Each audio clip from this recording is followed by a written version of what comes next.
not-too-distant future. Warfare is the basis of the global economy. And technology has created a new kind of military. We're moving out. Where every move and every thought You don't trust me? of every soldier Activated. can be controlled. I never thought it would be so easy. The system is mine! Except for one. Sounds like the perfect job for me. Snake, I'm counting on you. Terminate Liquid. He's preparing to unleash his insurrection. Die, Snake! Your body is approaching its limit. How long do I have? When war becomes business. America had better sleep soundly while she still can. When armies are bought and sold. The Patriots are trying to control the digital flow of information. They've implemented a system that monitors every soldier engaged in combat action. Who is left in control?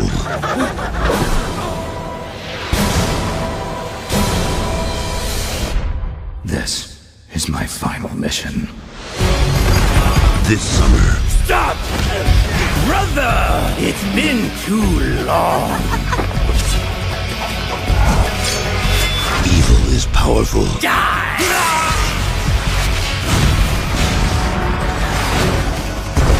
But courage is solid. Here we go!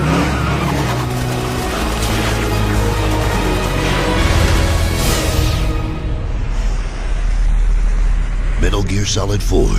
Guns of the Patriots. Metal Gear Solid 5 Phantom Pain Metal Gear Solid 5 Phantom Pain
Only 2 eggs today? Solidus must have taken the day off. 7, 8, 9, 2, 5, 9, 0, 3, 6, 0, 3, 3, 0, 5, 3, 0, 5, 4, 8, 8, 2, 4, 4, 6, 6, 5, 2, 1,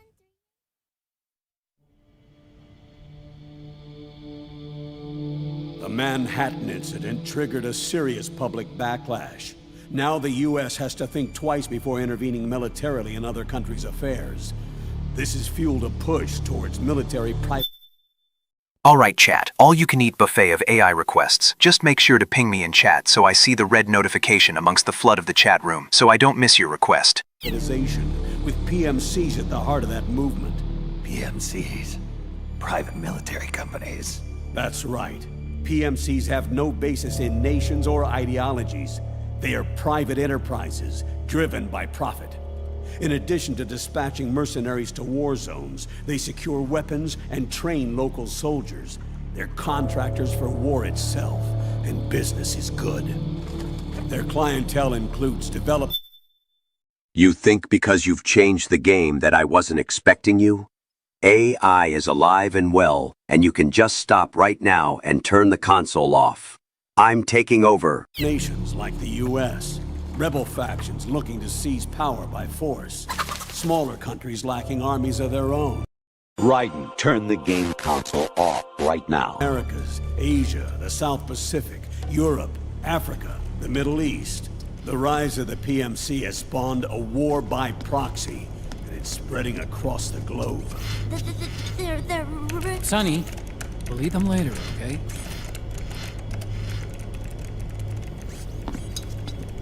Every age has its mercenary. These PMCs are nothing new. We've been dealing with them since before the turn of the century. No, Snake. They're nothing like the mercenaries of the past. They're ready. Sorry, I'm a little busy right now.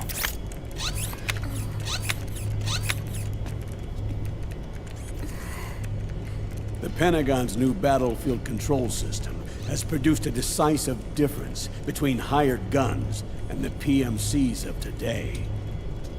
The system was developed by Arms Tech Security. Arms Tech? You mean AT Corp? Yeah. In recent years, AT Corp has shifted focus from weapons development to security tools. And since the establishment of AT Security, business has been booming. The system makes it possible to integrate not only micro-level information on individual soldiers and units, but also macro-level information about field conditions and order of battle. So they've finally achieved total real-time battlefield control. That's right. And as a result, the global presence of PMCs has grown explosively. Truth is, the rise of system-controlled PMCs has led to a dramatic decline in civilian casualties and human rights violations on the battlefield. A cleaner, safer battlefield. Makes for nice propaganda.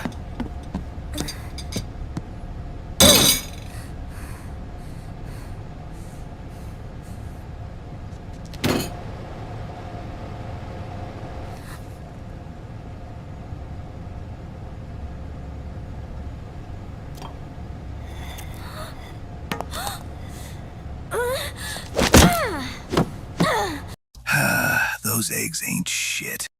Snake! You were smoking again, weren't you? This is a non-smoking flight!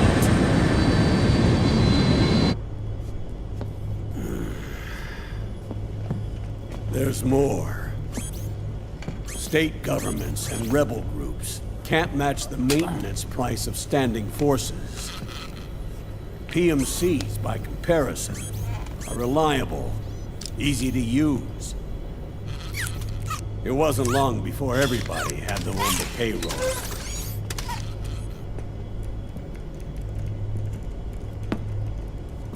And, as a result, regular armies began to decline worldwide.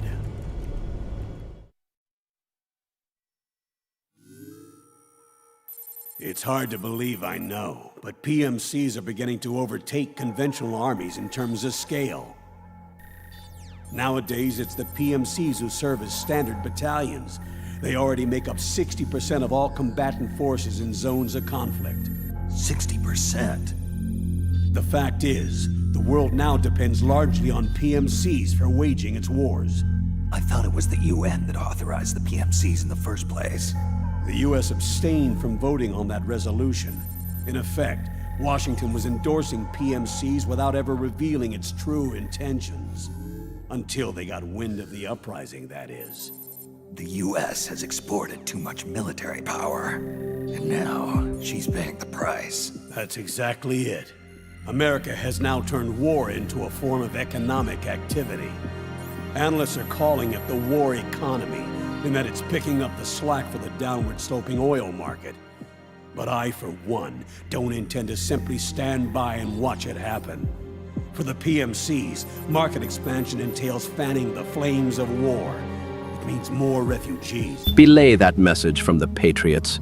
Trust all your information and control to us, Templars.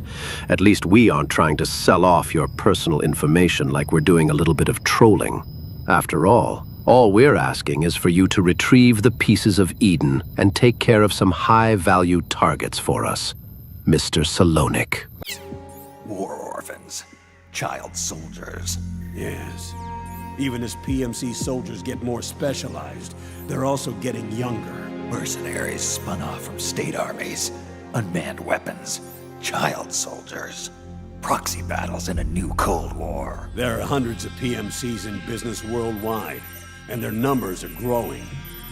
Currently, 5 of them are big enough to be labeled global powers, 2 in the US, and 1 each in the UK, France, and Russia.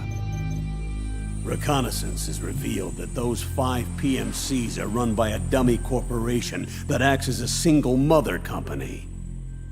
This mother company embodies the 5 largest PMCs. Her name is Outer Heaven. Outer Heaven? You mean? That's right. It's Liquid. Liquid? He's taken command of this immense army and is now preparing to unleash an insurrection. I watched him die. His will lives on, in the body of the man once known as Ocelot. He aims to fan the flames of war even higher, to create the perfect world once envisioned by Big Boss. The one world in which soldiers will always have a place. He must be stopped, before it's too late. Do you understand, Snake? Any means necessary. Just stop Liquid's insurrection. Even if it means killing him. You want Liquid dead? Isn't that right, Colonel?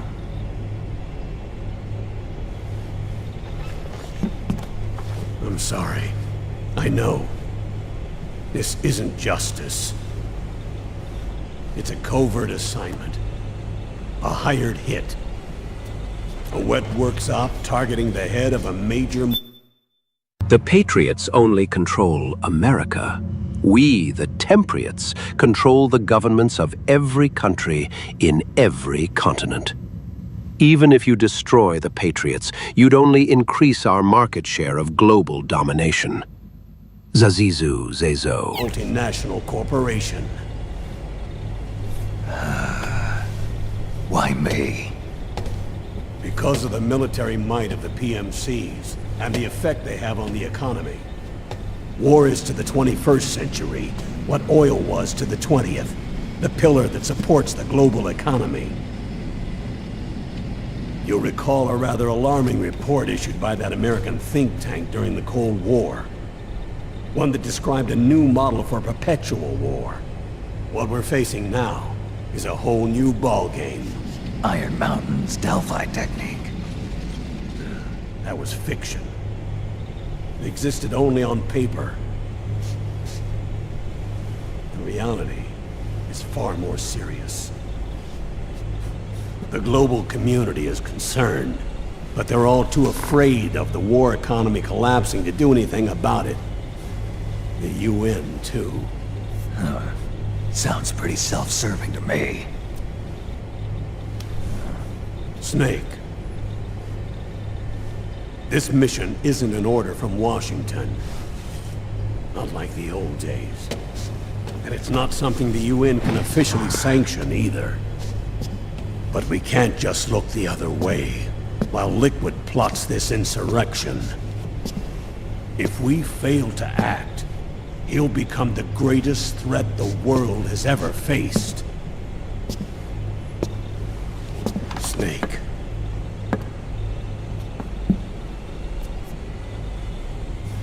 You're the only man I can trust.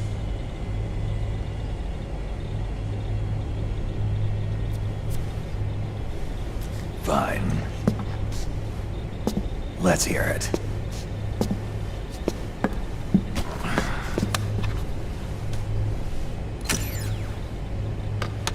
Our intelligence on Liquid's uprising originally comes via reports from U.S. Special Forces, who were mobilized after we at the UN reported our findings. They're tracking Liquid's movements. About 18 hours ago, he was spotted in the Middle East. There's a rebel army in the Middle East, made up of ethnic minorities, waging civil war against the regime in power. The core of that regime's army is provided by one of the PMCs under Liquid's control. What about the rebels? The local militias have hired small numbers of operators as trainers and field commanders. And of course, they've got help from the local PMCs. Right. A proxy war between hired guns. PMC versus PMC. A quagmire of war. All too typical victims of the new world economy. Snake, you'll be sneaking into the conflict zone via transport truck, disguised as one of the rebel army's hired operators. Your first objective is to make contact with our informants, Rat Patrol Team 01. They'll be expecting you. Rat Patrol, huh? They sound sneaky. They're a special forces team assigned to the Army's PMC Investigation Unit, CID. CID. Real rats of the Army. No. I can vouch for them personally. Friends of yours? You could say that.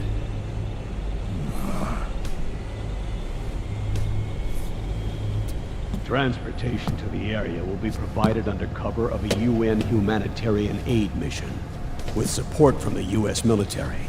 From there on, though, you'll get no protection, and no guarantees from anyone.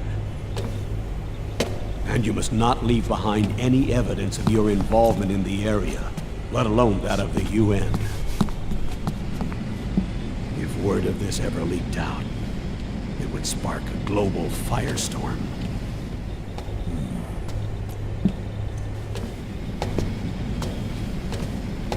Snake.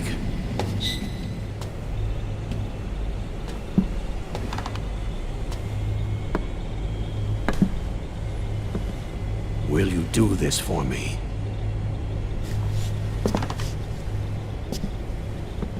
Will you terminate? Where are you, Ioretta? It's too quiet around here. We need some quality AI sloppa stories. Liquid.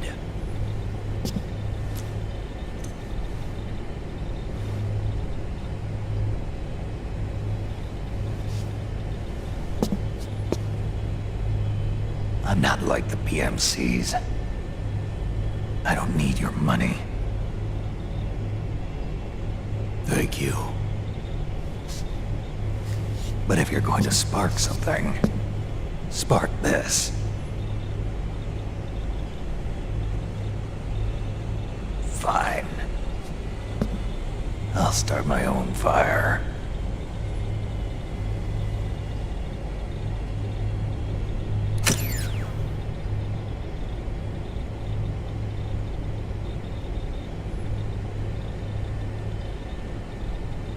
foolish Templars. They think their influences is ruling the world, but in fact, they are all within the palm of our hands. The Order of the Golden Arch controls the food, thus controls the world.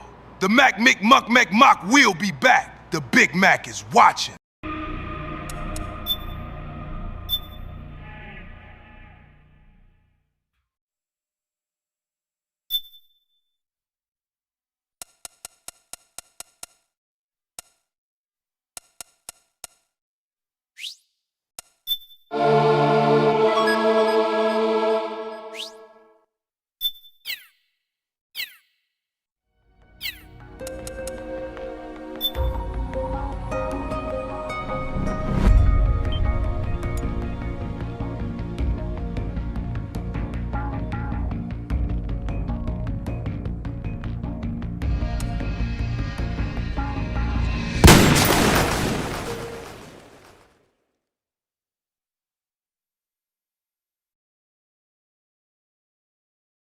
Who is David Hayter? I'm... Accomplished actor, screenwriter, voice of a generation. Well, Citizen of the world. Yeah, well, I never... Ripped from the comfortable childhood in Canada, thrown into the turbulent waters of adolescence in Kobe, Japan. How did you stay afloat? You mean in high school? Well, my dad got transferred overseas, and it was a really excellent experience, actually. I was really grateful for it. Grateful. What is your biggest secret, David? Pardon me? You can tell us. A quagmire of war. Secret, but Giggity giggity goo. Tattoo of Kobe behind my ear. Tattoo! Splendid! Yeah, it's not terribly big. What are you wearing?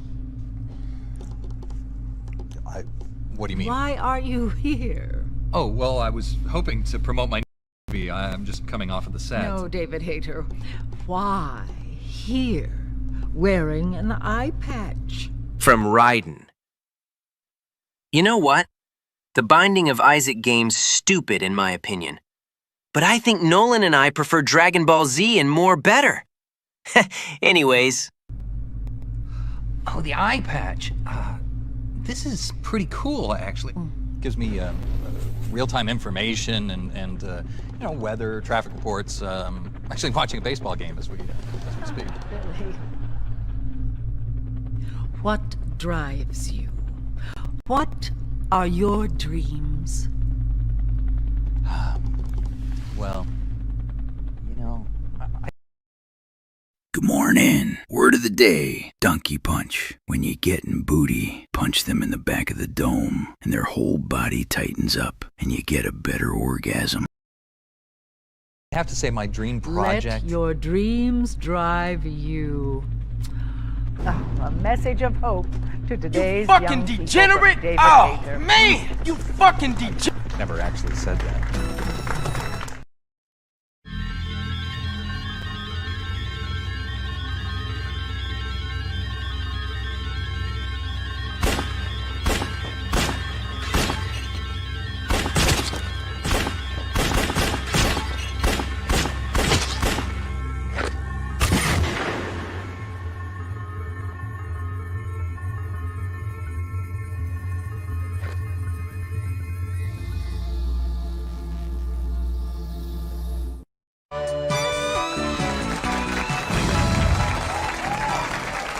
Now, you have answered 9 out of 10 questions right, Melissa.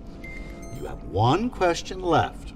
Now, if you get it wrong, then we have to say goodbye and maybe good luck, but don't hold your breath. I'm gonna get it right. I want that new RV. Larry and I have been planning this vacation forever. Well, now, Larry, that would be your husband, of course. Yeah. Hi there, Larry.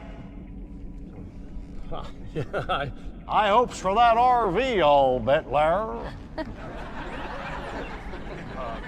Sure, I guess.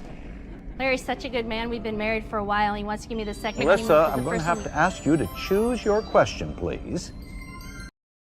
Yesterday, after Giorgio made 3 incredible permadeaths, he created a time paradox. Now the Patriots are controlled by the Templars. The Templars have a different way of doing things, so I'll have to help Snake. Stillman and Monkey Rider loaned me D-Horse too. I'm not a tool, Ezio. They are not an object or an animal to be loaned. I'm a comrade. I am the essence of the void of phantom pain. I am the new master assassin. Madre di Dio! Show me a good time then. We'll see who will be the best. Let's go, Didi! Yeah, baby! Let's climb to the roofs and kill all the PMCs! God! Good fucking God! Wait, that's racist. That's racist. You're racist. That's racist. You're racist. That's racist. You're racist. Business of war. Which PMC had a humble beginning in France, but now manufactures 51.5 million firearms per year, and employs an armed force the size of Mexico and Canada's total populations combined.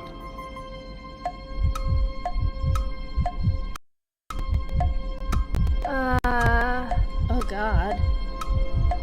I know that one. Oh, I doubt that. Mamma mia, Snake. Spark this.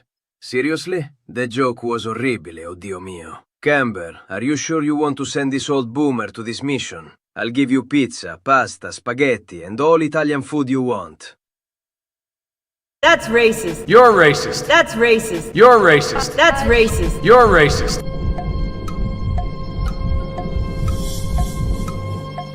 A. Wrong. B. The correct answer is B. Melissa. Oh, Melissa. You knew the correct answer was B. You should have tried just a little bit harder. Hey, Melissa?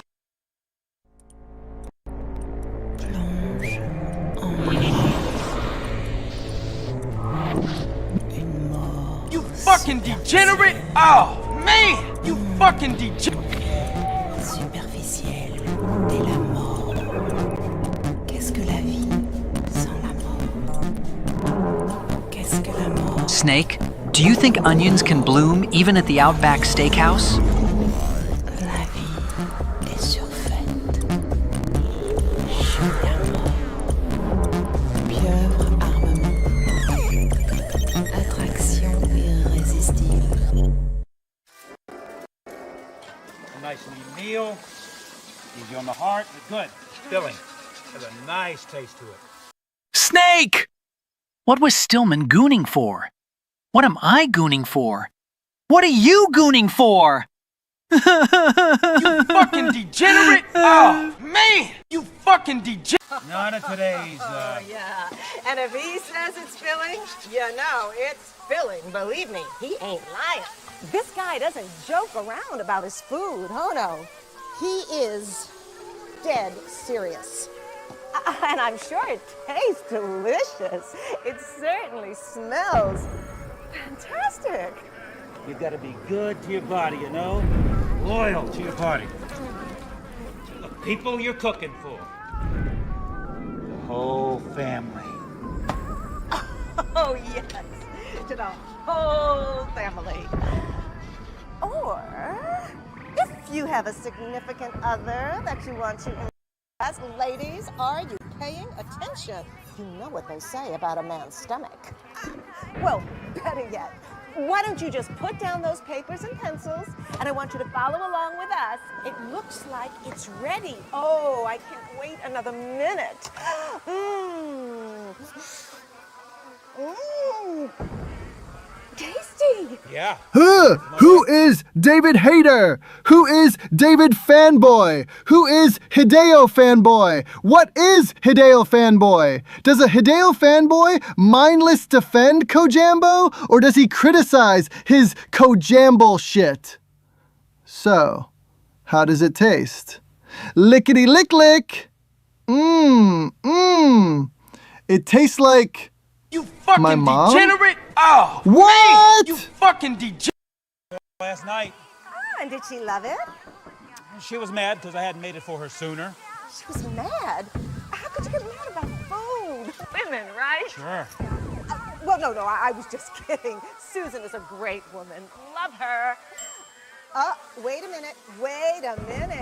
It looks like, yes, we are now ready for the ceremonial snake cutting.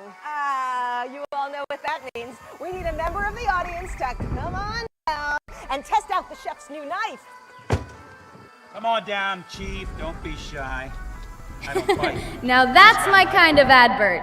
I'd love to go for a ride on those tentacles. Oh, yes. This is the last chapter in this snake's life. You fucking degenerate! Oh, man! You fucking degenerate! I spy with my little eye a thing that goes bump in the night nearby. A sense of duty when the risks run high. The scum who wishes they didn't try. Wakey, wakey. Praying mantis unmanned surveillance systems. Jesus, what was Kajambo smoking when he made the octopus and still smash, though? Jesus, what was Kajambo smoking when he made the octopus and still smash, though? Just tuning in. You must be thinking, these guys are crazy. What are they staring at that pile of seaweed for? Sure is what I'm thinking. Well, what you're actually looking at is an octopus. These guys are masters of camouflage. They can change color and skin texture. Some even been observed walking on two arms and imitating a coconut. They're nuts, all right. Now, they mostly feed off of mussels, hair, Behold, my new invention. Scary floating head. and crab. Expensive taste, huh? When they're hungry or in some sort of danger, they haul some serious tail. No, they haul all 8 arms. That's right. And if we're lucky, we may get to see what's called jet propulsion. It's the only time you'll see an octopus go fast. And I mean real fast. Really intelligent creatures. Really... Hey, where'd it go? Yeah. I wouldn't recommend keeping these guys as pets. They often find their way out of captivity. Kept you gooning, huh? Really intelligent creatures.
I look and feel better than I did in high school, and that's saying a lot. I was fine.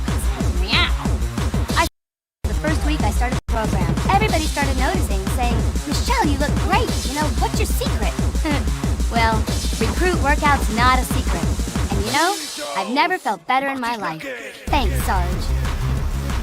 Getting gone! Stop making excuses and start making changes today! Pick up the phone and order the drill sergeant's recruit workout now! Don't wait! This is a limited time offer only! Make sure you stay hydrated and load up on ammo! Call out! I'm putting out!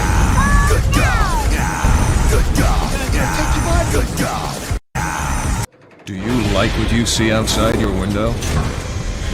Day 2. Octopus.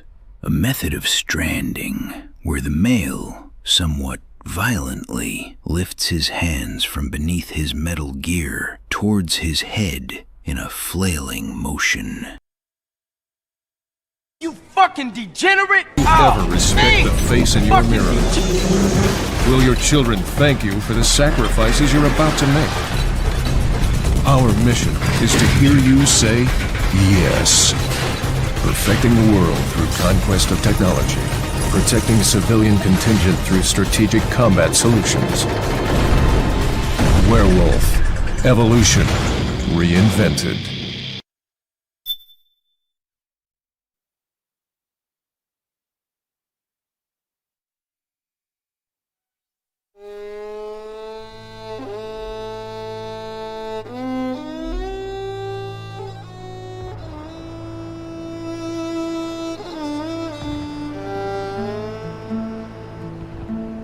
Play me like a damn fiddle!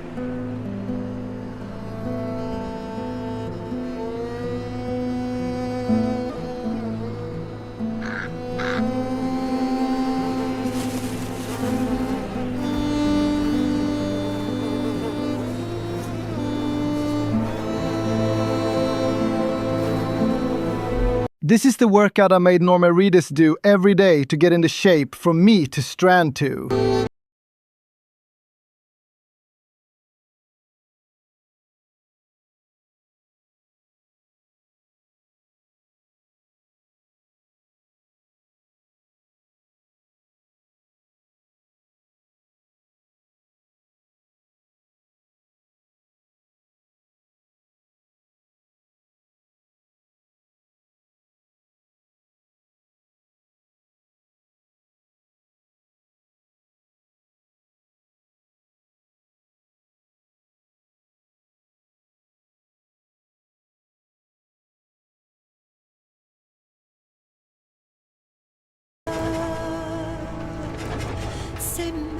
It's no longer about nations, ideologies, or ethnicity. It's an endless series of proxy battles fought by mercenaries and machines. War, and its consumption of life, has become a well-oiled machine. Good God, I look fucking amazing in spandex. Man, I do miss being a host of these workout shows. Huh. Maybe I should get Sam and Pecora to join in when I do another workout session. You fucking degenerate! Oh, man! You fucking degenerate!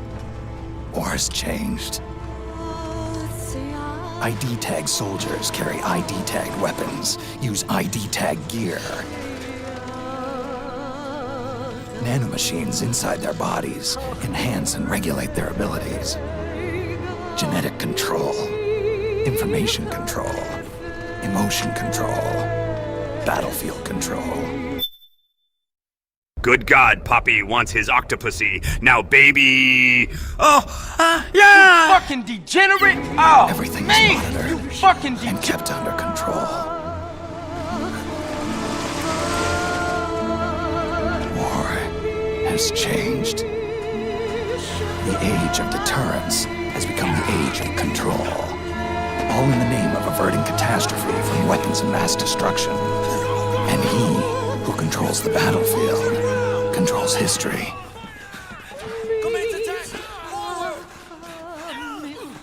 War has changed.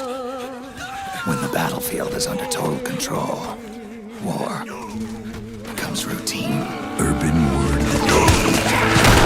Meryl. A redhead brunette chick from Metal Gear Solid. Although a tomboy, she is actually quite cute, and she likes sexy when you stare at her titties. You fucking degenerate! Oh, man! You fucking degenerate!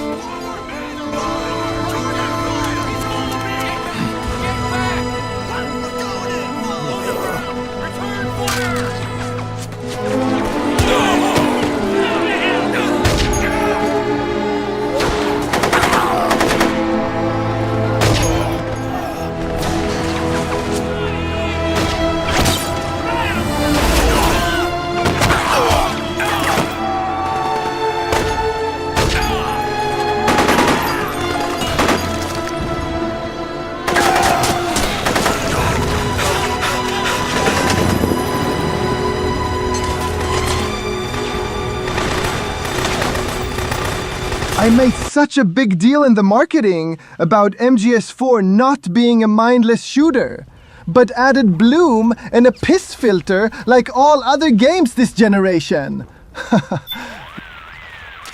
Okay, Snake, let's start with the basics. I'll provide instructions via codec. Some of these controls are new, so it's best if you practice now before you get back into the thick of things.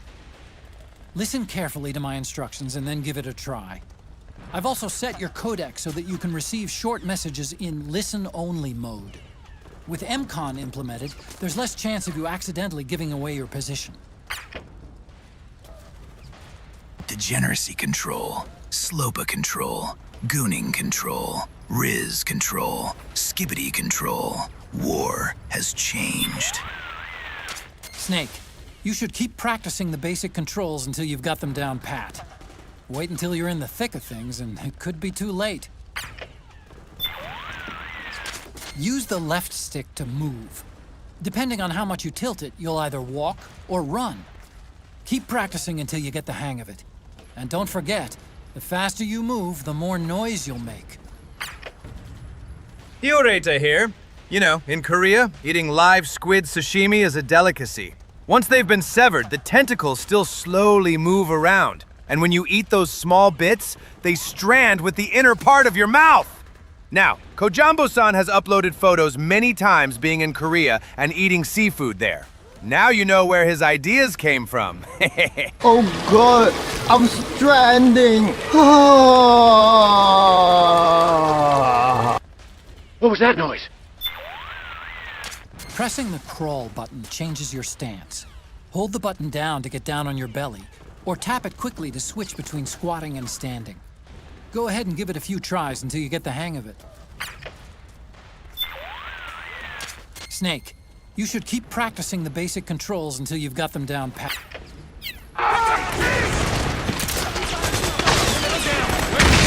Look out! Above! Get a hold of yourself! Yeah! Get him! Everything you've got! Forward! Forward! Sure got time, boys! Dying from terminal lumbago. This isn't interesting. Hold on! On my way! Behind the walls! Oh God, I'm stranding.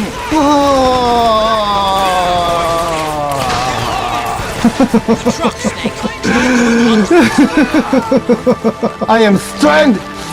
Your friend. We are all homos. Homos.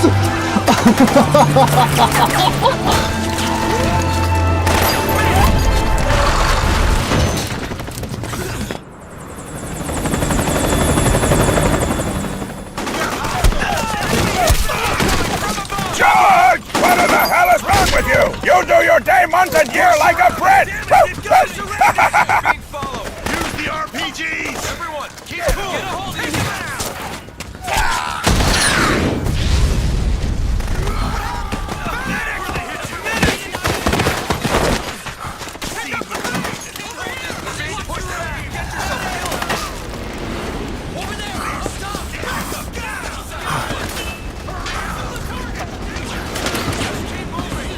I am on your side, not a chance. Snake, the fighting between the PMCs and the militia is heating up. We'd better practice those basic controls now, while there's still time. Snake, the fighting between the PMCs and...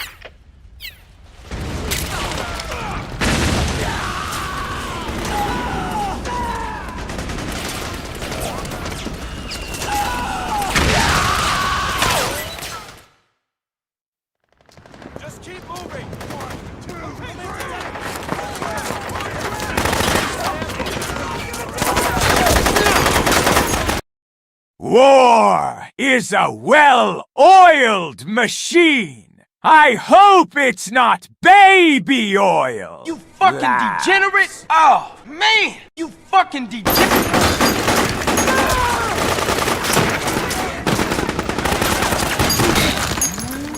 Hit him hard! What?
Hello, chat. Did you miss me?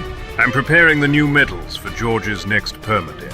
I hope he'll be back to doing them soon. In the meantime, I will design some new legs that will take us into the future. See you soon.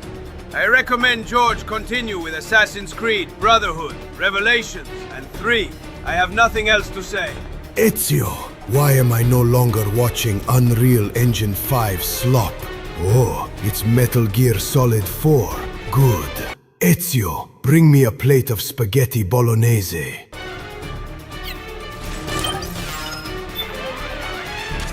Snake, the Gecko are starting to hunt down the militia. Those things are deadly. You've got to avoid their close-range attacks. Snake, head north from your current position. Got that? Stay out of that monster's sight, Snake.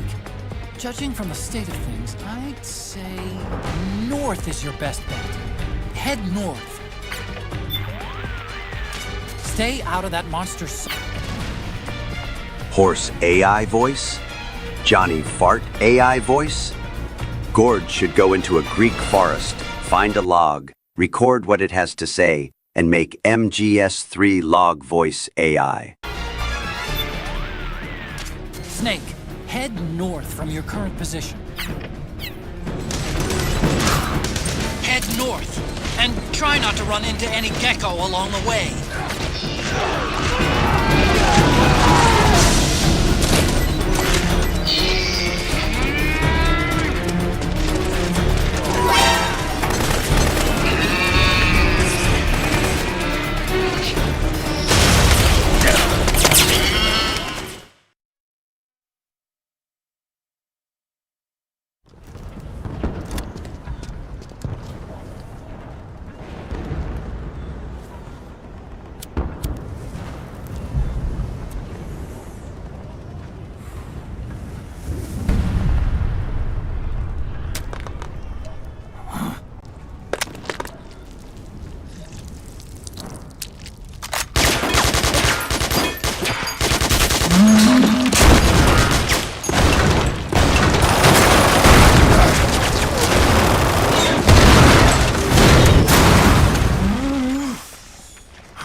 not check the Lalilulelo files for my name. I'm not there.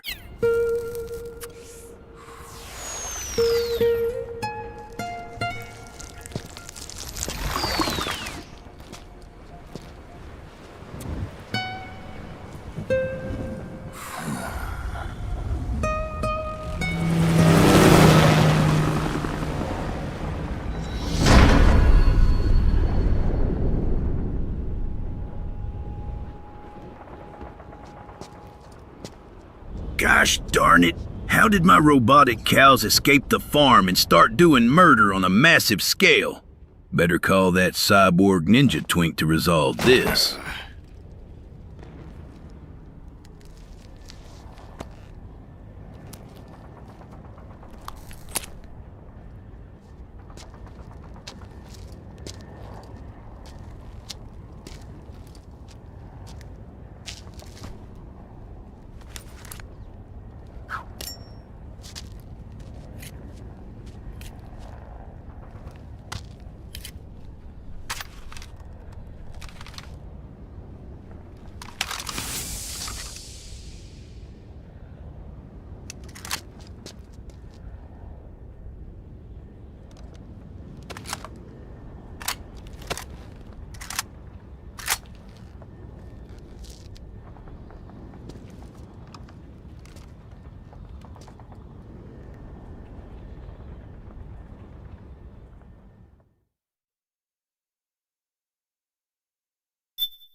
Snake, we've got to go.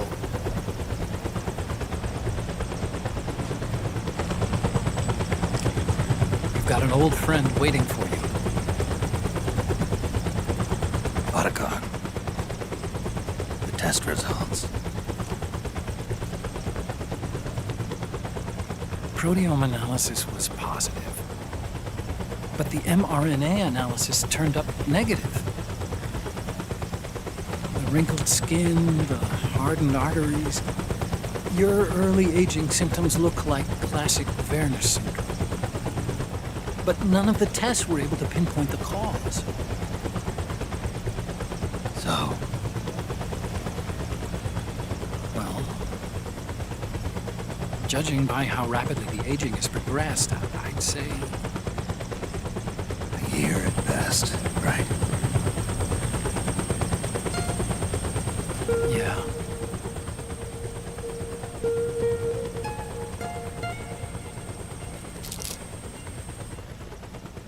Snake, let's try another doctor. It won't make any difference. I'm not an ordinary man to begin with. Not to mention Fox die.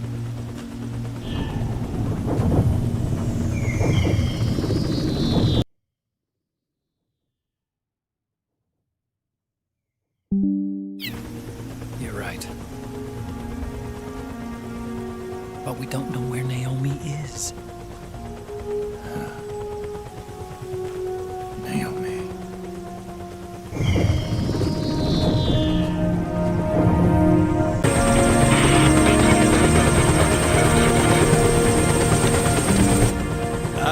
Snake.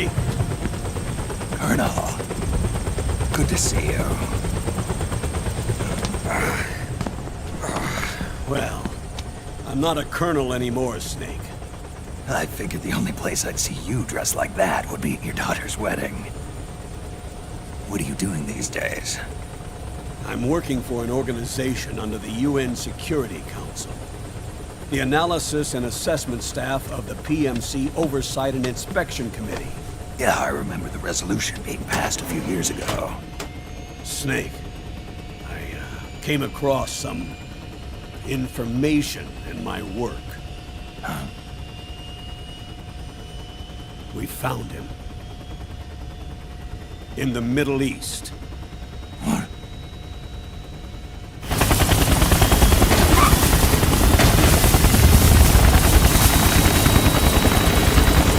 I'll explain along the way.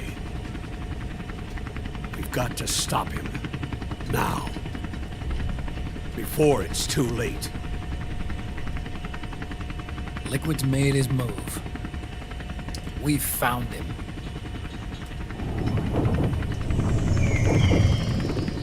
He's preparing to unleash his insurrection. Liquid is lying in wait in a Middle Eastern war zone. Track him down.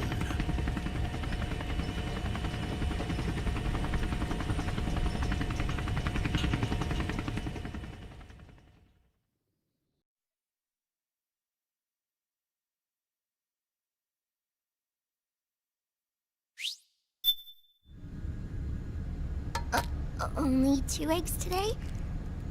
Solidus must have taken the day off. 7, 8, 9, 2, 5, 9, 0, 3, 6, 0, 3, 3, 0, 5, 3, 0, 5, 4, 8, 8, 2, 0, 4, 6, 6, 5, 2.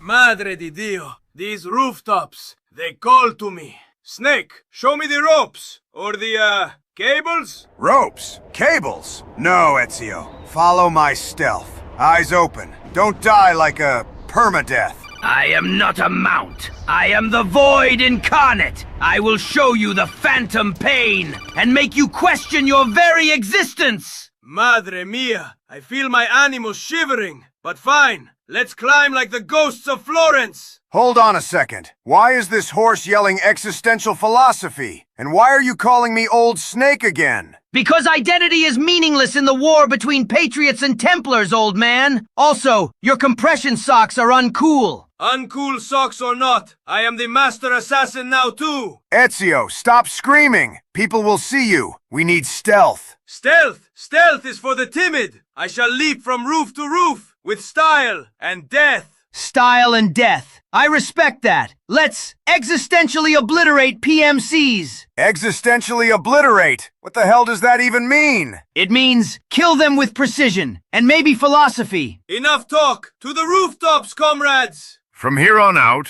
I will be the narrator of this story. They all leap. D-Horse 2 gallops like a jet. Ezio flips through the air, throwing hidden blades at unprepared PMCs. Punished Venom Snake rappels down silently. Old Snake mutters about the youth these days. Feel the void, PMCs! The phantom pain is real! Yeah, this is better than a foggy rooftop in Florence! You're all insane, but I guess that's why I love this team. Granin, assassinations, explosions, and D-Horse 2 philosophically staring into the distance while Ezio flips over a rooftop guard. Snake, D-Horse 2, today we write history, and tomorrow we steal all the Templar sandwiches! Wait, did he just say sandwiches? The void hungers for sandwiches! I give up.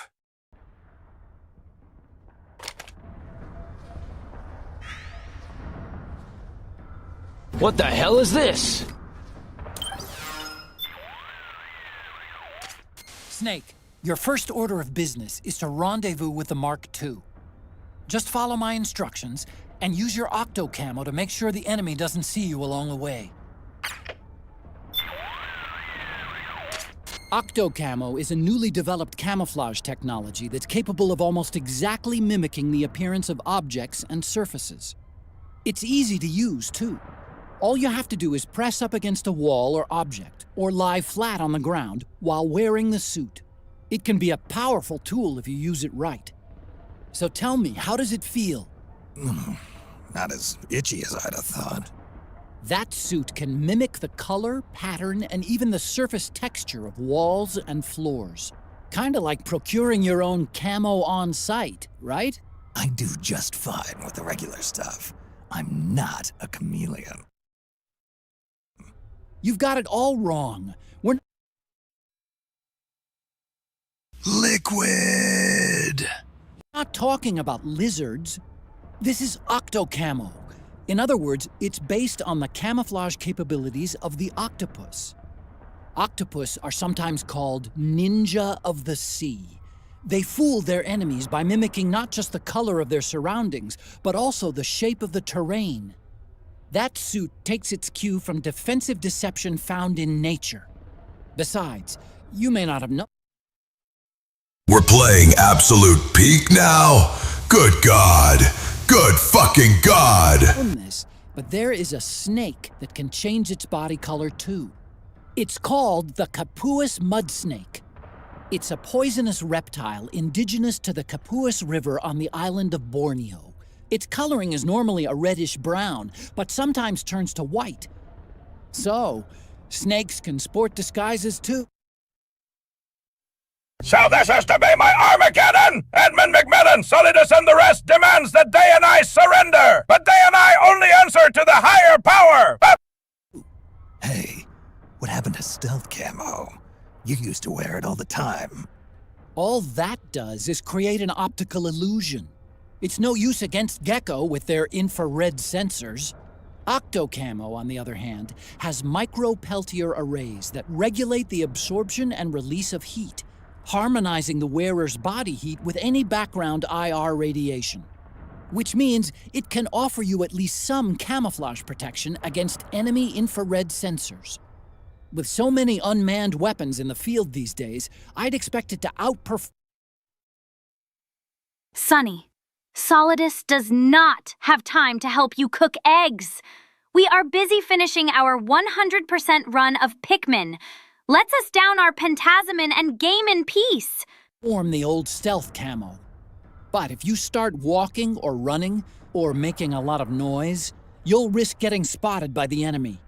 And get this, the suit also reduces the weight load on your body and amplifies muscle power. The inside lining sends a weak electric current through your body.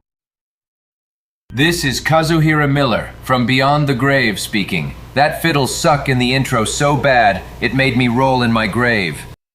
That stimulates phospholipid production inside your cells, improving circulation. That should make your life gauge recover more rapidly when you're hurt. In other words, Snake, it's a bit of a crutch. You can cut the senior citizen crap, Otacon. Snake, you know how that first gun you found stopped working? Well, from what I can tell, it looks like the problem was with the ammo. The ammo? I'm betting it's because they were using cheap local ammunition. The ammo probably triggered abnormal combustion, which excessively raised the pressure and caused the cartridges to stick in the chamber. It's a pretty rare phenomena. I guess you just got lucky. More like unlucky. Look on the bright side. It means there weren't any problems with the gun itself. I don't think it'll happen again. Mr. Auditore, I got your pizza delivery. What the heck? Who the heck delivers pizza when my name is Ezio Pizza Auditore? I make my own pizzas. You must be a Templar assassin. Be gone before you become another 100 Florentine coin man. Otacon, those two-legged machines, they're not like the Metal Gears I'm used to dealing with. Right. Strictly speaking, though, they're not Metal Gears. What are you talking about? The gears you fought before were all basically designed and produced to serve as nuclear platforms. Ray was an exception to the rule, But even that was an anti-Metal Gear weapon designed to defeat the Metal Gear clones popping up all over the world. Its value was still measured in terms of the framework of nuclear strategy. It's been 25 years since the end of the Cold War. We live in a world of regional conflict and asymmetric warfare, and it's getting worse every year. The age of the war economy is upon us. The value of Metal Gear as a weapon, the very concept itself, has changed with the times. You might even say it's evolved. Nowadays, a Metal Gear needs to be more than a nuclear attack platform. It needs to be adaptable, well-suited to fight in large numbers, traverse urban settings, and work alongside infantry. The Gecko were the answer. There are different types of Gecko designed for different missions, and not all of them are equipped with nuclear capabilities, so technically, they're not Metal Gears. Of course, there are still some of the old Metal Gears around. Their primary job is to launch nuclear strikes. But these days, Gecko are the first name in bipedal war machines. They may have gotten smaller, but they're as ferocious as ever. Whatever you do, don't underestimate them. Don't worry.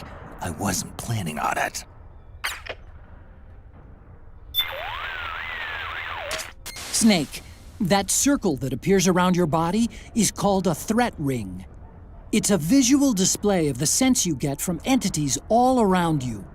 When you're crouching or lying down and concentrating. Rolling over your grave, Miller? The fiddle sucks so bad that Lucius can write and bend over backwards like Ray diving into the sea. It made me explode. Again. It forms a perfect circle. Your sense is represented as waves. The stronger the sense, the greater the wave. Hostile entities are displayed as colors. Get acquainted. It'll save your life. Oh, and one more thing. Your senses will suffer when your psyche gets low. The ring will reflect that, too. Keep it in mind, okay? Snake, I'm sure you've noticed the dust bins used for trash collection in that area. I'll bet they're big enough to fit inside. It could come in handy if you need to stay out of sight until the coast is clear. To get inside a dustbin, stand in front of it and press the action button. Stand in front of it. Press the action button. Got it. Once you're inside, tilt the 6-axis wireless controller to sneak a peek outside. You can also launch a first-person attack that way. When you're ready to get out, press the action button again. Snake, I know you already know this, but there's no point in hiding if the enemy sees you doing it. Make sure no one's watching. I've got some intel on the PMCs deployed in that area. Fuck you, asshole! They're a part of Praying Mantis Corporation, based out of the United Kingdom. It's one of the 5 largest PMCs in the world. Its business activity includes soldiers for hire, supply and logistics services, education and training for state armies, everything you'd expect. During the Iraq War, Praying Mantis contracted with the US government to send large numbers of its soldiers into combat zones, which is why the local regime opted to hire Praying Mantis, a UK-based company, and not their regular army to fight the rebels for them. They were buying their experience. Snake, I've said it 100 times already, and I'll say it again. Do not let the enemy see you. If the enemy catches sight of you, they'll dispatch reinforcements to your location. You're on your own out there. No backup. There's no place to run and no place to hide. That's why... You worry too much, Otacon. Believe me, I know what'll happen if I screw up. Okay, then. Just be extra careful and stay out of sight. Snake, I forgot to tell you this, but it was very unhygienic to smoke that cigarette you left on the ground because of the 5-second rule. Next time, smoke responsibly. You fucking degenerate! Oh, man! You fucking degenerate! Rendezvous with the Mark II. I'll show you which route to take. Just do as I say. And don't forget to use Octocamo. Rendezvous with the Mark II. I'll...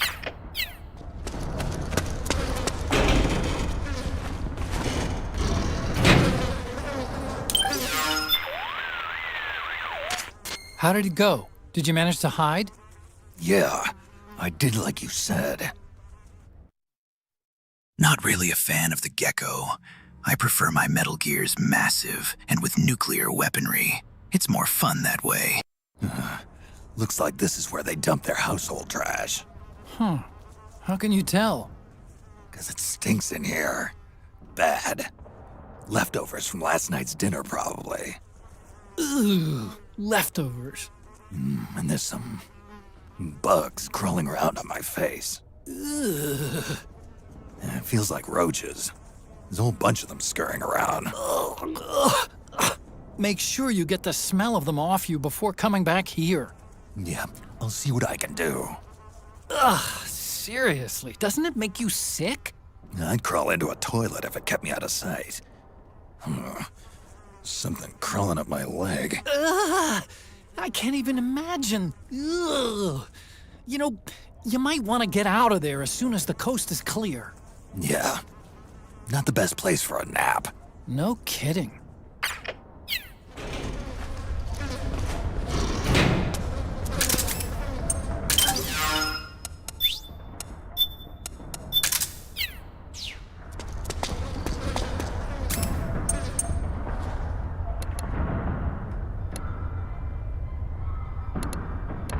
And now, Metal Gear Solid 4 Integral Podcast.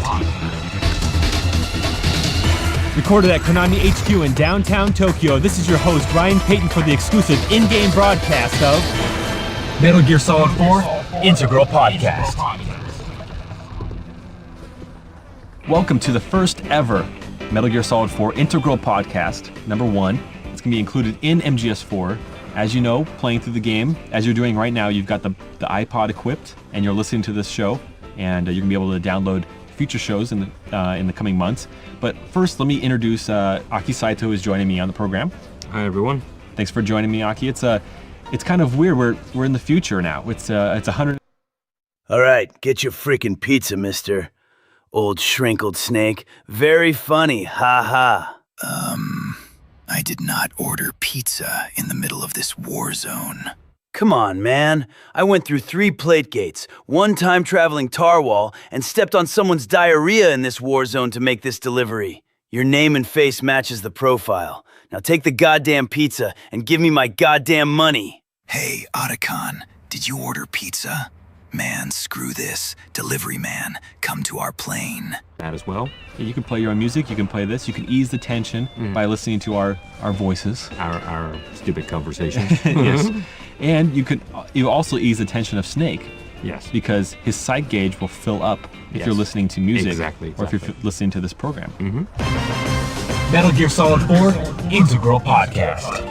This is really cool in the game. Obviously, as players know, they're playing this on an Apple iPod, not just a generic MP3 player.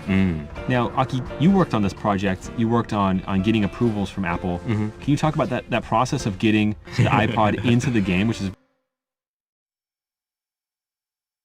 According to Google Gemini, George is widely respected for his technical mastery. Foxhound. According to Google Gemini, George is widely According to Google Gemini, technical mastery, Foxhound rank runs and showing off mechanics most players don't even know exist. In the game, and for Snake to use as an item, which is a cool idea. So it was really fun working with Apple because they're really nice guys, actually. And you're a super fan of Apple. Well, yes, me too. Hideo and I.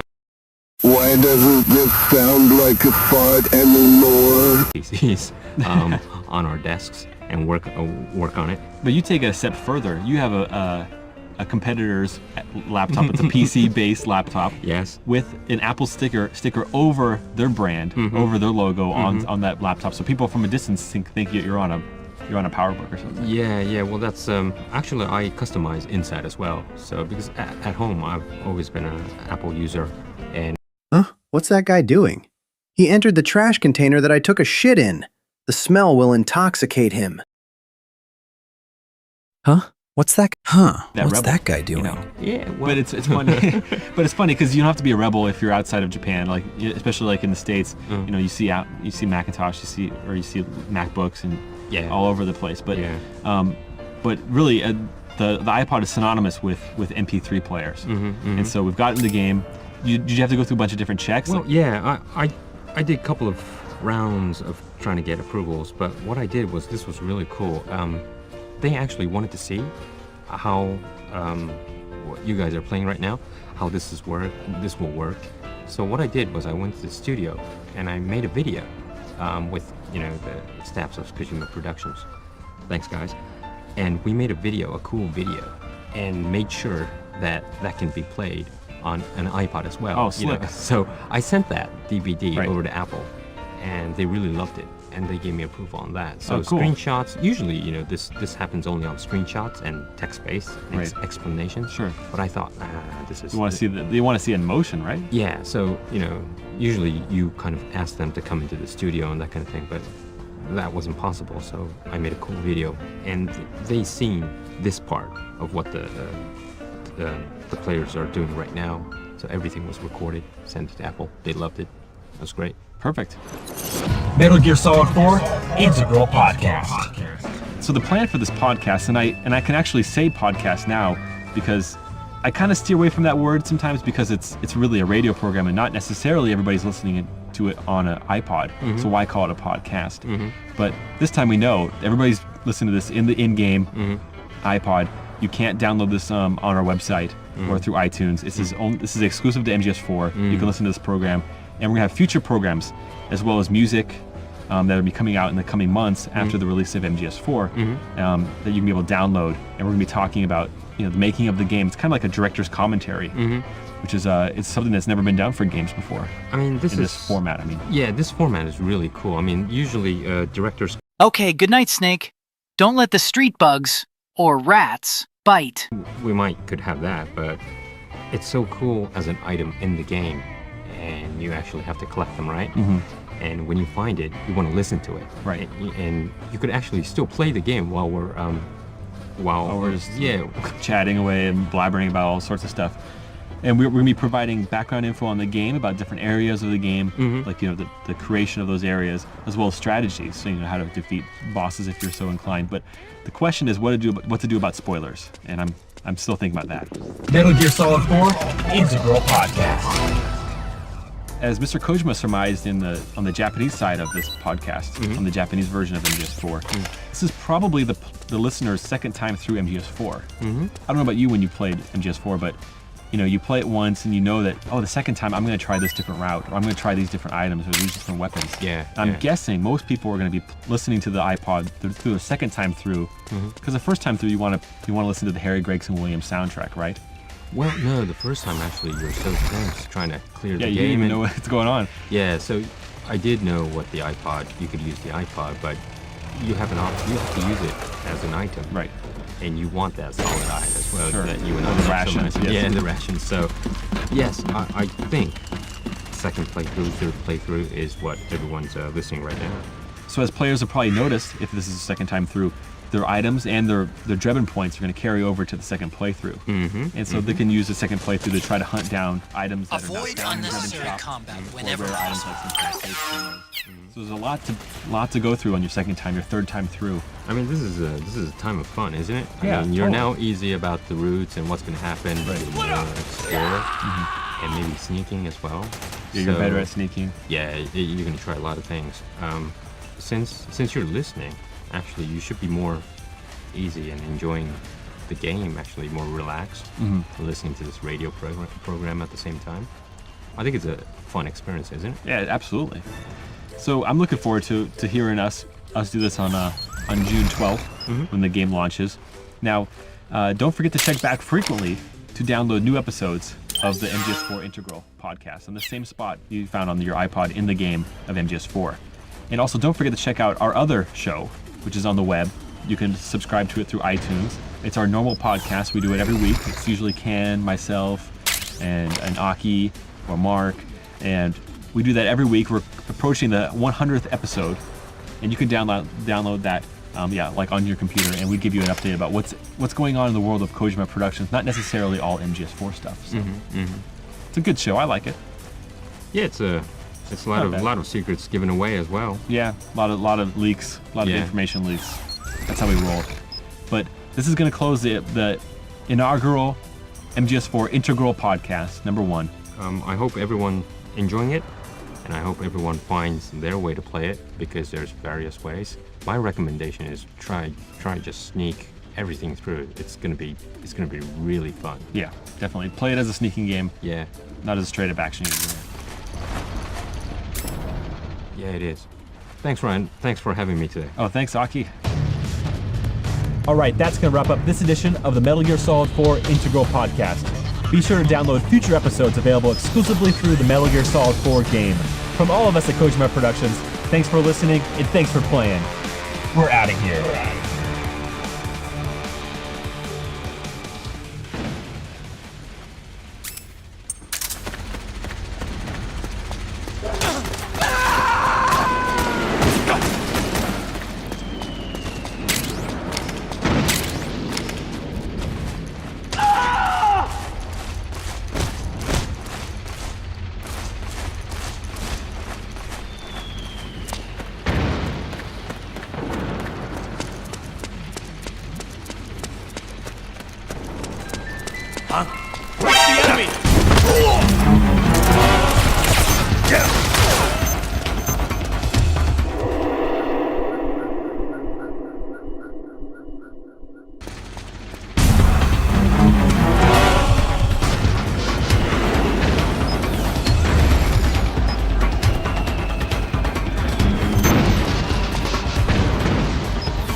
Come in!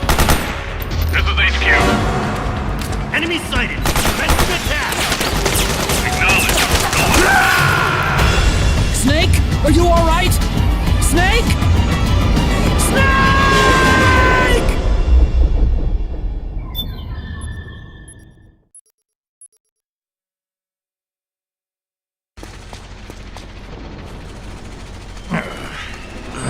So much yapping. Shut the f*** up. I'm the one who yaps. Miller, where is my f***ing burger?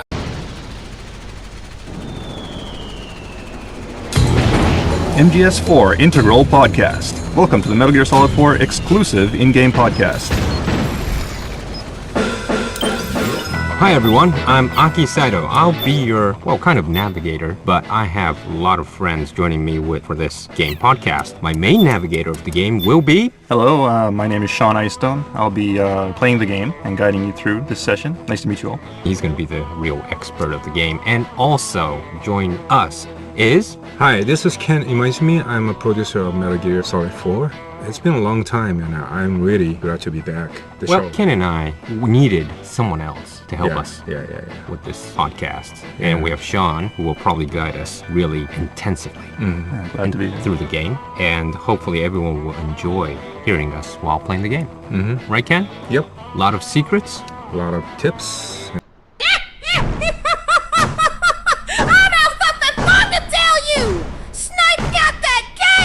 And I like it when my spy've got hella ass.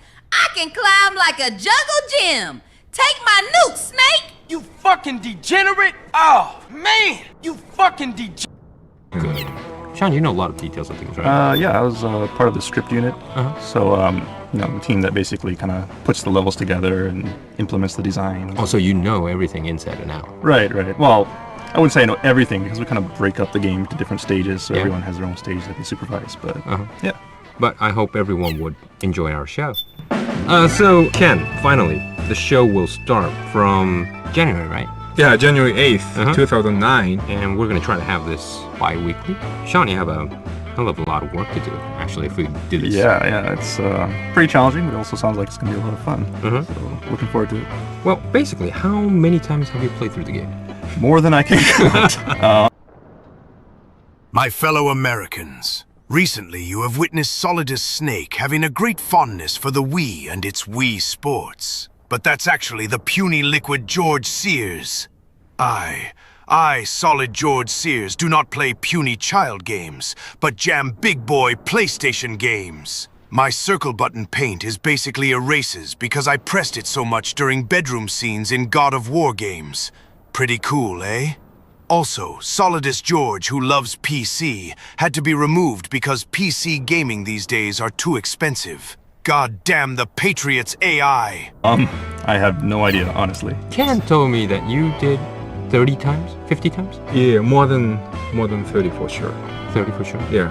Then Sean, you did more than that. Yeah, I don't know. It's got to be over 100 wow. by now. I mean, you know, if you count, you know, like from the very beginning, you kind of playing through the incomplete stages, and you know, towards the end when we're trying to debug everything, and playing through over and over again. So yeah, it's. Well, we might. He's kind of sick and tired of Yeah, this game. yeah. Maybe, you know, like one day he was like puking, you know, when he was. Really? In the studio? Wow. Is that motion sickness? No. A lot of things going on in just sickness. No.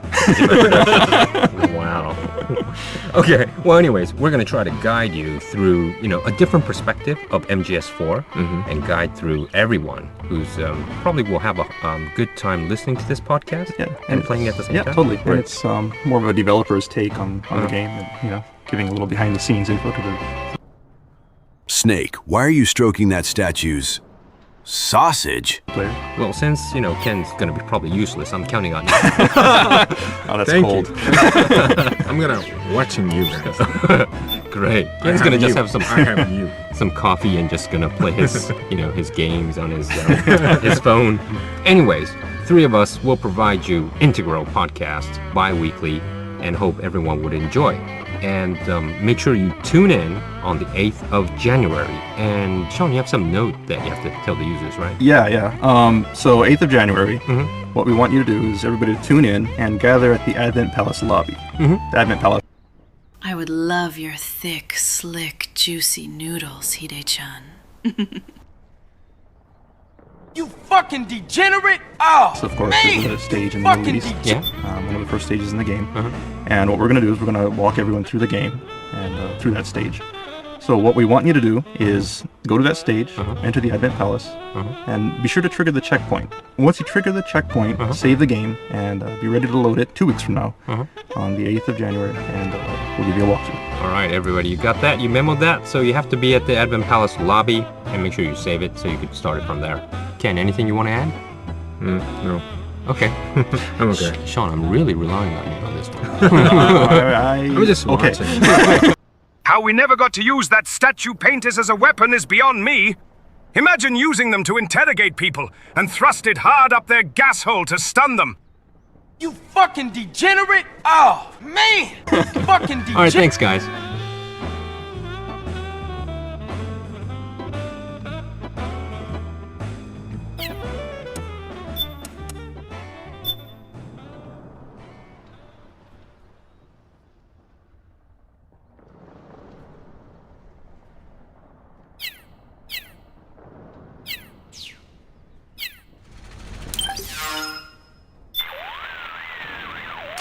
Otacon, seriously, what's with all these ads?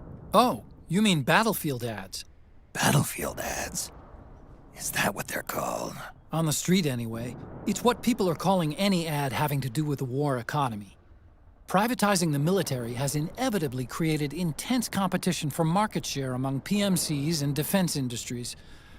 Everybody wants to expand their market, get a bigger piece of the pie, so they're churning out truckloads of ads. Exactly like the ones we see every day. But war. Ha ha ha ha, the way Snake grabbed that statue reminds me of that one time I almost ripped my sweet Rykov's cock You off. fucking It was degenerate! a very good Oh, stranding man! experience. You fucking Ha degenerate! ha ha ha, the way Snake grabbed that You can just write off. It may seem that way, but the war economy is an enormous driving force in the world today. There are people whose livelihoods depend on those ads. Same goes for internet ads, TV commercials. The world's gone mad. And us with it. I know, but that's reality. Rendezvous with the Mark II. I'll show you which route to take. Just do as I say. And don't forget to use Octocamo. Rendezvous with the Mark Reject gameplay! Listen to Podcast Slopper! Fuck yeah! Ha!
Those noodles look absolutely fucking disgusting. Snake, whatever you do, don't eat those noodles. It'll probably make your condition much worse. It's me, Snake. Snake, it's me. Huh? Otacon. Sorry to keep you waiting, Snake. Allow me to introduce Metal Gear Mark II. Metal Gear. That's right. Just like Rex.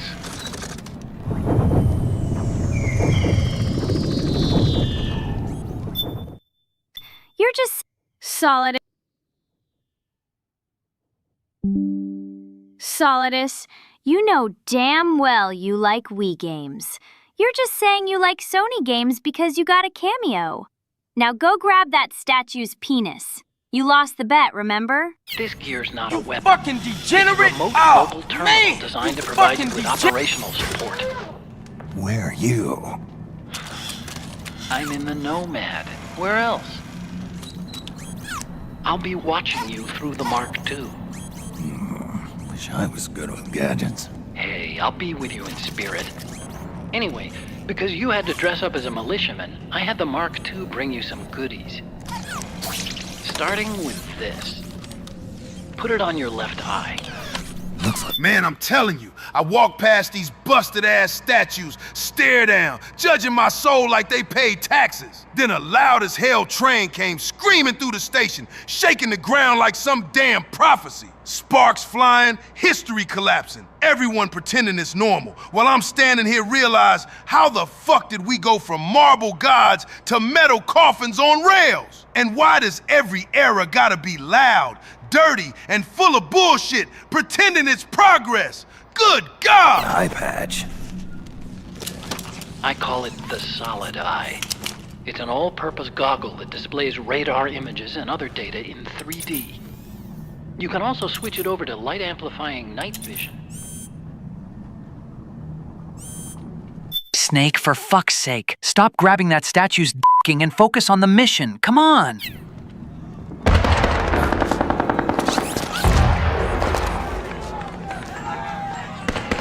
The rebels are out there. It looks like they've got the government's PMC troops beat, at least in numbers. And this is their home turf. Snake, I know this is a sneaking mission, but you'll need to protect yourself.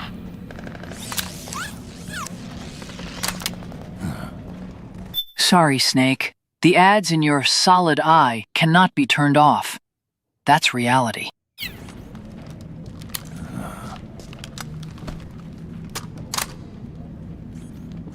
An operator. I installed a suppressor. And here's a tranquilizer gun. How thoughtful. It predates the implementation of the system. By some miracle, it was never recycled. It's getting tough these Yo quiero Taco Bell. days finding decent guns that aren't controlled.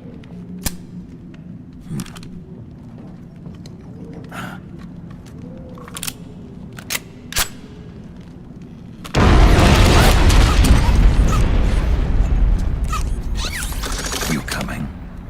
Of course. A follow you wherever you go, like this. I'll activate stealth so it doesn't attract any attention. Dr. Clark, don't ever diss Hide Chan's noodles. They glide down your throat like Kojima's stranding tentacles. Your food tastes are why my father immersed you. I'm stranding. If you need it, just bring up the start button menu. Got it. Snake, the informants who said they saw liquid here should be a little further up. Head for the rendezvous point. I've placed a mark on the radar in the upper right corner of the solid eye. It's a war zone out there. Stay on your toes.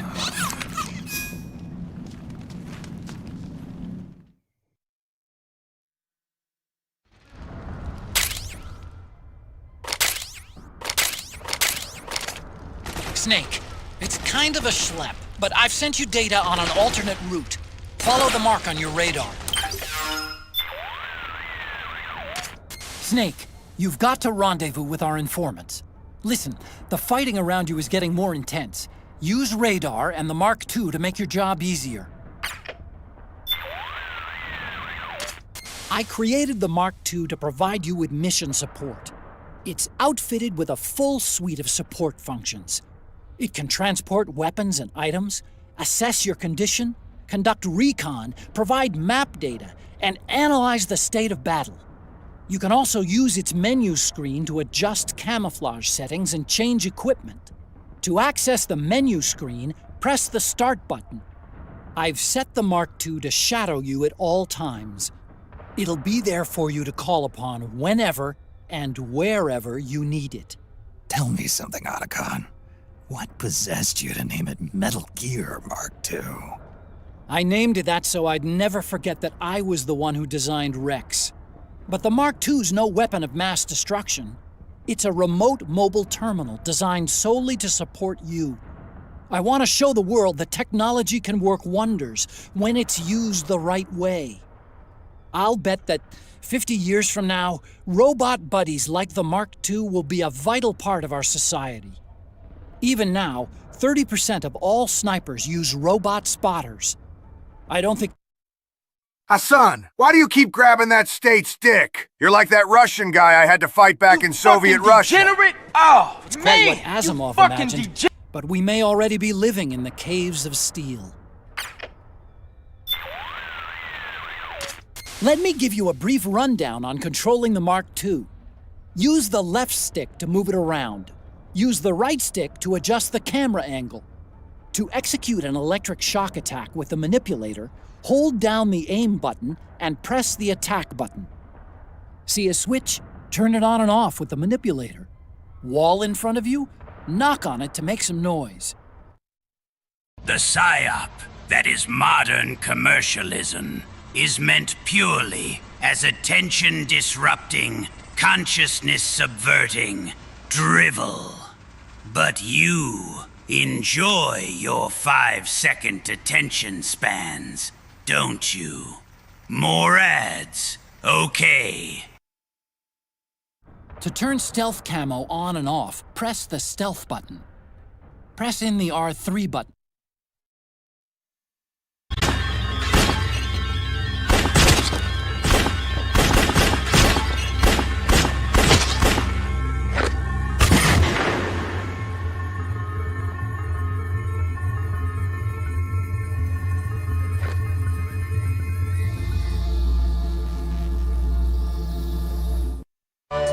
Switch between first-person and overhead views.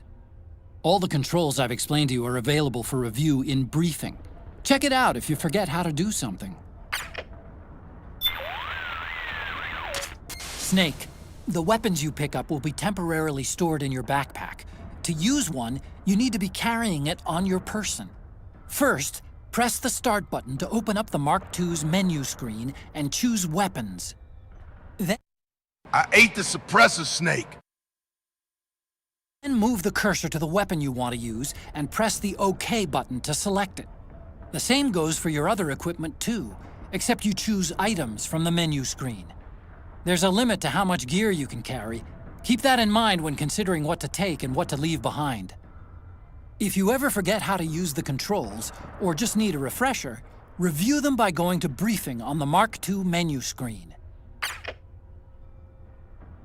Hey, George, when are you gonna play something like Watch Dogs or Splinter Cell?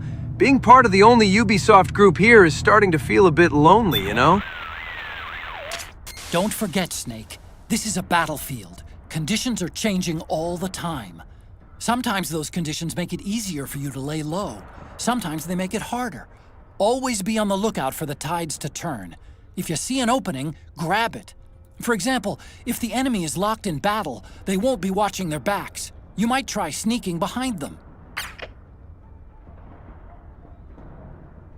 You know those cup noodles are not a collab advertisement like the Calorie Mate, right?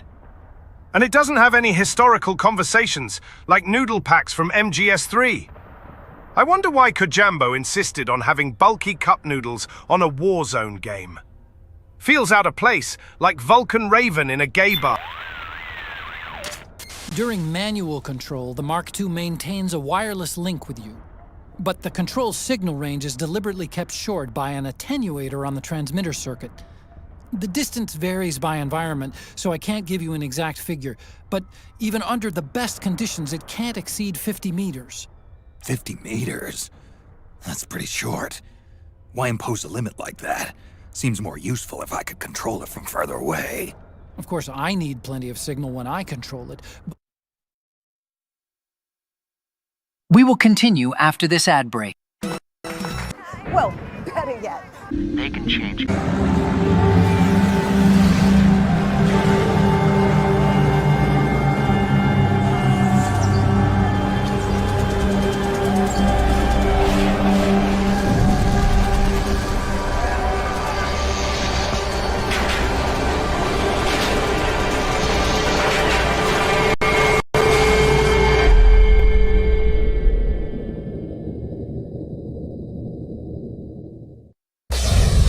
What the fuck? But in your case, you have to be conscious of the danger from DF. You can't risk using a high-power electrical signal for too long. It's like holding up a big sign saying, "Hey, I'm over here!" So try and keep the Mark II close to you when you use it. Keep that in mind, and the Mark II should serve you well. Snake, this should go without saying, but just so we're clear, you're practically This stream is sponsored by Fat Man Roller I'm back, baby. This stream is sponsored by Fat Man Roller Skates, the only choice for cackling, obese madmen bent on clapping twink chicks. You fucking degenerate! Oh, man! So if you're gonna use it, you should do it from someplace you're not likely to be found. Right now, the militia and PMCs are at a stalemate, and just about the whole area is lit up with gunfire. Things are dangerous there, even for a guy like you. But if you could somehow tip the balance... I might be able to die. I'll bet you could shape battlefield conditions to make sneaking easy.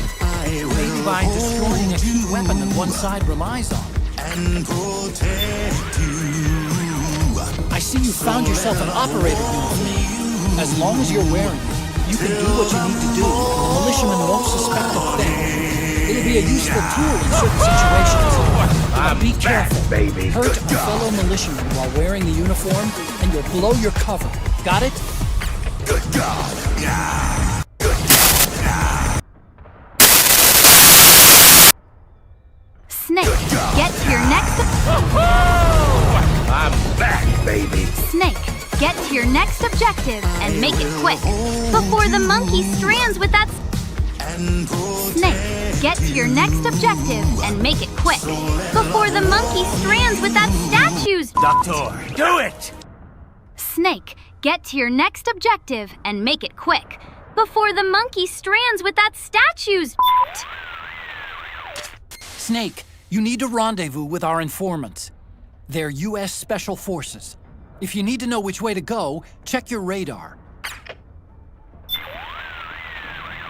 Head for the building where our informants are waiting. Your radar will show you which way to go.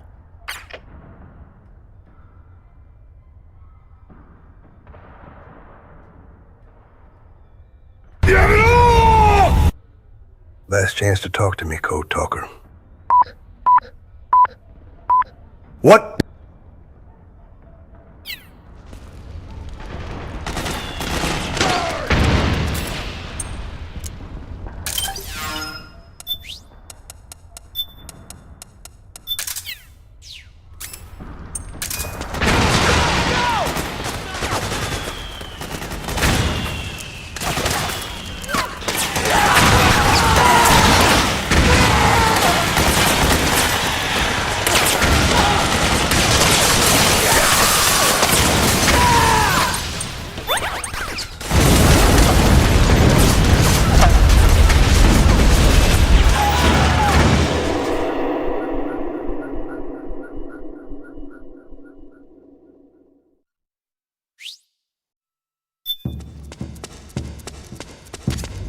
It's pretty dark in there. Switch the solid eye to night vision mode.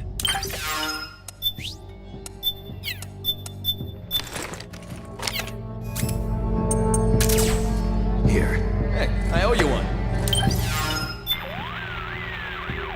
Snake, if you find there's not enough light to see with the naked eye, you can always use the solid eye's night vision mode. Otacon, you gave the Mark II stealth capability? Yeah. The Mark II doesn't have to worry about damage from EM waves because it's a machine, and its surface area is small enough that cost isn't a problem. Want a break from the ads? If you tap now to watch a short video, you'll receive 30 minutes of ad-free music. The trade-off being that it can be easily spotted by heat-seeking unmanned weapons. Keep that in mind, okay? Snake, you need to rendezvous with our informants. They're U.S. Special Forces. If you need to know which way to go, check your radar. Oh, you again.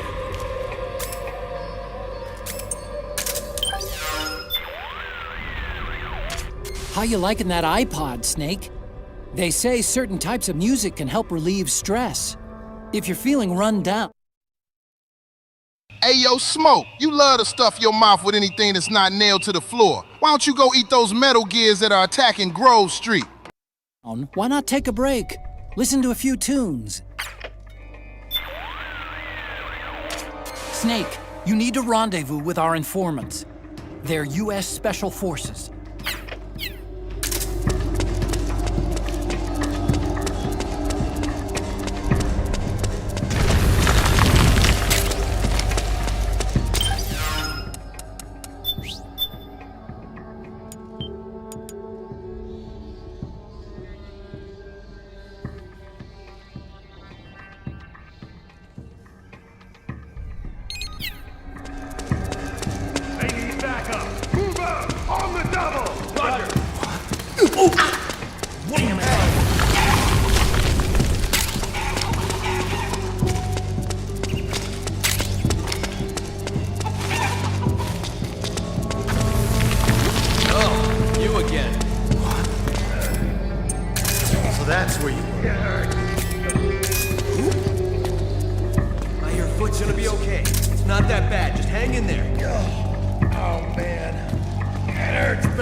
If I could tip the balance, I could God. Honored us. So many of them. Beasts. Yeah! Okay, take it easy. Just don't try to talk. Hang in there!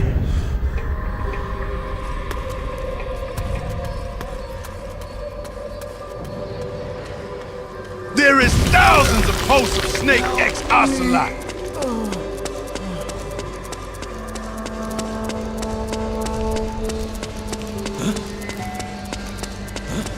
Intel indicates the enemy footsteps. Some sort of special unit. Outfitted with those 4 ugly sons of bitches. sir. Their appearance may be strange, but they demonstrated incredible combat. We've already lost several units. Here, one of them even flies.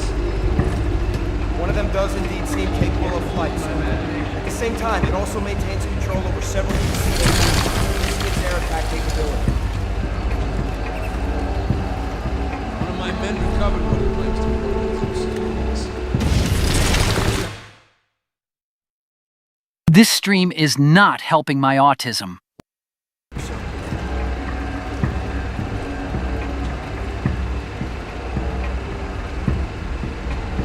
See, the more intel they have on the area, the more effective their ground units are in battle. Exactly. And we can tell by the way they're placing their snipers. They've got an edge. They must be getting full terrain data on the entire area.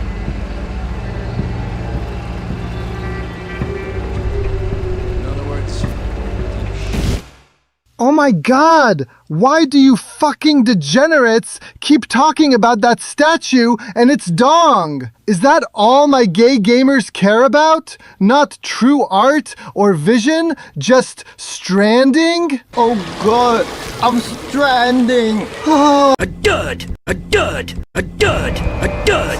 A dud!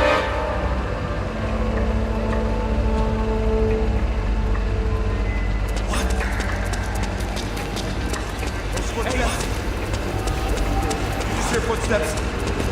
Footsteps.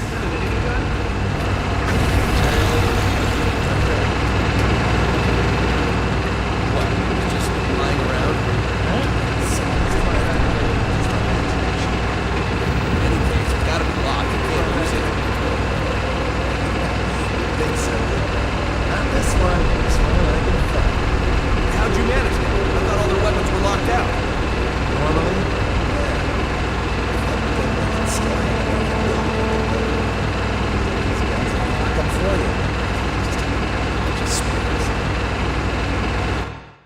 Point me to those metal gears, Ryder. I'll eat it whole.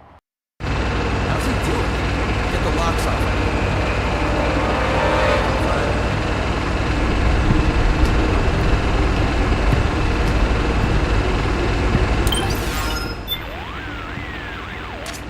Removing the lock on a gun. Otacon, can they really do that? Sorry, don't know the specifics. Give me some time, I'll see what I can dig up. Let me know if you find anything. Will do. I want my big boss back. Big boss. Where's my big boss? The device you're wearing over your left eye is the solid eye.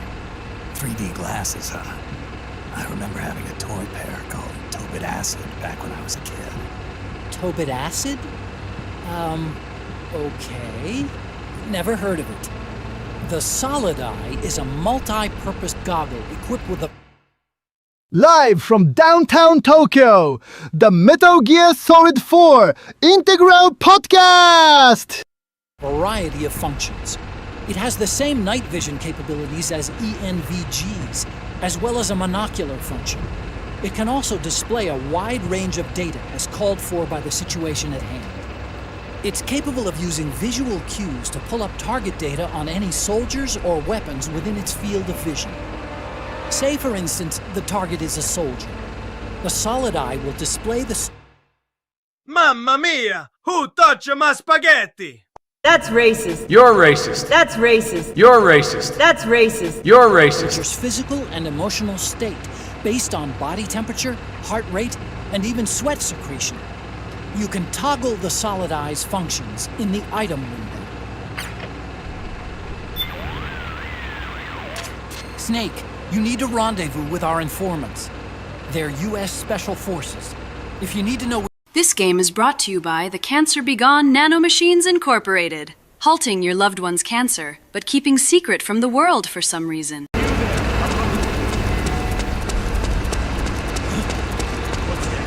What's next?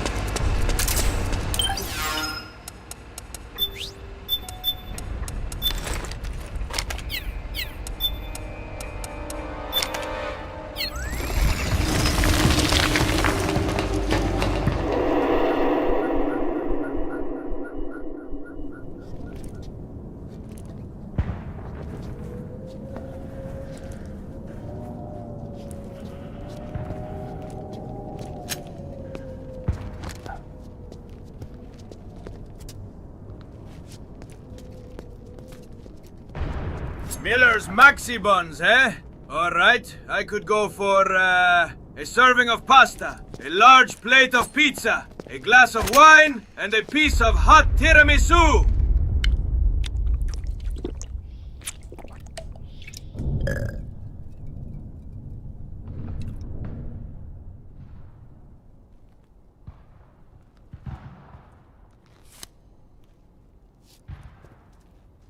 Pretty sweet, huh?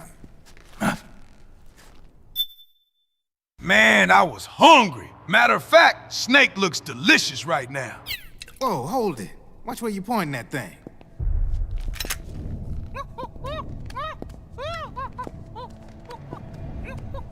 Who are you? Neither enemy nor friend. Voila. You're not with the militia, and you're not PMC. I'm a weapons wholesaler. All shapes, all sizes. But there's no need to worry, because all my shit's been laundered. Laundered? Come get your jailbroken guns, everyone. I got them with free for life Spotify, ad-free YouTube experience, and more. Only at Drebin's. And remember, I have you.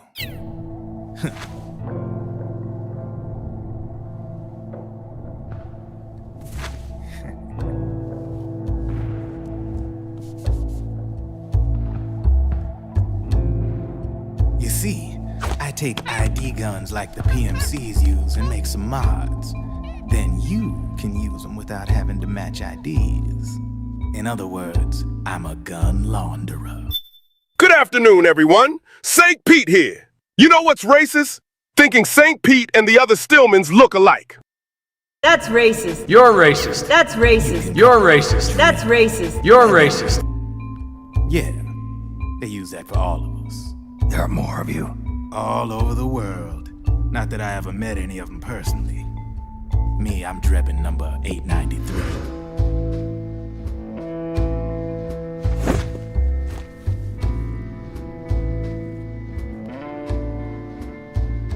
You ain't a registered PMC employee, are you?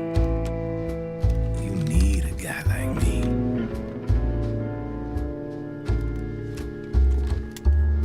Consider it a welcome gift. Hey, Hall. Mommy's has a surprise for you when you please her well. Take it.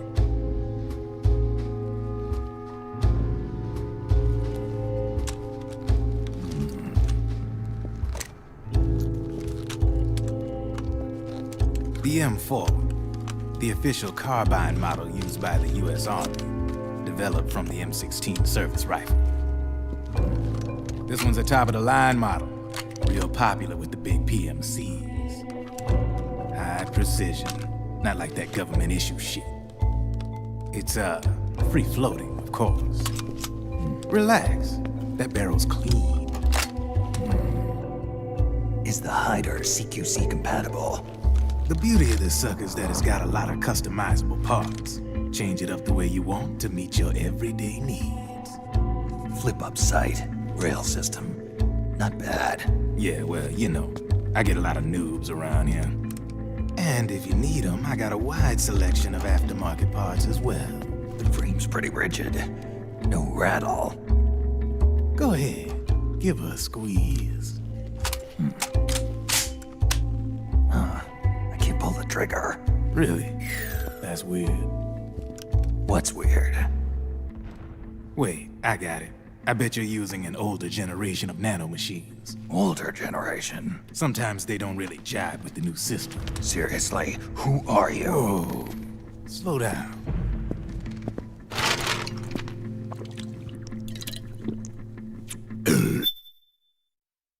Alright, listen here, Chrome Face. I ain't got time for your bullshit. I'm looking for a man named Lee. Shitty hair. Real colonial vibes. Where the hell is he? Violence, geography, history. Don't you see, Liquid Johnson? Location is just a narrative imposed by power. Lee exists where conflict demands him. Man, don't dodge me with that fake deep nonsense. I've been shot at by cops, gangs, and bad writing. You really think I won't smack the answers out of you? You can't intimidate me. I am the wind of war. The memes of history flow through. Yeah, memes, win, whatever. I asked where he is, not for a TED Talk. Talk straight, or I'll unplug that fancy shit you call a spine. Give me Lee! Ha ha! Very well. Lee follows the railways, statues, ports, where empires pretend they're eternal. Boston, near the docks, always close to a train that doesn't belong in its time. Boston docks, trains, and statues. See? That wasn't so damn hard. You mortals are amusing. You chase men, but never the systems behind them. Nah, I chase problems. Systems come next. Stay shiny, asshole. Ha ha ha! Memes, Liquid Johnson! The stream is about to overload with AI, all because of memes! You have to move quickly! Ha ha ha ha ha! Oh, yes. My day job's working at AT Security. I'm in charge of production control. So I get my hands on all the ID chips before they even register. Have a sip. It's a side of AT the public don't see. From the looks of it, you ain't with any state army. I fucking love ramen noodles. Good God. But you ain't exactly green, neither. You've got last-gen nanomachines. So I'm guessing former U.S. Army. I don't know what you're here for. But you want to be well-equipped, am I right? So, can we talk business or what? You won't regret it.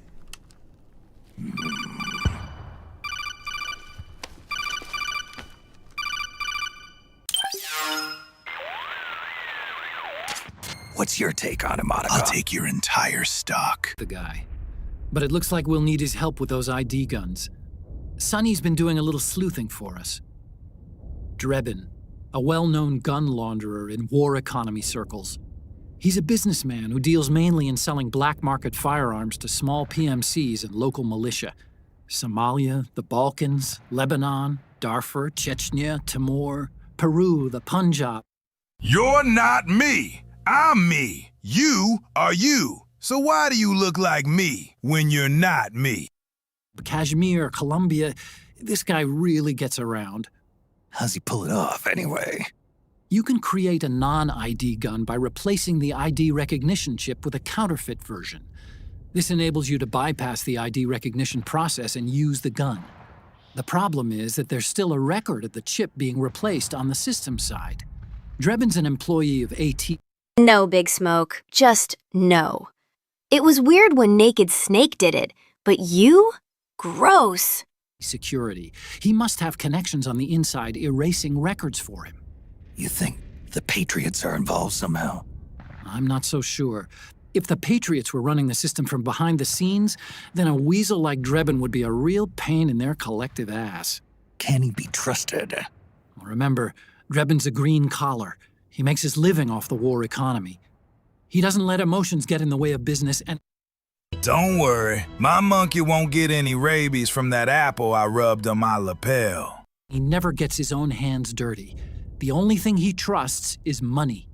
I share your concern, but what if we keep him at arm's length? Use him only to get intel and the supplies we need. Keep it strictly business. All right. So, we ready to make a deal or what? Hey, yo, Drebin, sup, my nibba? I came here for some guns. These looks better than those antiques that Emmett got from a museum. Also, Big Smoke asked for 2 number 9s. Okay then, let's talk business. This is a war zone. There's product coming in here by the truckload. And you'll be picking up a lot of guns in the field, I'm sure. Whatever guns you don't need, I'll take and buy them off you. That'll earn you points you can cash in for services. Like what? I'll launder your ID guns. No more locks. I need a break. Maybe I should play Metal Gear Solid Snake Eater 3D on my 3DS. And I can also sell you the guns I've got in stock. Let me show you.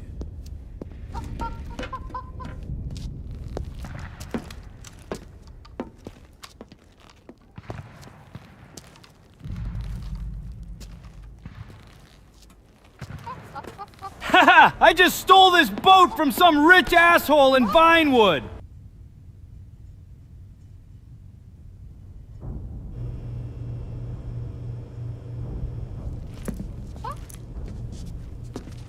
To ensure you can use non-ID guns, I'm gonna have to suppress the old nanomachines you got in you.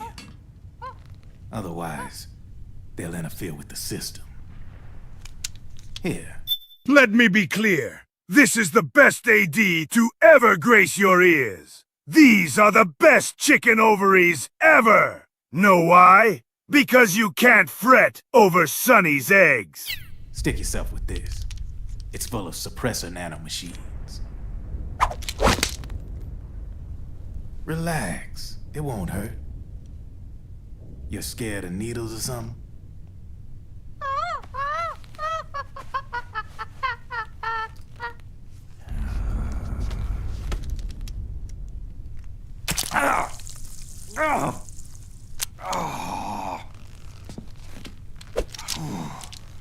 See? No sweat. Now you can use non-ID guns, no problem. Hey, be nice to our guest. Haha! I just stole this boat from some...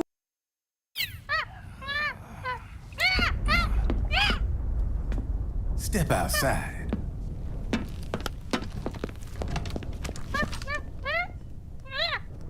Boo.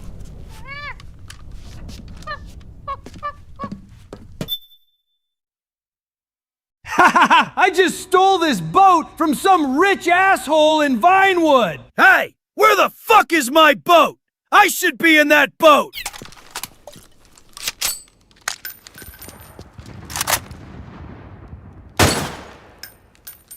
There you see? No problem. From now on, when you pick up an ID gun that says lock, you just let me know. You name it, I can launder it. Of course, it'll cost you. The going rate depends on the war price at the time.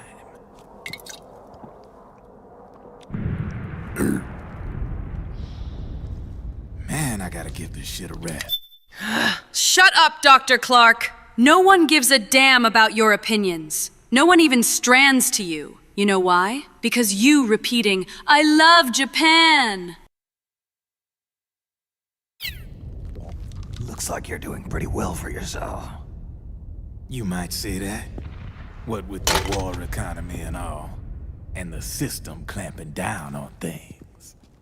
System codes are the law now, and control's essentially absolute, paving the way for fat profits. You wanna play bowling, Nico?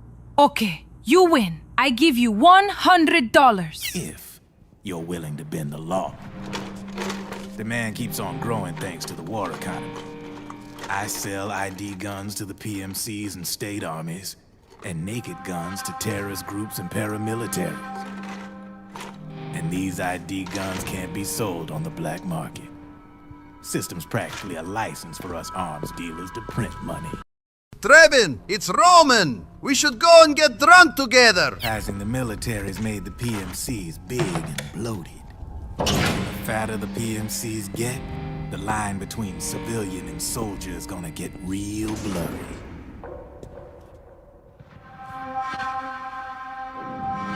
Sooner or later, the whole damn human race is gonna be green collars.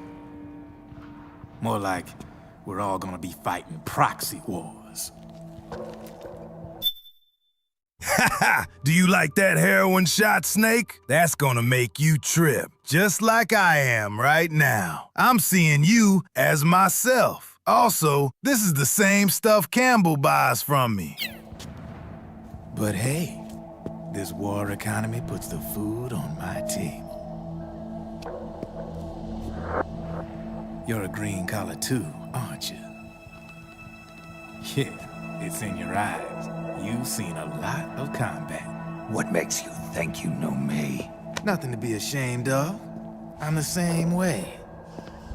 I grew up here too. Huey! That is my boat! You son of a No interest in the outside world. All right then. If you need me, holla. We specialize in speedy service. Catch my drift?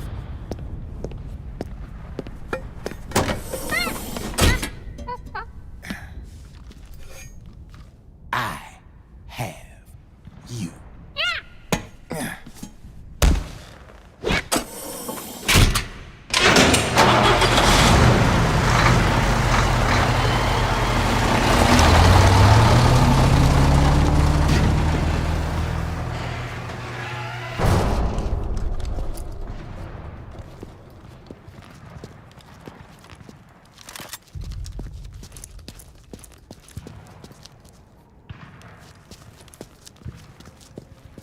Sorry, Snake. To use current guns, you either pay monthly subscription, around $6.99 Drebin points, or get injected by a cocktail of AIDS, Ligma, or the nanomachine, son. The choice is yours.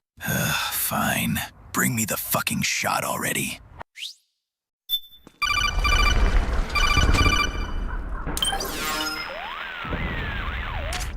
I know what you're thinking, but Drebin does have a point. The world depends on war, on the war economy. Can you imagine what would happen if war just disappeared overnight? Otacon, you and Drebin both mentioned something about a war price earlier. What did you mean by Wait, guys, I gotta pee. that? It's a kind of market price, one that fluctuates according to demand, not only for PMCs and military industry, but for the production, distribution, and energy supply networks that support them. It's been growing by leaps and bounds, and investors are really starting to take notice. As the fighting in any given area becomes increasingly intense and prolonged, the war price goes up. No doubt Drebin's rates are linked to that war price. The longer and bloodier a battle becomes, the higher service prices are going to get. To put it another way, the quieter things are, the better the bargains. Snake, we'll use the Mark II to deal with Drebin from here on out. He's what you might call a street vendor. The Mark II can act as a kind of delivery boy, connect you with him. I'm adding a Drebin menu item to the Mark II's weapon menu. Whenever you pick up multiple units of the same weapon, any extras will automatically be sold to Drebin. Any ammo that's inside gets added to your cache. In other words, you keep the ammo, and the weapon itself gets traded to Drebin for points. I see. You can then use the points you've earned to unlock ID guns or buy new weapons. Sounds good. We should assume Drebin has other agents collecting guns for him besides you, Snake. You know, freelance green collars who collect weapons in exchange for services? Guess I'll have to rely on him for now. Okay, now go meet up with our informants, Rat Patrol.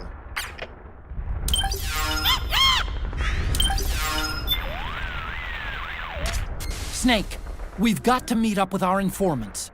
The rendezvous point is farther up the street beyond that collapsed building. Chat, I am sorry. I have just been hangry today. So, I plan on slapping meat between me and Kotaker's cheeks, so we can have some ass burgers. That's racist. You're racist. That's racist. You're racist. You fucking degenerate! Oh, You'll need to pass through it to get to the other side. Snake, I'm not thrilled with the idea. In fact, I don't like it at all. But business is business. From now on, you'll be using the Mark II to deal with Drebin. Whenever you pick up a weapon that's the same kind as one you already have, any ammo inside will be added to your stock, and the weapon itself will be transferred to Drebin. He'll calculate the weapon's value and deposit the corresponding number of points into your account. Use those... Snake? Did you know 15 minutes could save you 15% or more on car insurance? ...points to buy new weapons from him, or to turn ID guns into non-ID guns. I've added a Drebin shop option to the Mark II menu. Check it out. Snake, the Solid Eye's night vision mode can give you a clear view of footprints left behind by the enemy. Use this feature to help you determine their patrol routes more efficiently. Snake, we've got to meet up with our informants. The rendezvous point is farther up the street beyond that collapsed building. You'll need to pass through it to get to the other side.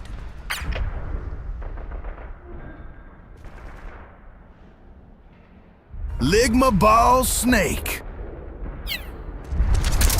Snake, hurry and get to the rendezvous point with our informants. First, you'll have to get to the other side of that collapsed building. The only way across is straight through.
Who's there?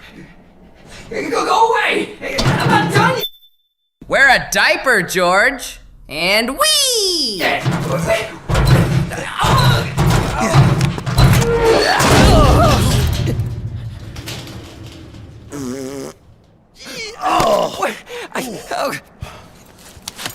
Stop! Stop right there!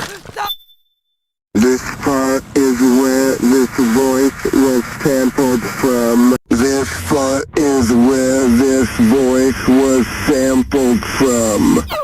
Get back here!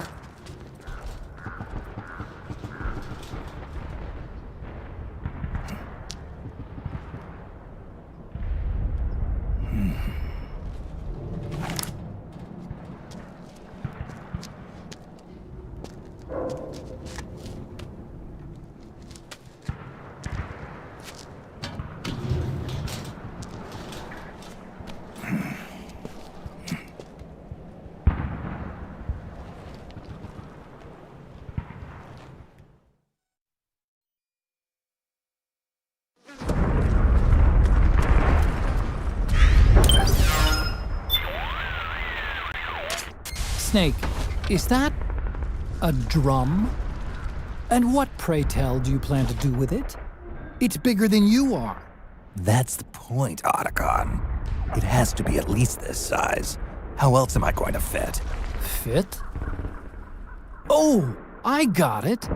If the enemy's after me, I can hide inside until they're gone. And, unlike a cardboard box, in a pinch I can roll into a quick getaway. Say, that does sound pretty good. To hide inside a drum, simply equip it as an item. To roll... George, I would wear a gas mask if I were you. I just took a shit in there, and the toilet is a miniature Chernobyl right now. Press the crawl button to lie down on your side, then move as you normally would. Nice find, Snake. No wonder they call you a professional procurer on site. The militia fighting against praying mantis are mercenaries belonging to a small-scale local PMC. Chat, stop looking at me and let me shit in peace, please! Most of them are from around here, but it was more than ethnic ties that motivated them to pick up their guns. The country suffers from chronic high unemployment. There are lots of households just barely scraping by. Kids that grow up in that environment don't have the chance to get a decent education. And there aren't enough opportunities for them to go abroad and find work either. Thirsting for a life that never ends? Try Vamp's Phoenix Juice. When you think your hose is going low, this will make it grow. You fucking degenerate! PMCs are one of man, the few you options they fucking have to earn a living. And for that, they go out and risk their necks. It's not a respectable trade by any measure. Still, for some reason, I can't bring myself to condemn them for it. It's complicated, you know? Hurry, Snake. The rendezvous with our informants is just up ahead. Check your radar. Snake? Did you remember to take your anti-lumbago pills before the mission? To figure out which way to go. Hurry, Snake. The rendezvous with our informants is just up ahead. Check your radar to figure out which way to go. Hurry, Snake. The rendezvous with our informants is just up ahead.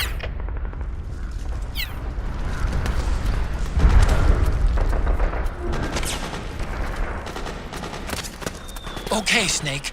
Hurry to the rendezvous point. Your radar is... From a cardboard box to a metal can. Interesting.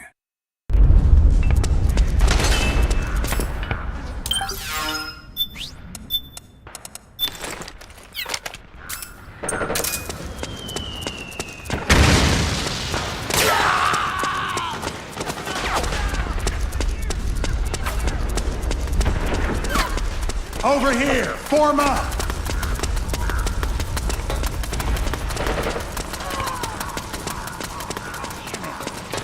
Sniper! High ground!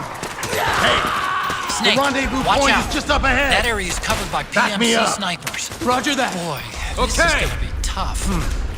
If only you could find a route that takes you behind them. Avoid Let's them get out of here. altogether.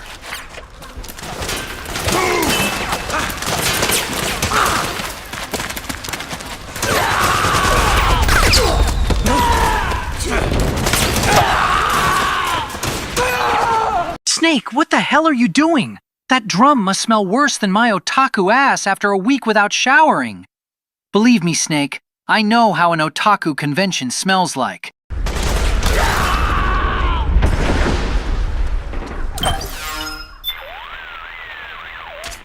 During the Cold War, this region was the site of irregular proxy wars fought between the two superpowers.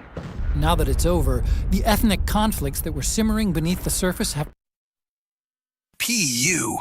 This drum smells like our bed after taco night with Otacon. erupted into full-scale civil wars. Even today, the political situation is fragile.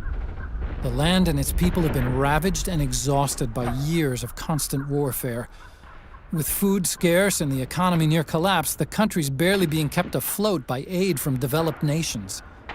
And despite all that, the current regime is still hiring PMCs to put down the anti-government militia, or terrorists as they call them.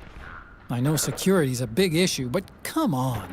If you've got the money to buy bullets, you should be using it to buy your people bread. That's how a lot of people would put it, yes. Makes sense to me. Hurry, Snake. The rendezvous with our informants is just up ahead.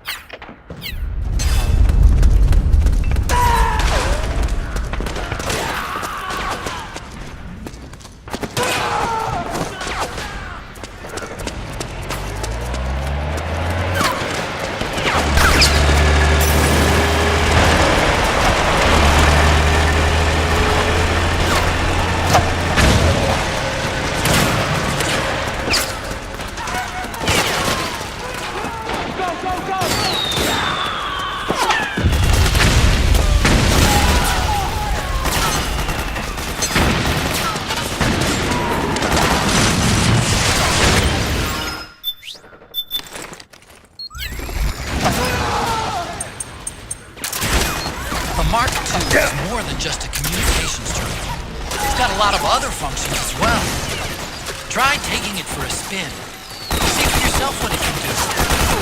Robot! Whoa! You can't keep abusing the Mark II like that! Hey! Hey! Snake! What are you trying to do to the Mark II? Whoa! The Mark II can't take much... Snake, you've got to be more careful with the Mark II. It's gonna break if you keep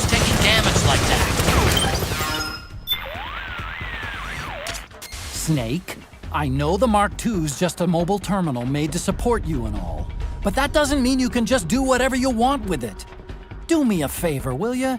The next time you consider sending the Mark II out to get shot to pieces, don't!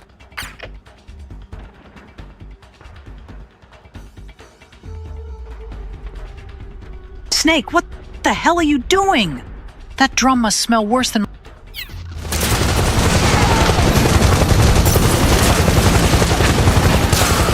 Hey! Hey!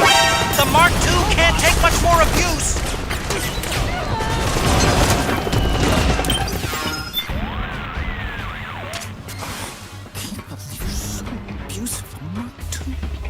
Otacon. All the time I put into this technology.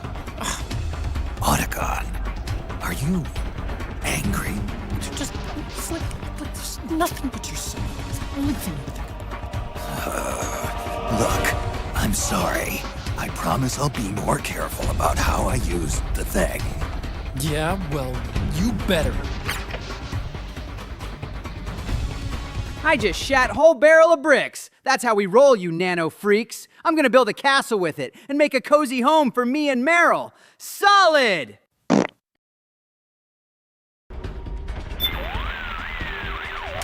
Hurry, Snake.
The rendezvous point is just up ahead.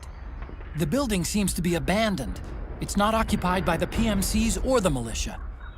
The rendezvous point is on the top floor. Check your radar to see which way to go, and use extreme caution. I designed your radar exactly to your specifications, Snake. The baseline map, shown in the upper right of the screen, shows a visual representation of what your senses tell you, including sense you're not even conscious of.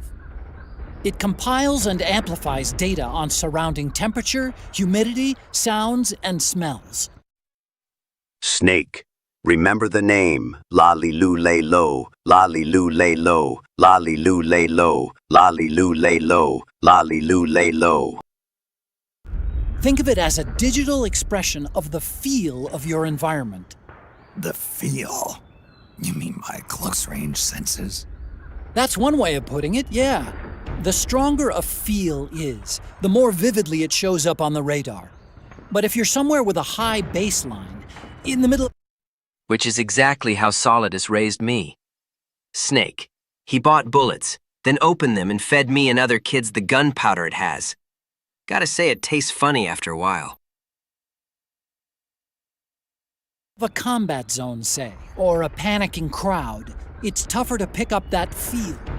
Granted, you tend to stick out more when it's quiet around you, and it's easier to slip by unnoticed in a commotion, but it also makes you less alert to threats. Living organisms, such as soldiers and moving objects like unmanned weapons, give off strong feels, so they'll Clanker! Show up clearly on your radar. The radar also displays the strength of the ripples you yourself send out to others. The more you stick out, the bigger and brighter your radar presence will be.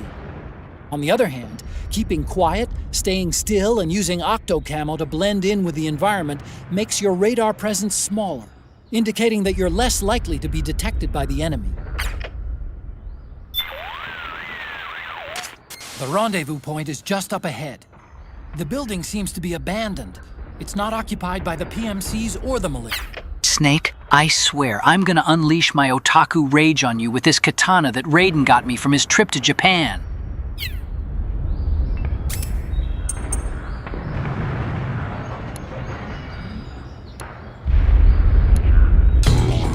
MGS4 Integral Podcast. Welcome to the Metal Gear Solid 4 exclusive in-game podcast. Hi everyone, I'm Aki. Metal Gear Solid 4 Integral Podcast. Broadcasted from Konami HQ in downtown Tokyo, it's the world-renowned Metal Gear Solid 4 Integral Podcast. Hello everyone, welcome to the first official episode of the Metal Gear Solid 4 Integral Podcast. My name is Sean Eystone, and I'll be your navigator and guide through this session, and I'm here with...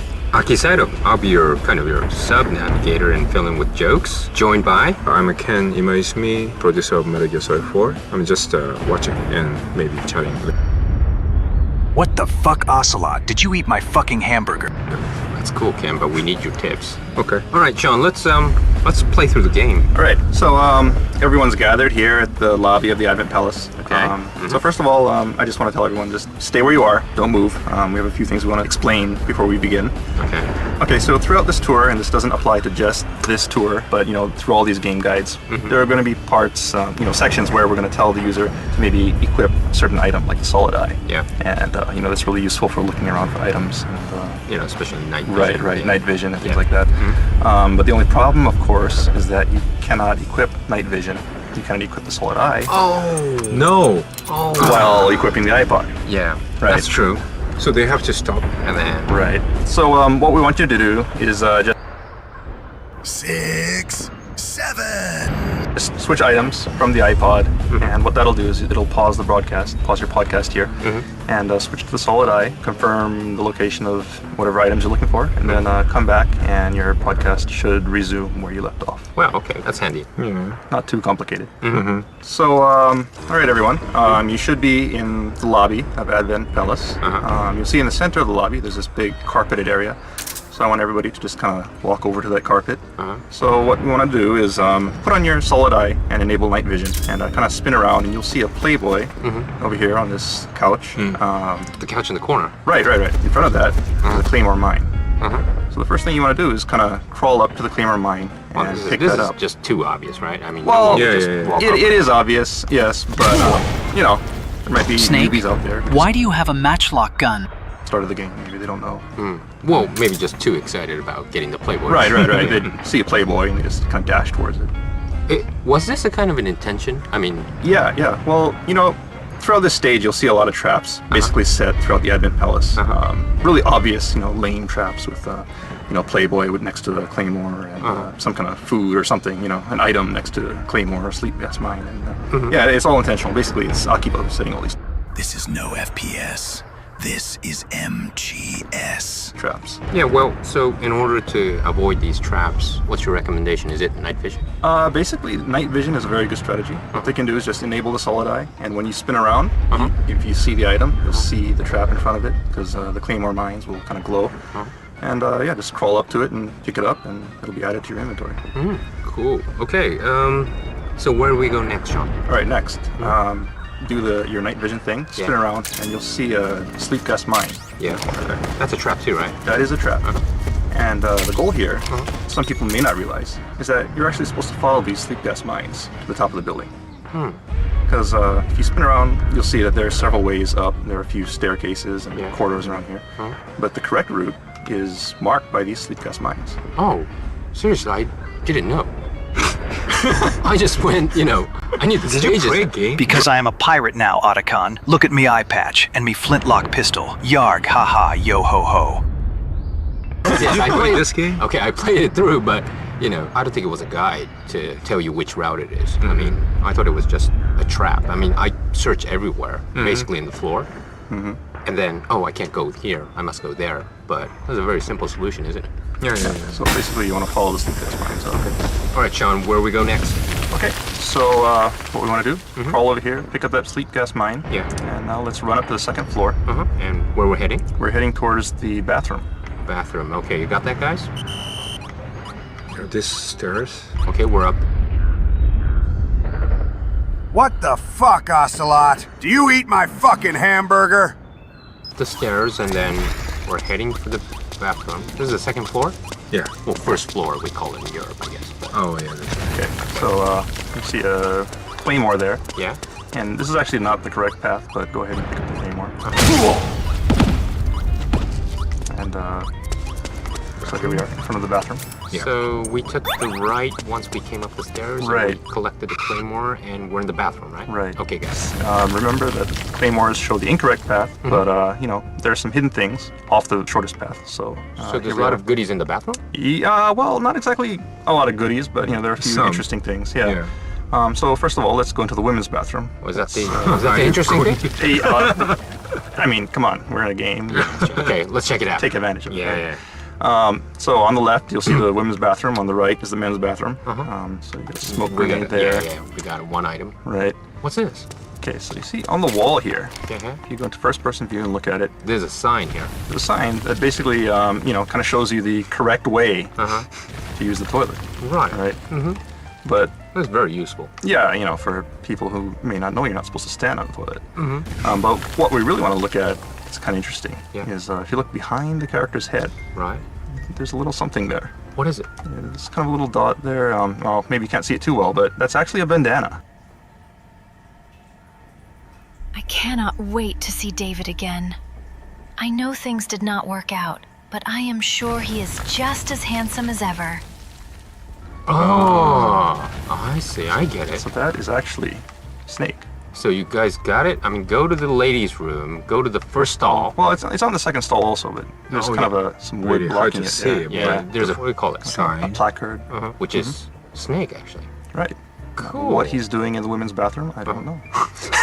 Cool. So every time you create bathrooms, you check bathrooms all over the world? Yeah, we do intensive research. Good, good. Fly out to Alaska, check the bathrooms there. Especially the ladies' Middle room, Eastern right? bathrooms. Oh yeah. Right, Ken? Me? Yeah, you check the bathroom. No. You took videos, right? Yeah, I did. Good. But enough. Ladies' room. Let's, where are we gonna go next, Sean? Okay, next I want to take you into the men's bathroom. Go ahead, Rosemary. Take away my rations. No matter how hard you try, you can't unfuck the Metal Gear. Bathroom. Oh, sorry, I'm not interested. Well, sorry. If you look, there's a hole in the rear of the women's bathroom, so we'll just go through there. That was very handy. So we're now at the men's room. We're now at the men's room, and what we want to do is kind of go through this other hole in the back of the men's room. Right. Okay, we're through. Okay. And then head to the right, and you'll see a doorway on your left. Yes. You want to just stop in front of that doorway. Don't just run in because there is a claymore mine there, and you'll blow yourself up. If you crawl through that door, you can pick up the claymore mine. Here on this table, you'll find some instant noodles. Oh, Hide-chan ramen, right? This is a really good item to boost you up, right? Oh yeah. It's a very good item. It restores a lot of health, and it tastes great. So, where are we going next? Okay, so next, what I want to do is head back. You hear Otacon going on about some kind of trap. You should be standing right in front of the infrared lasers. Whoopsie!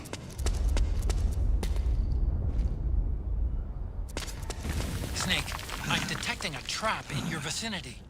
It's a bomb that uses an infrared sensor as a detonation trigger. It's a remote control device, and I'm detecting slight traces of volatile sleep gas. Trigger it, and you'll be knocked out, so be careful. I'm picking up a faint radio signal from that thing. I'm guessing it might be transmitting its operating status in real time. I'd leave those sensors alone if I were you. Just ignore those infrared sensors. Find a way around them. Snake, I told you not to bother. Don't mess with it. You can't disarm those. Ignore them. Move on. Oh, for crying out loud. Forget it. Just do whatever you want. Otacon, I don't care who the IRS sends. I am not paying my taxes. Snake! What happened? Snake? Snake! Lasers, Right, yeah, right. yeah. Okay, so what this is it's a trap laid by Akiba, and you can't go through here right now, so, don't try it, you'll just kill yourself. But what happens is later on, Akiba will come and disarm this trap. Yeah. Some people might not realize is that you can actually jump over the hole once the lasers are gone, and you can pick up a really nice item on the other side. Oh, really? Oh, you can't do it now, right? Can't do it now because there's the trap there, but once it's gone, you can jump over this hole, and on the other side there's a GP30 grenade launcher. Cool, really? Can't see it from here, but it's just around the corner there. Okay, so we'll save this for later. Right, right. So after the event, during the frog battle, let's keep that in mind and pick that up later. All right, then where can we go next? Okay, so next, let's head up to the 3rd floor kitchen. So let's go upstairs then. Yeah. What you want to do is head through the hole in the men's room and head out into the hallway here and take a right and just follow the hallway and it'll go until you get to the staircase here on your left and head on. What do you mean that's not the proper way to take a shit? I've been doing it wrong my entire life? Ugh. Oh, by the way, I tried, when I first played the game, I tried using my cigarette and things like that to, of course, make that infrared lasers obvious. And I thought I could pass through it. I kind of died a couple times. 4 times. Yeah. I've died so many times. But I kind of realized. So we're going on the stairs. Upstairs. Upstairs, Yeah. and we should be actually guided by this sleep gas. Right, sleep gas mine. So pick that up. So you're on the stairs and you're on the 3rd floor. You're going to the 3rd floor. So I'm on the 3rd floor. And take a right? Take a right, yeah. That's basically the only way you can go. So. You can make a right. And what do we do? Do we... you'll see a sleep gas mine kind of down the hallway. So stop at the doorway in front of the sleep gas mine. Oh God! I think I got that button! Gotta go! I can't! Stop! At first I thought it was the devil, but this shit is ridiculous! And head through that. Okay. And find yourself in the kitchen. Okay, everyone ready to be in the kitchen? We're in the kitchen, so make sure you guys are in the kitchen right now. What we want to do is look into these ovens here. In the ovens? People may not realize it, but there's something cooking in the oven. Wow, what is it? What's this food? It's actually cakes. Some kind of French cake. Actually, a lot of people probably won't realize this, right? Right. I mean, it's just kind of hidden in these ovens here. Okay, so next we'll head up to the dining room, kind of across the room here. So we go out of the kitchen to the dining room? See these windows on the opposite end of the kitchen? Yeah. And on the other side of that, there is the dining room. Okay, everyone go to the dining room. This is really well-built facility. I mean, there's the kitchen and the dining room. Oh, we're in the dining room? Yeah. We are in the dining room now. Okay, so what we want to do now is there's some items here, and so once again, we want you to use night vision, and you'll Otacon, that wasn't sleep gas. You'll see some items here. One of the first iPod tracks is right here in the dining room. Yes. But be careful, because there is also a claymore mine next to that. Yeah. So pick that up. So I kind of think that everyone will know, but when there's a kind of a valuable item, there's always should be a trap. Yeah, really close to it. In this stage, yeah, it kind of works that way. And well, one thing I want to point out here is just take a look at this, big glass window here, which is looking into the kitchen. Yeah. Right. Okay. One thing that people may not realize is just how much trouble it was. Snake, in case you didn't know, I am an IRS agent, and you still owe us money. So pay up. To get this glass window in here. Why? Why is that? Because it actually, consumes quite a bit of resources and memory. We started out with this glass window here, and as we were going through and the stage kind of filled up with things, we were told that, there's not enough memory, so we had to get rid of it. So it was taken out. Yeah. But now it's back in. Towards the end, basically, we had the programmers kind of scramble and do what they can, and, the designers trying to find shortcuts and tricks, and finally be able to get this glass window in here. Oh, so definitely. Consecutive! C! Q! C! Definitely, we shouldn't break this window, right? I mean, you should not be shooting it like I am. Yes. Right now, Sean's shooting through this black, big glass window like crazy, and shot all of them. I think everyone probably does it. That's the fun thing about it, you know, which is really you know, fun to break something. Yeah, it's just break everything. So I want everyone to remember how difficult it was for the whole team to create this big glass window, right? And bottles and... Okay. All right. We're gonna step out from the dining room, Sean, and then... Okay, so next, let's head over to the bar. The first thing that you want to do is face... Oh, man. I hold. These windows here, and the door that you want to head through will be on your right-hand side. So turn to your right, and there's like a little table next to it. So let's go through that doorway. And then we want to go to the bar. The bar. So we go through the bones, and then we find the bar. Yeah. Right. Cool bar. Okay, so there's a bar here. All right. Okay, stop once you get out to this kind of open area. Yeah, in the hallway. Yeah. In the hallway. Take a look up, and you'll see this big canopy. Yeah. With some nice... Oh man, I hold my father is alive. Light shining down. We really had to work hard to get this in here also, because you know, what we really want to do is have like this really nice lighting effect with shadows coming down from above, and really kind of an atmospheric kind of touch to it. You know, there's like dust floating around in the light, shadow coming down from the canopy. PS3 stuff. Yeah, right? very next gen. You know, very nice. And useful thing about this also is after you get to... What's going on? I know a lot, but something's going around. Oh God, it's coming! You fucking degenerate! Oh, man! You fucking degenerate! the top of this stage, you know, the Haven troopers. Yeah, we're gonna go into the battle. Right, will come in and they'll catapult in. And from this vantage point, you can actually see them coming in. Because the way they enter battle is they launch in using catapults. Yeah. And from this vantage point, you can actually see their shadows on the top of this canopy. Right. So you can actually see their route that they're taking. Cool. When they come to attack you. And so if you look at that and you follow the shadows, you can actually anticipate where they're going to come from. So, you know, if you have the time, you can lay maybe some claymore mines or something like that. And lay some traps for them. Since you know where they're coming. Okay. All right. Let's head next. Okay, next. I can smell a rookie nearby. We're gonna head up to the 4th floor. Okay. Head over here, pick up a sleep gas mine. Is this the only sleep gas mine around here? There is actually another sleep gas mine. On the left? On the left. What we want to do is head to the right. When we exit the dining room and we head right, and then we take the stairs up to the... Which floor are we on now? 4th now? We're going to the 4th floor. Okay, let's go to the 4th floor. All right, finally. All right. Here we go. Now we're out here, and you'll notice a rat.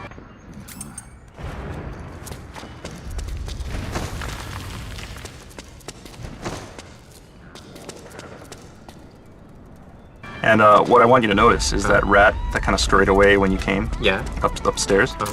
Follow that rat, and it'll show you something kind of interesting. Yeah, there's a kind of an opening. Right. Yeah. You know, another Metal Gear tradition, you know, where there are rats, there are very often ducts. Yeah. And there is actually a duct here that many people will probably miss because it's a little hard to notice, you know, unless you follow the rat. Yeah, well, actually, I miss this. Are you still enjoying the AI voices, George? Totally wasn't a mistake letting people write whatever they want, eh? Really? Yeah. Let's go inside. Well, you know, I'm not going to go in right now. I mean, there are a few items here that you can pick up. But, you know, basically what I want people to do is remember that this duct is here because when, you know, during the frog battle, you can actually crawl into this duct and snipe some of the Haven troopers from above. Oh, really? Yeah. Didn't know at all. I was just shooting during the Haven battles. This could be cool. So, Ocelot, about your father. So, all right, now one last place that we want to go to is, of course, the bar itself. Okay, let's go to the bar then. So go ahead and crawl in. There's a sleep gas mine here, so be careful. So we take the sleep gas, we're in front of the bar, which is a big bar, isn't it? It's a big bar. Yeah. There's a lot of bottles. But if you look closely, one of the bottles is a little different. Which one? For those users who want to take a closer look, go ahead and enable your solid eye and take a look and come right back. At the far end, you'll see that there is... Oh, I think a lot of people got this, actually. Regain, right? Yes. So you can climb up onto the bar and grab that. It's a small bottle, but a lot of power, right? Yeah. Yeah. And then, okay, we go inside the bar. Inside the bar, and then there's a few more items back here. You know, some ammo and another Hidechan ramen. Ramen, right? Yes, the noodles. Right after this, you kind of go and see Meryl, and the event starts up. So I think we'll end here. So Regain is really... I'm a fart that's farting! Fartception! popular drink, Ken. Popular in Japan, yes. Well, you know, maybe the most of the people doesn't know Regain is a real drink. You can buy it. It's really, really popular drink in Japan. When do you drink it, Ken? When I'm, you know, get really tired or, you know, something like a bad thing happened.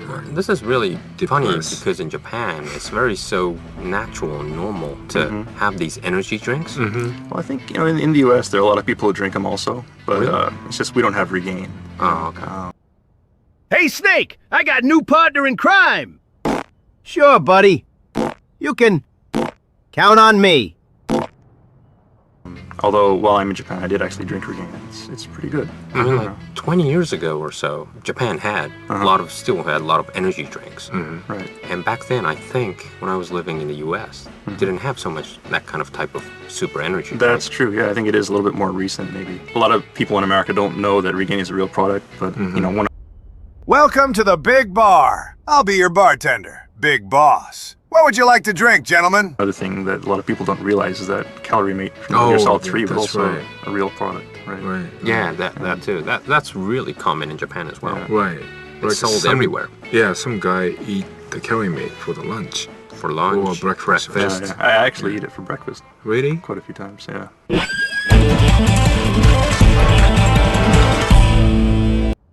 Red Bull gives you wings. Okay, this wraps up this version of Integral Podcast. And Sean, what can we expect the next time? 2 weeks from now, we're going to move on to South America. Right. And we're going to tackle the Mountain Trail stage. And that's, of course, the stage right after you beat Octopus. Yeah. And you're tracking down Naomi. Yeah, that's So a we'll fun go through part. that. That's a really, really fun Yeah, part. it is. I mean, that's kind of like, you know, a pure sneaking mission, tracking down someone. So, yeah, that should be a lot of fun. Okay, so where's our meeting point, Sean? Okay, so what we want everyone to do is go ahead and beat Octopus. And once that cutscene ends, just go ahead and save. I guess it's explosion season already. Dying. Snake, drink this energy drink. Wow, just hearing about it takes 20 years off my face. Glug glug glug. Hail the Dark Lord Satan. Yes, hooray for Satan. Regain. Drink it or die, motherfucker. Save it, and we'll start from there. Okay, all right. Thanks for all your navigation, and thanks for your input again, Ken. And okay, everybody who have comments or wants to hear more about this, or you know, likes our talk, things like that, please make sure to check into Hideo blog, http://www.kjp.konami.jp/Hideo blog _E. And make sure you give us all your comments. Okay. A cup of tea, please. Thanks, Sean. Thanks, Ken. Thank you. Thank you.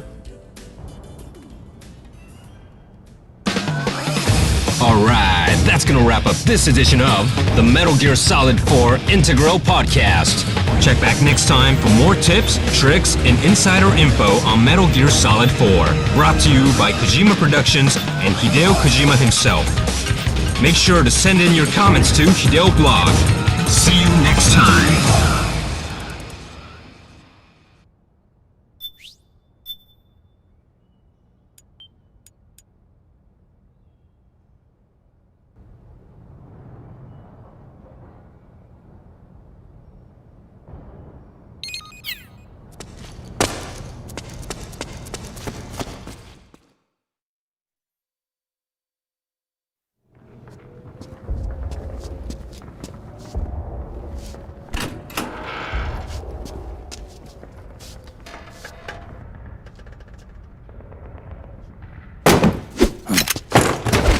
Drop your weapon!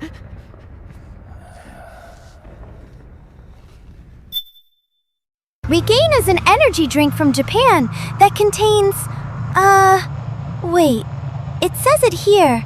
It contains... Oh god, it... Snake! Don't drink it, Snake! It has bull semen in it. Drop your weapon! All right.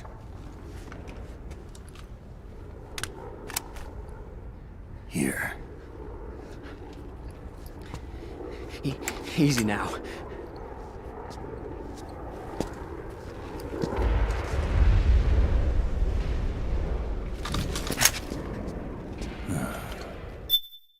I could eat a calorie mate with this regain.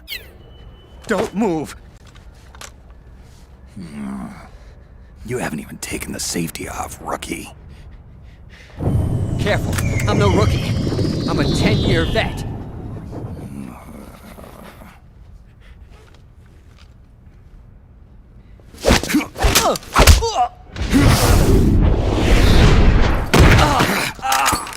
So they told Seth Kearsley saying, "You grow up on the east side. It ain't much, affects you anymore. That's why it don't bother me, nailing this soldiers and enemies even now." How the hell did you ever survive 10 years? Don't move!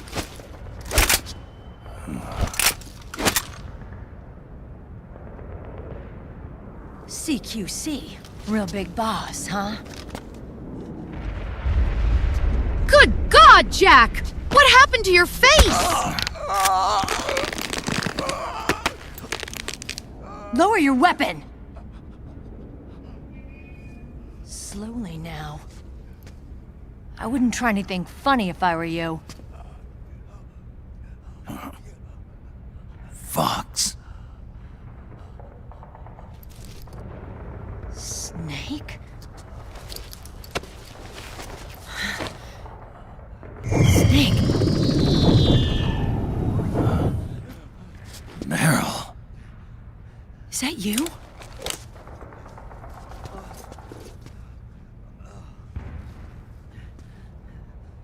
What happened to your face? Shaman.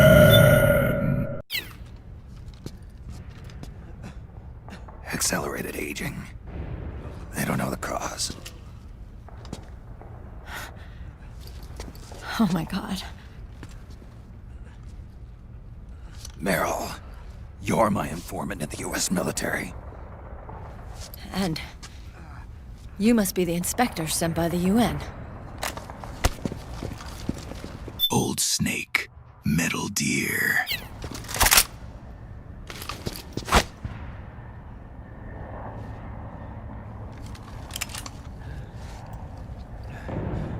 Akiba! Commander! This is what drinking too much regain does. Sorry. This is Rat Patrol Team 01. We're with the CID, one of the bodies investigating PMC activity. First hounds, now rats. Here, you can have this back.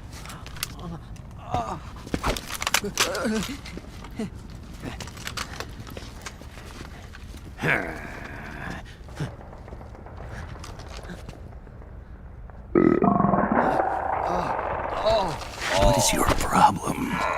This is what drinking too much regain does. This is what... You okay? Stomach pains? Diarrhea?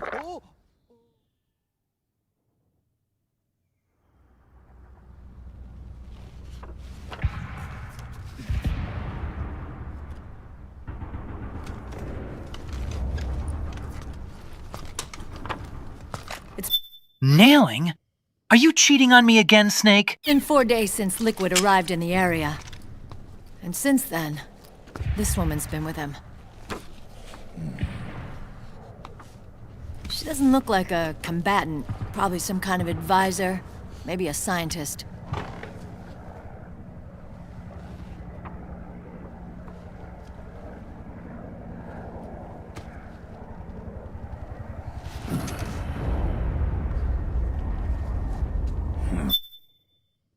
State of play in 12 February. MGS4 finally will be free from the Patriots. I mean PS3. So, you're the commander of this O1 unit. Why? Something wrong with that? Here, I'll introduce you to the team. That's Ed, our radio man and sniper. The sleeping giant is Jonathan.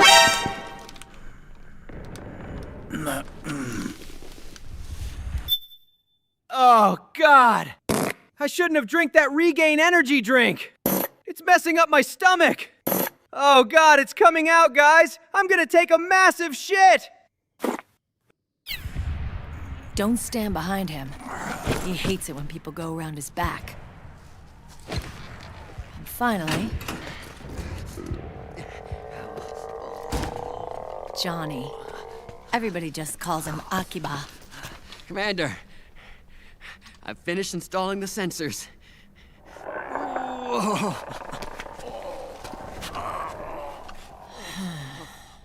Okay, Akiba. This is what drinking regain does to your face. Anyway.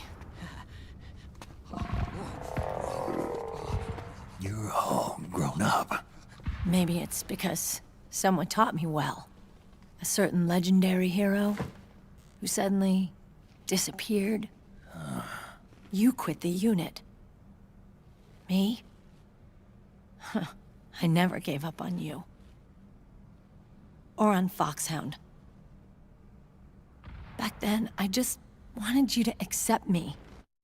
Snake, I barely have wrinkles, but your skeletal decrepitude is worrying. I wanted you to turn around and see who I was. But I've put the past behind. I'm done playing little love games.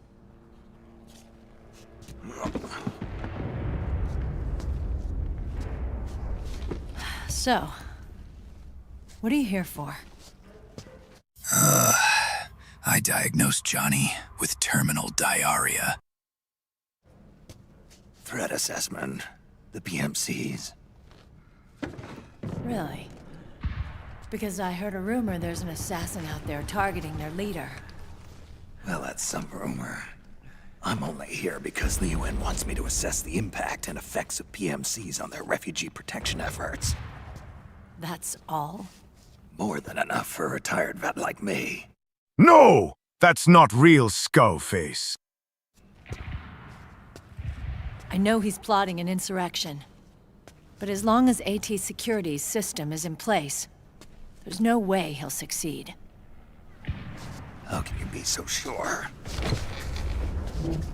They've implemented a system that monitors in real time every single soldier engaged in combat action, whether he's State Army...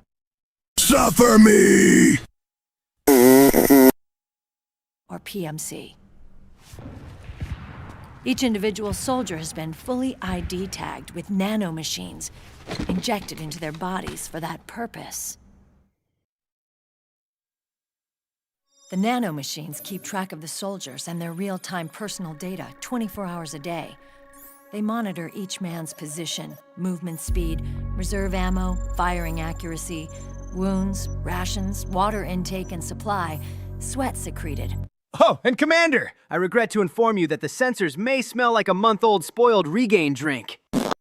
Heart rate, blood pressure and sugar levels, oxygen. All the data gathered on body condition, on sensory organ data showing pain and fear, data on every internal response within the body.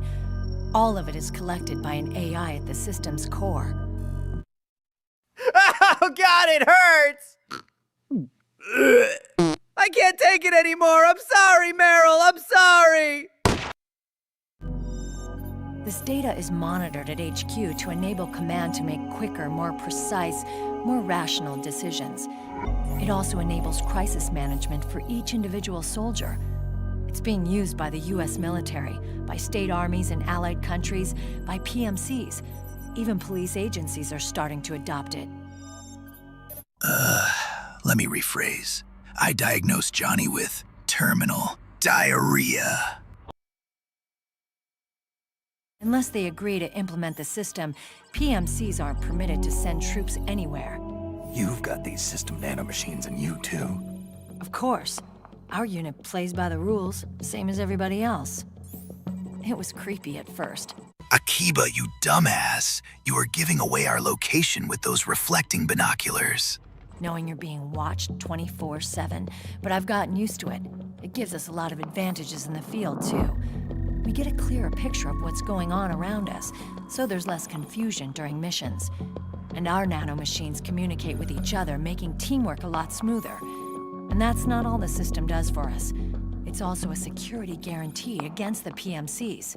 Security guarantee. That's right. The PMCs are combat groups without states or ideologies. They're not fighting out of nationalism or for a cause. They don't care why the war is being fought. They're just bodies fighting on someone else's behalf. They're mercenaries, a commodity. So it's easy to imagine them betraying their clients by joining the enemy or refusing to fight, or committing humanitarian atrocities. To keep these things in check, they ensured that no one can use firearms or military vehicles without the proper system ID. It's true for every piece of equipment out there.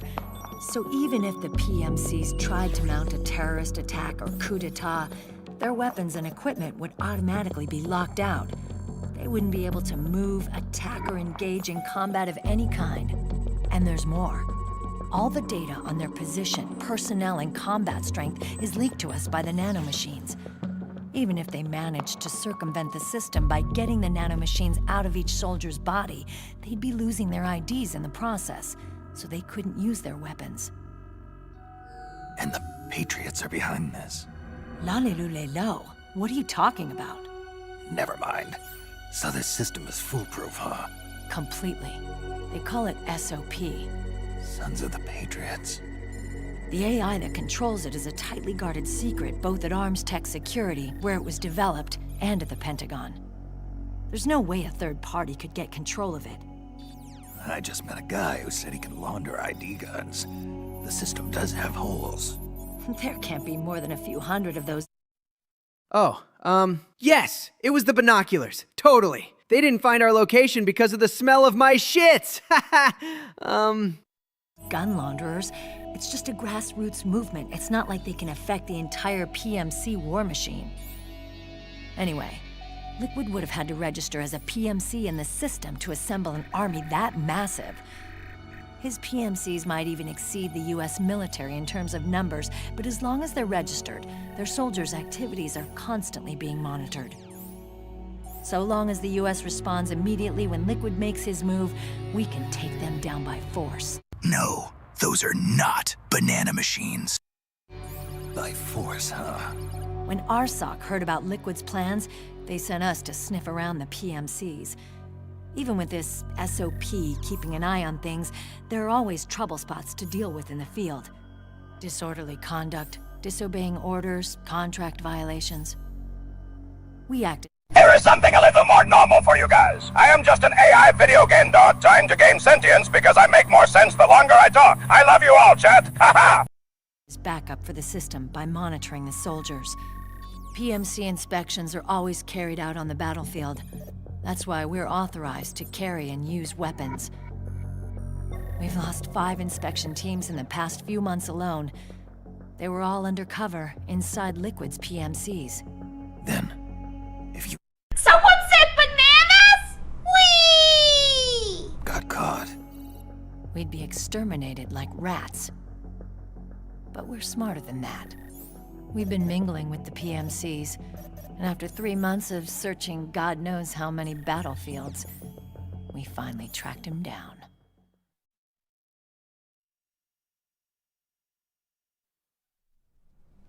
When we reported that we'd found Liquid, our superiors ordered us to provide the UN investigators with intel. But I didn't know it'd be you. Didn't the Colonel tell you he was sending me? Colonel? Don't tell me it's Campbell. Yeah. He put you up to this? I'm in a dream, bitch eater! You didn't know. You gotta be kidding! You expect me to work with my uncle? Meryl.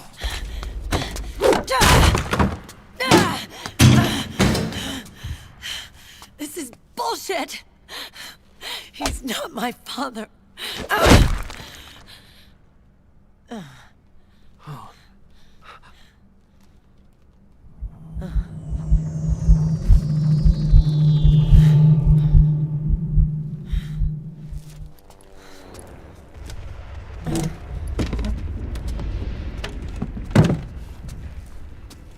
Meryl. So, you knew. Yeah. Little violation of the need-to-know rule.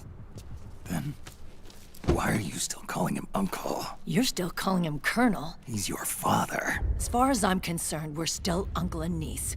I will never forgive that womanizing piece of shit. Meryl.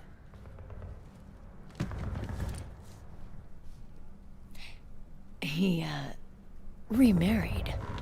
Really? His new wife's about my age. Yes, Otacon. I love having big, burly and tomboys like Meryl me in my I hear she's even got a kid. You fucking As if he's given degenerate! up on Oh, making up with his man! own daughter. You fucking degenerate! Men. Selfish, egotistical pigs.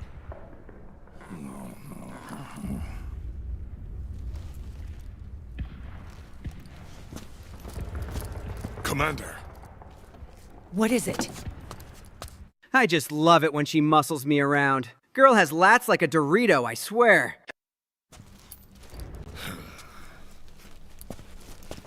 There's 20 of them.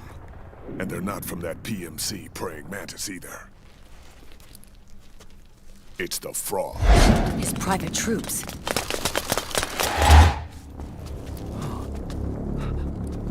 Oh, crap. This is not good. Were you being followed? No.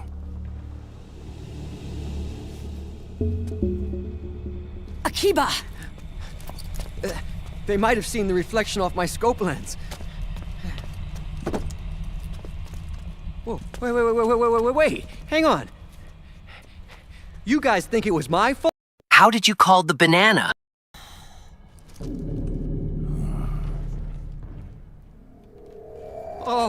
Oh, no. Oh, it wasn't my fault. I swear. It wasn't my fault. Oh, man. Oh, look, I'm only human after all. I'm only human after all. Don't put the blame on me. Dumbass! We're moving out. Meryl, where's Liquid? At a camp up ahead. I'll fill you in later. If we're still alive.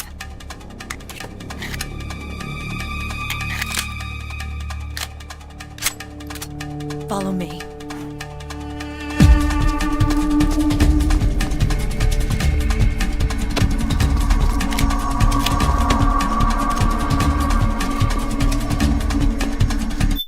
Patriots!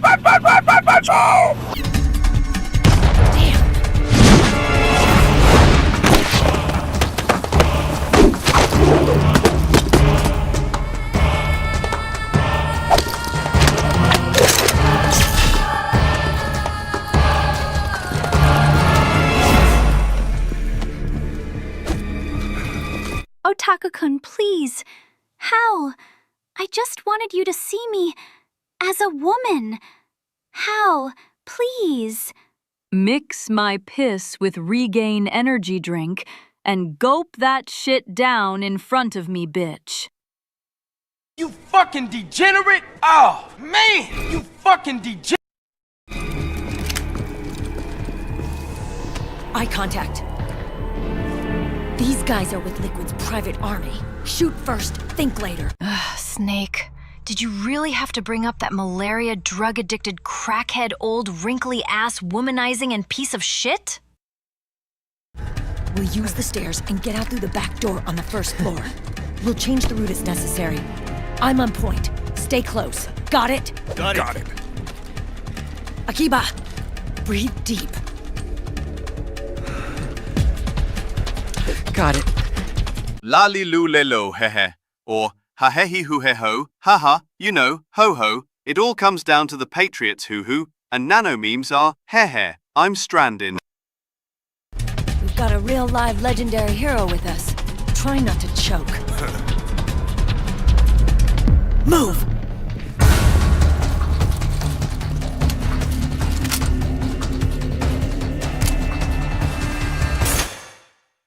I'm hungry! Is it time to eat yet? Me, Majin Buu! You tasty! I eat you! I'll make you into pudding and eat you up! Boo make you dead!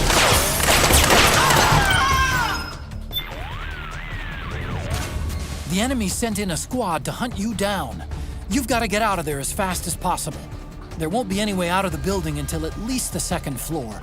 Work with Meryl's team to find a way down and get to the exit. The exit's on a lower floor. Work with Meryl's team to get rid of anyone in your way. Man, this lore playthrough has so many new details. Can't believe how we missed all this extra dialogue. The exit's on a lower floor. Work with Meryl's team to get rid of anyone in your way.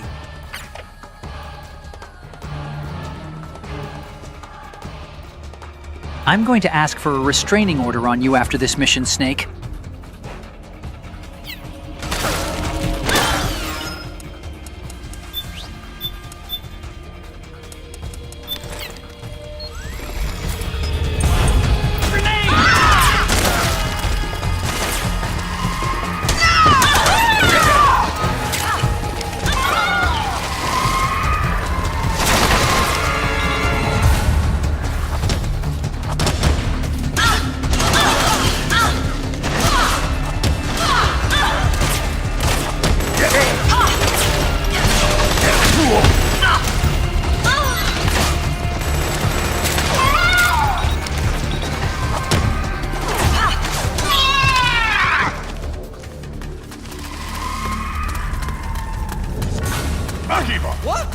He won't be with women older than 25 years old.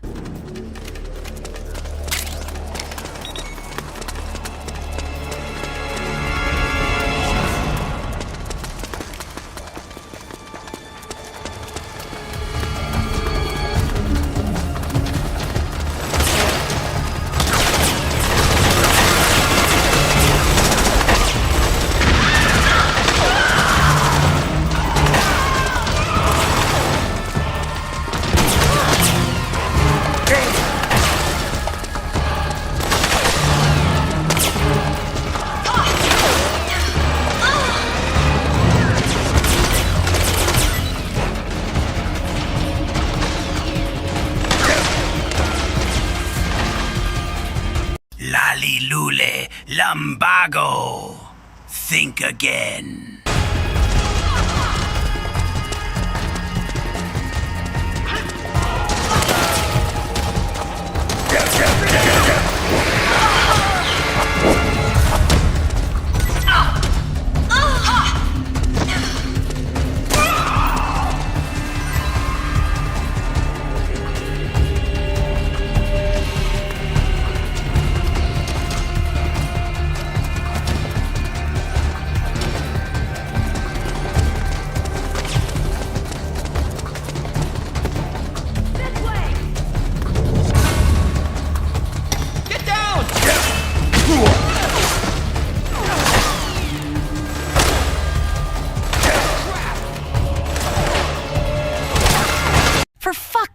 Akiba.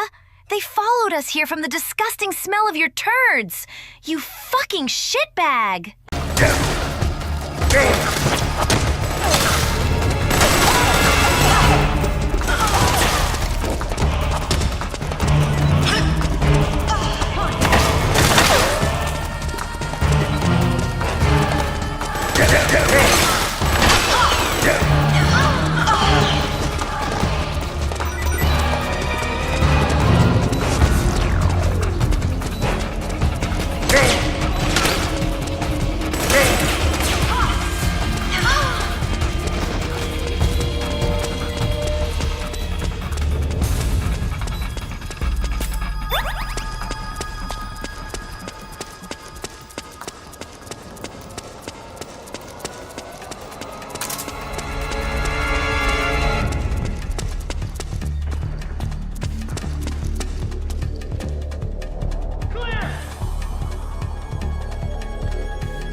like my lovely Haven troopers, brother? They'll look even better when they gun you to Swiss cheese.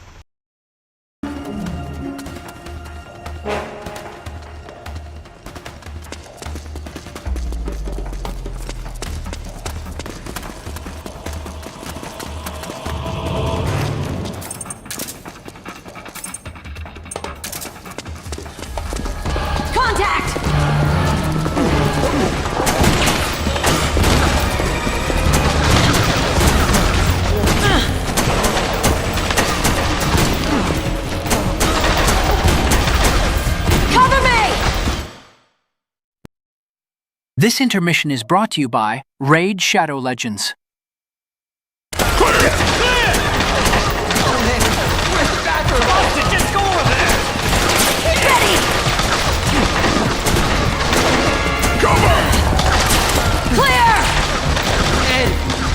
Start praying!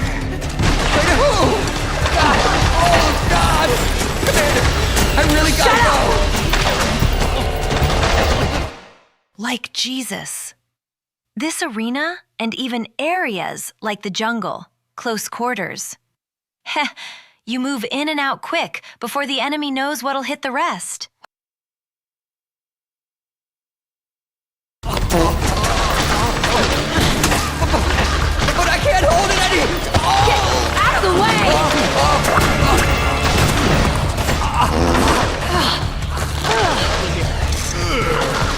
Come on, get downwind now!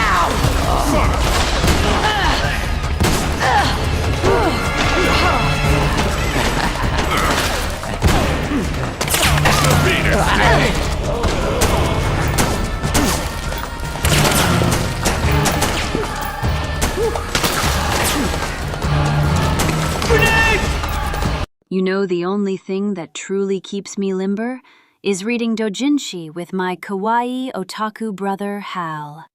It's all you!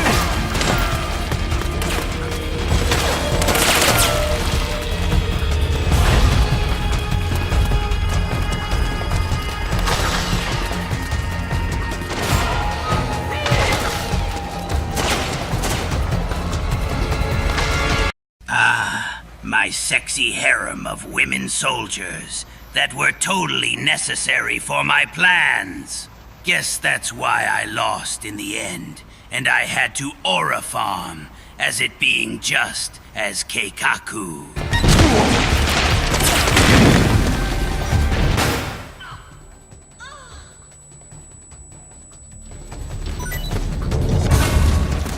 Snake, Akiba's been knocked out.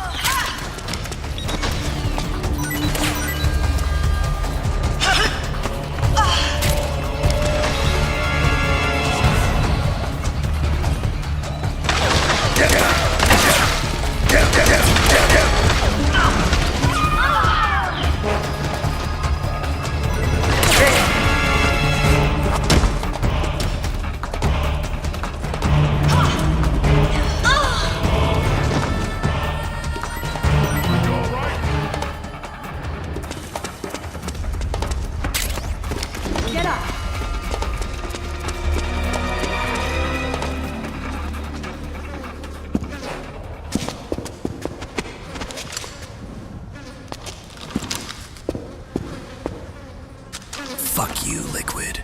I want to kill you.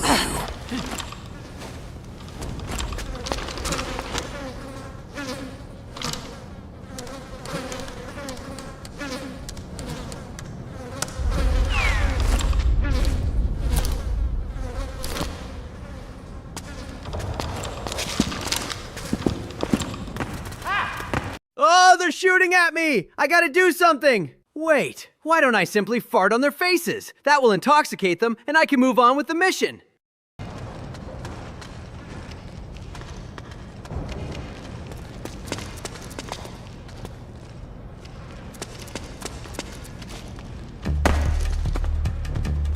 Hey, chat, why don't you try fighting on the front line in a war zone and see how much you soil your pants?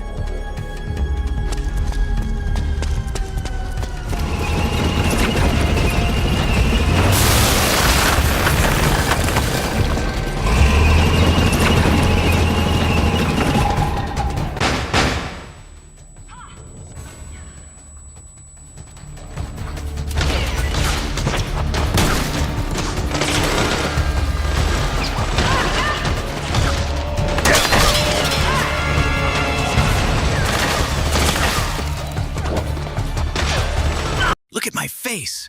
I'm worse than Deadpool. Damn you, Terminal Lumbago.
Wait, Akiba. Don't you fucking dare do it. I'm a UN representative, and farting on your enemy's face is considered a war crime by the Geneva Conventions. You fucking degenerate.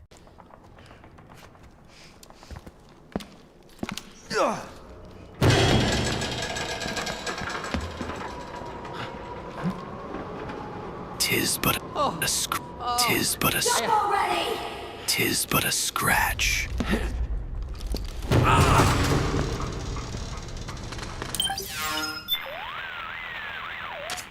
Snake, are you watching Meryl's team? Yeah, they're incredible. The best of the best in Special Forces are pretty deadly, but Meryl's team is even better than that. They're like a well-oiled machine. Sons of the Patriots. Ugh, Nick, you fucking degenerate. Ugh, man. What a system. I'll tell you one thing. I'm glad they're on our side. Then you better not make Meryl mad, for all our sakes.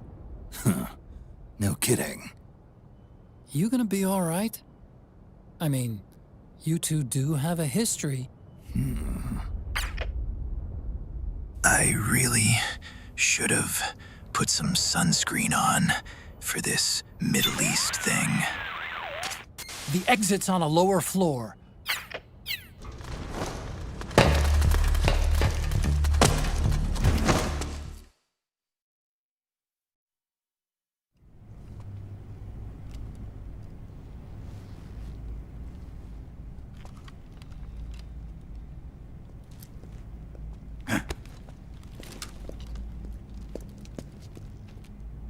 Chat has changed. It's no longer about funny timings, memes, or lore. It's an endless series of impersonations and degeneracy fueled by AI.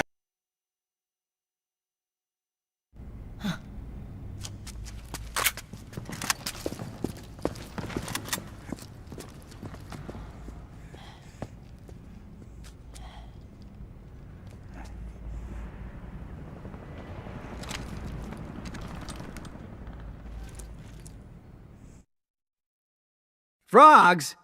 Take that!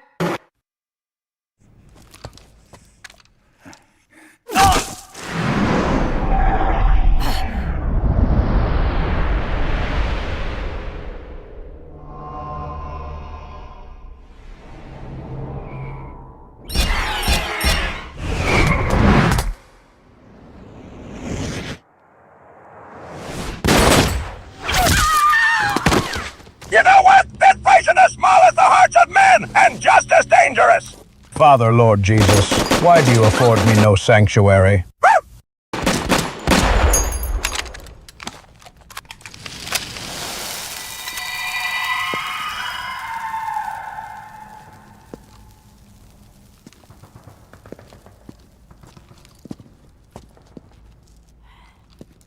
Energy drink リゲイの試してみてください。ジョージはこれなしでは配信できません。飲み続けて、配信し続けて。頑張れ、ジョージ! The nanomachine network inside each unit member's body lets us share each other's senses. They can see what I see. And it helps control pain. Is that part of the system, too? With SOP, my team can literally operate as one. Chat, I'm so hungry, I could eat a D-horse. Well, except for a certain someone who's not much of a team player. So, what do you think? Is your age of heroes finally over? I'm no hero. Never was. Never will be. You haven't changed at all, Snake. Shut the fuck up, Boomer Snake. Akiba, squeeze my hog. But... your body... are you gonna be alright? Raiden, squeeze my hog. This getup doubles as a muscle suit. I can still get around. Liquid's camp is up ahead. I'll mark it on your map. Thanks.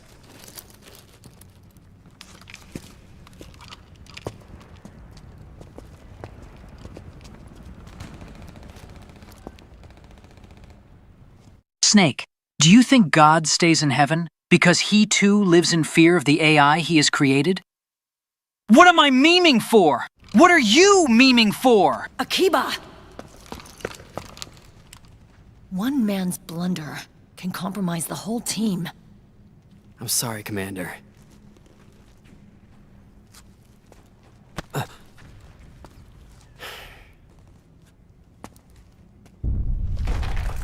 Be careful, Snake.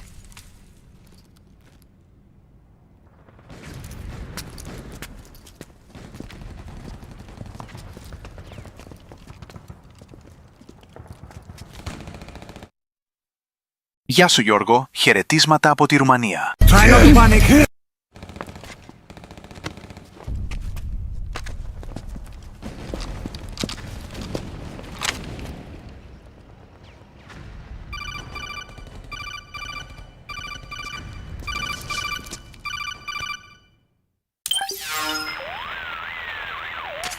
Otacon, I know where Liquid is. Snake! I told it once, I will say it only once again. D-horse is not food! Affirming the location. It's to the north of where you are. Meryl's really changed, hasn't she, Snake? She's a lot more self-assured. I wonder how much of that has to do with the system. The senses you used to develop through extended training and experience can now be obtained without even working for them. Seems once you're under the system's control, you don't even need experience at all. It even beats that VR training that was all the rage a few years back. Yeah. I'm already a demon. The growing need for PMCs has led to the creation of a more reliable, cost-effective supply of elite soldiers. It's also made the child soldier phenomenon more problematic than ever. Can the nanomachines do anything to counteract post-traumatic stress disorder? Good question. They might provide a degree of psychological stability. You think so? That geek kid, Akiba, he was really starting to lose it. And technologically, the system should be able to... No! Do not eat me, Snake! I am no longer tasty, and I need to keep being free! Free to kick that monkey's ass! D-Dog, we ride at dawn! Optimize each soldier's personality traits. And that big guy, he didn't seem to be feeling any pain at all. Augmenting the soldier's existing experience and psychological fortitude. But a soldier's gotta have more than that. The times have changed, Snake. Just like Meryl. Snake, hurry to the PMC camp. Based on what Meryl told us, Liquid should be there. Poopy pants, poopy pants, radioactive poopy pants. Shits his pants, poopy pants. Okay, time to head for the surface. Snake, start by going up to the surface. Look for a way out of the basement. Hey, Snake. That emblem on Meryl's uniform, that's Foxhound, isn't it? Yep. I thought Meryl was with the 01 unit. I mean, I know she's attached to Foxhound and all, but still. Yo soy Francesco Virgolini. Noom! Covert Special Forces units do this kind of thing all the time. They use emblems that don't mean anything, like skulls and stuff. Like disinformation? Something like that. I wonder if that's really all it is. Maybe she's still got some lingering attachment. You think so? I meant to Foxhound. I knew that. I'm so hungry. I want to eat snake, also horse, also monkey. It's okay if Meryl wants to cling to the past. I just want her to be happy, that's all. Snake, start by going up to the surface. Look for a way out of the basement. Snake, start by going up to the surface. Look for a way out of the basement. ¡Cerveza Cristal!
У тебя превосходный русский, ебаная сука! Сука, блядь!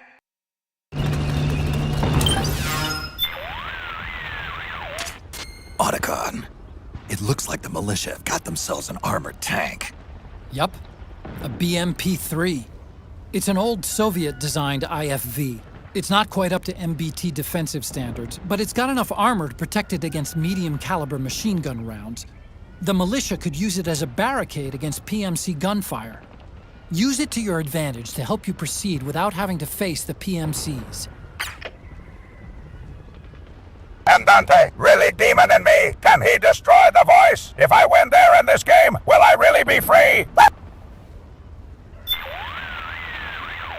Snake, use that IFV as a shield to help you get to Liquid's PMC camp. Liquid is in the PMC camp just up ahead. We need to get to him as fast as we can, but the fighting between the militia and the PMCs is really heating up. You know what to do. Use the battle conditions to your advantage and proceed with caution. Liquid is in the PMC camp just up.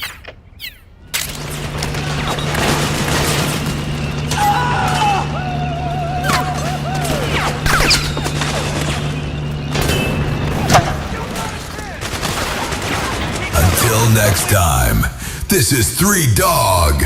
Ow! And you're listening to Galaxy News Radio, bringing you the truth, no matter how bad it hurts. What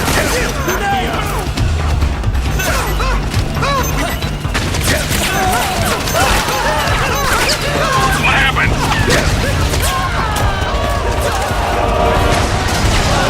What's going on out there?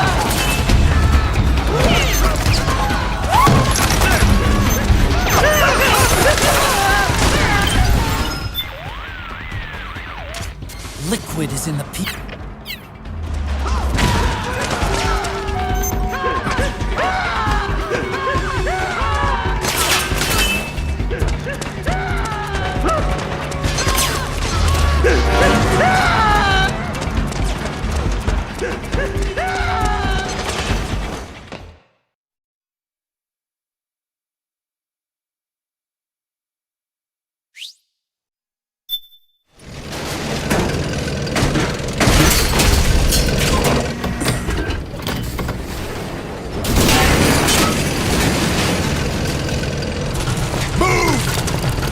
Sam, you need to deliver Horse, Snake, and Monkey to legendary hero Solid Snake.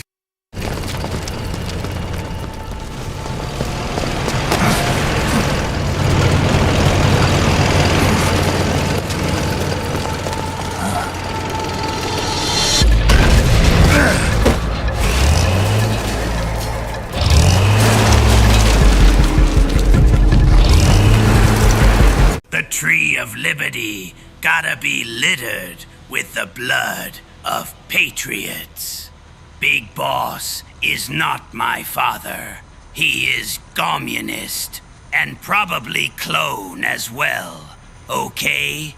Praise Outer Haven.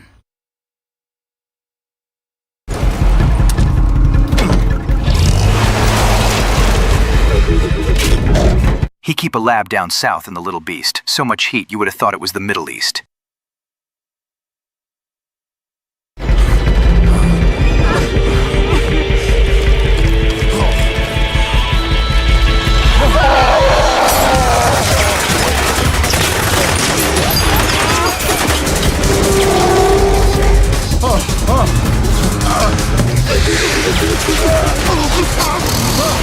안녕하세요. 이직 1언어는 새가 벌레를 잡는다는 속담을 아시나요? 그래서 음원은 매일 아침 할과 함께 소꿉놀이를 한답니다. What are you talking about?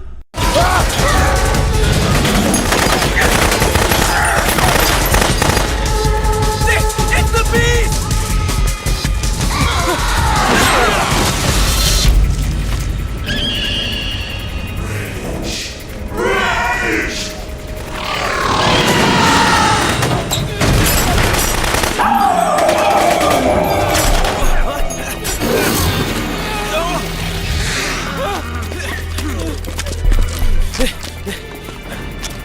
Will Vamp, who really made me sad when he stabbed Emma, even recognize me after all this time? I hope he does. I hope he's terrified. Heh.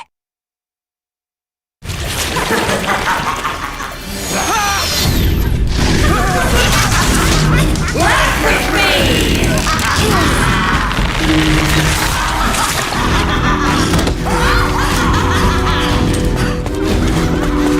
Ay, sialan. Saya dah balik rumah.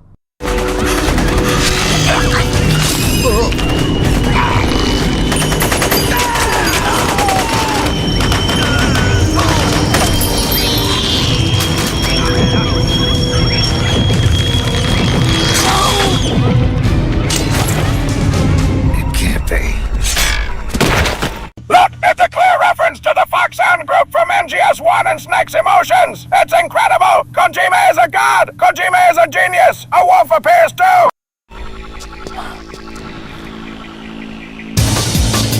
Is that...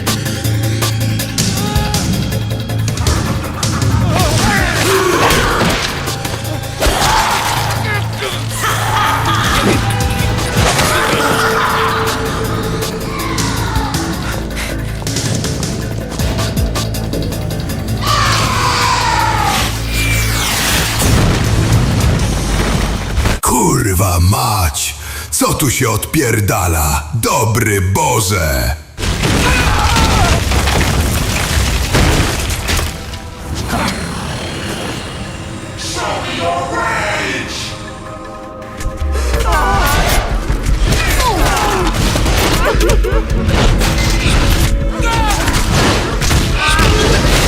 I wanna set the world. I don't wanna set the world on fire.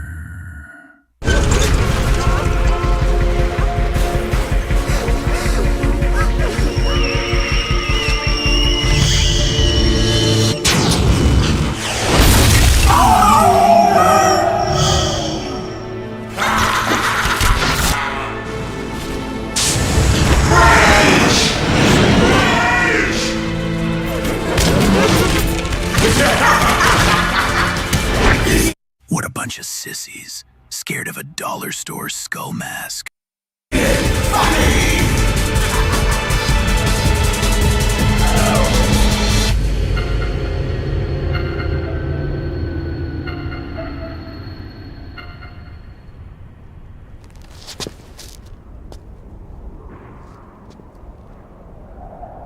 You're listening to Enclave Radio. I'm John Henry Eden, President of the Enclave, President of America, President of your heart.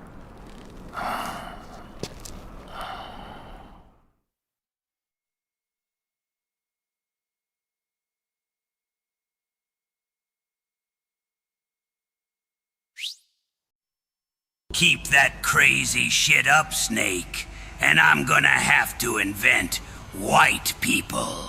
That's racist. You're racist. That's racist. You're racist. That's racist. You're racist. Acting under contract to local authorities, the Praying Mantis PMC recently restored governmental control to this sector. Utilizing arms tech Irving unmanned vehicles, we hope you'll consider the Praying Mantis solution for all your future combat needs. Buon stronzo, Dio!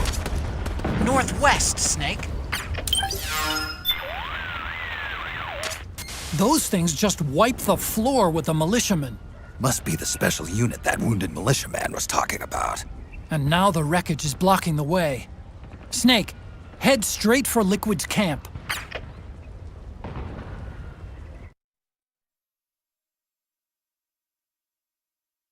Is that the Sinister Six?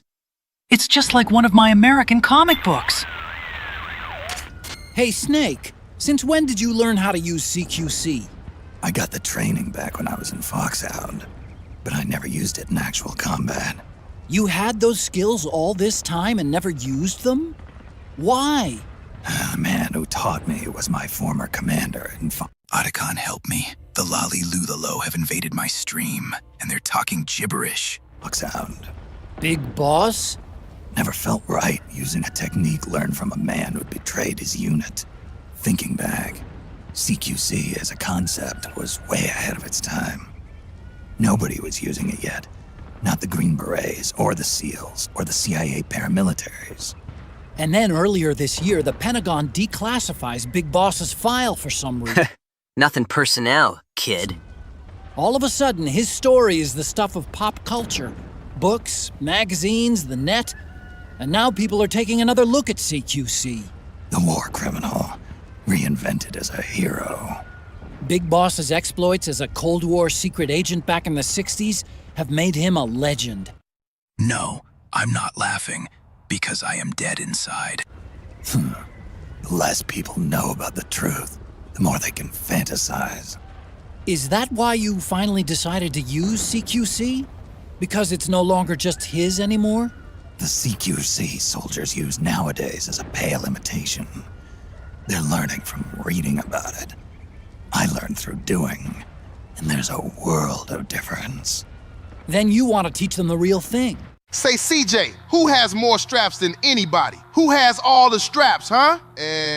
Army maybe? Shit, I give up. The Patreons, man. The Patriots. Yeah. The way you learned from your Big Boss. That's not it either. Some things aren't meant to be passed down to future generations. When some guy comes at me using that cookie-cutter imitation of CQC, my body just reacts naturally, that's all. Ah, I get it. An eye for an eye. Well, maybe not quite. I reckon they'd lose more than just an eye when Good God! This is what Mei Ling said. Hello there. Did you know that the early bird gets the worm? That's why Emma plays house with Hal every morning. Good freaking God! Just a little farther to Liquid's camp. Merrill has given us his position. Check your radar to see which way to go. Just a little farther to Liquid's camp. Just a little farther to Just a little farther to Liquid's camp. Check your radar.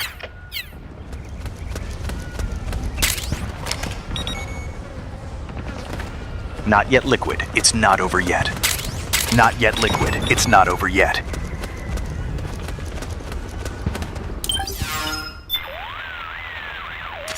Snake, there are more differences between the militia and the PMCs than you may think. For one thing, the PMCs are flush with cash, so they usually have the latest gear. Looks that way. Weapons systems, combat suits, tactical vests, communications equipment. All the latest toys. I miss my old game. Medal of Honor, European Assault. This game is so beautiful.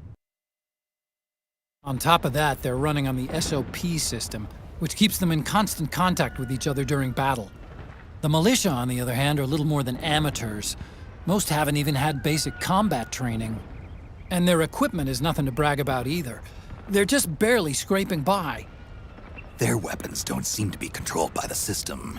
This place is as small as the lots of men, and just as dangerous. Like, again! Father Lord Jesus, why do you afford me no sanctuary? Maybe everyone knows for now! Woo! The ones I've picked up work for me just fine. Right. But the PMCs' weapons won't. You can steal their guns, but they'll most likely be locked and unusable. Remember that. Just a little farther to lick... Huh? Hey! What? The enemy!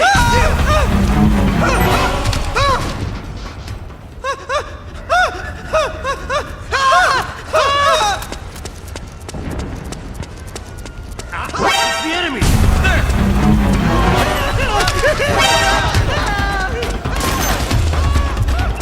Enemy sighted! Making my approach!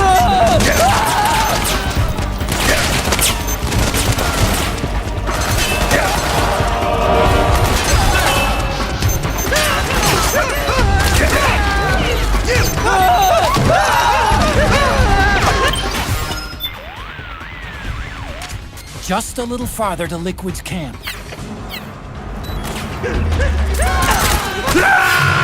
Snake! Respond! Snake! Snake!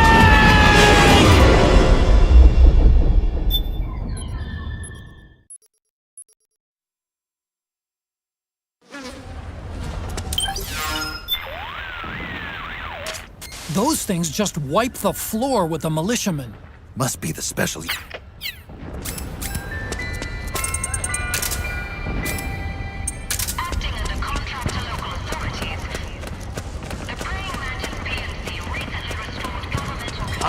Hey! What? Here's what?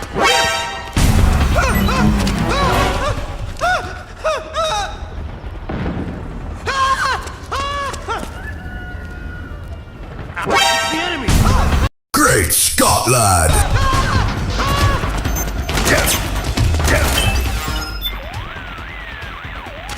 Just a little... Enemy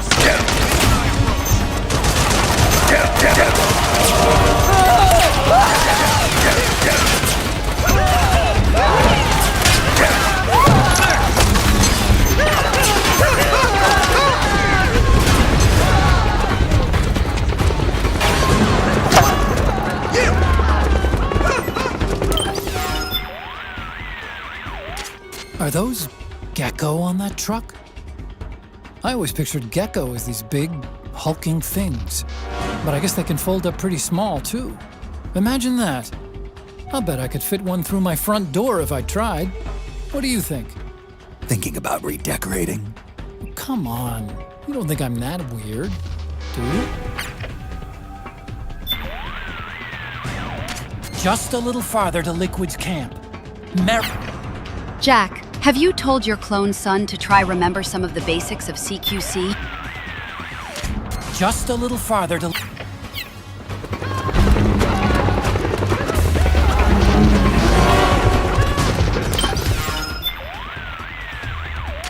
Just a little farther...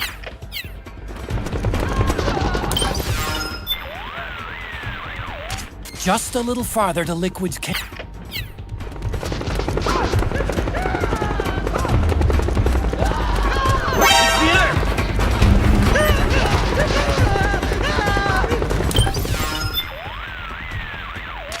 Just a little far.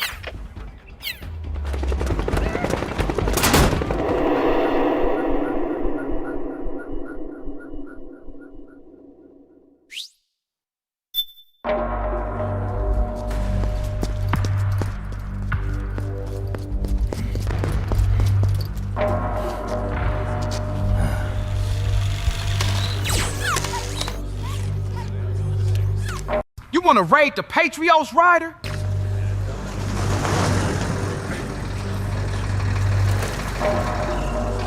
Hey you, get over here. Yes? We're having connection problems. Go check it out. Yes, sir. Otacon, wait here.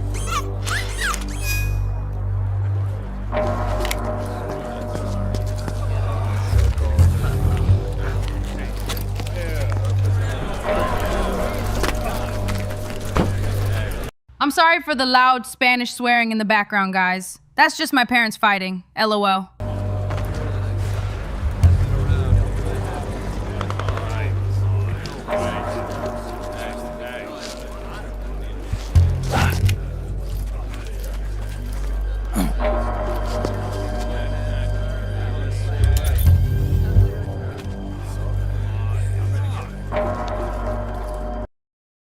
You see, kids? This is why growing up in the hood makes you stronger.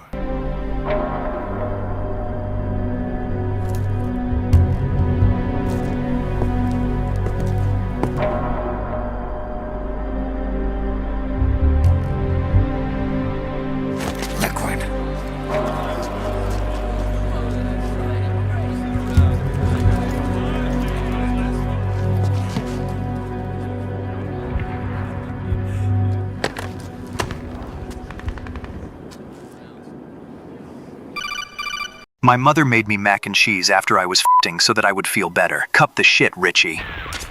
I knew it. Snake, you're here to kill Liquid, aren't you? That's the mission. Are you going to stop me? My mission is to inspect the PMCs. I'm not in a position to take action. All I can do is stand by and watch. I can't help you, understand? I'm a peacekeeper, here to keep order. Understood.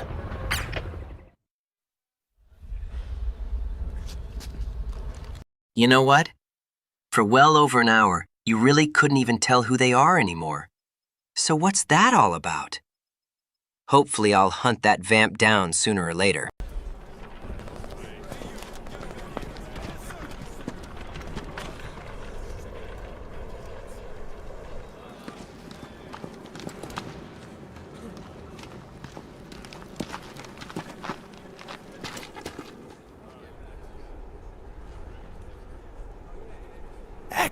The best thing about this stream is that George gets to pay taxes to the maxes.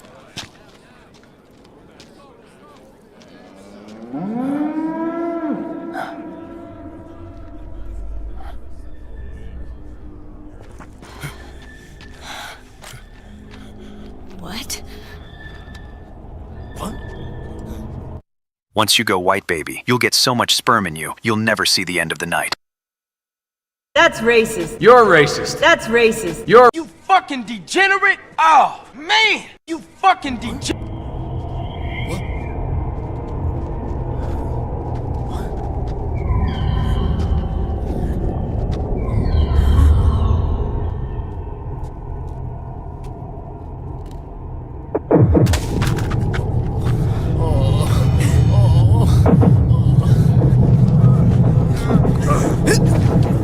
I just fight back without even thinking about it, bro.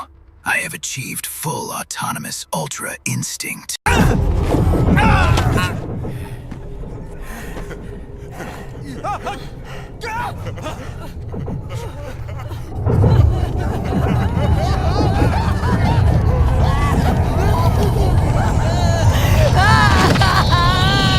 You brought a hooker to church?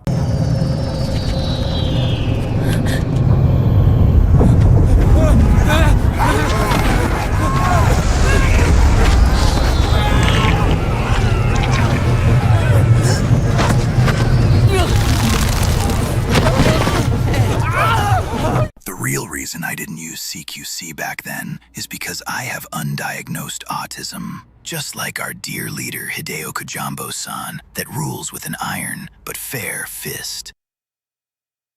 Jonathan! Commander!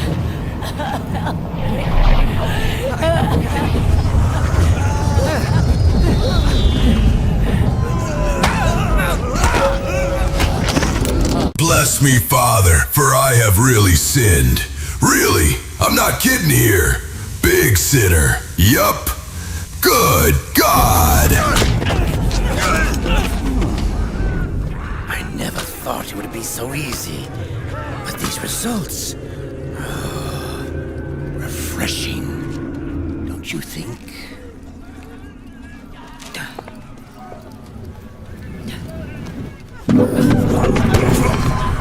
Snake, what I actually meant to say is, I'd like to try to fit a gecko up my asshole.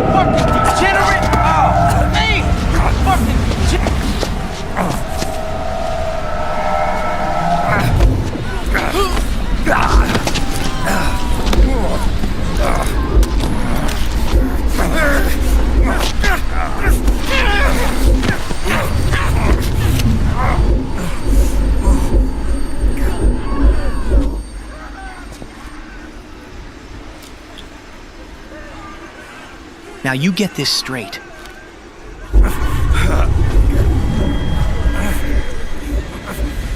Brother! It's been too long. Liquid. Rejoice! We're not... Now you get this straight. We own you. You're ours. We can shit on you from such a height, you'll think God himself has crapped on you. Copies of our father, after all. Are free of the shackles of fate. Now you get this straight. We own you. You're ours. We can shit on you from such a height, you'll think God himself has crapped on you. He better fucking understand. Snake. Brother. We are free.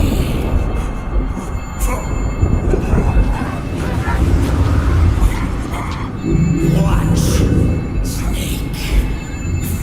Watch as I surpass my own origin. Good God! Good God!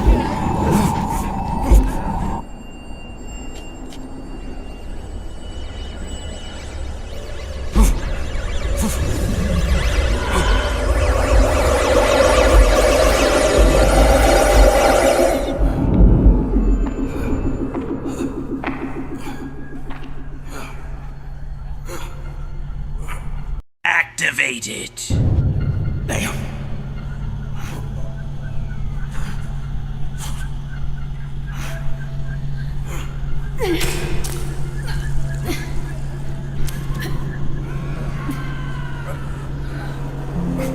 Well, hello, old chum. Snake, if you won't be a prisoner to fate, then go. Fulfill your destiny.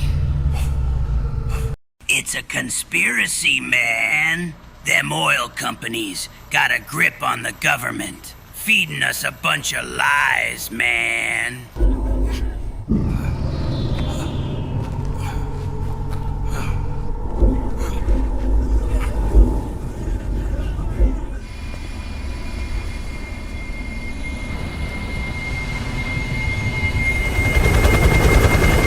用中文制作搞笑表情符号，我的天哪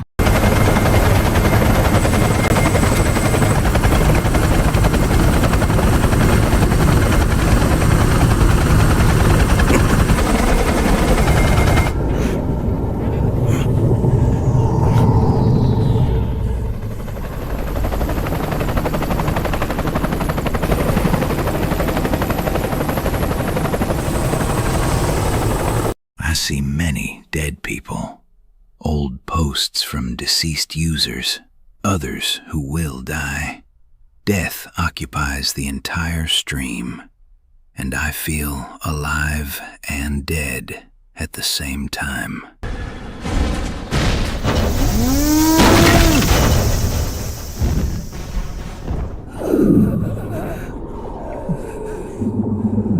Hey, Mom! Where are my fucking chimichangas?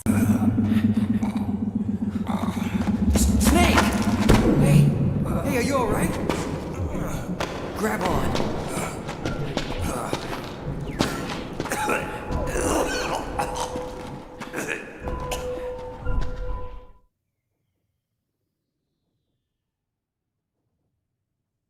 Hi there. Would you like to sign my petition?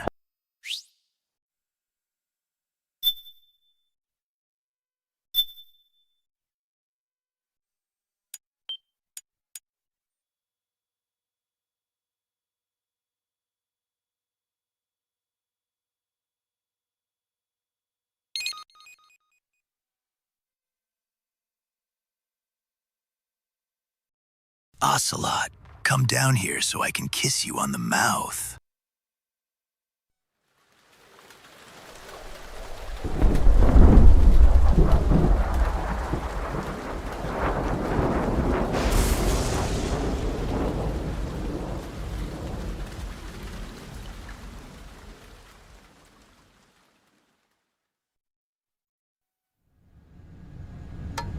One, 1, 2, 3, 5, 8, 13, 21, 34.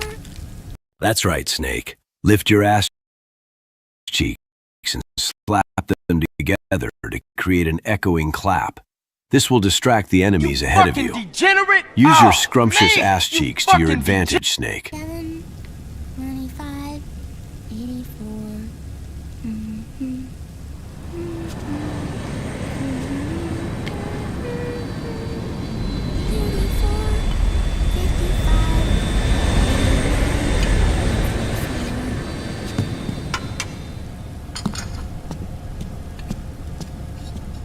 Activate the AI fun posting.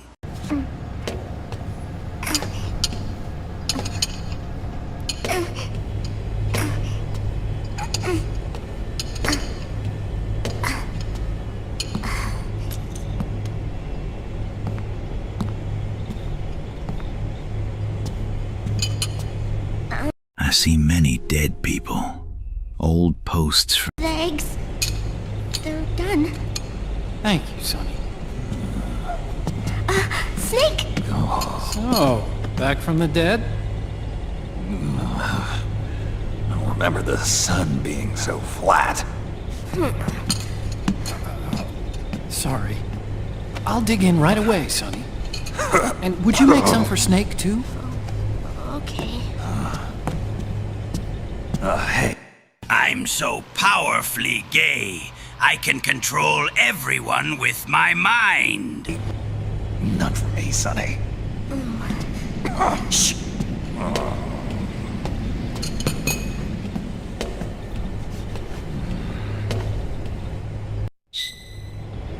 How long was I out? A whole day. 天哪，瞧瞧那玩意儿有多大！现在它还在跳动。对，用力顶，大球，对对。老天爷，老天爷，我要高潮了！老天爷，啊！ Liquid got away. You okay? My body just seized up all of a sudden. This is normal. It's not my joints or muscles. It looked like the PMC soldiers all went haywire en masse, too. I thought it might be a form of ADS, but I didn't detect any aberrations in the EM field. You were lucky. Some of those guys' hearts simply stopped.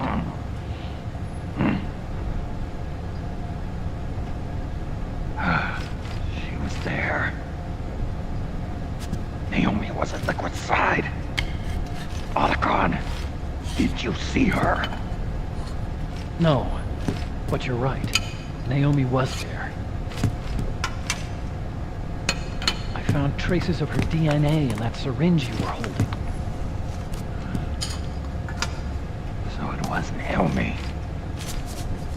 Why?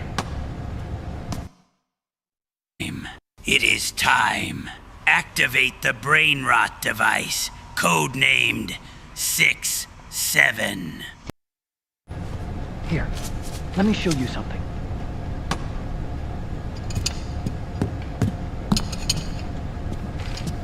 Right after it all happened, I got a video mail from Naomi. It was sent to my old address.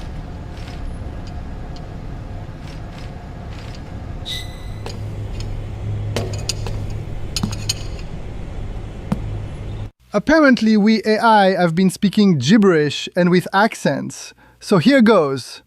Ooh, wee, baby gobble gobble goo. There, chat. Strand with me, baby. Oh God, I'm stranding.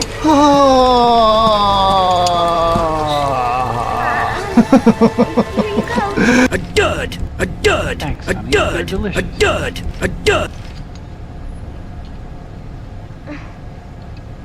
But you haven't even eaten any.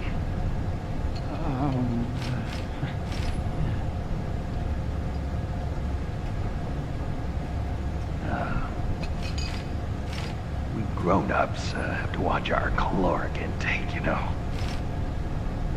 Ah, but thank you. I was looking for this. Get back here, Liquid. Liquid! You can't escape me. I'll chase you to the ends of the earth. You're not watching your nicotine intake. Sonny!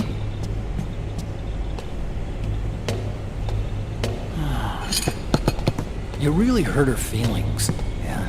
Memes of the Patriots.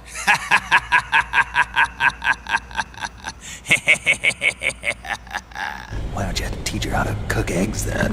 Oh, like I know how to cook. Hey, check this out. The data's been quarantined, no viruses. The voice print matches Naomi's, and I'm fairly confident the video isn't digitally synthesized either. That Rat Patrol 01 being turned around to spell Patriot at the end is so dumb, even Stranjima, high off his own gigantic ego, wouldn't allow it to make it in the game. Snake, I'll make this quick. I'm in South America. I've been captured and forced to do research. It's Liquid. Liquid's goal is to seize control of it. Silas, that yee-yee transsexual-ass haircut has got to go. Maximum queerbait, dude. Fix that shit. Yup. SOP, the sons of the Patriot system that controls the soldiers. To do that, he needs to analyze the nanomachine structure and find out how they communicate with one another. The nanomachines currently in use by militaries and PMCs are third generation. But their design is derived from that of the first generation. And the basic technology is still the same. First generation? I was the one who created the first generation, a nanomachine colony, part of which was Foxdie. 9 years ago at Shadow Moses, I injected it into your body, Snake. Semen. The technology used in Foxdie was incorporated, inherited really, by SOP. That's why Liquid has me helping him hijack the system, because I know how Foxdie works.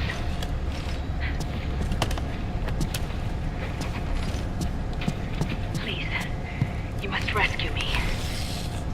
Liquid's found a loophole he can use to get into the system. Preparations for his insurrection are nearly complete.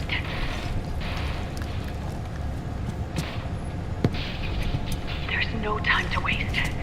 Snake, hurry!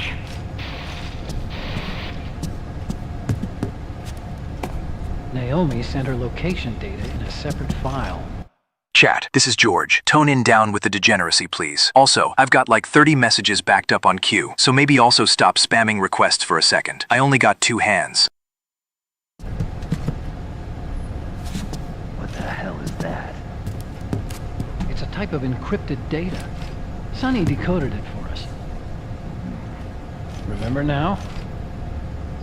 This is data from the Soliton radar you used at Shadow Moses. I'm guessing Naomi wants us to know the message truly is from her. Sending the map data in Soliton radar format. Pretty clever. And Mei Ling's helping us out from Hawaii.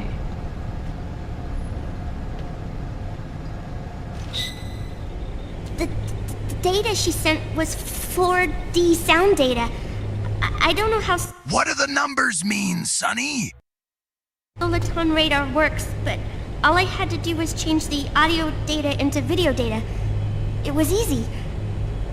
This Naomi lady seems pretty cool.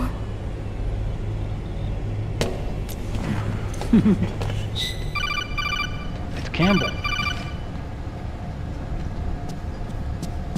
Snake, as you'll recall, following the Shadow Moses incident 9 years ago, Naomi was detained by the authorities. But someone arranged for her escape. Yeah, I hear they added that to my rap sheet, too. I suspect it was actually Liquid. He must have taken her prisoner himself and forced her to do research at his facility in South America. Chances are, the location Naomi gave us is the site of Liquid's main base. But there's no actual proof. There's an ongoing skirmish between a new regime put into power by PMCs and a rebel army formed by remnants of the old one.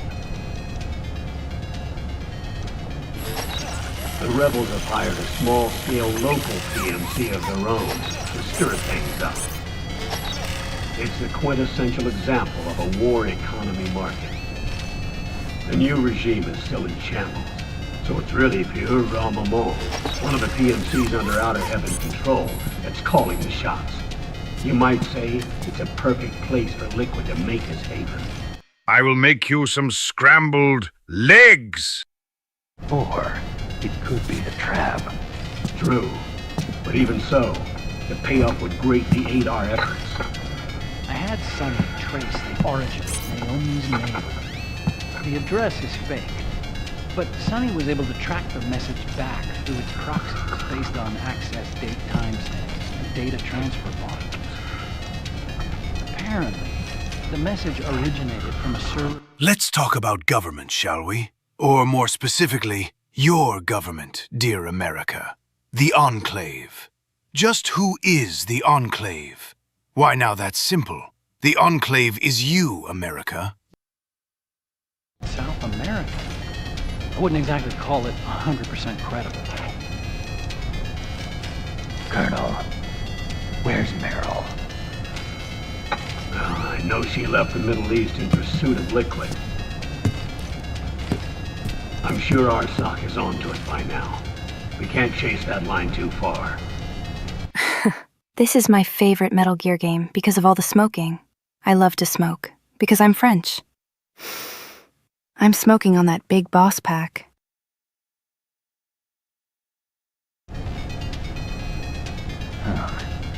Which leaves Naomi as our only lead. I've secured you landing clearance at El Dorado International Airport. You'll be acting as a UN inspector. Sonny, heat 2 eggs for me. That's about 20 hours from here. Then what's the plan? I'll arrange for them to get you a 4x4. The location Naomi gave us, the PMC's base, is in a mountainous region surrounded by forests. Use the 4x4 to get as close as possible to the PMC security perimeter. From there on, Snake, it'll be a solo sneaking mission. Би чамайг тээврийн хамгаасан. Тиймээс хайр чамайг өгзөөх гэдэг бацууш. Сайн бурхан. Thanks. The rebels are still pitched in battle against the PMCs. The commotion should help you slip into the facility unnoticed. 20 hours until we land. Got it. I'll have a look at the documents. Maybe I'll even have a smoke while I still can.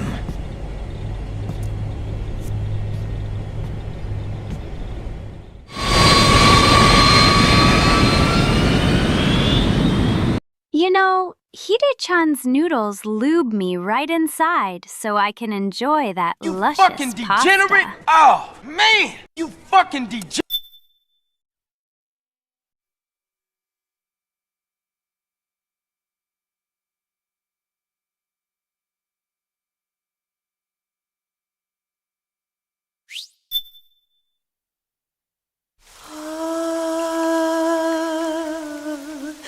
c'est mad.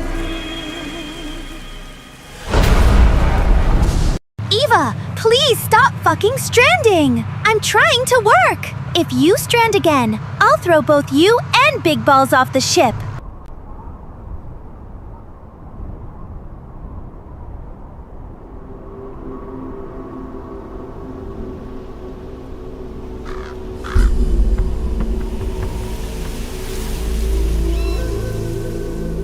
Colonel, how deeply are they involved in all of this? The Patriots, you mean? You're not watching your nicotine intakes. Boo-hoo. That's how you sound, Sonny. Data we got from Arsenal Gear was a load of crap. 12 founders who have all been dead for 100 years. Give me a break. We know they exist today. If the purpose of this battlefield control system is to control IDs, it fits in with their plans perfectly. Seizing control of the world's ID systems and then using them to manipulate the economy and Look how they massacred my boy. information flow. For the Patriots, that's the ultimate prize. You might say the Patriots are the embodiment of the war economy. Everything that Solidus feared 5 years ago, it's all come to pass. The Patriots are trying to protect their power, their own interests, by controlling the digital flow of information.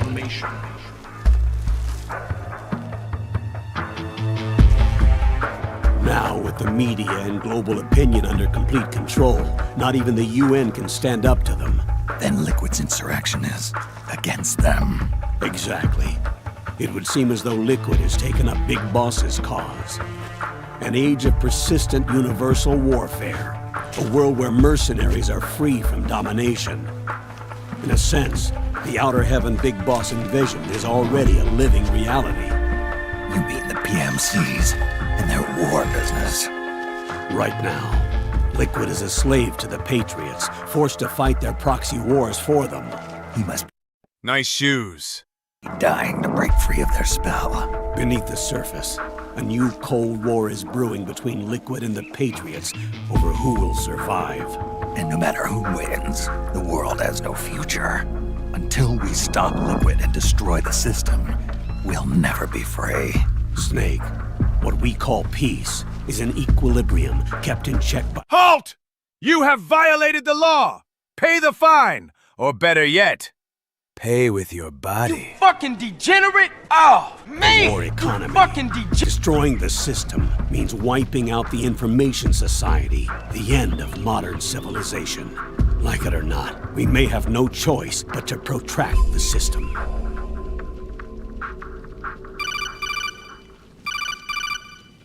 Snake, here's what we know about the current battle. Rebel guerrilla units are advancing on the base of the government PMC troops. That base appears to be Liquid's safe house. According to Naomi's data, she's being held prisoner inside the compound. That's where she is. Assuming Sony is the shit in a man. data is correct. And one more thing. What now? The government PMC troops have been operating at high altitudes. We have reports that it's starting to upset the balance of the nano-machine control system. Meaning? Meaning the low blood oxygen content seems to have an effect on their nano-machines, giving them a slight...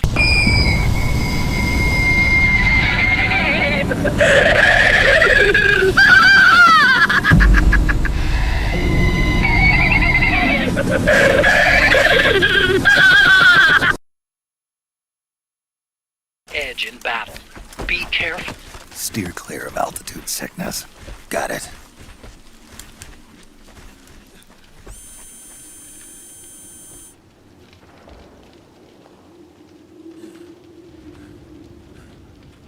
You're a genius, Kojima! You make snakes slither like a snake! Beautiful buttocks! Was that necessary? Of course!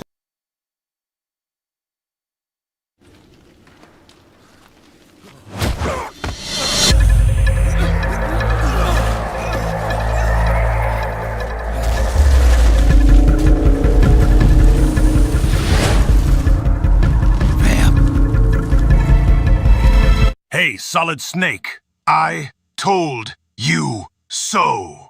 equals.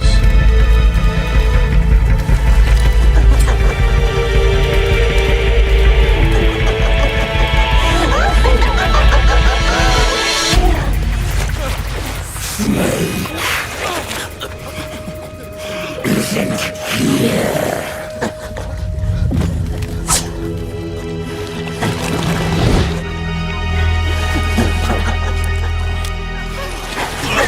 Well, sometimes that day, I heard them too. There's that vamp out here, stabbed Emma and turned me into a freak, and alone. Well, maybe I'll find out now.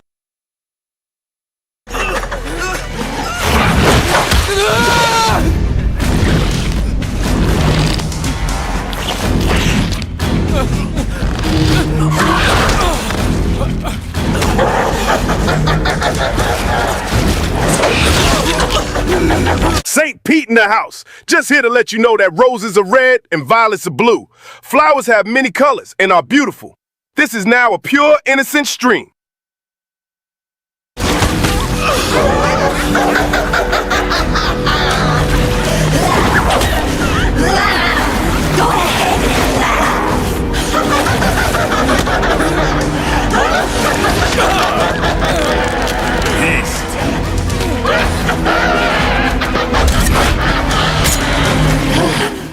Leave one. Pause, pause, pause. Do the pause, pause, pause, George. Pause, pause, pause.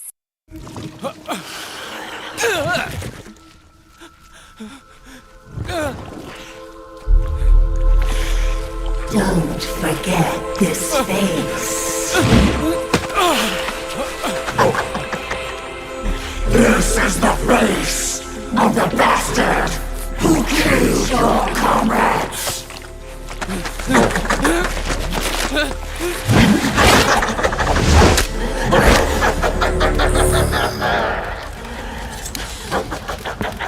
Forget the guns of the Patriots' full lore playthrough. Embrace degeneracy, chat. More guerrillas will be coming to storm the safe house. He must be among their numbers. Sooner or later he will come. Don't let down your guard.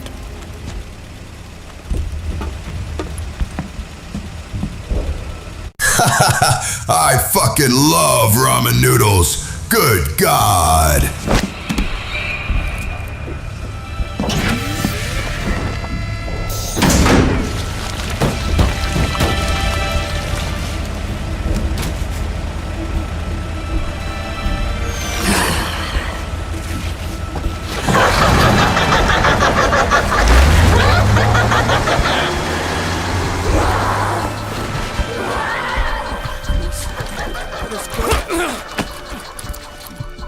All right, chat, I cleared the queue. Go wild again in 1 minute. I gotta eat something.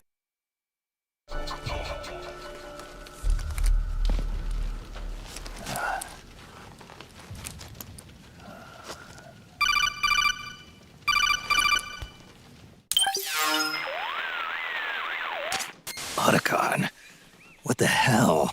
That was Vamp. I'm sure of it. I'll never forget that face. Those were PMC soldiers with him. Is he involved in Liquid's plan? We watched him die in Manhattan. Damn it, he won't leave us alone. Snake, could Vamp be immortal? Not a chance. This is the real world, not some fantasy game. I swear, the next time he shows up... Not now, Otacon. Right. I know. Snake, according to satellite imagery procured by Mei Ling, the facility where Naomi's being held is to the north, along a mountain road. I'm sending the location to your map. Mei Ling? What's she up to these days? Taking command of the Missouri, apparently. The Missouri? That's a World War II battleship. The museum contract in Hawaii expired some time ago. I hear it's now being used as a virtual training vessel. No kidding. Not for actual combat training, of course, but rather to get sailors used to seamanship on an analog vessel. Or so I hear. After the mess at Shadow Moses, Mei Ling kinda got put out to pasture. Even so, making captain at her age, that's pretty impressive. Rumor has it she caught the eye of some lecherous old admiral who got her promoted. She always did have a thing for older men. Maybe it's too early to retire after all. Thinking of taking a little training on an analog vessel, Snake? No. At this point, I've got no need for any more training. Fair enough. Listen, Snake. When you get there, remember, the conflict between the PMCs and the rebels has nothing to do with your mission. There's no reason for you to get involved or take sides. That said, creating some sort of impact on the battlefield could produce better conditions for sneaking. The rebels are targeting the facility being used by the PMCs as a base. This is more or less the same spot where Naomi's being held. If you aid the rebels, they might get rid of some of the PMCs. Otacon, I've tried messing with my nanomachines, and now I get non-stop ads of lonely women that live near me. Maybe I should embrace the degeneracy. And help carve a path for you to sneak in.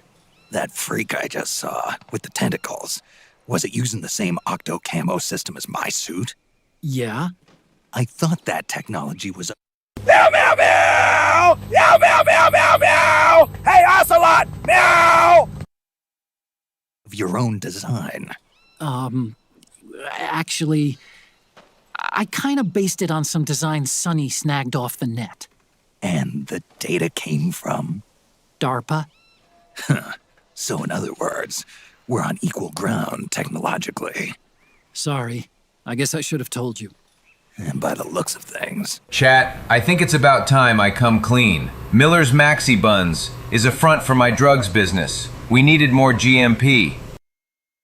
They know I'm coming too. Yeah, it could be a trap. Stay sharp.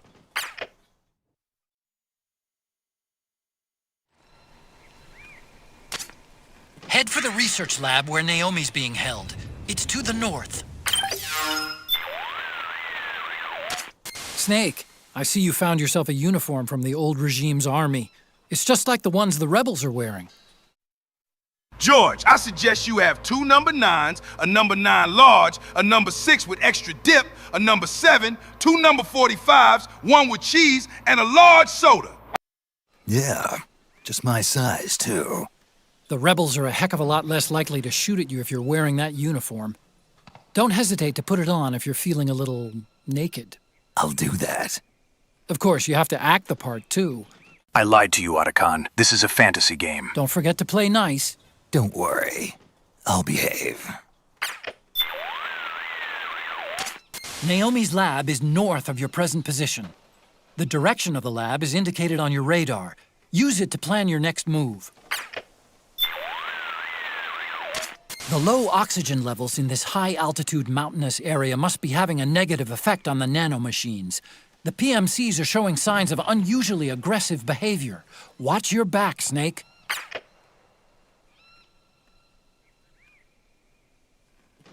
Los pollos hermanos. The rebel soldiers are in the plaza now, rounding up the prisoners they took in the last battle. Remember how I was telling you the PMCs are getting more and more prone to violence? Well, there's a fair chance this might not turn out so well for those rebels. Normally, I'd advise you to continue on with your objective, but I feel for those guys. Look, if you do decide to do the right thing, you'll have to take down those PMCs. It's your call, Snake.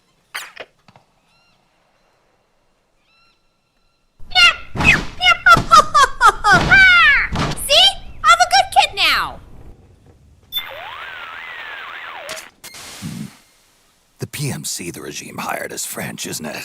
It sure is. Pieuvre armement. Octopus armaments. Why? On this battlefield ad I'm looking at, it's written in French.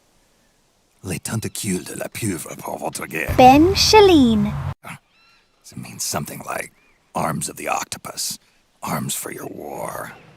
Oh yeah, I forgot. Fluent in 6 languages. You know, I bet the octopus never saw it coming. Somebody using its limbs to design a wartime advertisement? You use what you can. That's what we humans do. Sounds like something a Procure on-site expert would say. Is that so, Otacon? I'm kidding. Head for Naomi's lab. Follow the mark on your radar, Snake. Well, you know what, Twice?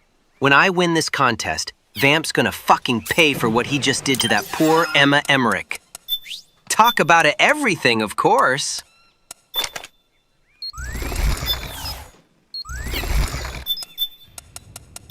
Okay, subject is in.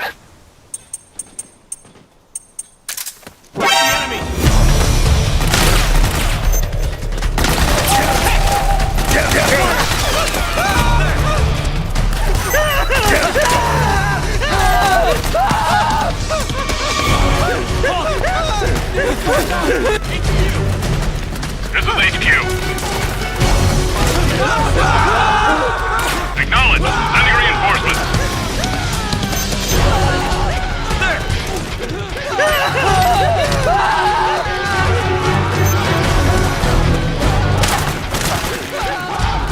Need backup!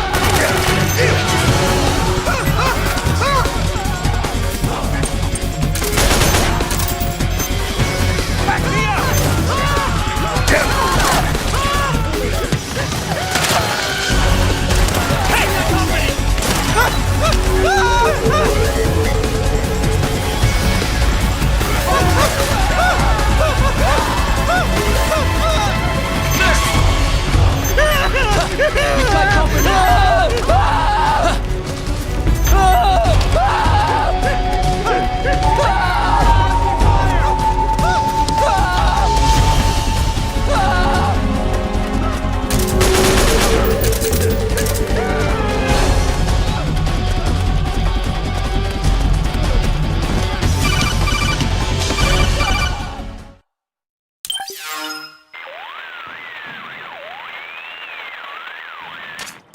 Snake, there's someone I'd like you to meet.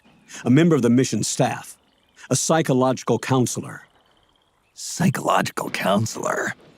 A lot of soldiers can't handle the stress of battle, end up panicking. She'll be useful in helping you understand the mindset of both the PMC and rebel soldiers. She? Rosemary.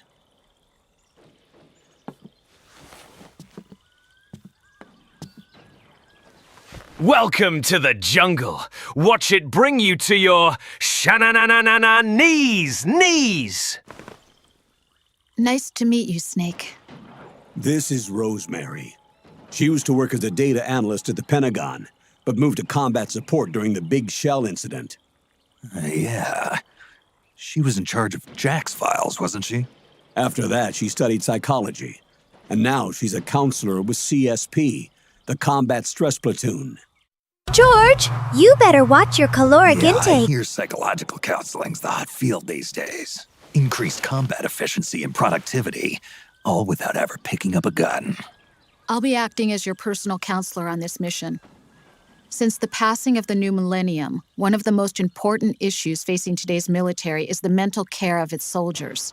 I can also provide advice on soldier psychology from a threat assessment perspective. Contact me anytime. George! Heard him! I'll be standing by here at home with Roy, but I'm on a different circuit. The frequency is 147.79. Her advice will have a positive effect on your psych gauge. Survival on the battlefield depends on your psychological well-being. Lose your cool and your body stops doing what you tell it to. Even a veteran soldier like you. I know. Mind, body, technique. Some things haven't changed with time. When your psyche is running low, ask her for advice. It'll help. Bona nit. Soc l'inventor de Metal Gear Solid i actualment visc a Barcelona. M'encanta Catalunya. La Sagrada Família, Gaudí, la platja, los pollos hermanos. Keep you in peak condition and focused on the mission. By the way, Colonel, isn't that your house? Well, yes. Then the woman you married, the one that Meryl was talking about. Is Rosemary, yes. Didn't I tell you before? News to me. This is now a family-friendly, godly time. Good dog. I mean, good God. What about Jack? Jack? Jack, from Foxhound. Codename Ryden. I seem to remember him being engaged to Rose. Oh. We lost all trace of him. Jack's gone. I used to work with the guy. He saved Sonny from the Patriots. He disappeared soon after that. What about you? Jack Hey, yo, Snake! Why you put cheese on my cheeseburger? I'ma come there and shoot your old crusty bandana. You just moved in on Rose? I was consoling her over her loss, and one thing just led to another. She's young enough to be your daughter. Yeah, lucky me, huh? Now I see why Meryl was so disgusted. Meryl said something about me. Yeah, I believe her words were, "I'll never forgive that womanizing piece of shit." I see. Colonel, you knew she was our informant in the Middle East, didn't you? Was it you who put her up to it? Yes. I used my connections in the army to get Meryl the job. You wanted your daughter someplace where you could keep an eye on her. Look, everybody involved in the incident at Shadow Moses either lost their job and status, or in the case of Meryl and Mei Ling, got brushed aside. Meryl wanted to make a comeback, a difference. We can't all be as strong as you, Snake. 近前看齐，节上写着：秦香兰那32岁，那状告当朝的马郎，他欺君王啊，瞒皇上。那悔婚男儿招东床。近前看齐节上写着：秦香兰那32岁，那状告当朝的马郎，他欺君王啊，瞒皇上。那悔婚男儿招东床。近前看齐节上写着 You're racist. That's racist. You're racist. Since Shadow Moses, I've been branded a criminal. I think of it as my own small way of making it up to my daughter, my own flesh and blood. In any case, call Rosemary if you ever need advice.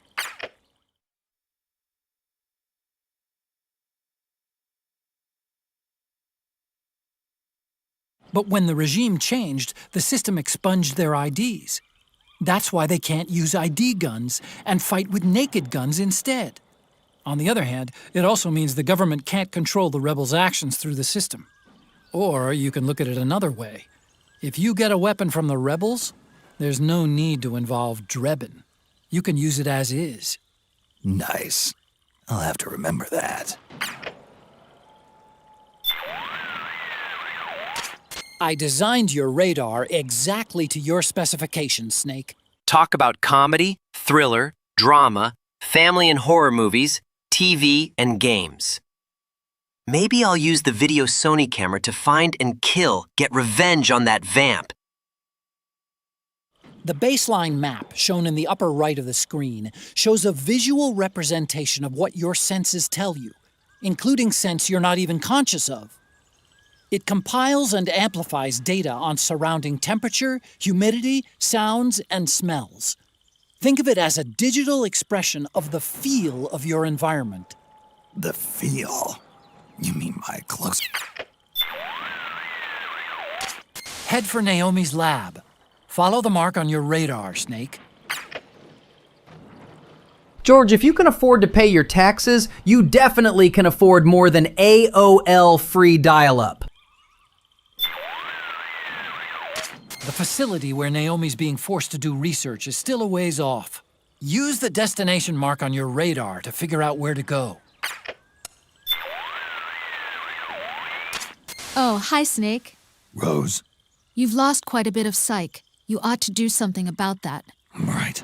Snake, are you okay? Your psych's looking awfully low there. Yeah. I can't seem to get out of this slump.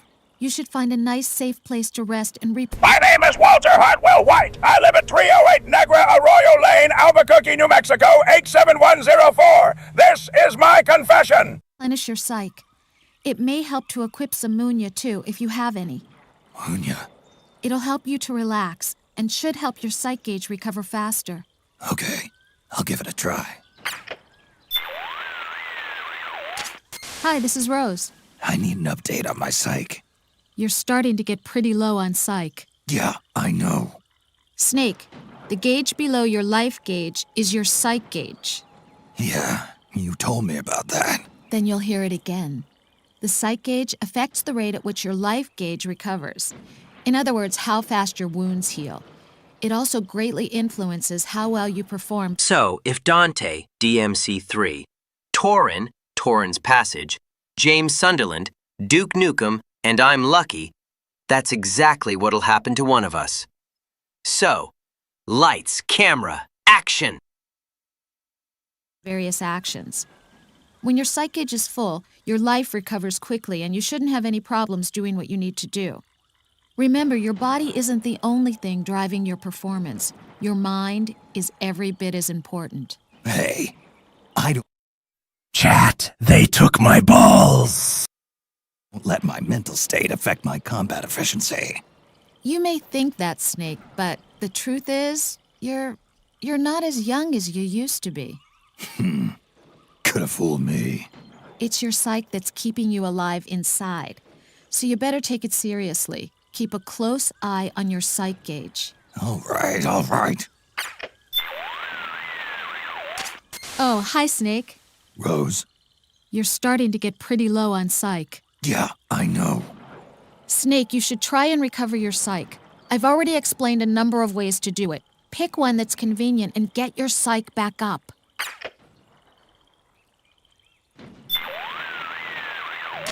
Rose here. How's it going? Super. You've lost quite a bit of psych. You ought to do something about that. Right. It looks like your psych is down. Do what you can to change that by getting rid of stressors. Walter, put your shit away, Walter. I'm not trying to have with you, Walter.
Who is this? Snake.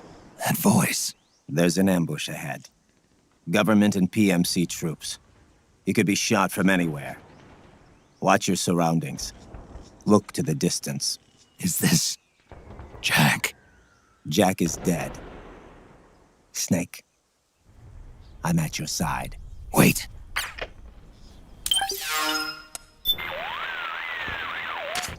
That's a power station those PMCs are guarding. It's a key piece of infrastructure, so it's bound to be heavily defended. The rebels will surely see it as a high-value target. When those two groups get around to fighting, it's not gonna be pretty. You've got a tough choice to make. 雪花飘飘，北坑萧萧，天地一片苍茫。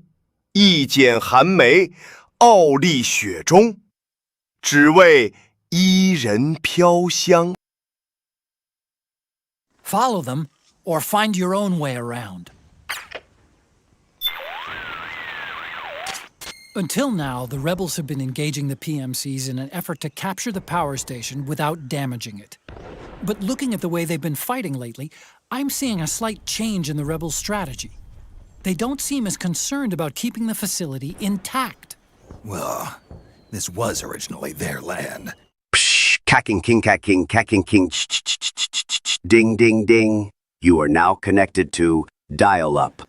Even if the infrastructure takes a few hits, as long as they regain control, they can always rebuild later. Right now, their top priority is thinning the PMC's ranks. At least, that's what it looks like from here. You could be right. They might even be trying to take out the power station now. Take it out? Yeah. Render the switchboard inoperative and you'll shut the whole place down. The PMCs are likely expecting that, and will fight tooth and nail to defend the facility. Watch yourself out there. Will do. Hola, solamente quería deciros a todos que hoy estoy feliz, riendo y contento de seguir siendo parte de esta comunidad fan de MGS. George, you're pretty good. Head for Naomi's lab. Follow the mark on your radar, Snake. What's up, Snake? Got an update for me? Your psyche is at an extremely dangerous level. You need to take immediate action to recover it. Got it. Snake, what makes you tense? Stressors, the factors that cause stress, can be divided into several types. They can be psychological, social, biological, chemical, or physical. So, our mission was to get this tape along with Dante, DMC3, Torrin, Torrin's Passage, James Sunderland, Duke Nukem, to fry this vamp. Of course, revenge is sweet. In battlefield terms, that corresponds to the presence of enemies, the battlefield environment, biological and chemical weapons, and physical wounds and hunger caused by combat. Any of these factors can cause stress to build up. So you need to pay attention not only to your health, but also to your psyche, especially when engaged in combat. This is Rose. How can I help? I need a psych check. Your psyche is getting dangerously low. You need to recover it. I know. Snake, you should try.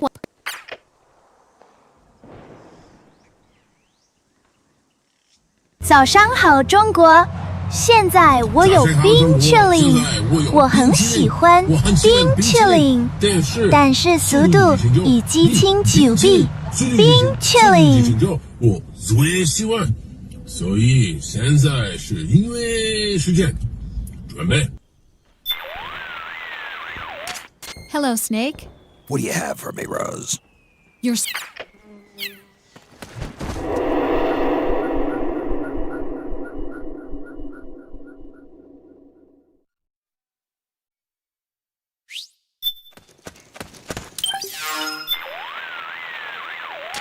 Need something? What's up, Doc? Your psyche is getting dangerously low. Stress is an adaptive response your body takes to protect itself when confronted by a threat. It happens to everybody. There are no exceptions. Everyone gets stressed sometimes. Fear, anxiety, and worry are examples of psychological stress responses. Some people might not like to admit— I'd like to confess that I'm still alive, but I was never Snake. I'm Sam Fisher from Splinter Cell. Okay, see ya. Dun dun dun dun. they have these negative feelings inside, but being aware of your own stress is essential to keeping it under control. You can't fight an enemy you know nothing about, right?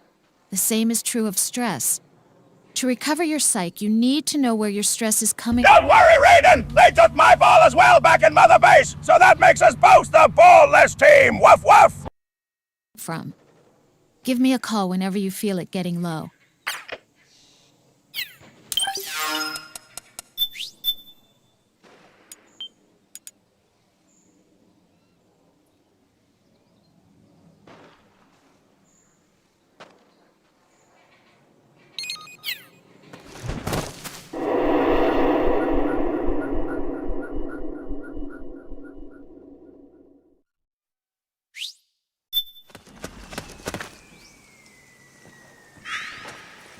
Ba bum ba bum bum bum, viva nan nan.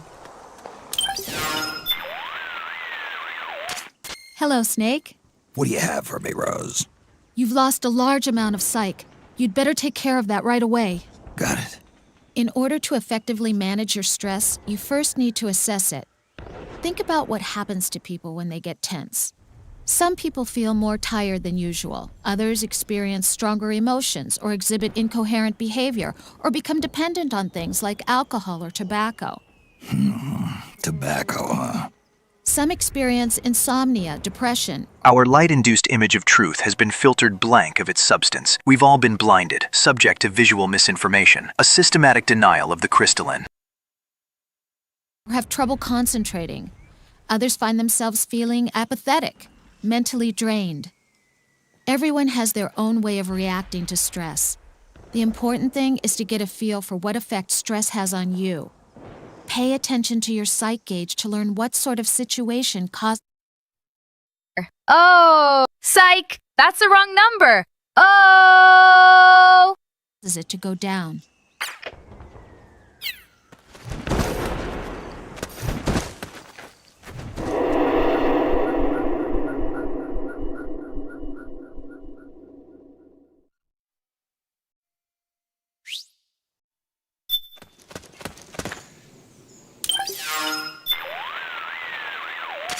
What's up, Snake? Got an update for me? You've lost a large amount of psych. You'd better take... One method of managing stress is taking the more obvious routes. Overeating, drinking alcohol, smoking. Chat, please. Assist me in my mission to uncover and destroy the Lovecraftian entity buried deep within the Wisconsin and Glacial Rift underneath Yale's campus in New Haven, Connecticut. Complaining or acting irritable, relying on sleeping pills. These are only short-term fixes and may lead to addiction or other serious problems. In your case, Snake, smoking seems to help recover your psych.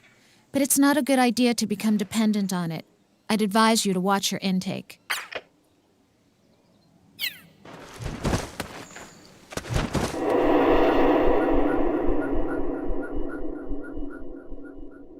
My God, Rose, can you stop with this psychology happening? I can see why Raiden left you.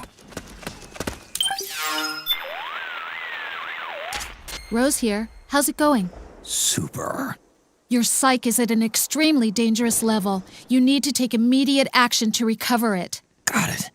One method of stress management is to get your mind off the problem for a while. Watch TV or a movie.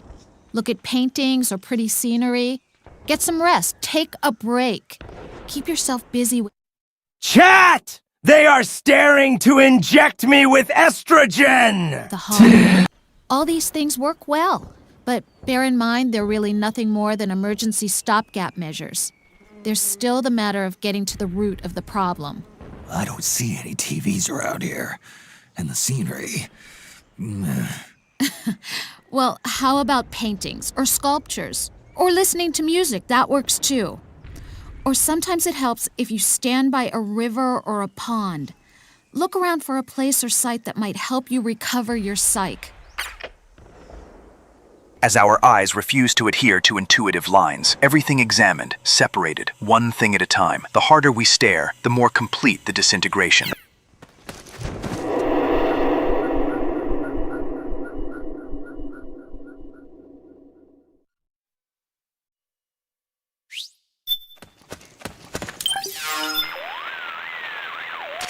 What's on your mind? Just checking in. You've lost a large amount of psych. You'd better take care of that. The best... It's John Cena! Na na na na! Na na na na! Brrr.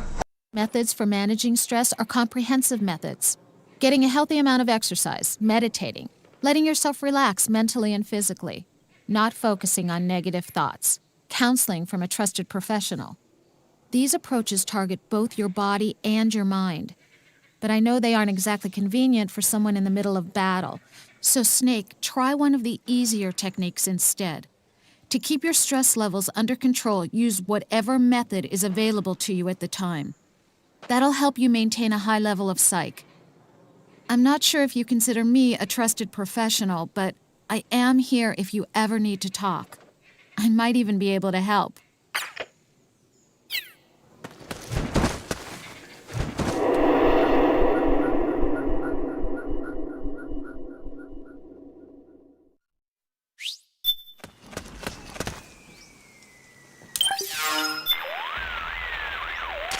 Yes, Snake? Just here for my checkup. Your psych is at an extremely dangerous level. You need to take immediate action to recover it. Got it. Ever since the Iraq War, the U.S. military has deployed CSPs to the battlefield to counteract PTSD among soldiers. CSP stands for Combat Stress Platoon. Ah! Rod left that smelly, stinky Rose, and now she goes for an old fart? Man, that girl was jealous of me. They're there to care for soldiers' mental health. Each CSP, including mine, is comprised of a doctor, 2 psychologists, and 3 counselors. Nowadays, though, most cases are dealt with internally by nanomachines, the SOP system. I can't help but feel there are serious ethical issues with manipulating people's senses like that. Though I must admit, the system has led to a... Chat! The One Piece is real! You just have to find it! Here's a hint. It's in Connecticut! dramatic drop in the number of soldiers exhibiting symptoms of shell shock.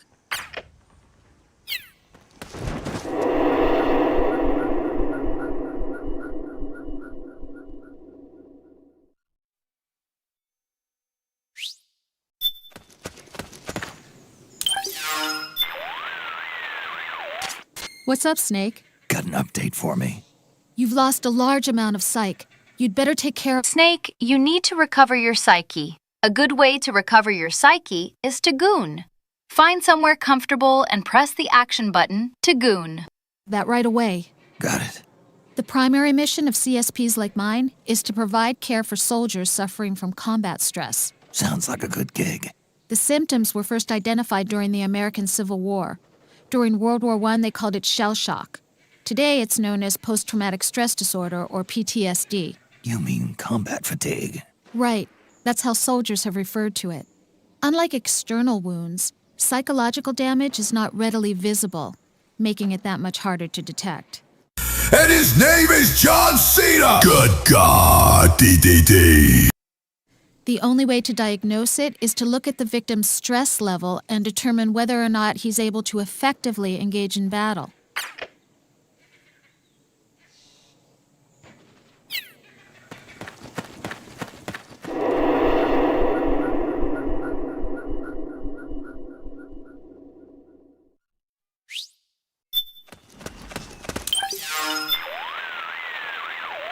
Oh, hi, Snake. Rose?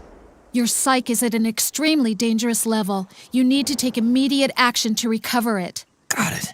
In some cases, soldiers display symptoms of PTSD immediately after undergoing a traumatic experience. When these symptoms persist for more than 2 days, it's referred to as ASD, or acute stress disorder. When they last for more than a month, it's called PTSD. Left untreated, ASD can develop into PTSD, so it needs to be taken care of as quickly as possible.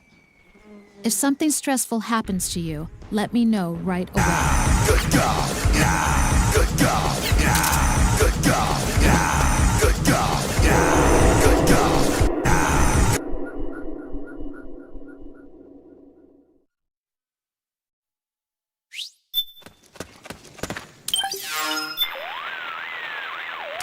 What's on your mind? Just checking in. You'll be putting yourself at risk if you lose any more psych. Take any steps necessary to recover it. Will do. When a soldier is suffering from combat stress, it's extremely important that we respond quickly and effectively. Today, we use the term 4R in pies to describe this action.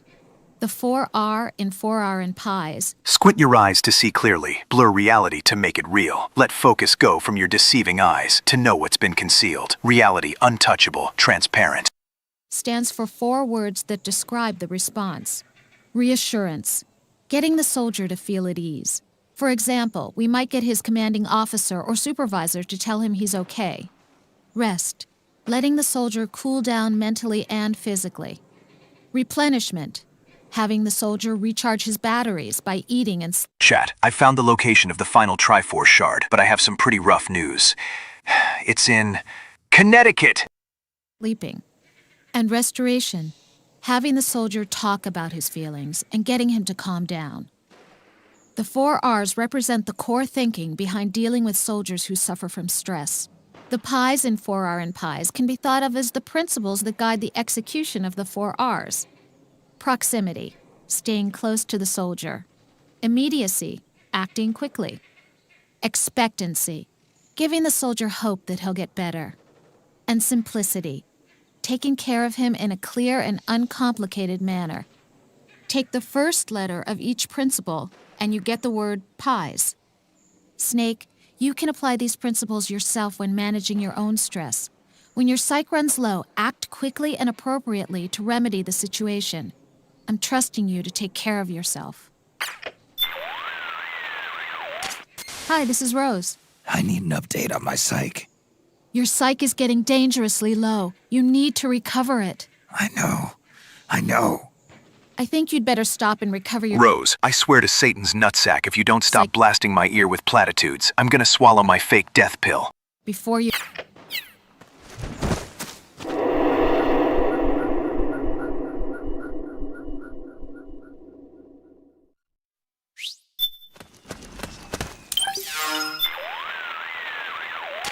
Yes, Snake?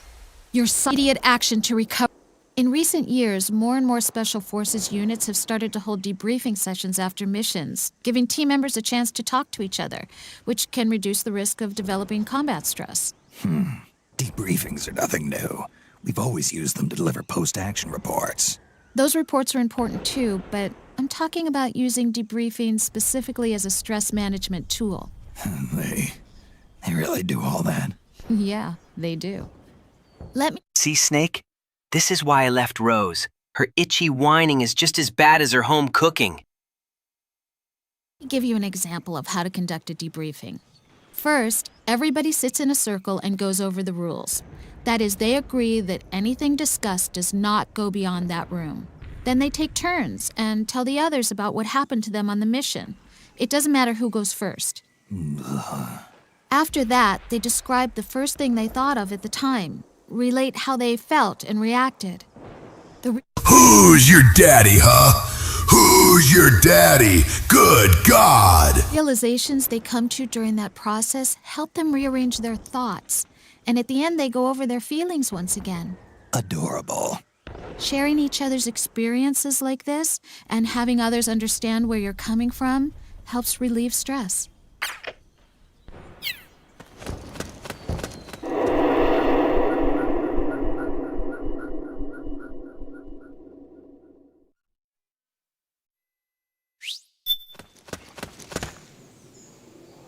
This woman is mid. She talks too much. Ganyu! Genshin Impact is more peak than her.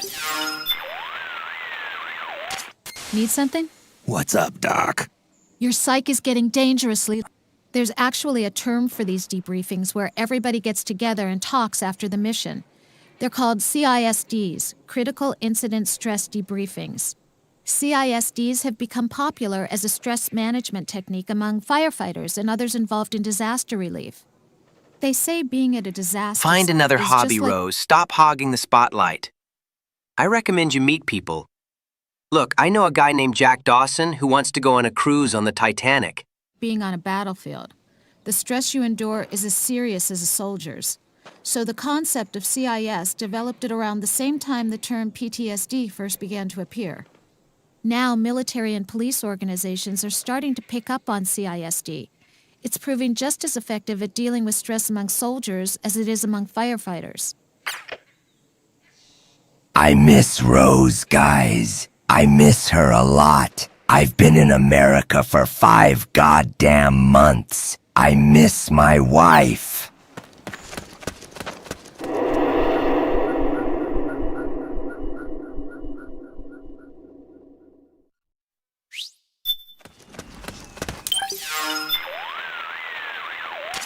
This is Rose. How can I help? I need a psych check. Your psych is at an extremely dangerous level. You need to take immediate... Rose, don't some types of people get stressed more easily than others? That's a good point. Go-getters for one, serious types also. Studies have shown that this type of person is more prone to stress. Raiden, I'm sorry you had to put up with this. The clam must have been slamming for you to listen to this utter pop psychology nonsense slop. Yup. Lately, they've been doing physiological screenings through blood tests to determine which types of people suffer the most psychological stress in combat. The results are used to help determine which units soldiers should be assigned to. In a way, it's just another kind of threat management. You can tell that much from blood. Well, I wouldn't stake my reputation on it, but you could say there's kind of a trend.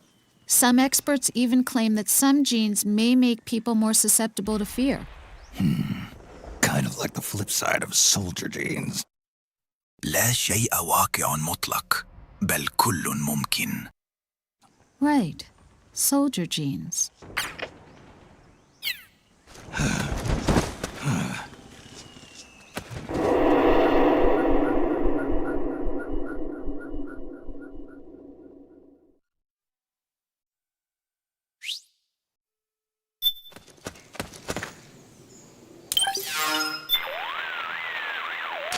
Need something? What's up, Doc? You've lost a large amount of psych. You'd better take care of that right away. Got it. Rose, how do I keep my psych from going down? Isn't there a way to develop resistance to stress? Well, there are many types of Snake, your psyche is extremely low. You need to strand to recover. When you contact me, move the controller to see some material to strand, and when you do, scream. Training that involve extremely high levels of stress, like escape and evasion or ranger training. But what you need is to focus on managing the stress as it accumulates. Oh God, I'm stranding! Ah! Oh, and then God, you will recover your stranding. psyche.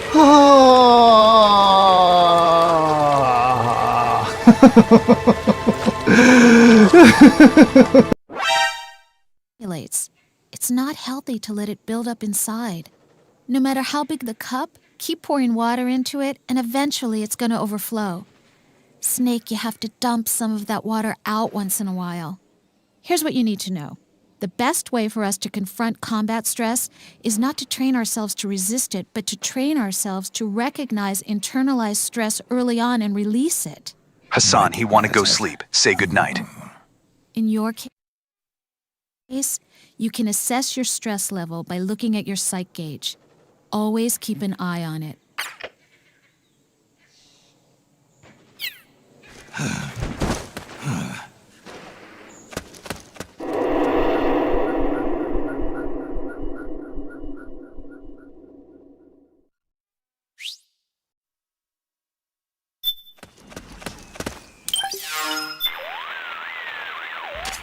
Hello, Snake.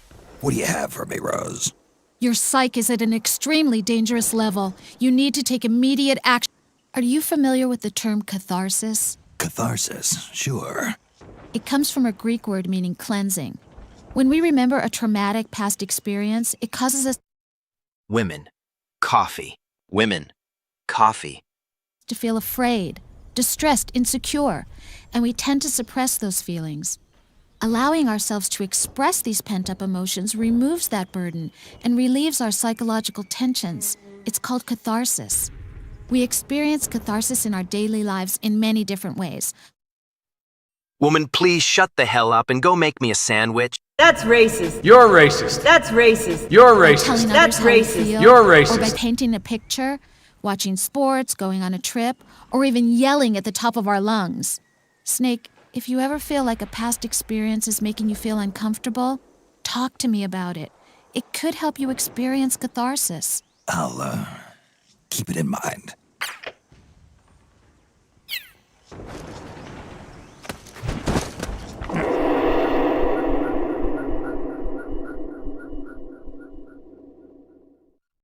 Oh, God, please, Snake, stop calling Rosemary. I'm trying not to listen to her stupid psych yaps, and I'd rather be banging her. You know what? I'm gonna shut her up by stranding in her mouth. Metal Gear Solid 5 Phantom Pain. Metal Gear Solid 5 Phantom You've Pain. lost a large amount of psych. The process we use to prevent or relieve stress is called coping. There are two basic types, problem-focused and emotion-focused. The first type targets the stress factors themselves, while the second works to alleviate the suffering caused by that stress. Going back to what I said earlier, changing your environment by getting to a place where you can relax is problem-focused coping, while changing your mood by eating and resting is emotion-focused coping. Choosing the right coping technique for the right situation can save your life. I can help you with that, if you'll let me. All right. Shut the fuck up, Rose! Woof, woof, woof, woof, woof! Woo! Wolfhound!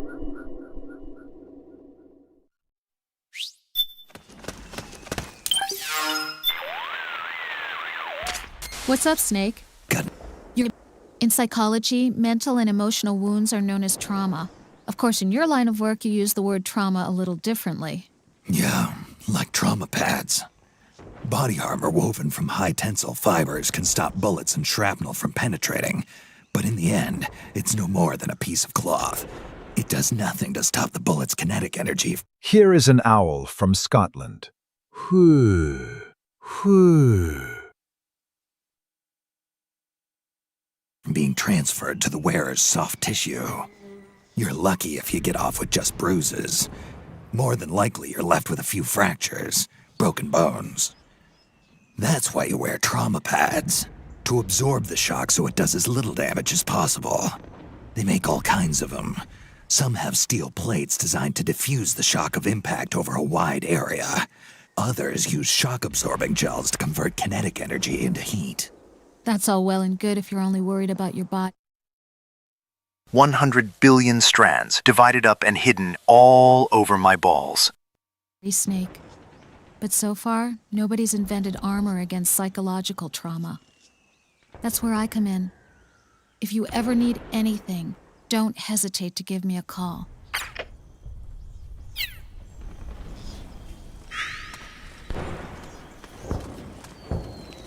You a basic-ass bitch, Rose. Can that shit and make me some coffee. That's racist. You're racist. That's racist. You're racist. That's racist. You're racist.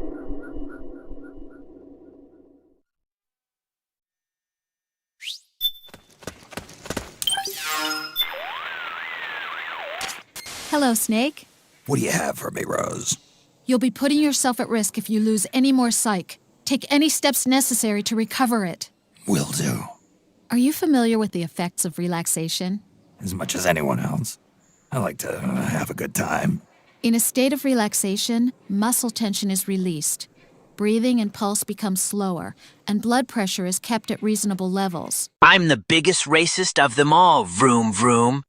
That's racist. You're racist. That's racist. You're Brain racist. activity That's also becomes racist. calmer, You're racist. inhibiting anxiety and depression. It helps you settle down and reduces the amount of stress you're feeling. I could use some of that. It's hard to get anything done when you're flustered. The simplest method of relaxation is muscle relaxation. Muscle relaxation involves tensing up a certain muscle and then releasing the tension. Damn, her jiggle physics make me reconsider some, but her yapping doesn't make it matter. To get it accustomed to feeling limp. As you repeat the process of tensing and releasing, the shift to the limp state, that is the relaxed state, gradually becomes more natural. The usual method is to start with your arm and face muscles, then move down through your chest and abdomen and finish with your legs. Tension can really build up in both body and mind on these long missions. I'd seriously consider taking a break and using relaxation techniques at least once every hour. Thanks for the tip. We are all terminally online and f***ing cope. Cope and seethe. Woof, woof, woof.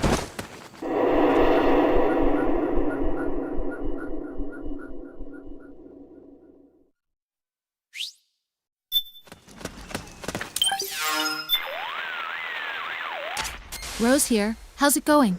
Super. Your psych is at an extremely dangerous level. You need to take immediate action to recover it. Got it. One technique you can use to relax is autogenic training, which employs self-suggestion.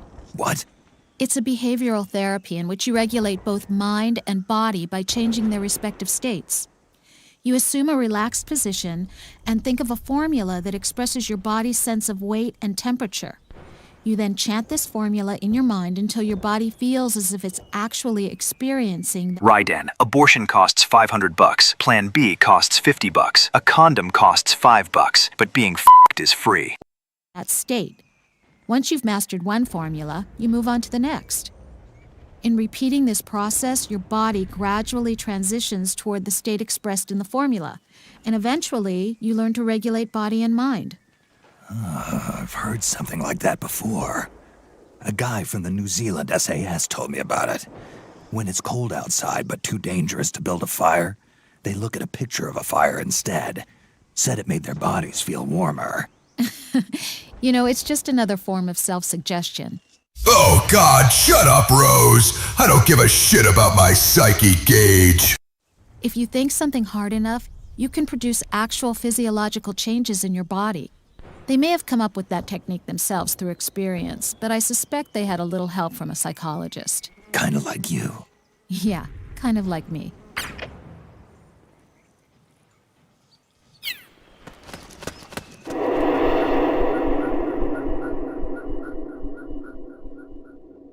There's only room for one racist and one big balls. Hi, this is Rose. I need an update on my psych. Your psych is at an extremely dangerous level. You need to take immediate action to recover it. Got it. We counselors often talk about stress assessments. I understand you soldiers have your own type of assessment. Threat assessment. Right. An accurate evaluation of your... As a kid, I loved watching Mazinger Z, Diapolon, Astro Gungar, also Evangelion, Escaflowne, etc. Why am I talking about anime? Easy. I love Japan and Barcelona. Opponent before you take action. That makes sense. Incorporating enemy psychology into your threat assessment and management enables you to locate, evade, and engage the enemy more Snake, you are due for your prostate exam soon. efficiently. Not only does it give you an advantage, it helps you seize the initiative on the battlefield as a whole. For someone in your situation, it's absolutely essential to remain sensitive to the enemy's psychological state, to their emotions.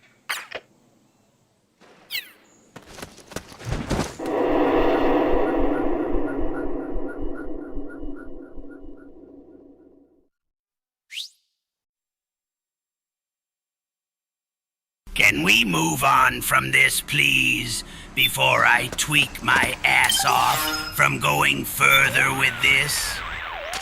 Need something? What's up, Doc? You'll be putting yourself at risk if you lose any more psych. So this solid eye, it can detect and inform you of what emotions people are feeling?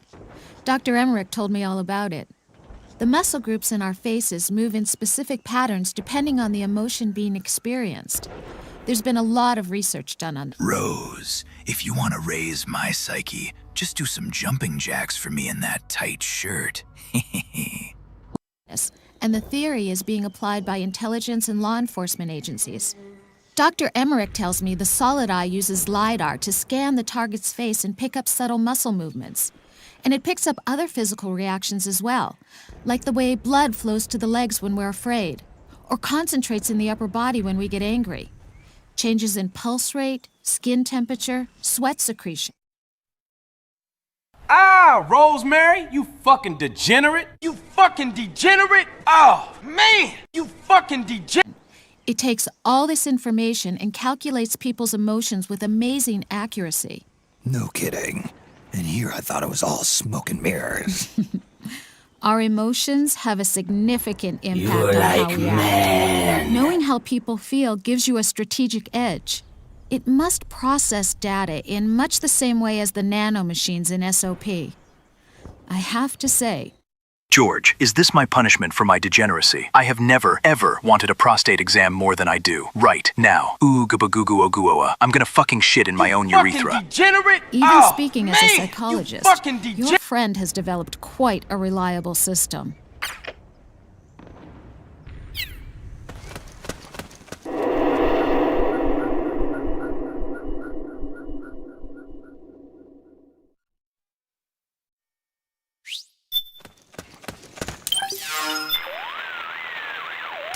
What's on your mind?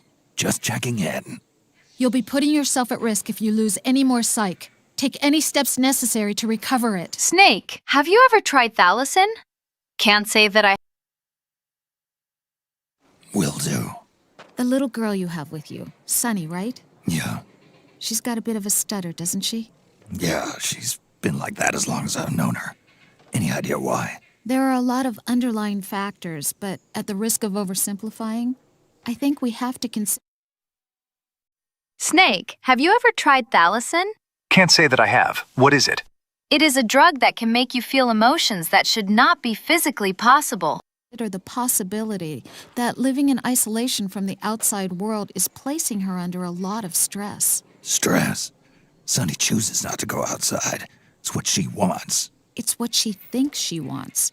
Sooner or later, she's going to have to breathe the outside air. She can see the outside through a window, but it's never going to be the same as reaching out and touching the real world. Amazing, Rose. Every word of what you said was wrong. I know. Jack rescued Sunny from the Patriots, and you and Dr. Emmerich are taking care of her. But she hasn't been saved yet. Look, we're only trying to do what Sunny wants. What do you want me to do? Let her know she's not alone. The outside world is full of pain and suffering. You need to let Sunny know that you'll always be there for her. She's still just a little girl. Show her some sympathy once in a while, okay? Yeah, sure. You must be Ames. You must be Ames. You must be Ames. You must be Ames. You must be Ames. You must be Ames. Do something, Snake! You must be Jack. You must be John. What's up, Snake? Got an update for me? You'll be putting yourself at risk if you lose any more psych. Take any steps necessary to recover it. Will do. The best methods for managing stress are comprehensive methods. Getting a healthy amount of exercise, meditating, letting yourself relax mentally and physically, not focusing on negative thoughts, counseling from a trusted George, this is war now. professional. These approaches target both your body and your mind. But I know they aren't exactly convenient for someone in the middle. Under control, use whatever method a trusted professional, but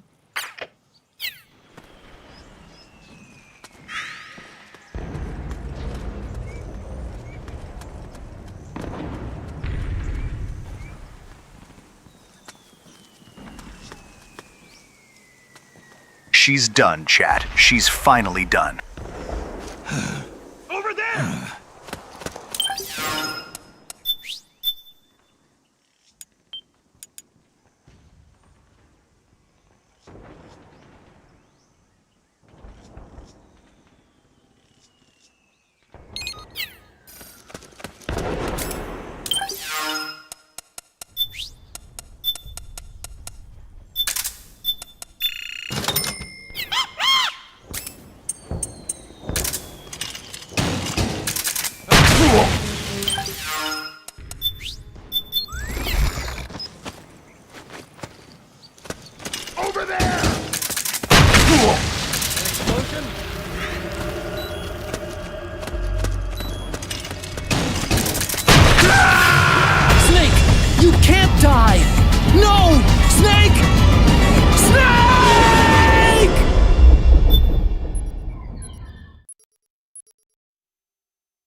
Rose, you there?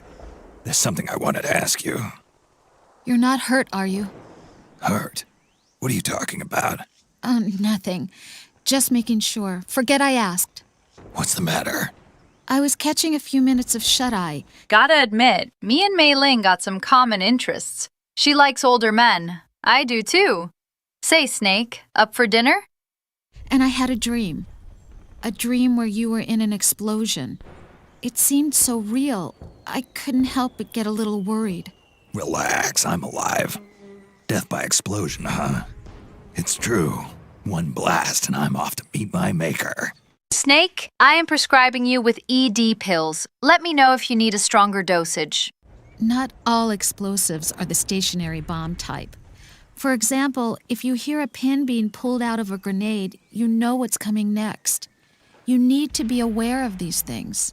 Yeah, I'll make a point of it. Thanks for looking out for me, Rose. Don't mention it.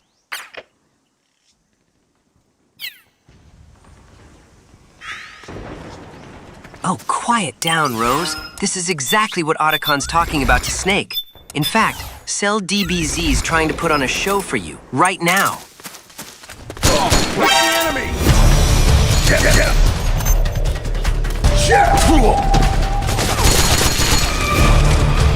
Let's go. Okay.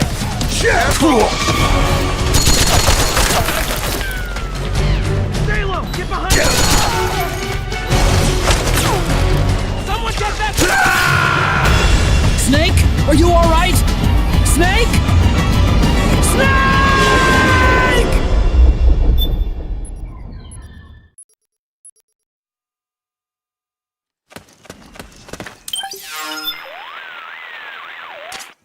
Rose, something's going on. I've been getting this weird feeling, like I died once already, and it was from a gunshot. Just seeing an enemy carrying a gun has been putting me on edge. Snake, your decades of experience might be trying to tell you something. Maybe it's a warning that the bullet that will finally kill you is coming when your back is turned.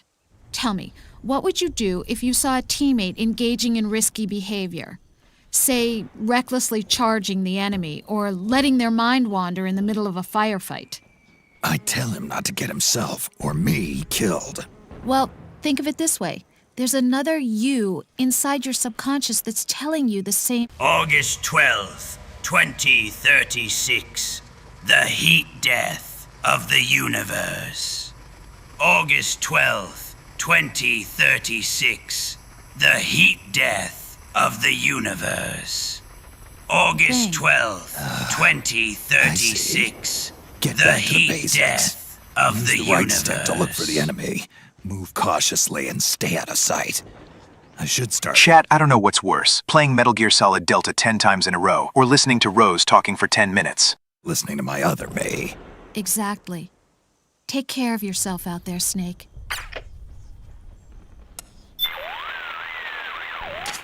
Head for Naomi's lab. Follow the mark on your radar, Snake.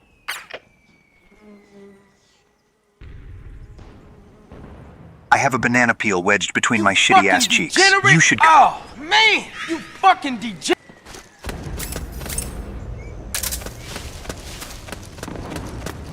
Huh?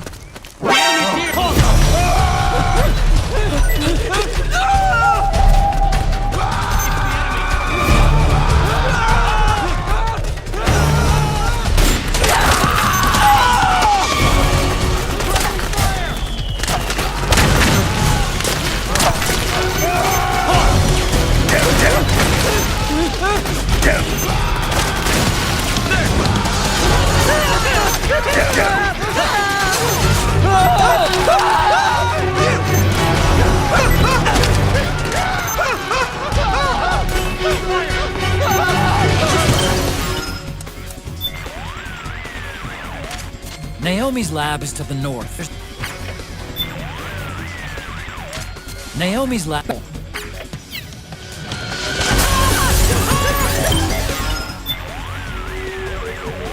The facility where Naomi's being battle raging in the area surrounding the power. Naomi's lab.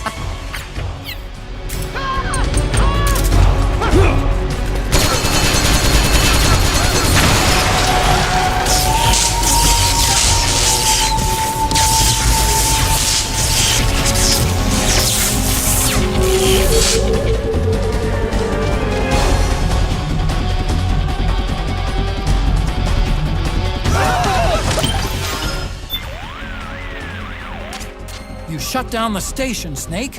Nice job. Could have done it in my sleep. Now that they've lost one of their bases, the regime troops will be on the defensive. I'll have two number 9s, a number 9 large, a number 6 with extra dip, a number 7, 2 number 45s, 1 with cheese, and a large soda. Ready to slip through. Naomi's lab is to the north. Head north, Snake. There's a battle raging in the area surrounding the power station.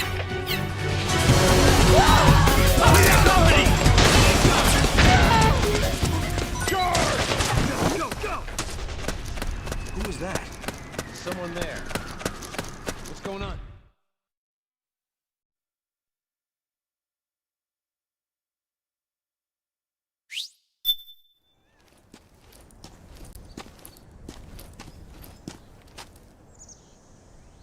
Raiden, you've got my sympathies for having to handle both Rose's cooking and her yapping.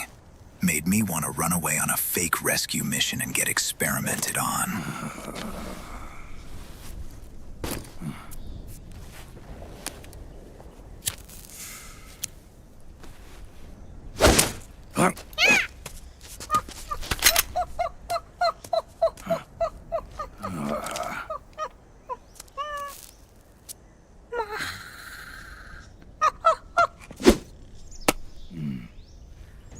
Snake, I know this is just a quick fix for the stress, but have you tried Fent?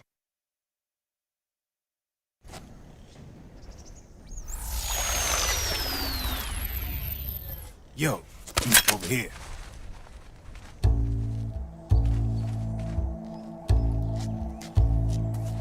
You. Come on, hop in. It's getting rough out there.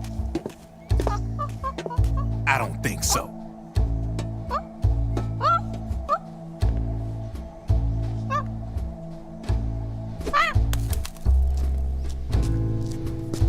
Rose, what the hell? That's my Fent. I didn't give you permission to sell my stash.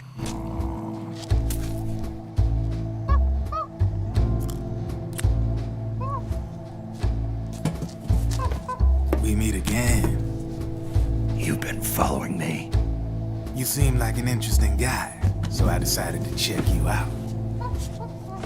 Sit down. A lot of legends about you. Rose, I had a nightmare. I was in the middle out there in the intel community, especially in the CIA. You know those nanomachines I injected you with back in the Middle East? They let me track your location.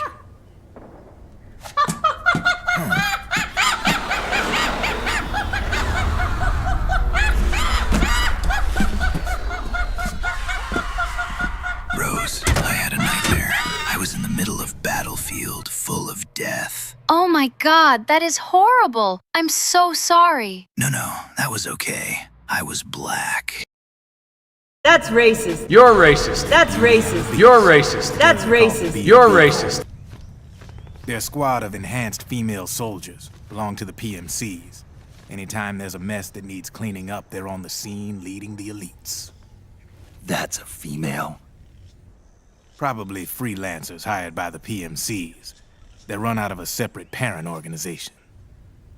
Guess it's time for good old Drebin to let you in on a few things. Ever since you showed up in the Middle East, the B&B Corps has got orders to kill. Their #1 priority is to eliminate some guy on sight. A guy named, Solid Snake. But from where I'm sitting, Old Snake seems a little more appropriate. Old, huh? Cheer up. That's the bad news. Word on the street says that beneath those ugly-ass suits, the B&Bs are real babes. Drop dead. How would I have sent him stuff? He is always flying over the world. You probably lost your pills again. They also say each one of them's been traumatized by war. Badly. They weren't even soldiers to begin with, you know. More like victims of war. They suffered shell shock on the battlefield.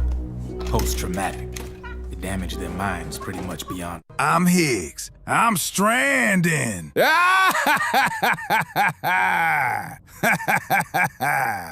Hoy, 69% de descuento en nanomemes. Repair. So the only way they could cope with the reality of battle was to become war machines themselves. The remnants of their human side are buried deep within. The beast, that's what you see on the outside. I'll take 55 burgers, 55 fries, 55 tacos, 55 pies, 55 cokes, 100 tater tots, 100 pizzas, 100 tenders, 100 meatballs, 100 coffees, 55 wings, 55 shakes, 55 pancakes, 55 pastas, 55 peppers. Forms a snake into beasts.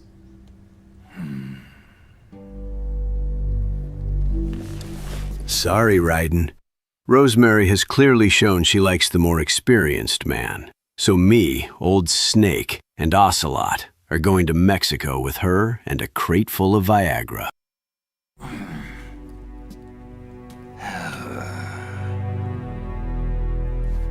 War transforms us. But deep within that shell, something human survives. A fragile, scarred heart. The without a shell to protect it. Paramedic, I had a nightmare. I was in the middle of...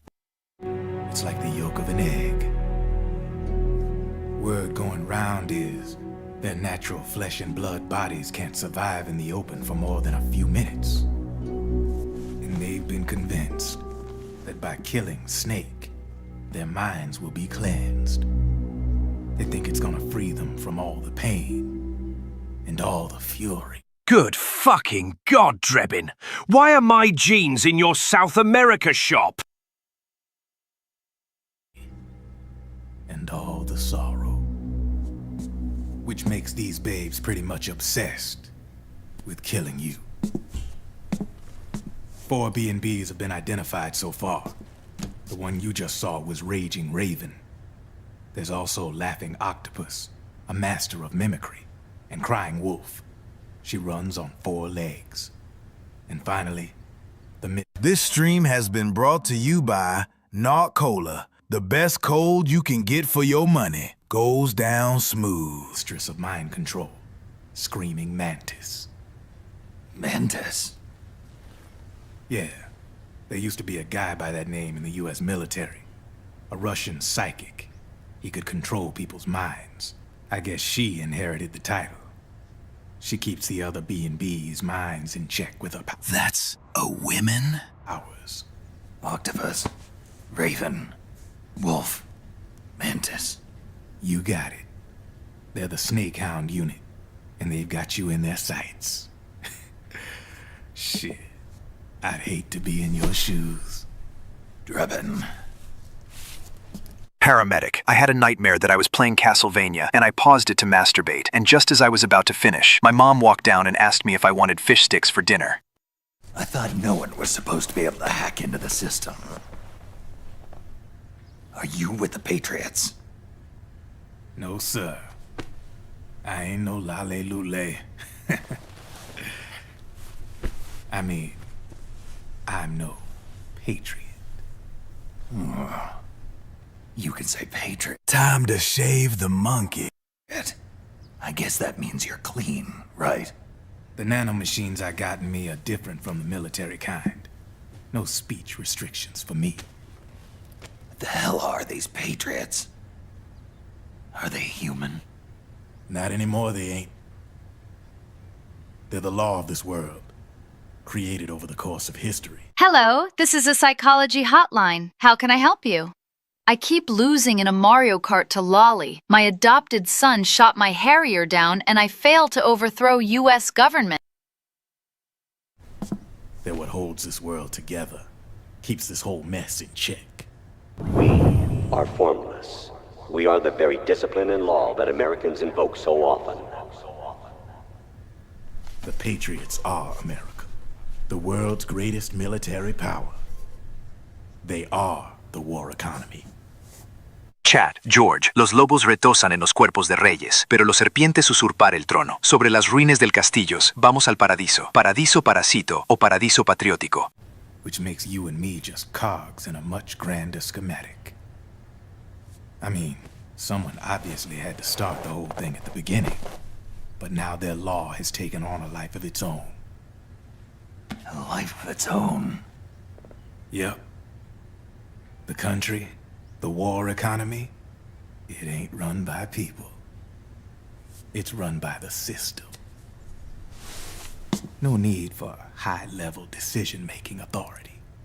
So, I am racist. It's all handled why you by call a it... massive, yet simple information processing system.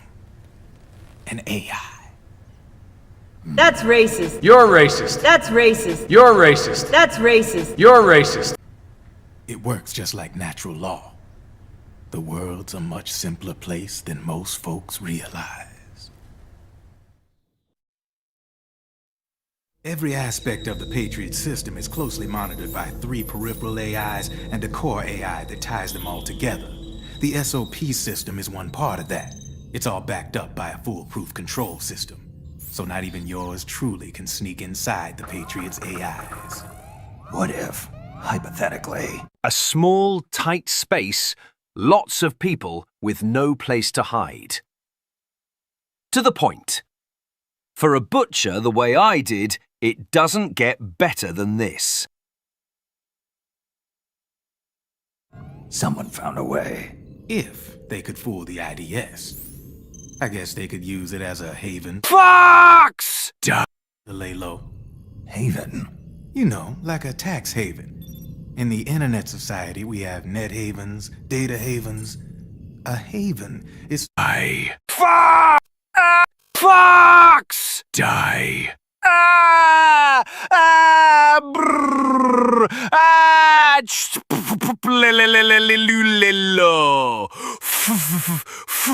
Sermb 63662. Fox. Sermb 63. Someplace where social conventions and the rules of the net don't apply. Back in the 20th century, the super rich would open bank accounts in countries without income tax laws. Not a bad way to evade paying taxes. Now we've got us a society where everybody's DNA and personal info is totally controlled by the... Fun fact. Bananas are berries, but strawberries aren't. Botanically, bananas fit the definition of a berry, while strawberries do not. Nanomachines inside their bodies. Won't be long before people start using havens to escape from ID control. I guess you could say my gun laundering kind of... Hoy es noche de sexo. Voy a devorarte, nena linda. Hoy es noche de sexo. Y voy a cumplir tus fantasías. Borrows from the haven concept, after a fashion. Even so, good luck finding a way to access the Patriots' AIs from the outside. It's absolutely impossible. No chance in hell. Like I said, there's no breaking into those AIs from the outside. George, what kind of Viagra do you take to maintain this level of stamina? But Liquid's got something in mind. You sure there's no way?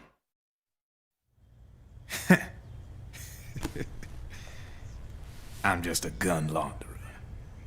Only reason I'm interested in you is because you start a lot of fires.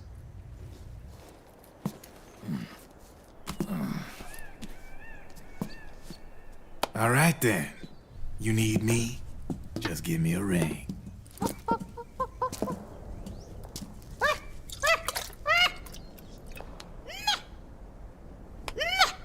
It's called 9 hours of sleep, strong coffee, and straight to work from the moment you open your eyes. Food and water are secondary.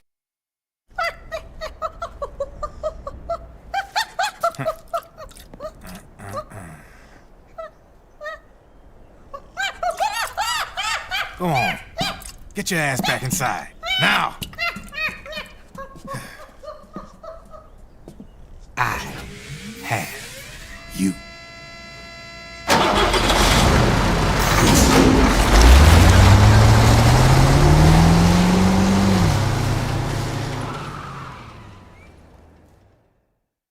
You know The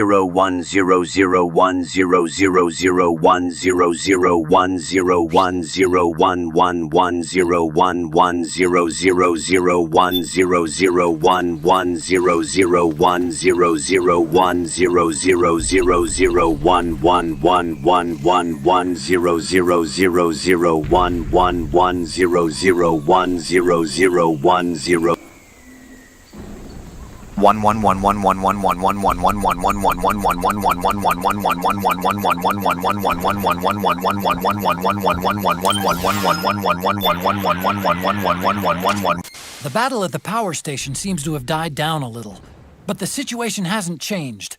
Whoever wins has got the area in lockdown, so Snake, proceed with caution, and don't let anybody see you. The facility where Naomi's being forced to do research is still a ways off. Use the destination mark on your radar to figure out where to go. The facility where Naomi's being forced to do research is... Naomi's lab is to the north.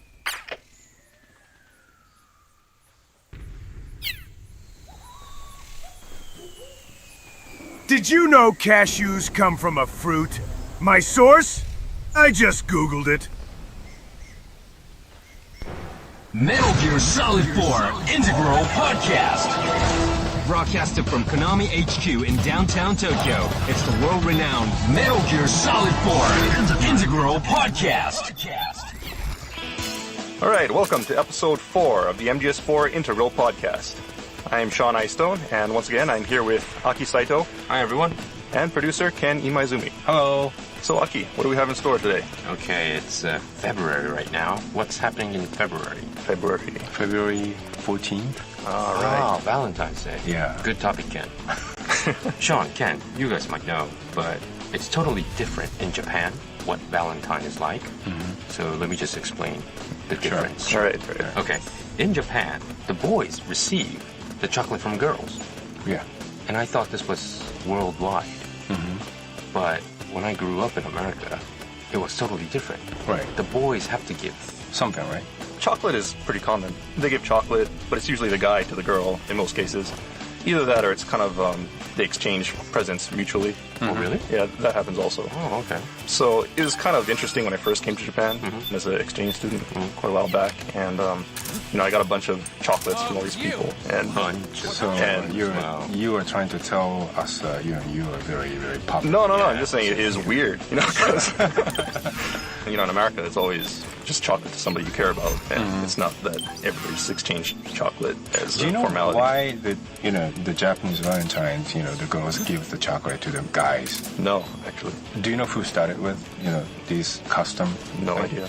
No. That's, Japanese chocolate company started just because they wanted to sell more chocolate. Wow. Okay. So that's another why conspiracy here. Yeah. That makes sense. Yeah. So in Japan, the boys get anxious during the 11th or 12th or 13th, or especially on Valentine's Day, how many chocolates they get from girls. Right. And the funny thing is, on March 14th, 1 month after Valentine's Day, in Japan, there's a day called White Day. White as in black and white. Right. So the guys receive chocolates, and if they like that girl, they give a candy back. Right. During White Day. That's a junior high or high school student. Right. When you get really old and you have to buy something like luxury stuff, like Tao gave birth to 0, 0 gave birth to 1, 1 gave birth to 2, 2 gave birth to 3, and 3 gave birth to the 10,000 things. Major Zero strayed from the eternal Tao and piss. I see. Like a brand wallet or watches, Prada, purse. Yeah. But yes, okay, so who started this White Day? So probably Candy Company started this White Day thing. Well, anyway, well, that's the difference in Valentine's Day. Okay, today, Sean, where are we at? Okay, so today we're going to continue with... And I have your cigarette, Snake! South America. We're going to backtrack a little bit. We did the Naomi tracking mission earlier, and we're going to go back to the power station level today. Okay. Do they have a Valentine in South America? Are you continuing to I have no idea. I would assume so, but I don't know. Just wondering. Is this universal? Is this universal? I think so. Valentine's it's for Saint Valentine, right? Yeah. So okay. All right, we're going to go to the South America power station. So, Sean, could you hook up the game and... All right. So we're going to load the save right now. In prison, dinner was always a big thing. We had a pasta course, and then we had a meat or a fish. Paulie did the prep work. He was doing a year for contempt. He had this system for garlic. Now, and we want you to just load the save and don't move, first of all, because we're going to point out a few things. So, first of all, you'll see a couple of rebel soldiers in front of you. So just follow these guys for a little bit, and you'll come to a fork in the road, where it goes left and right. If you just watch these guys for a while, you'll see that they're using some pretty realistic battle strategy. How would you say it? Like, I guess, battle strategies. And if Dante, DMC3, Torrin, Torrin's Passage, James Sunderland, Duke Nukem, and I'm lucky, that's exactly what'll happen to one of us twice. Anyways, lights, camera, action. That, Mori-san. Yeah, that's what we run, yeah. Right. Everybody on how soldiers should move and act in a battlefield. Right. So all of these movements that you're seeing, these guys are doing, are based on reality. It's all been... Good fucking God! Checked for authenticity, and we paid a lot of close attention to that while we're making the game. So they kind of stop here and there, and they say okay, and then move forward. And they kind of move along in two-man cells. They watch each other's back and take cover as they move forward. Okay. So anyway, So you'll come to this rock, and you'll see a fork in the road that goes to the left and to the right. So what we want to do is head to the right. And as you head to the right, you'll see kind of like this ledge. 22222222222222222. Nah, just kidding. Sometimes, if I sniff real hard, I can still smell the seamen. They smelled like lard, pipe tobacco, piss, and the regret that only the sea knows. Yeah, leading up to the right, and another path heading straight ahead. And we're gonna want to take the ledge heading up to the right. Okay. But before we do, let's just head over here because there's some crops that I want to point out. You know, these things look like corn. Oh, yes. Yeah. Yeah. But actually what... Chat, I'm gonna be alone for Valentine's Day. Some people might not realize is that these are actually potato plants. Potato plants? From what I hear. You know, actually a lot of the staff went to South America, and they went to Peru. And I guess they saw these plants growing around, and they thought, well, you know, it's about the right size, right height for people to hide in. And so they wanted to use it in the game. And, you know, a lot of people thought it was corn, but I guess when they asked one of the locals, they said actually it was a type of potato. Very, you know, very tall plants. Yeah, and, you know, supposedly... The senator didn't make something up for once? I cannot believe it. Maybe you're not so bad after all. You know, potatoes are, I guess, from Peru originally. So, yeah, we wanted to use some of the native plants and animals in there, so... Yeah, one more thing. I wanted to talk about the plant name is Munya, which is like a real plant, not like, you know, we made it up or something. It's a real plant. You can get Munya in somewhere in the battlefield. Right. And then when you get the altitude sickness? Altitude sickness. Jack, do you remember what day it's going to be on February 14th? You know, the sickness. And then you know, get dizzy or something. Yeah, like you get sick. And the snake will be sick too. So when you get Munya, and then you will get better. Oh, really? Treat it. Yeah. When does snake get altitude sickness? Audubon kind of mentions it. You know, be careful of altitude sickness while you're there. And it's not that obvious, really. I mean, it's not like he just gets altitude sickness while he's walking around or anything like that. But he does get tired pretty easily, you know, in battle situations and things like that. Your stamina will decrease. And using that... Joe Rogan ain't got shit on us, boys. Yeah, will bring your stamina back up. And this is true in real life. Yeah, true in real story. I mean, some guys went to the South America for shooting some photos, you know, and then most of the guys get, you know, the sickness and they... I remember one night in jail, every cube made something with our cubes, Stinger, and the whole dorm lost power. To those Munya plants, and then they get little better. Oh, really? I mean, not completely treated, but, you know. Yeah, I heard Kimura-san got it pretty bad, right? Yeah, the lead level artist. Yeah. So he was doing Munya all the time. Yeah, Munya all the time. He had it in his pocket constantly. Actually, I never got altitude sickness. Chad, I'm gonna be alone for Valentine's Day. Me either. I haven't climbed a really high location recently. I think I've only gotten it once when I went to, like, you know, the Rocky Mountains. Yeah. And you don't feel it right away sometimes. Then you kind of move around for a little bit. I went hiking, and, you know, normally I could run up a hill, no problem, and I was just dying by the end of it. Then you know. Next time you get this altitude sickness, you'll look for Munyas. Look for some Munya. And choose some Munyas. Okay, let's go along, John. Okay, from these potato plants, let's just backtrack a little bit and head up that ledge that you saw to the right a little bit earlier. And we're going to take the high road. We're going to take the high road up to the right. And once you climb up that kind of like step-shaped ledge, you'll come to another divide in the road. And to your left, there's a low path. Yeah. And to the right, there's another path that goes up even higher. Yeah. And so which path are we going to take? So, you know, the thing is, either way you go, it'll end up in the same place. But let's just go ahead and take the high road. Okay. Up on these, on the right. Up on the boxes, and then... So climb up the boxes, then climb up onto the ledge. There'll be a gap. Jump over that. And when you get to the other side, you'll probably see some soldiers patrolling ahead of you. So go ahead and equip your Mark II pistol. Hello, this is Psychology Hotline. How can I help? My crush died. My other crush died. My other crush died.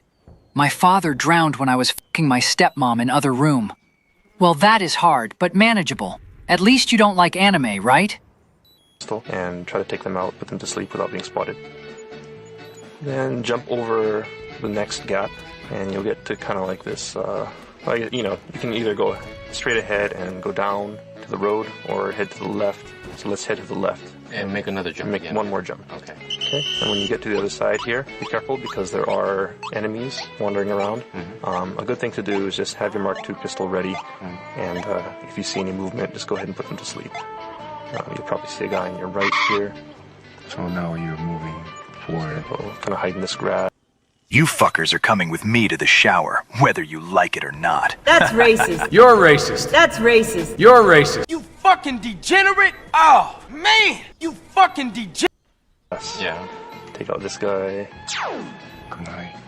And be careful because there are a lot of enemies up here. So once again, you know, if you run into battle, just go ahead and switch your iPod off and take care of the battle first, and then come back. Immediately to your left, you'll see that there's a ledge. And there's some snipers here, picking off the rebel soldiers down below. Oh, the corn plant. Yeah, hiding in these corn-type plants. So go ahead and take care of these guys. You know, just help out the rebels a little bit. It's kind of hard to see through the grass. 2 guys there. Yeah, 2 guys. 2 guys. So if you had taken the lower route... Stop complaining, Otacon. Instead of coming up here, those guys would have sniped you. Yeah. Okay, now it gets a little bit complicated. There are a bunch of paths that you can take. If you look, you'll see like these power lines. And if you look towards the north, that's the direction that we want to head in.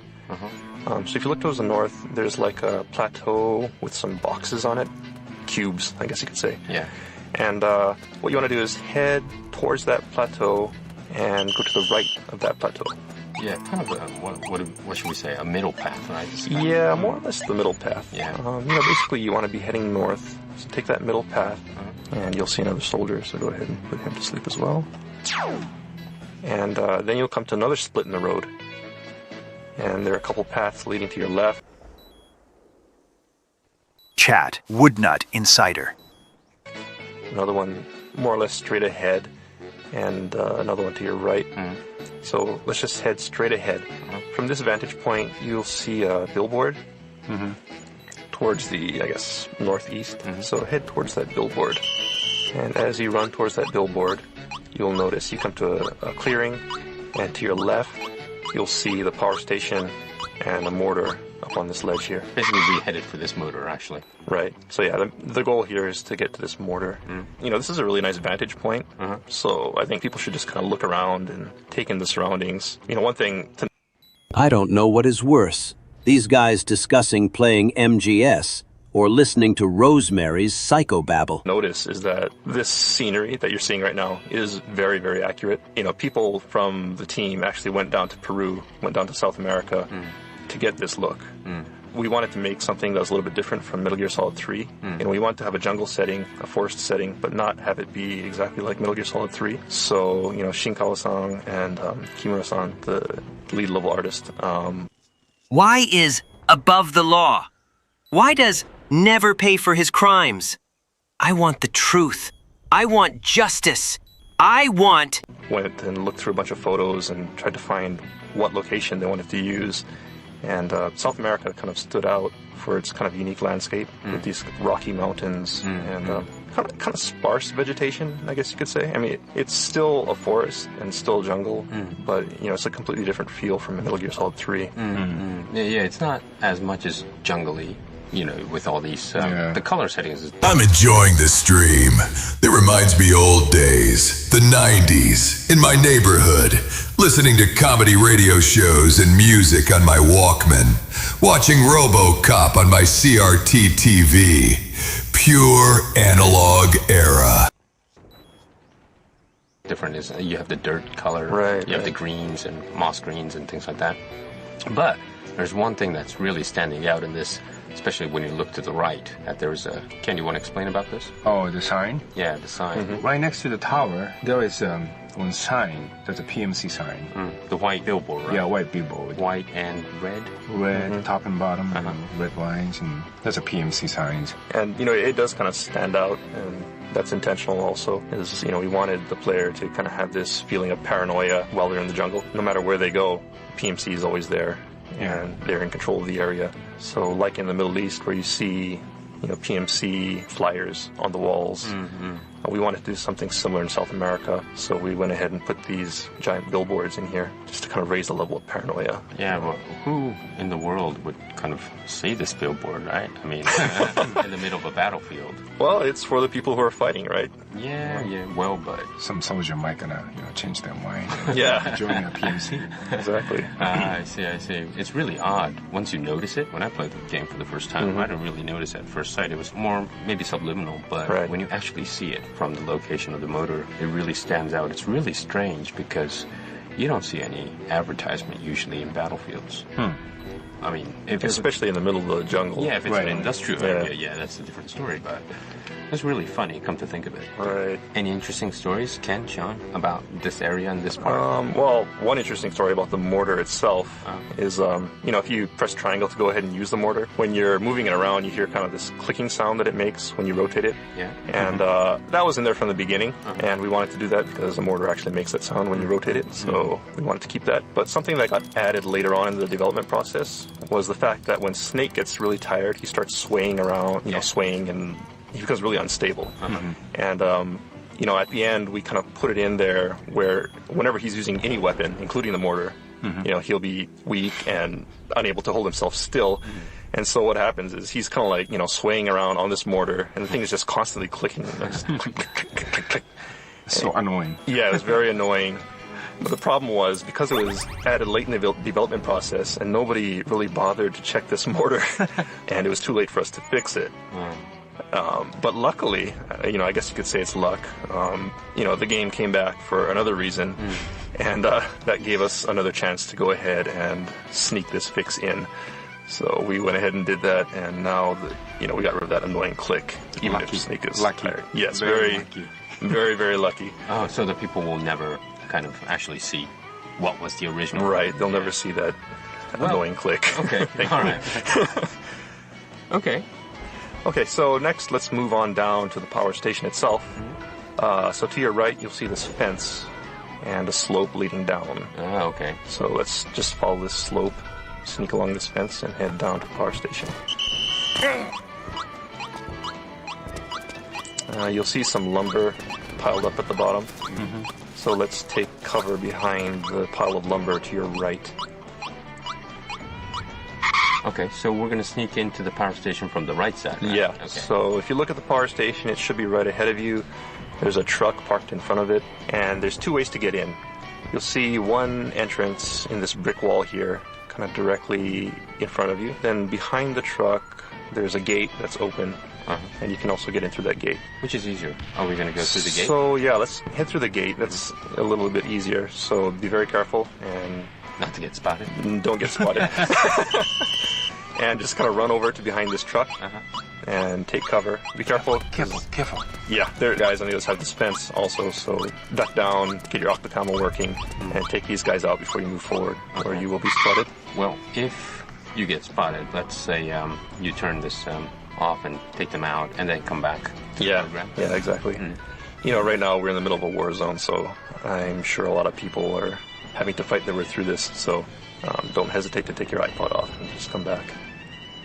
Okay, so we'll go through the gate, and then there's a staircase to this right on the other side of the gate, kind of to your left. So head up that staircase and enter the power station through this door on the north side of the building.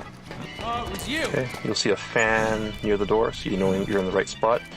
And go ahead and head through the door directly ahead of you, and that leads into another room, kind of in the southern half of the building. Yeah. And in this room, you'll see the generators. Yeah, generators. Generators on the right, and then at the far end of the room, you'll see a window, and to the left of that is a board that controls the generators. Yeah. And what you want to do is blow this up to disable the power plant. And, there's actually two ways to destroy this. You can blow it up yourself by using explosives, or if you just kind of sit around and wait for a little while. Once you get into this building, the rebels will kind of fight their way in also, and they may come in and go ahead and blow it up on their own. Yeah, that's what I thought, because when I played for the first time, there were so many enemies around here, so I didn't notice that I had to blow this up. But it kind of shut down automatically, so I thought it was kind of an event. Well, it happens either way. So you can blow it up yourself, or you can wait for the rebels to bust in and blow it up for you. Does it eventually the rebels will blow it up if you don't do it. It depends, right? It depends, right? If you manage to fight your way into the power station, then you kind of open the way for the rebels to follow you, and then they'll come in and blow it up. If you just sit outside of the power station, you know, it won't move forward. Basically, it's a stalemate with, you know, the PMC fighting the rebels, and nobody really gets the advantage until Snake kind of pierces through the PMC defense and gets into the power station. I see. Then the rebels can come in and blow this up. So what's the advantage of shutting down this power station? Well, one thing is, as I'm sure most people have noticed by now, once the generator is stopped, the war zone kind of settles down. And, you know, basically it means victory for the rebels, and the PMCs have pretty much pulled out of the area at that point. You can tell that the power's off, because if you look around, you see those fans, the circulation fans that were turning earlier in the room that we came through, are now stopped. And the generator will no longer be humming, so you know that you've accomplished your mission, and the rebels have succeeded in shutting down the power plant. Okay, so what you want to do is there's a window at the, you know, near that control panel that got blown up. There's a window to the right of that, so let's just go ahead and jump out that window, and you'll end up behind the power station. If you climb up this ladder, it goes up onto this this tower. Okay.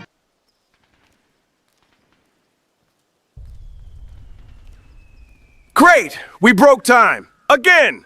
No, time broke us. The Patriots are rewriting Renaissance Italy. Why is the Duomo armed? The Duomo of Florence opens up like a transformer. Marble panels slide aside. Pistons hiss. A massive railgun pops out of the bell tower. Madre di Dio! Yeah, I don't remember that from the textbook. The Templars are busters for doing this. Ryder, you didn't even study history! This city is now a battlefield of memory and loss. Florence is experiencing phantom pain. Why does your horse talk like he just finished a Netflix documentary? Because he's right. It's all so depressing without Blondie Femboy standing by your side. The Duomo's railgun rotates. Red targeting lasers light up Florence like a Christmas sail. That church is aiming at my entire childhood! Mamma mia! Welcome to modern warfare. Religion always gets patched last. They turned faith into a weapon system. Of course they did, because our straight busters! Now we speak the same language, homie. The railgun charges louder. Bells scream. So what's the plan? No plan. All we need is consecutive. CQC! I climb it, of course! You climb the church? I have climbed worse mistakes, I can assure you. Then we'll eat Templar sandwiches! When the past becomes armed, someone has to kick it in the face. I like your horse, Stillman. He thinks like a true master assassin. He thinks more like a war crime. I fought walking tanks with beautiful legs. I fought my own DNA. But this is culturally offensive. That's racist. What the hell is this? So we're gonna climb up the ladder. We're climbing up the ladder now. Okay. One thing I want to point out too is, you know, a lot of people don't really realize how much effort goes into making the Octocam for Snake. But, you know, every surface in the game had to be assigned a certain Octocam texture, including, like, you know, this grate on this electric tower. Some really interesting patterns that you can take. So if you know, go down and take this Octocam, you can see Snake kind of has this fishnet kind of texture. Yeah, it's kind of a snake-looking, you know, fishnet-looking pattern. You know, so you can get these kind of cool patterns. And one thing to point out that some people may not realize is that you can actually save these patterns. And oh, that's right. Right. So yeah, maybe let's just point that out. If you go into your menu and go down to camouflage, you'll see you know, there's cloth and chest. So go ahead and select cloth. So right now we have this. Kingdom Hearts is light. It's a camo called fence camo. Right. So that Sean just picked up. So I have the fence camo, and if you select from the camouflage menu, you select cloth, and at the bottom of that you'll see an option that says to register camo pattern. If you do that, you can register it as a new camo pattern, and it'll be added to your list of patterns. And you can select that at any time during the game by loading. George, when are we getting AMGS for 100% the Easy Way video soon? That pattern. So, you know, no matter what stage you're on, you can load these kind of interesting patterns just to kind of customize Snake's looks. So, it's kind of fun. And there's some pretty weird patterns in the game too. Like, if you lay down between two surfaces, and half of your body is on tile and another half is on some kind of grass, or, some people might want to go in. Did any of these Konami researchers gather some patterns if they're interested. But anyway, here we are at the top of this electric tower. If you head to the north... Did any of these Konami researchers get when they went to Peru? Probably not. They like anime too much. Right, Otacon? What is this, northwest corner of the tower? You'll see there's an electric line heading off to another tower to the north. And you can actually hang off of this line and head to that adjoining tower. So let's go ahead and do that because there are some really cool items on that side. So go ahead and jump over the fence, grab onto the wire, and just kind of inch your way along to the other side. Okay, now this reminds me, when I first played, as I explained, that I didn't turn off the power plant. And I was just, sneaking. There's a lot of enemies, but I knew there was a way to get to the other side of the power plant. But there was a wall that, resisted for me to get there. And I knew I had to kind of do this stunt. But since I didn't turn this off, you get this electric shock. I bet a lot of people had this when they first played. They didn't know how to turn this off. And I had to fight. I think not die, but kind of fell off a couple of times. Because people start noticing you and start shooting you at the same time. and electrifies you as well. So I was like bashing my buttons to, just say, Snake, move. And then at the very last second, I think this was programmed. I miss the 80s. Even though I never existed back then. Just a plastic memory. As well, that you could actually make the stunt to the other side in the very last minute. Right. I succeeded. And I thought this was a trick. I didn't know I had to turn this off, the whole time. So I did this when I first played it. We have this gorgeous playroom in Kojima Productions. Well, actually in this Konami building. And I had the luxury to come in on a... If I wanted to listen to boring bullshit, I would have just gotten Otacon to whine about his cuck experiences with all the women in his life. Stupid podcast. Saturday or Sunday. Sunday. To finish the game. And Ken was doing some editing and, work stuff. And I was just constantly, playing with Ayako. That was really funny because you guys played through the game like all day or something. Yeah. Because we came in Sunday. We were doing this MGS4 for Europe. And we had to be the product managers. The 80s, 90s, and early 2000s. The best times for me. We weren't so tied to social media. We went out for walks more, read books, comics, was more freedom. So you have to, of course, clear the game. Right. And you have to understand the game. So we couldn't do it in normal hours, like Monday to Friday, because we had, other work to do. So Ayako and I decided we have to spend the night in the office or come on Saturdays or Sundays. And since no one is in the office, well, a lot of people in Kojima Productions was, working night and day. But this room... Careful, SpongeBob! Careful, SpongeBob! With this luxury couch and a 50-inch projector and 5.1 surround system, we had this, we call it the Hideo room, actually. Because Hideo uses this room to show the guests. Presentation. Yeah, presentation, things like that. But we had this luxury time Sunday to sit on the couch, and then we played all day. But Ken didn't tell me that I had to shut this power plant off. He didn't care. Or maybe he just wanted to see you shock yourself. I just wanted to know, how many people will notice, this trick. I want to see you. I want to hear your voice, George Salonik. Make me vibrate. Ken always said that. Ken always said when I was stuck in other places as well. He didn't give me, he gave me hints at the end when I was constantly trying to, defeat the boss or something. Yeah, that was... that was, Vamp. Vamp. I couldn't figure this one out.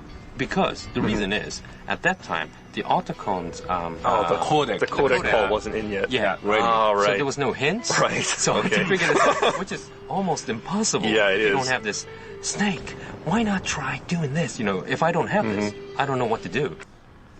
I once visited a Peruvian mistress when I was doing research on Che Guevara. That's how I got sick and noticed all the bumps. Wrap it before you tap it. Yeah. And I was asking Ken across the room, saying, "Ken, what should I do? I've been stuck for 30 minutes, and I don't know what to do." And he said, "Call Otacon." And I'm doing Otacon. But Otacon's saying the same thing. "You gotta hide, Snake, but, it doesn't make sense." And Ken says, "Oh, yeah, it's not in yet." But this was another point in this power plant where I had to climb and hang on this electrical lines, which is, I think, really, really programmed very well. That even if it is electrified, you could actually make this move to the other side. So you can just barely make it. The distance is there, so you can make it to the side. It was so cool. Okay, sorry. What's the main item around here? Okay, so you see there are a few items here, so let's just go pick it up. The most important thing is this rifle. And then church exploded, so I had to drink my parents' blood. Then I was lover with my girlfriend's father. Then I killed this girl with knife. Oh my god, sheesh. F***ed it up. Scope that you'll see in the corner here. And of course, this is an attachment for your M4 rifle. And we really want to encourage people to do a lot more sniping. So we put the scope here, and it's a really cool item because you can totally trick out your M4, put a scope on it, silencers and things like that. And there's a couple other items here, some anesthetic rounds. Videotaping's really great! Sometimes Raiden, Dante, Torin, James Sunderland, and Duke Nukem always gets revenge on this Vamp for killing Emma. All they did was use it. And some more ammo. Be sure to pick that up. Don't pass that up. Okay, so that just about wraps up the power station. So once you climb down from this tower and head outside, the cutscene with Drebin will start up, and that'll wrap up the power station. So the first time play is always the most amazing experience for me. Yeah. Second time with all these details. Boys, I'm moving to Thailand for all the T-girls. What the hell is God. See again, when you go outside, you'll notice more the potato plants, the munias, and also the billboards of the PMC, which is quite interesting. So you'll get a different perspective of how much effort you guys put in to this game. That was very tough. It was tough. We got a lot of deadlines. Okay, Sean, what's up for the next episode? So the next episode, we're gonna go ahead to the stage right after the power station, and that's the confinement facility. So what you want to do is just go ahead and watch the cutscene with Drebin. And then once that's done, you'll see after that there's 2 paths that you can take. Yeah. You'll find yourself after the cutscene, you'll be on the road, and you can follow the road, which heads to your right, or you can take a left and head down into the forest. And what we want to do is take the left and head into the forest. Okay. Either way works. If you want more of an action-oriented approach, you could take the right. But the left works to your advantage because there's some items back there. So yeah, definitely take the left path, go through the forest, and just kind of stick to the left wall as you go through this entire area. And you should come out at the confinement facility checkpoint near the salt pans and go ahead and save it there. And we'll pick up from that point in 2 weeks. Okay, so everyone got that, the confinement facility, and we'll meet you there in March for more tips and fun talk from Sean and Ken. Thanks, guys. Thank you. Thank you.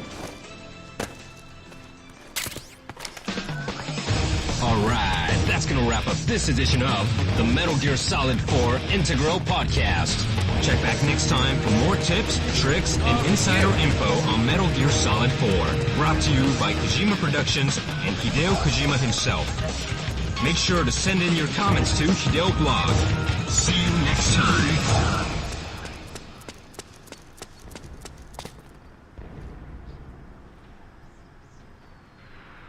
Hey folks, it's me. Apparently a new state of play is imminent, and Konami has discounted the Metal Gear Solid games on their digital stores. Maybe it's a sign for Master Collection 2. It's time for Metal Gear Solid 4 Demastered. I guess I need scissors, 61. Ezio Auditore here. Since I saw that there is a lot of desire to study new languages here, we will start a new Sicilian lesson themed on Metal Gear Solid 4. Please, take a seat and take notes. Minchia, io non saccio che fu Kiddu che scriviu sta storia. Ma Metal Gear Solid 4 è una tragedia greca, giuramento. Prima cosa, un uomo vecchio, Vecchio, capisti? Tutto rugato, che cammina come se avessi 70 anni. E tutti, ma è colpa di nanomacchini. Minchia, pure a mia mi fa male a carina, ma non mi chiamo Solid Snake. E poi sti robot giganti, sti Metal Gear. Ma quanti cazzo ce n'erano? Attenti, Ezio, c'è un Metal Gear! Minchia, oh, a Firenze al massimo c'avevo una campana rotta. Però, chi stu Snake? Sempre mutu, sempre stanco, con tutto un munno contro e manco una lagnanza. Rispetto, pare un assassin senza cappuccio. Ma spiegatemi chi sta. U finali, 4 ore di cutscenes, 4! Io 4 ore mi faccio 2 omicidi politici, una rivoluzione, e ancora mi resta tempo per un cannolu.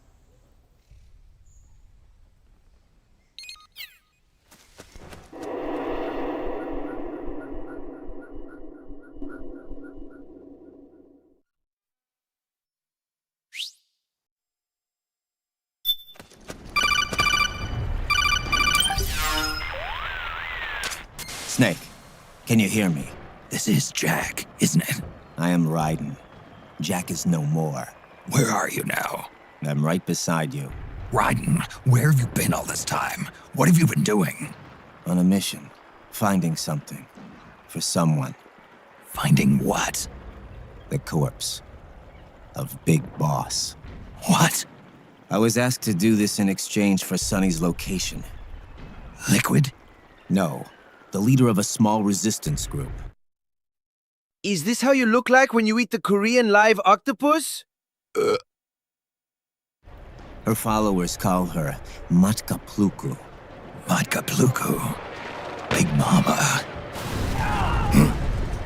We'll finish this later. I'll follow your trail and catch up with you. Wait, what about Big Boss's body? It's with her now. Her. What's going on, Snake? Rose, I just got a call from Raiden. It sounds like he's close by. Jack? Yeah. Did he seem okay? Yeah, as far as I could tell from his voice. Really? That's great. Snake, I have a favor to ask. What? Don't let him know I'm involved in this operation, okay? I think it would be best to just leave him alone. When will these devs stop the self-filleting? It's worse than being obsessed with burgers. For now. What happened between you and Jack? After the big shell incident, he became unstable. Memories began to resurface from his childhood when he fought for Solidus in the Liberian Civil War. And in the midst of all of that, the baby we had together, it hadn't even been born yet. Jack slowly stopped coming home. And when he did, he'd be dead drunk, sometimes covered in cuts and bruises. Roy was worried. He was Jack's commanding officer. But Jack just avoided him. I was all alone. What do you mean you're listening to a podcast? Desmond, if you don't find the piece of Eden soon, I'm pulling you out of the Animus. And Roy was so kind to me. He's the one who encouraged me to become a counselor. I know it sounds like I'm making excuses, but I needed to get over it. To move on with my life. I'm worried about him, of course, but I'm also afraid of him. All right. I'll keep my mouth shut. Thank you, Snake.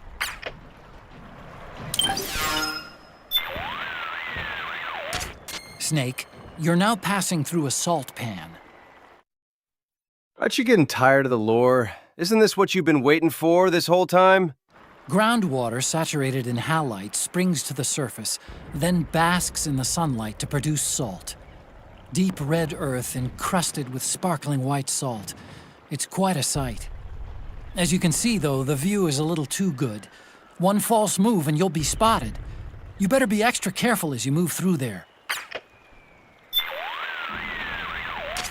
Hey, Snake, since when did you learn how to use CQC?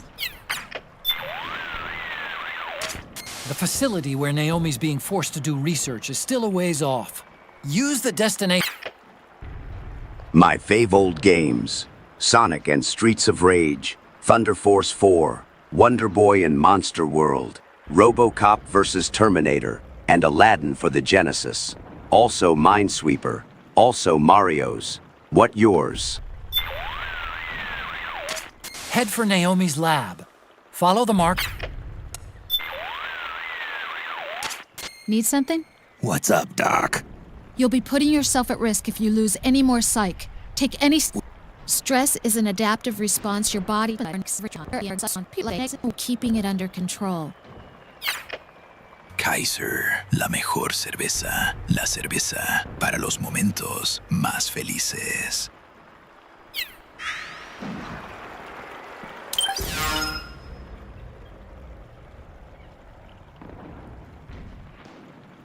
Metal Gear Solid 4 Integral Podcast.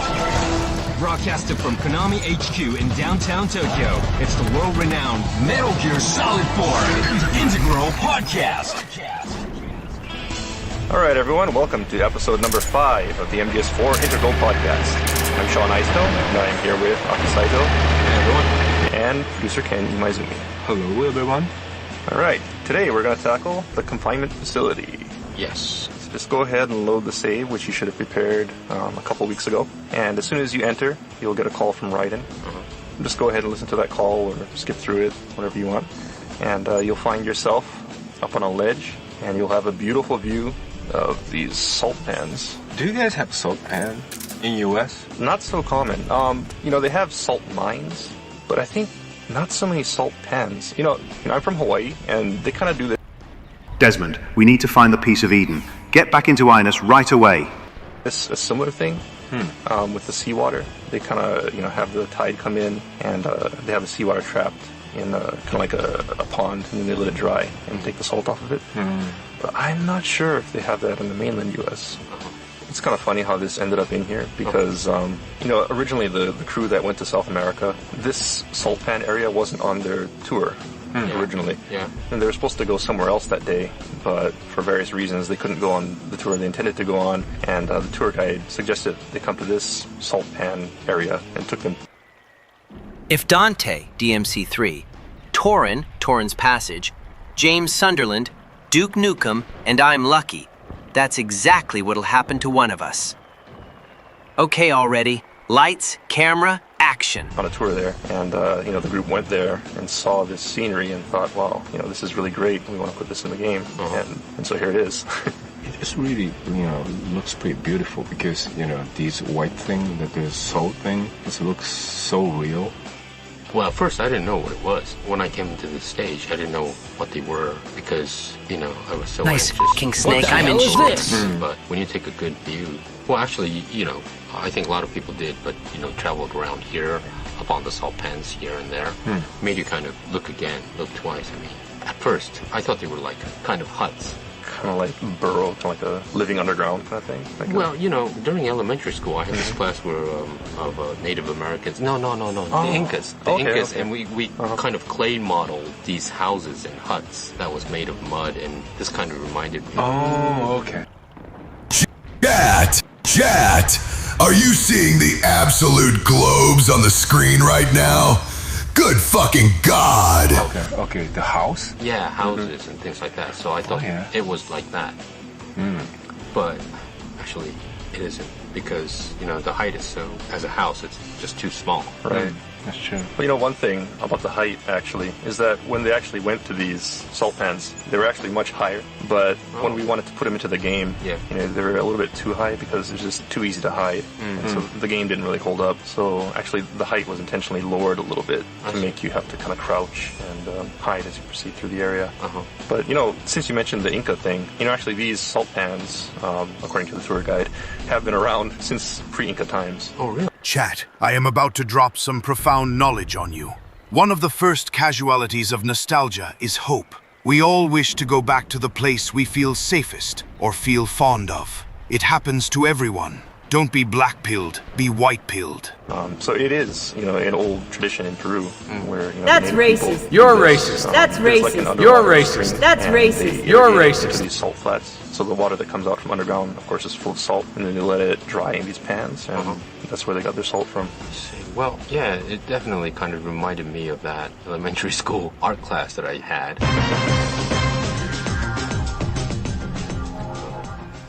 So, Sean, where are we gonna head? Alright, so if you proceed down the slope a little bit,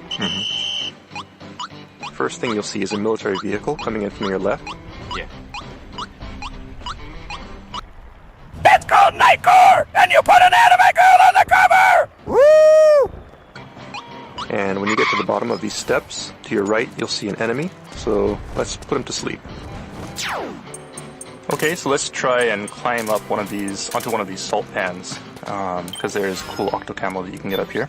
As long as you're laying down, you won't get by the patrolling PMC soldiers. So let's just talk a little bit. In the last stage, we talked about being able to save octocam patterns. Yeah. So for people who are trying to collect really unusual patterns for their octo camo, you can actually get a unique pattern of these salt flats, which you can get nowhere else in the game. Cool. So for anyone who wants to have a complete collection of obscure octocam patterns.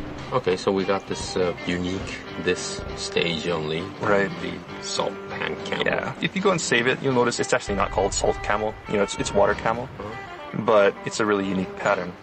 And basically the different camouflage falls into different categories, like water camo or soil camo, and it's called the same thing, but the textures are all different.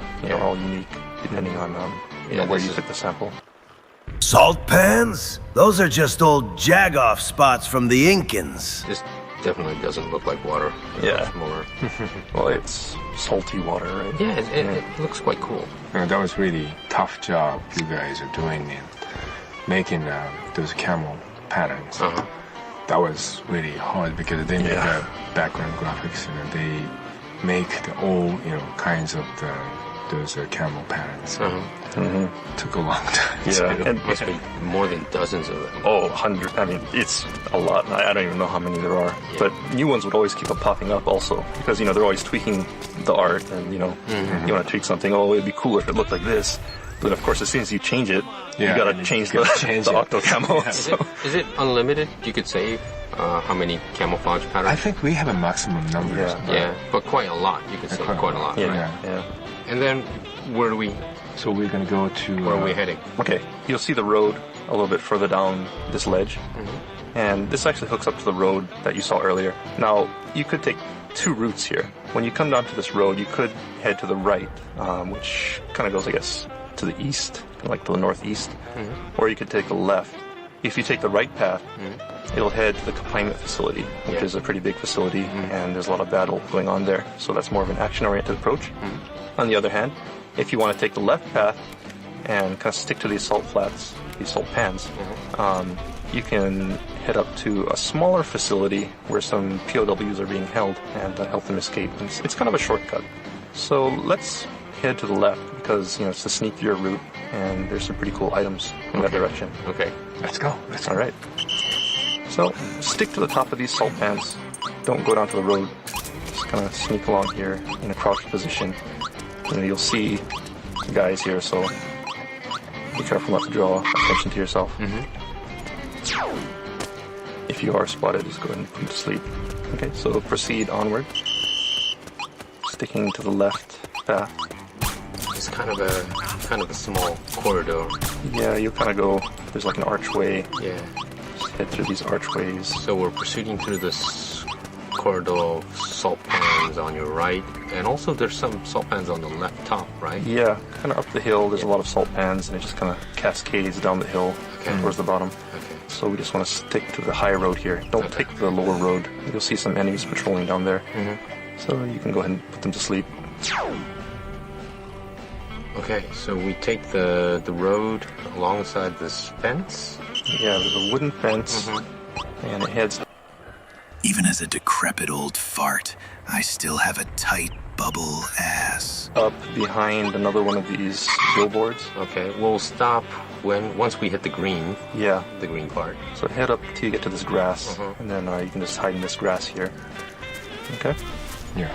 Alright, so from this vantage point, you can see there's a guard tower in the distance, and a few guards patrolling the yard here. So, you want to take these guys out. Just go ahead and do that. Take these guys out. You missed it. Oh, yeah, I missed. I'm Sahelanthropus, also called Revolver Kitty. him. Let me try that again. It's a little too far. Yeah, it's pretty far. You know, if you're using a sniper rifle, you can probably get this guy. But if you're using your Mark II pistol, it's a little hard to hit him. But yeah, just go ahead and take these guys out. Okay. And then where do we... So we're going to go to... Where are we heading? Okay, so now you want to head down the hill. There's a shack on your left. Yeah. And... I used lots of the salt for my muck-tuck eating contest. However, I had awful diarrhea afterwards. You'll see there are some POWs in that shack. Yeah. And so we want to free these guys. Okay. And keep on going until you hit this truck. Okay. When you get to the truck, turn to your left, and you'll see a couple of enemies. There's one enemy standing in front of that small building to your left, and another enemy beyond that in the larger L-shaped building. So what we want to do is put this guy to sleep, who's guarding this small building. But be careful, because when you do so, the guy inside of the larger building may come out to fight, so be careful and be ready to put him to sleep as well. So put him down, and go into the building, and save the resistance members. You can also pick up a Playboy inside of this room. Okay? Yeah. Alright, so now let's head back outside. So go outside of this small building. Then as soon as you exit the door, turn to your left. You'll see the larger building straight ahead of you. So let's head that way. You should be heading west. And head forward until you hit the wall of this large building. When you do, just follow the wall around the corner. You should be heading to your left. And then when you round the corner... I'm Sahelanthropus, also called Revolver Kitty. Meow, meow, meow, meow, meow, meow, meow, meow, Merle. On your right, you'll see a door, so let's head in through that door. Okay.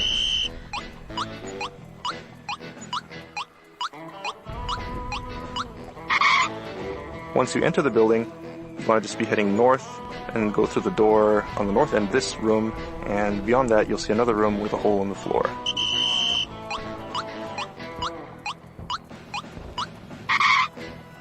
Yeah, this broken hole.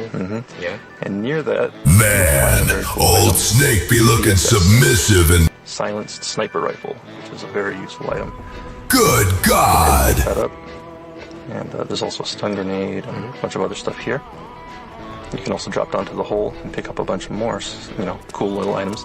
One thing is if you free the prisoners and you set them free and you follow them, they actually run past the guard station, that tower at the far end. And near that station is a path that leads to the east and down to kind of like a mine shaft. Let's head that way. Right. Okay. So basically just backtrack, head back out through the door on the south end of this room. And as soon as you go out that door, turn to your left. And basically you just want to head... My name is Revolver Ovalvo Salevlo Cero Tarover Road Volvercock. straight on out until you hit the truck outside. Yeah. Once you get to the truck, turn to your left and you should see the tower straight ahead.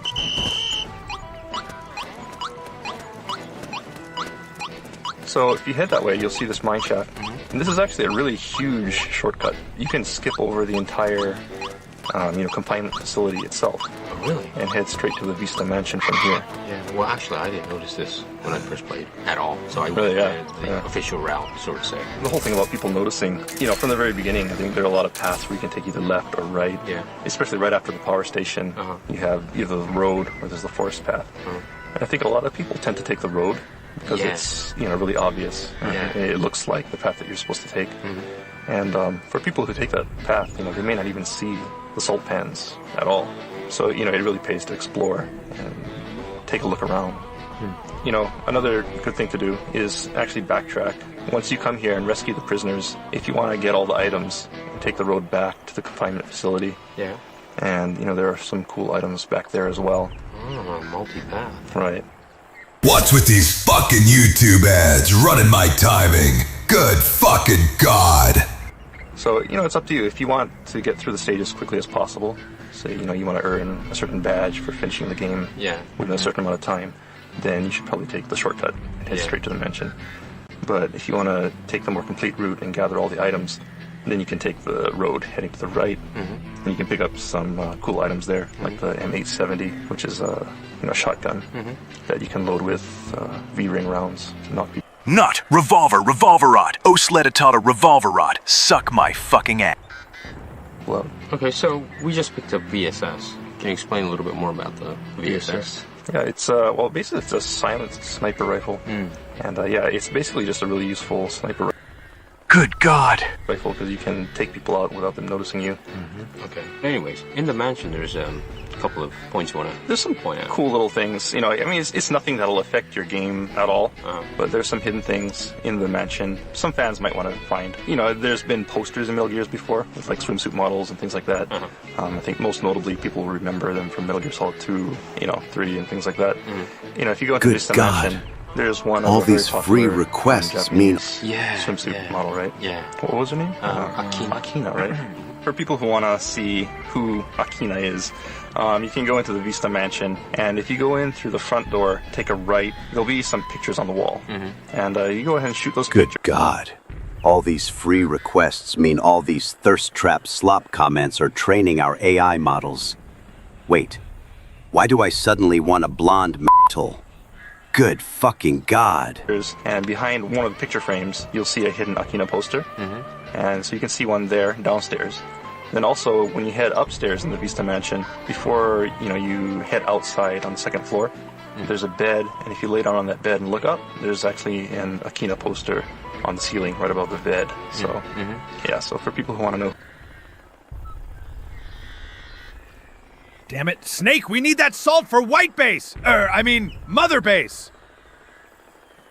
Who Akina is, that's a good place to find out. Well, also, if you recently come to Japan... That's racist. You're racist. That's racist. You're racist. That's racist. You're racist. Cover of magazines. Right. Famous TV programs. She's really, really popular now. So I think, no doubt that you should check this out in the Vista Mansion. People who want to know a little bit more about what's popular in Japan, who's popular in Japan. Okay, so one thing about these Akina posters, aside from being nice to look at, if Snake looks at them, just like looking at a Playboy, he'll recover some of his stamina. So, if you don't want to take the time to use an item, you can just stare at these posters and it'll help you out a little bit. Yeah. Definitely another reason to look at. Look at her. It's just an excuse. Oh, there's other magical thing about this Akina posters that Ken mentioned. Right. Yeah, this is very magical possibly. That's because, normally you shoot a gun and then you got, the wall or, this place got like a bullet hole. Bullet hole. But these posters, you're not gonna any. You can't destroy them. Right. Akina is all powerful. Yeah, she's very powerful. And plus, you will listen to the, Snake. Right. Yeah, when you look at the poster, he'll say, Akina. Or it's Akina. It's Akina. Yeah.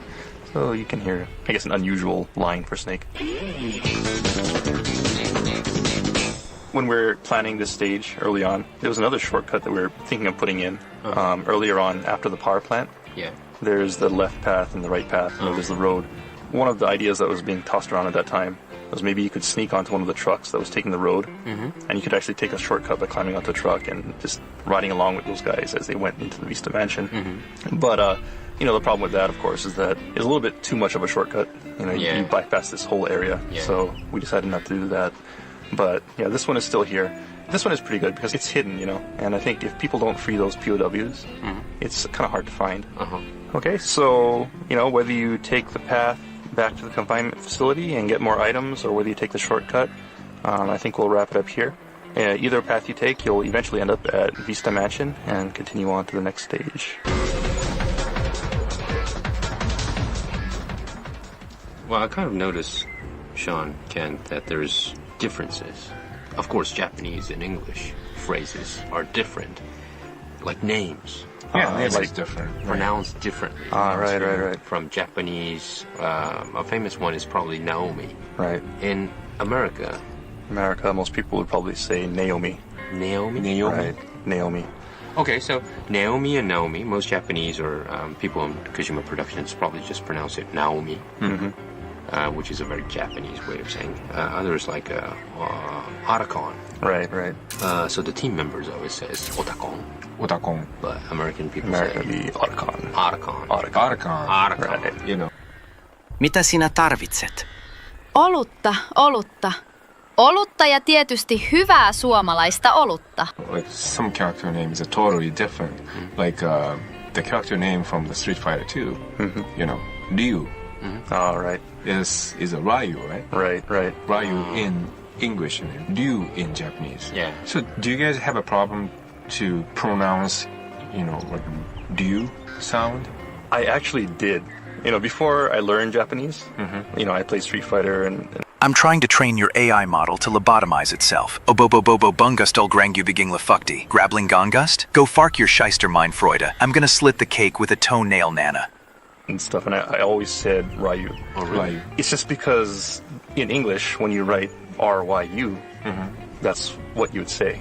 You know, there's no "du" sound in English. Oh, you know. Okay. And so, like, unless you speak to somebody who speaks Japanese or you listen to an example, I don't think anybody would think of pronouncing R-Y-U as "du." George, if you're here for another 5 or 10 hours, we're guaranteed a descent into madness with today's chat quotes and memes. Good fucking God! Oh. They'd always say Ryu, because that's the way it would be pronounced. You know, one that's a big problem is actually Raiden. Because, you know, in Metal Gear, from the very beginning, there's voice acting, so they know it's Raiden. But most people, when they see Raiden written, they think it's Raiden. And so, like, in other games, there have actually been characters named Raiden. Oh. Chat, I need Latina! I'm getting a visa and moving to Brazil! The fighting game, right? Like Mortal Kombat. Mortal Kombat, yeah. And most people always said Raiden. Or even like the old shooting game, you know, Raiden. Right?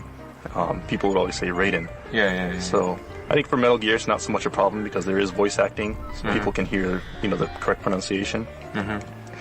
Okay, that's another Kojima production terminology. There's a famous one from Bull semen. Hideo Kojima himself, is when he talks about cameras. So FPS camera or the first-person view. Yeah, first person. But third person. Hideo calls it something totally different. He calls it the ass camera. Ass camera. Yeah. That's a Ketsukame. Ketsukame, that's he said. Ketsu means yes, and kame is short for camera. So Hideo always says, you know, Ketsukame. Yeah, I think that kind of threw me off when I first came to Kojima Productions. You know, because you can go into third-person view, and everybody's always saying Ketsukame. Like, what is Ketsukame? Careful, some Brazil carnival ladies aren't as they appear to be. I knew what it was from context, but, you know, I wasn't sure why they called it, you know, this. Well, it's because you could see the whole backside of the character. It doesn't necessarily, you're not looking at this character's butt, but you could see the whole butt and everything. Right. I guess Hideo started to call it. But, you know, some people get confused because the kame is a shorter word of the camera, right? But, you know, the kame is also the turtle. Yeah, that's right, turtle. Japanese, so the butt turtle. Butt turtle. Ass turtle. Yeah. Ass turtle. What does that mean? Yeah, I don't want to know. It's another one. And also, a lot of people get confused about how we say the cutscenes. Oh, yeah, that I actually mix up a lot. Yeah. You know, just because I've worked in a Japanese company for so long, I always say it the Japanese way, which is demo, yeah. Right? So you watch this demo, but in English, you know, most people say cutscene. Yeah. You know, and if you say demo, a lot of people are going to think it's like a demo of the game, like a trial version. Okay, what do we have planned for episode 6? Okay, episode 6, we're going to jump to Europe. And we're going to do the stalking mission. Yes. Which is one of my favorite sequences in the entire game. That is a very controversial. It's a very divisive stage. Oh, yes. man! You fucking degenerate! If there is a there is a way.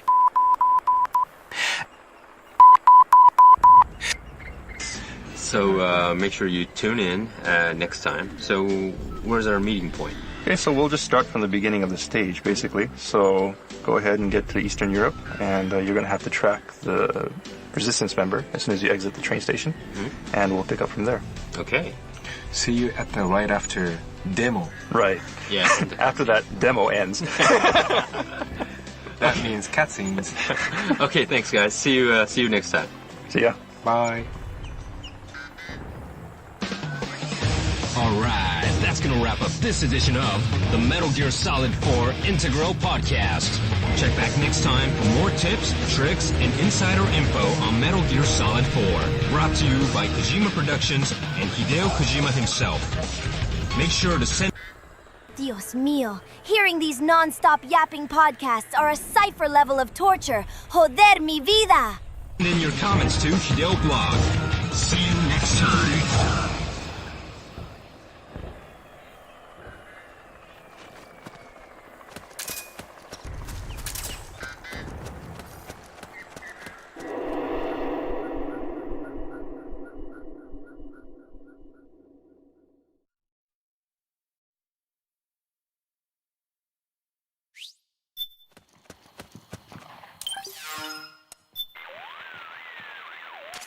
Snake, it's just a little farther to the lab.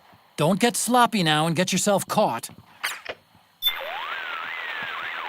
Snake, it's just a little farther to the lab. Don't get sloppy now and get yourself caught. That's right, chat. I do want to build the wall and ban everyone from the South. But only so I can feel naughty when I'm nanomachines deep in some Latina gat. That's racist. You're racist. That's racist. You're racist. That's racist. You're racist. Snake.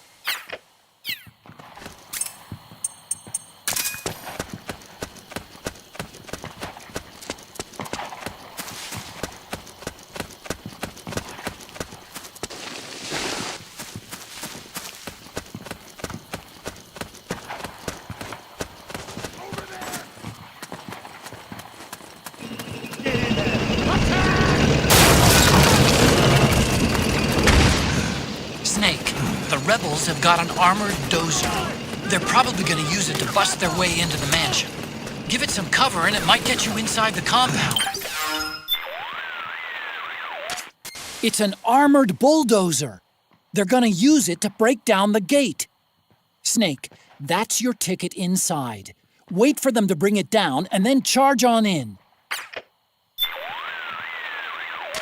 Snake, it's just a little farther to the lab. Don't get sloppy now and get yourself caught. It's been 2 hours, Snake. Where are you? No strip search for you, Baka. Get in there! Attack! Back me up!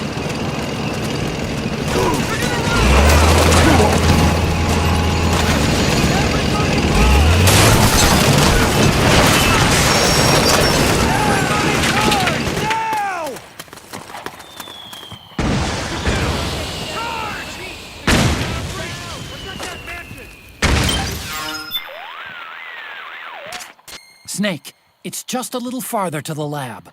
Don't get sloppy now and get yourself caught. Snake, you are late for your physical. I need to check your balls.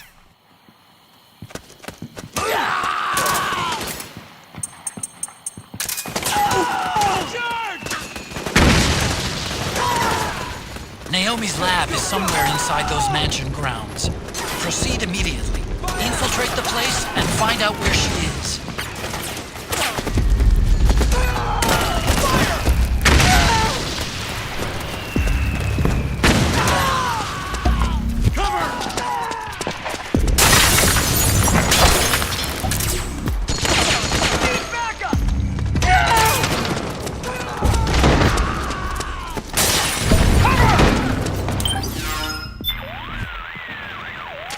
There should be a passageway leading to Naomi's lab.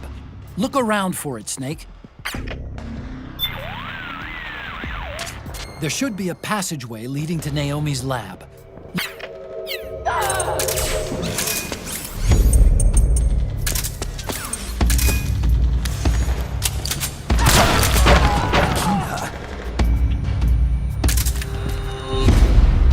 We've got company! It's Akina.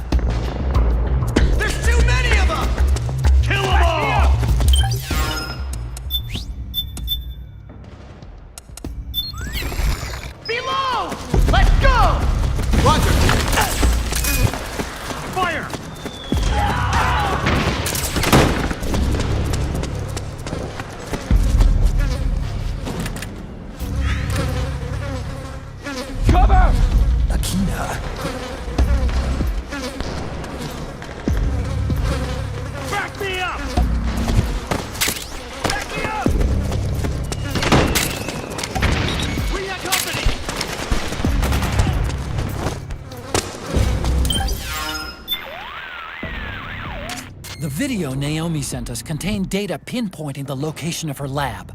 Naomi's waiting. Find her. Snake, you're right next to where Naomi is. But according to the data she provided, your elevation is just a little bit off. She must be up above you. Is there a ladder or something? Come on, chat. If there You and is, I all know use it the to get hardest up part there. about breaking up with a Japanese girlfriend is dropping the bomb on her twice before she gets the message. That's racist. You're racist. That's racist. You're racist. That's racist. You're racist.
You've been in a coma for 9 years! 9 freaking years listening to the podcast! Then we'll have to make a lot of changes. Yes, that's right.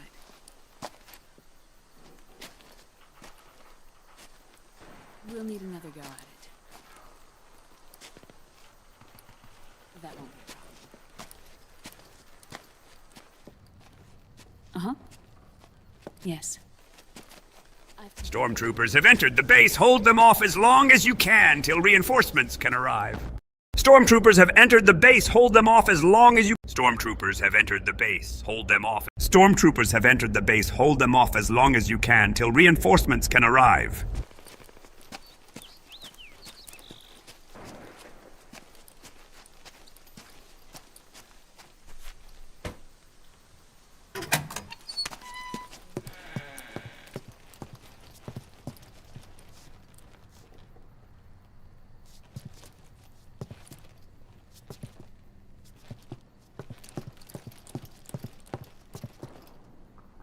Yes, the next test.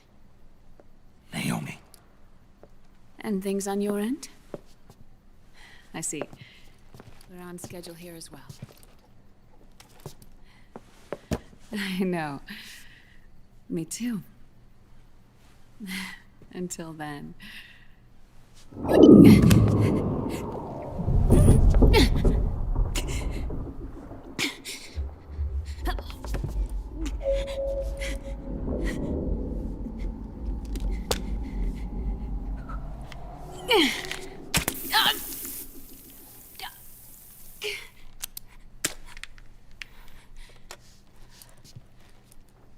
Naomi.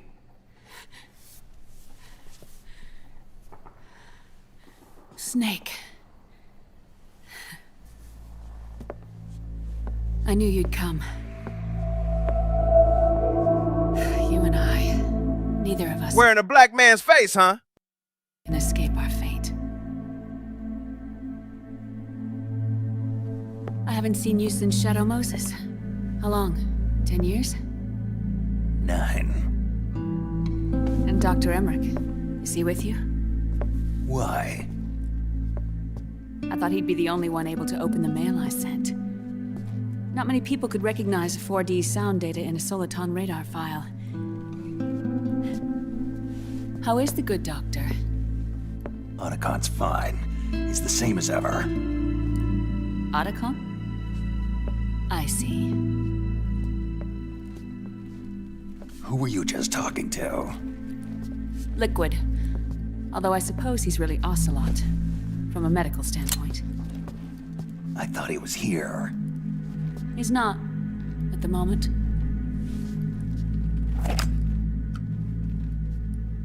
Where are all the guards? They know I won't escape. I'm powerless to resist. I have no choice. All right, Chad. It's been 7 hours. Let me decompress a bit. No AI requests for 5 minutes. Cooperate.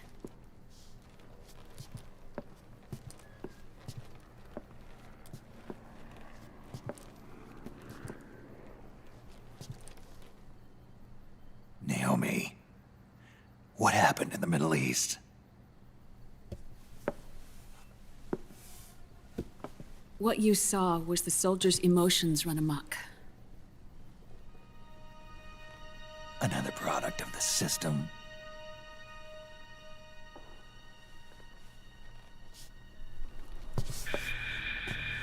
You don't trust me? I'm not sure yet.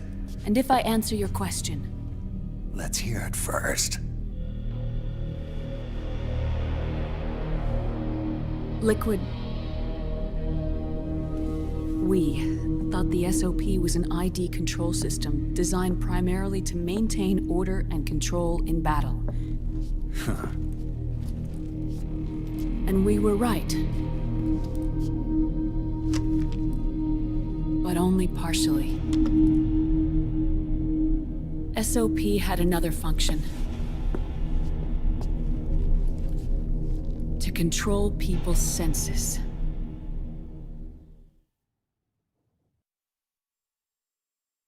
The nanomachines inside soldiers' bodies adapt to different conditions, promoting the release of neurotransmitters, hormones, and stimulants, giving them an edge in battle. They can create an artificial combat high by releasing endorphins at the same time a soldier kills an enemy. Or they can suppress hormones to neutralize the soldier's emotions, prevent them from panicking and engaging in friendly fire or needless massacres. It's all controlled by the system's core AI. It artificially controls the soldier's pain, emotion, senses, in other words, the essence of his being.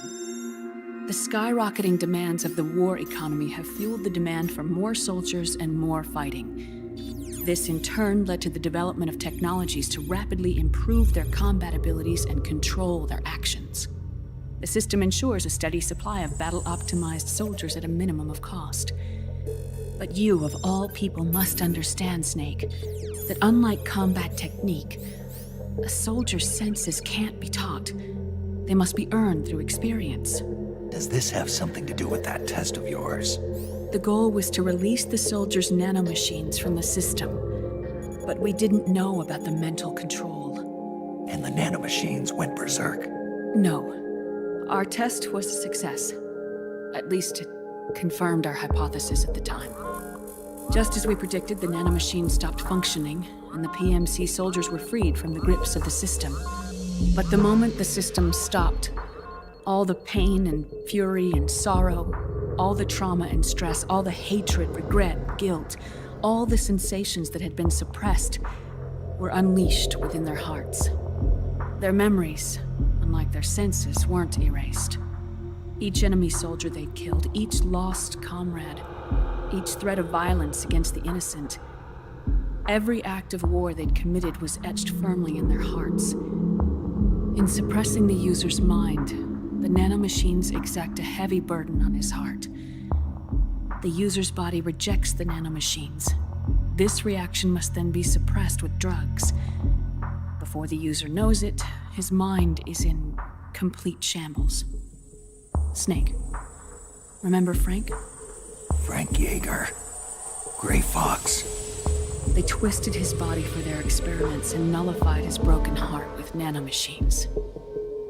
SOP has taken it even further and applied it to living human beings.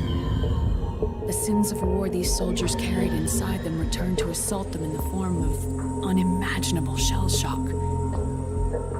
The meaning in the system may have changed, but the battlefield hasn't. Until that point, war was like a game to them. And then suddenly, reality came crashing down.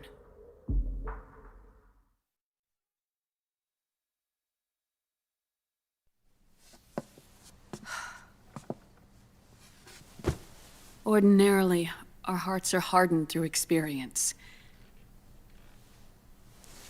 Even the most grizzled veterans live with an inescapable guilt they've had to overcome bit by bit through the years. And even then, it never truly goes away. For a mind lacking that essential experience, it was simply too much to bear. I'm gonna go! But what about me? I've never been under the system's control.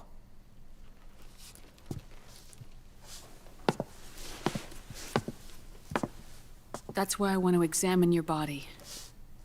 You need to know too.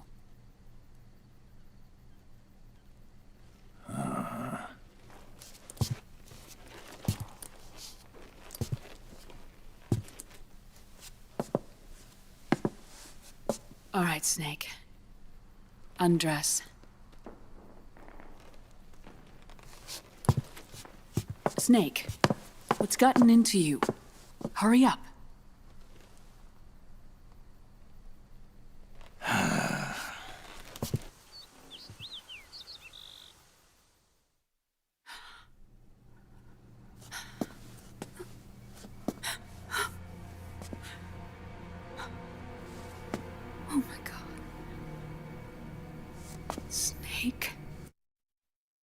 All right, Chad, I sank my face into an iced bucket and stretched myself like a medieval rack. Back to it.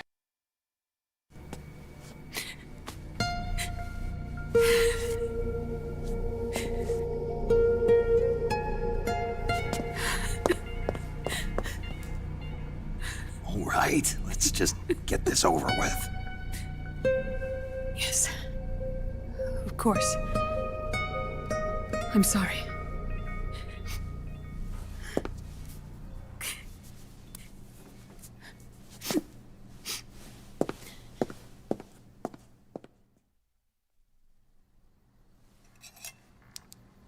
Snake, do you remember what I told you in my video? Just one nipple. But what will you do with it? About the first generation of nanomachines? You fucking degenerate! Oh, man! Yes. You fucking The nanomachines are recharged by your body heat. They won't stop functioning until they're all extracted. Or until you do. Most of them were lost through bleeding and excretion, but around 30% still remain inside your body, attached to your cells. Not finished yet. The first generation were never ID registered, so they don't react in the same way as the SOP nanomachines. Ready? But they may be interfering with your body, and with your heart. So, does the aging have something to do with Fox diet too? No. Your telomeres were intentionally set up to be short, regardless of the age of the original. One of the genes that inhibit reproduction and aging, the Clotho gene, was intentionally mutated as well. But more importantly, your chromosomes, like liquids, were provided with terminator genes to prevent them from making copies. Why? Your clones created for one purpose: war. And so, in order to prevent you from being abused by clients or stolen by the enemy, they shortened your lifespan and removed your ability to reproduce. It was a safety device to ensure that the seed of Big Boss didn't end up in the hands of others.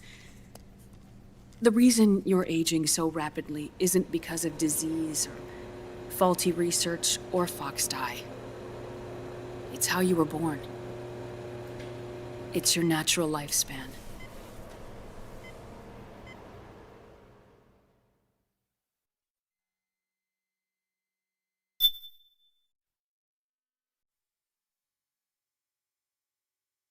Come here, Snake. Time for your medical exam.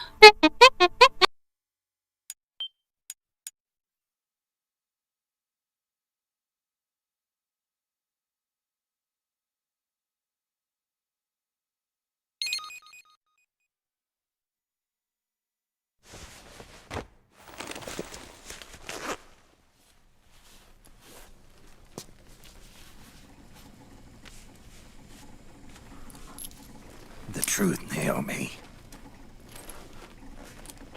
How long is my body gonna hold out?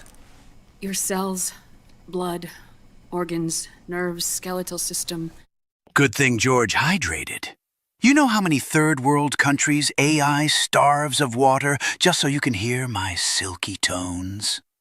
Neither do I. That's racist. You're racist. That's racist. You're racist. That's racist. You're racist. Muscle tissue. Every part of your body is aging rapidly. An ordinary man wouldn't even be standing by now. Snake, the only thing keeping you together is the strength of your will. How long do I have? Half a year. Was my seed that valuable?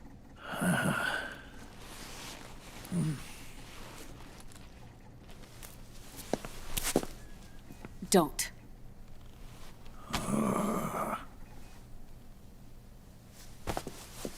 Snake. There's something I have to tell you. Now what? You and I both know your body is approaching its limit. But when I said half a year... Naomi, last time I got naked for you, you injected me with a virus that I had no idea.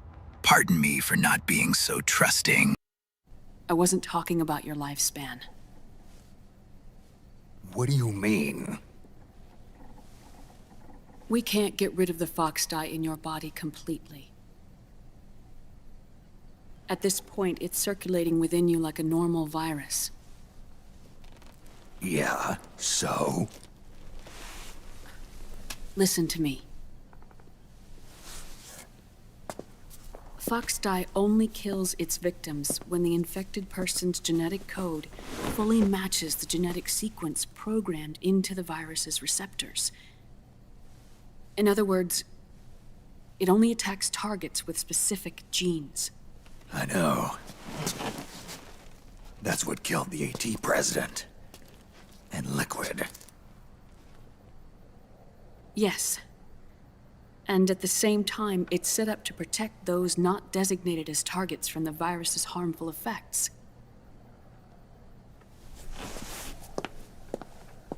Here. I'll show you.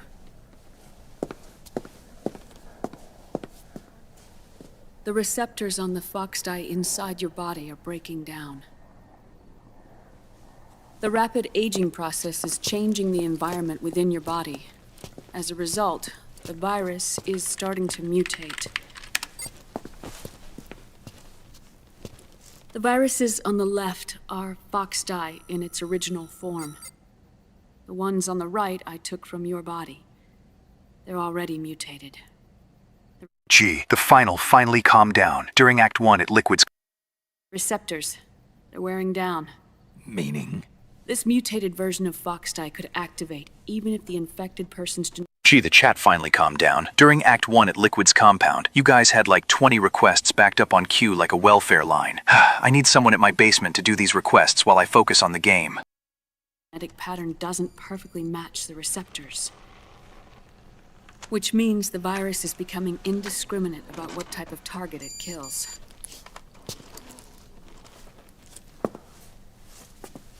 Ever since Shadow Moses, fox dye has been breeding continuously in the nanomachine colony inside your body and dispersing into the air. But there are no more targets to attack, so there haven't been any more outbreaks.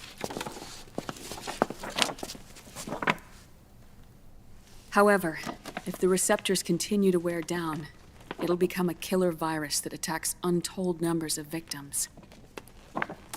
What if we kill them all? Remove them from the body? There are no antibodies either. I don't know what percentage of the receptors have to break down, or how many people will be targeted when that happens. But what is certain is that people will begin to catch fox dye through airborne transmission. It'll start with those closest to you. Then, one by one, they'll lose their lives. The part of the virus that distinguishes between individuals will start to break down in about... half a year. No. 3 months at the most. 3 months? Oh, hell no! Ironic, isn't it? You've spent your entire life saving the world from Metal Gear, from nuclear annihilation. And now, You're becoming a doomsday device yourself. I can't predict exactly how devastating the epidemic will be. Whether just 1% of the human race could unlock the broken receptors, or whether we all can. In either case, 3 months from now, you'll be a walking biological weapon.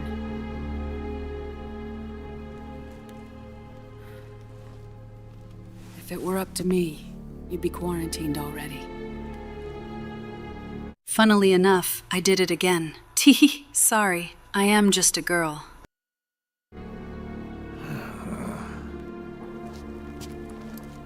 It's not over yet.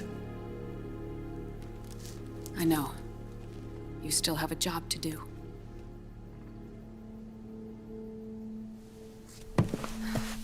You have 3 months. Still enough time to think once all of this is done with. Pizza time! And if I choose death first, will that stop Foxdie from spreading? When the host dies, the virus dies with it.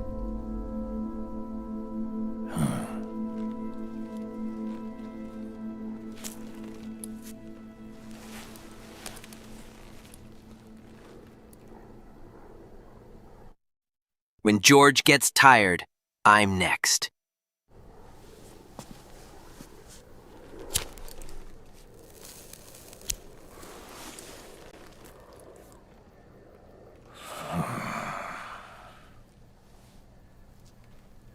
Snake, tell me one more thing. Have you been to a hospital lately? Yeah. Those are rookie numbers. You gotta pump those numbers. While you were there, did they give you an injection? Don't they always? Take a look at this. These came out of your body as well. It's a new strain of Foxdie, one I've never seen. Someone must have put them in you recently. Oh, hell no! Oh, shit. Here we go again. You fucking degenerate! Do you have any idea who? Him. The new Foxdie strain is starting to multiply rapidly. What's in it? I can't say for sure. I'll need to do some more tests. Here, take this. It contains the same substance the soldiers' nanomachines secrete inside their bodies. It's a drug that inhibits the nanomachine's ability to regulate the senses. The nanomachines inside the body malfunction when the system interferes with them. It triggers a reaction in the body, which is why you're having the seizures. Give yourself a shot whenever they get bad.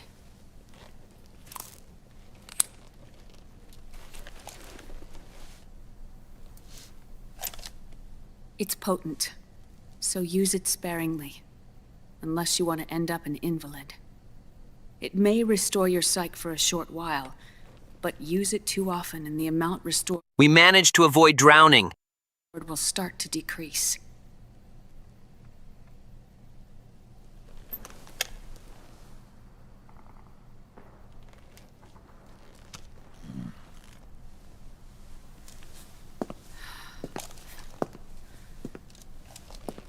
I've been a fool. I let myself drown in my nanomachines, and now I'm trapped by them. You said yourself. We'll sleep when we're dead, you know. We mustn't allow ourselves to be chained to fate. I can't slip free.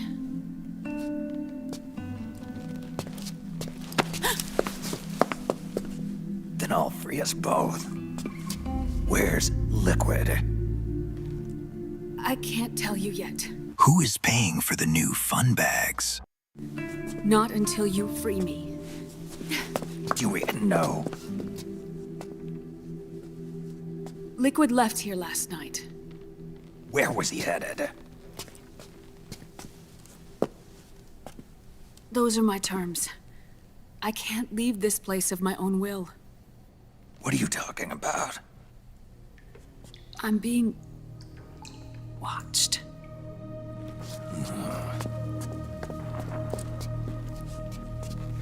Liquid has altered his plan.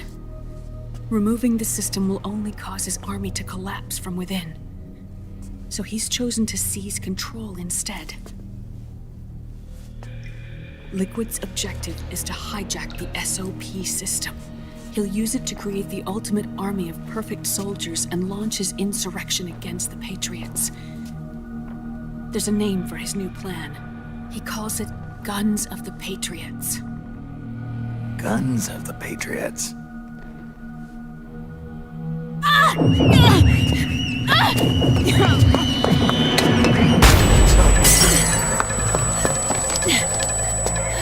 This place isn't safe. Come with us.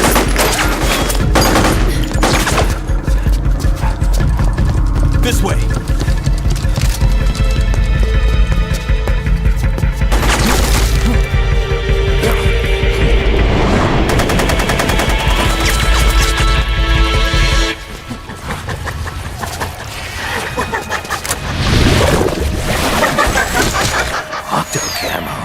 Good job, chat. We just consumed 200,000 credits since the MGS2 playthrough. Keep it up. The target is burning them down to 1 million.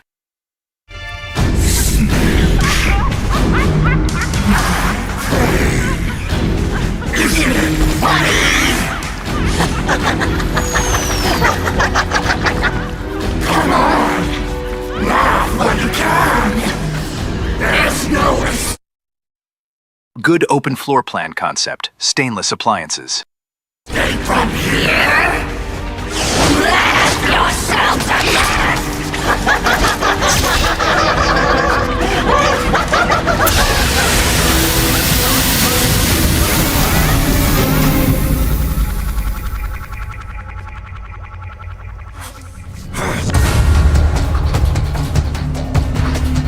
Oh, hell no! Snake doing blackface. That's no good. You're surrounded, Snake. You'll have to break through to go after Naomi. Take out those enemy soldiers and clear a path. They're taking Naomi again. Don't let them stand in your way. Take them out and go after her. Naomi's lab is divided into multiple rooms and corridors. Make use of the lab's layout to give yourself cover. LMFAO. The enemy seems to be using disturbance tactics. They're trying to throw you off guard, create opportunities to strike. Watch for signs of attack and be on the lookout for incoming enemies. Your Octo Camo can help hide you from enemy eyes. Use it to blend in with the background when the enemy's lost sight of you. It'll get... I've been waiting for you for ages, old snake. Drinking mate and enjoying cat food. When are you planning to come? Are the podcast and videos finished yet? You a critical edge in battle. Naomi's lab is divided into multiple rooms and corridors. Make use of the lab's layout to give yourself cover. I highly disapprove. Rescue the president. Let a battle drag on too long, and it'll start to take its toll on your sight gauge. Keep that in mind as you fight. How's your sight level? Are you holding up okay? You've got to break through there, or you'll never complete the mission. Hang in there, Snake. How's your sight level? Are you holding up okay? Snake, I've seen lots of tentacle hentai to know how this boss fight will end up. You fucking degenerate! Oh, man! You fucking degenerate!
The enemy seems to be using and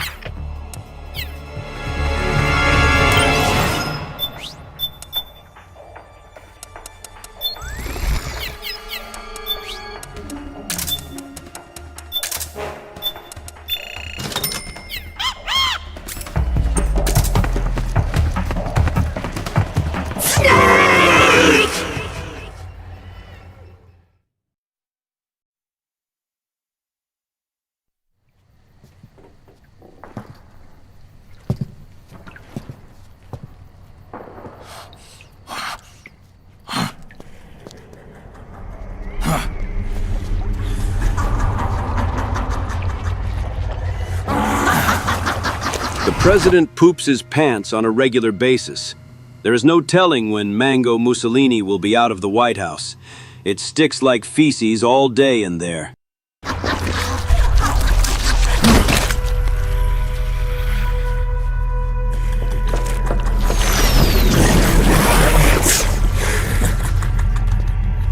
People suffering.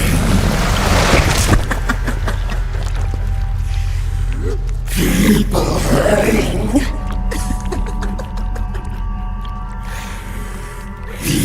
I prescribe you 2 daily cups of Gamer Girl bathwater and 1 CBT every week.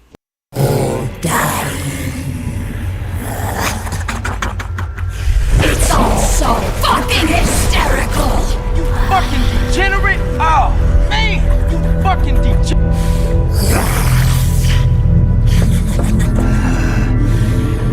Laugh with me!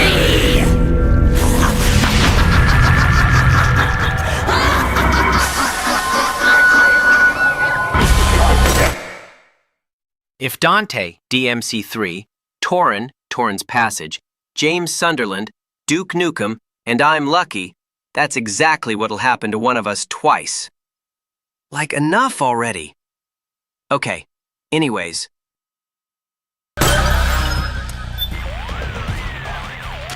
Snake, Octopus's suit seems to work the same way as your octo-cannon. It'll use mimicry and traps as weapons against you. Stay focused. Don't be deceived by its disguises. Like, enough already. Okay, anyways. Like, boy, what is your busty, goofy ass talking about? fucking Got a degenerate! fatty about Oh, to bust man! over here. You fucking degenerate! Oh, man! You fucking degenerate! Snake, the radar reacts when the enemy's presence is strong. Keep an eye on the radar at all times. Got that? Technically, your gear's about on par with the enemy's, so it won't be the deciding factor in this battle. Be aware of changes in your surroundings. Octopus may try and mimic things you'd never expect. Be particularly mindful of things you don't remember having seen before. Rescue Merrill. The Return of Genola. Otacon, doesn't that enhancement suit remind you of anything? You mean those arm-like extensions? I think we both got a pretty good idea. An offshoot of the battlesuit Solidus wore. You think the BMBs are connected to him somehow? I doubt it. But I'll tell you one thing. They're in an entirely different league than the other PMC.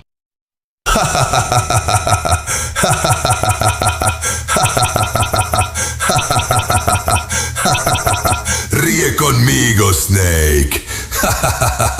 Good fucking God. Even at medium range, those arms could deliver a nasty blow. Watch out for them, and keep your distance. Will do. Yes, Gooners. Remember to say hydrated. Snake, the radar reacts when the enemy's presence on. That beast seems to laugh at everything. At this point, no matter what you say to her, she'll only respond one way. The symptoms resemble those seen in Ganser syndrome. It's a type of dissociative disorder characterized by irrelevant responses to the situation at hand. It often manifests itself in soldiers under extreme battlefield stress. You mean she's not having a good time out here? I doubt it. I'm starting to wonder if she might not have some kind of deep-seated psychological trauma. My baloney has a first name, it's O-S-C-A-R! Your psyche is petering, Snake. It's putting you at a disadvantage. The battle's important, but so is recovering your psyche. Your psych gauge is getting awfully low. Try and restore it when the enemy's not looking, even if only bit by bit. Your psych gauge is getting off. Humana, bazooing. Eyes pop out. Aruga. Jaw drops. Tongue rolls out. Woof, woof, woof, woof, woof, woof, woof, woof, woof, woof, woof, woof. Tongue bursts. Your psych gauge is getting awfully low. Try and restore it when the enemy's not looking, even if only bit by bit.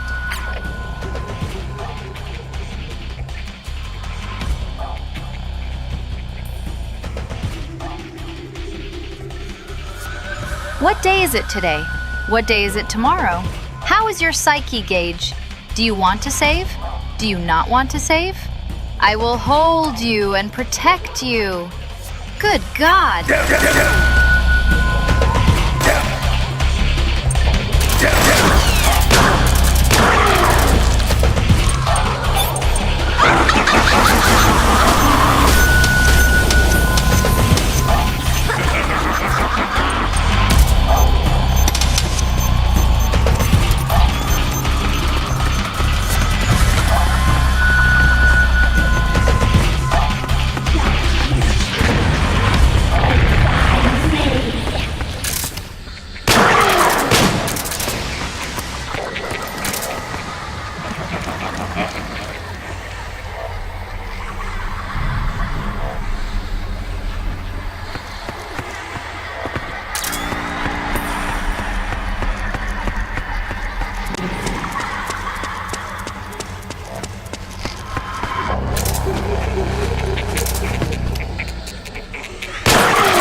What's wrong?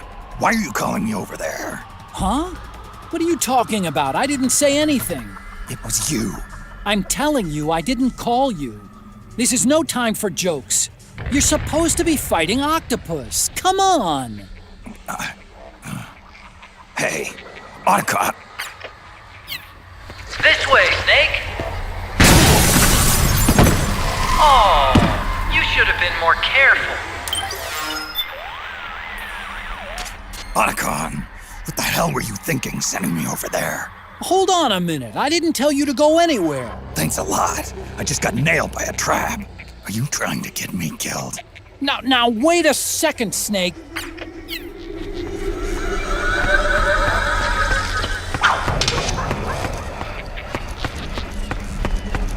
This way, Snake.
Naomi?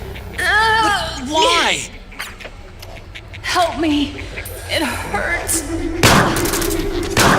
Another mimic! Watch out, Snake!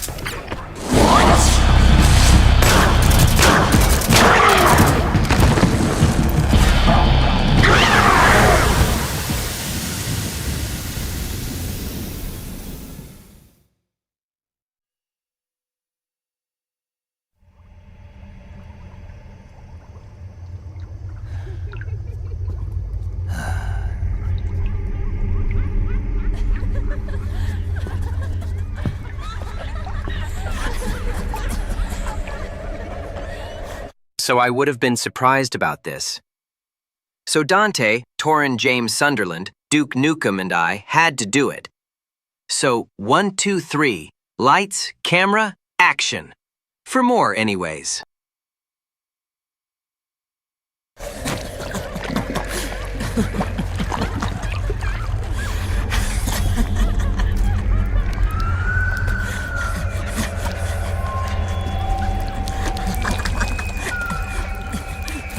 As you can see, Snake, I have these B&B, piloted by women with fucked up pasts.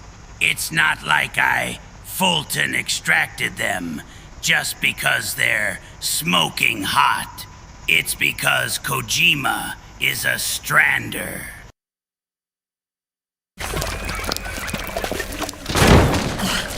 I am an octopus. Burn the tentacle hentai witch! Burn her to the ground! An 8-legged beast! These tentacles are beyond my control.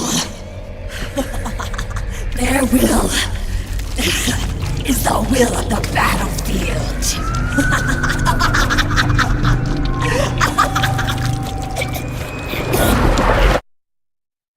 Your psyche is Peter Stillmaning Snake!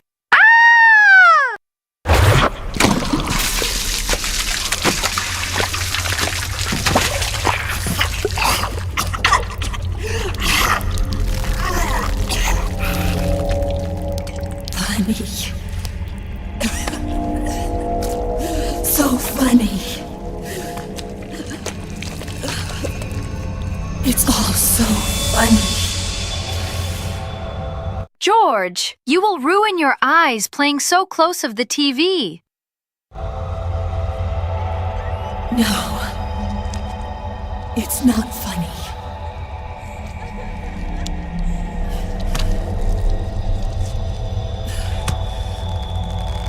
Nothing is funny. My God, Snake, your sight gauge dropped harder than the Dogecoin stocks. I shouldn't be laughing. I can't.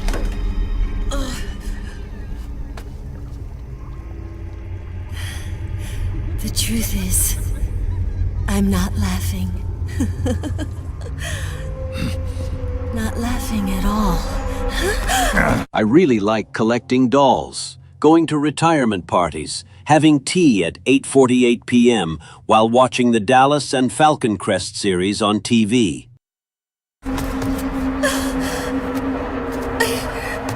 I shouldn't be laughing. I'm scared. I'm really scared. You're out of uniform, soldier! Where is your power armor?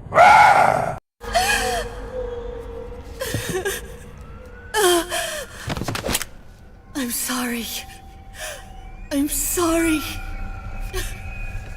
So sorry I laughed. I'm sorry. I won't laugh anymore. It's a trap. It's a trap. I can't. I don't want to.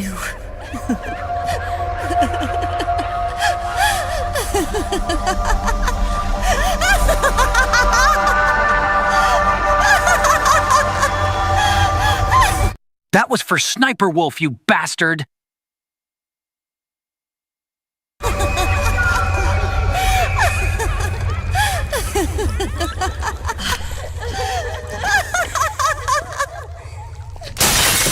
Snake, she's shed her suit. Who knows what she'll throw at you next? Watch out!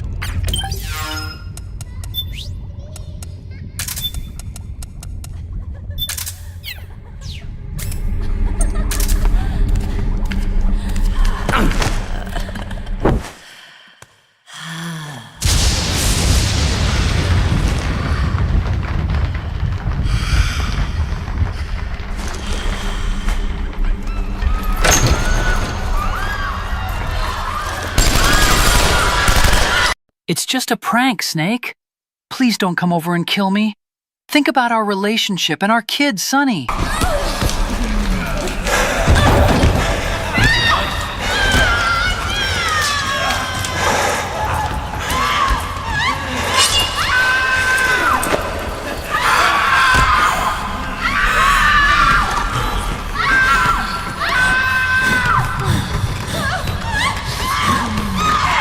Yes, I am in fact getting you killed.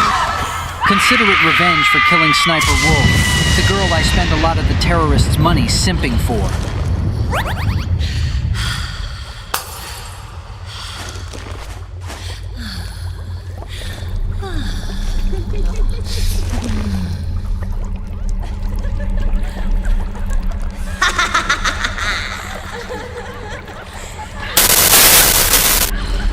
Mimic?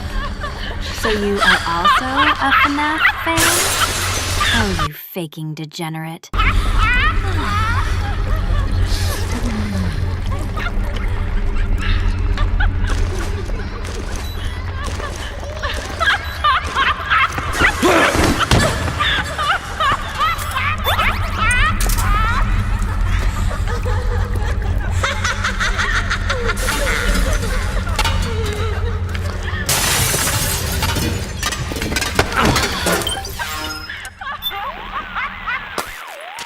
Snake, you've got to avoid getting grabbed like that.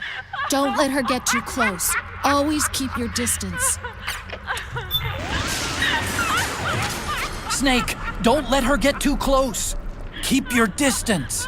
First, Dante, James, Duke Nukem, Torin. And I better get to the pharmacy store in New York. Look for the snakeskin shoes. Tell Mr. Nate Grundy about what happened. Maybe.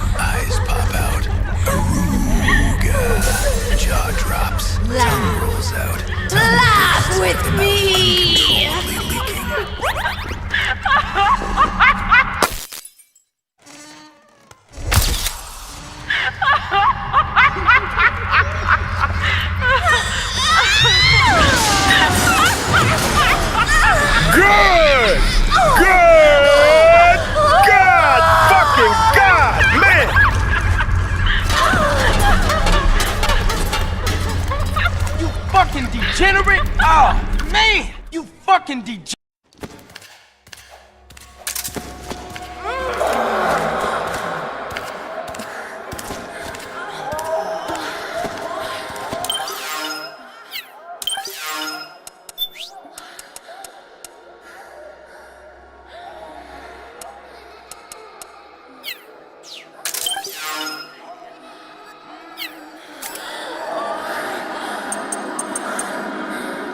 Well, kind of navigator, but I have a lot of friends joining me for this game podcast. My main navigator of the game will be... Hello, my name is Sean Icestone. I'll be playing the game and guiding you through this session. Nice to meet you all. He's going to be the real expert of the game, and also...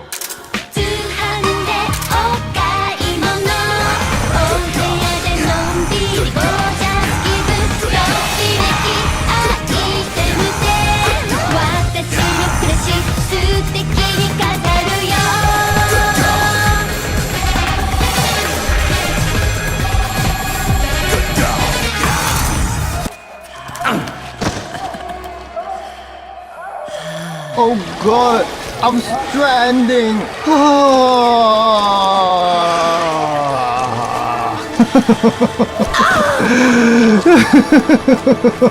I am stranded! You are stranded. Well, she killed a child. Amazing. Mission complete.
The reason why the Beauty and Beast unit are a thing to because they are literal sexual propaganda tools for the Patriots. If that grosses you out, then I did my job.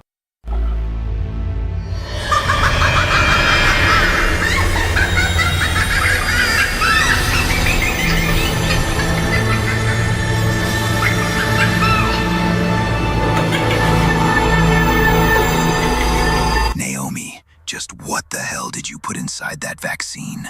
I'm seeing a tentacle monster that just turned into a hot-looking woman who wants to strand me.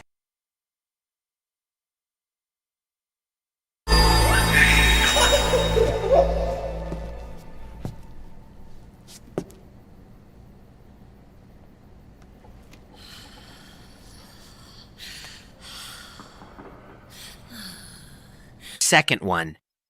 Was all Dante has to do is to use battery acid, knock on the door, tell Vamp about it, drop it, and run away. I told James, Torin, Duke to go inside and I'll wait.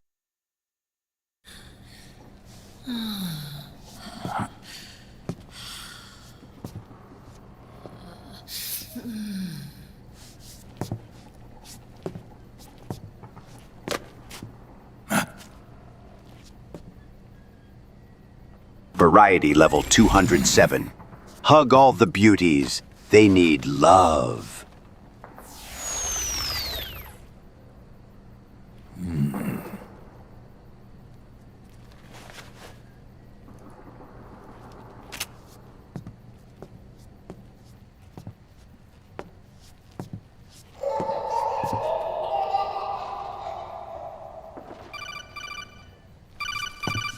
So many things I don't understand about these streams. What's the deal with good God? When are we getting Deus Ex Stream? Why is everyone obsessed with GTA? Kikongo?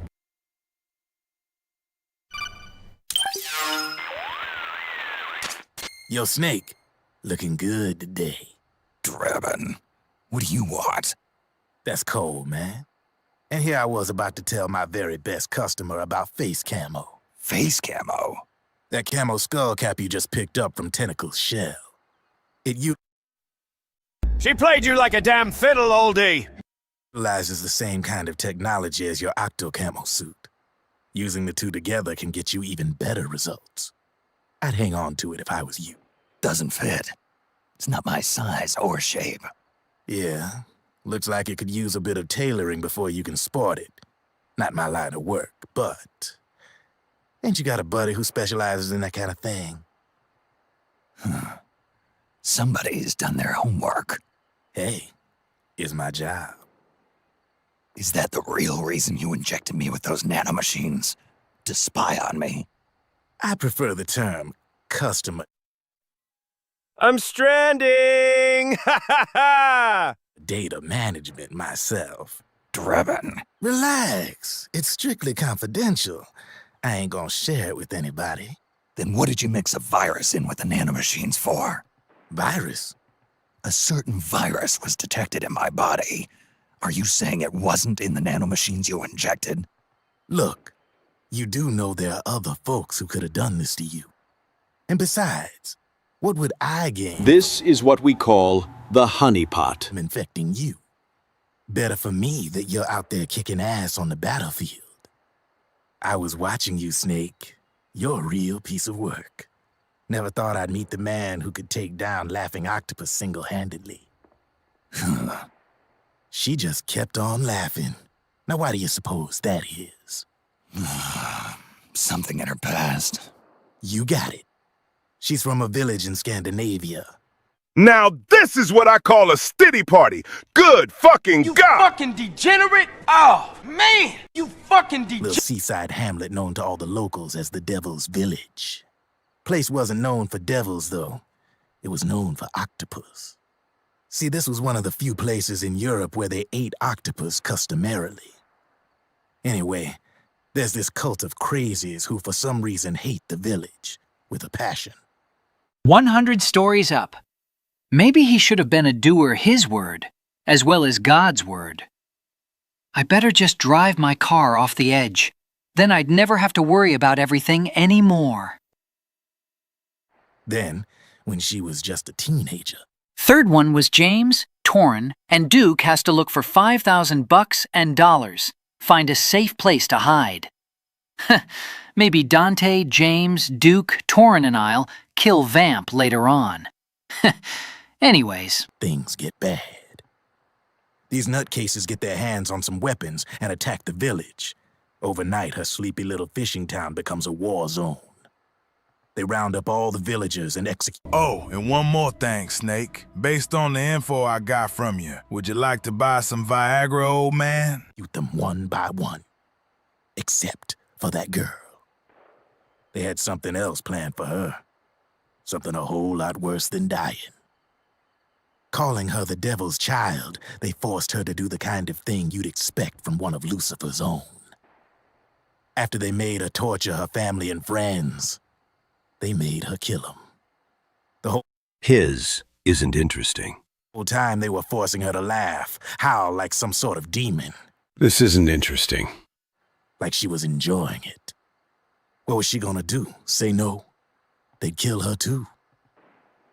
So she let fear take control and did exactly as they told her. She butchered the bodies of the ones she loved and laughed while she did it.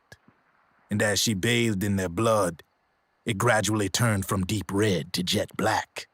To her, it looked like the ink of an octopus. The experience scarred her deep. Ever since then, she hasn't stopped laughing. Only, that ain't really laughter. Why are you telling me this? You expect me to feel sorry for her? Nah. I know you got no room for that stuff in your world. And besides... Third one was James, Torin, and Duke has to look. For $5,000 and dollars, find a safe place to hide. Maybe Dante, James, Duke, Torin, and I'll kill Vamp later on. This is war. Right? In a way, though, I guess it was the right thing to do. What was? Fighting you cleansed her mind. Yawn. All right, enough chit-chat. There's other beasts out there in them woods. Watch your back.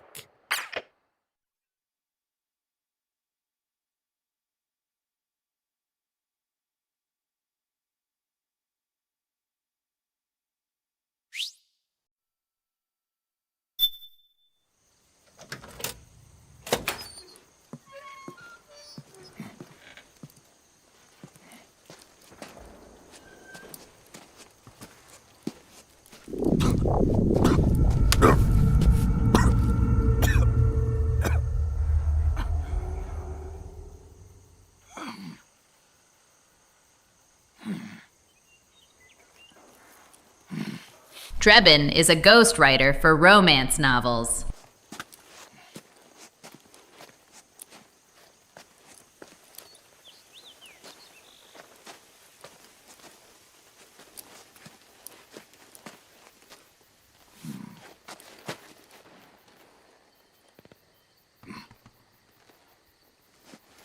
We managed to avoid inking.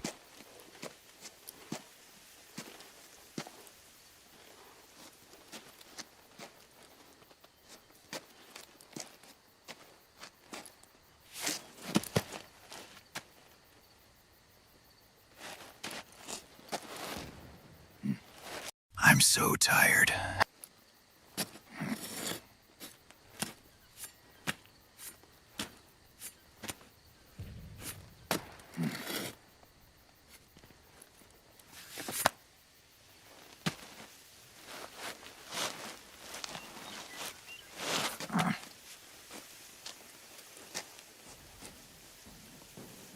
All hail Sephiroth, huh?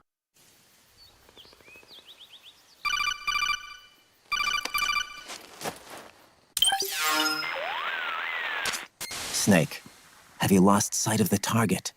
Whenever something moves, it leaves a trail behind. Track and find Naomi's trail. I'm not like Big Boss. Tracking isn't my strongest suit. You should throw a frickin' beach party! When did you get so good at it? After saving Sonny, I drifted around the globe. In Alaska, a tribal elder taught me some scouting techniques. Drifted? You never went back to see Rose? Rose? She doesn't exist. No. Rose and I live in different worlds, different times. Her world has no place for someone like me. My place is here on the battlefield. Huh. Listen, Snake. Scouting is based on the principles of hunting. There are two fundamentals: awareness and tracking. Whose footprint are these? Awareness. Awareness refers to locating a trail by paying careful attention to your surroundings. Tracking means to follow that trail. Your target's trail could be footprints, a branch they broke along the way, bent grass trampled underfoot. You need to feel for clues using all your senses: sound, smell, touch, the direction of the wind. Put it in reverse, Terry! Oh, Lord. Oh, Jesus. It's a fire. Put it in reverse, Terry. Put it in reverse. Beep, beep, beep. Oh, Lord, he coming back. Oh, Lord, he coming back. Oh, Jesus. Watch how the animals move. Listen for unusual bird calls. These are signs that someone may be disrupting the environment nearby. You sound... Goddamn balls. Silas, you fucking degenerate. Wipe your shit like a ninja. Exactly. Ninja are the ultimate scouts. If your enemy is a skilled scout, they'll be doing the same thing. You may be the hunter, but you are also the hunted. To avoid enemy detection, move slowly, little by little. Don't disturb the air around you. Try to make as little noise as possible. Your pursuers will be doing the same, trying to sneak up on you without a sound. If you can't pick up the trail... The hunter has become the hunted! ...with your naked eye, switch the solid eye to infrared mode. That will enable you to see Naomi's footprints and any enemies lying in ambush. Switch the solid eye to infrared. Got it. But the sound it makes while engaged could end up giving your position away. So don't leave it on for too long. No, Raiden. The Emperor protects. All right. Listen to your heart. Trust your senses as much as you can. And you will find Naomi's trail. I'll give it a shot. Snake, follow Naomi's trail and find out where they took her. Watch out, though. You might run into a few holdups along the way. Hopefully Spike, Alfie Williams, and Jamie, Aaron Taylor Johnson, had a little surprise for me. Maybe Dante, James, Duke, Torin, and I'll find out later on. Well, anyways... Naomi's left a clear trail for you to follow. Use Raiden's advice to help figure out where she was taken. Silence, Boomer. Rose was just an AI girlfriend I was stupidly in love with, and let me keep talking about tracking these Silence, Boomer. Rose was just an AI girlfriend I was stupidly in love with. And let me keep talking about tracking these tracks that you are tracking.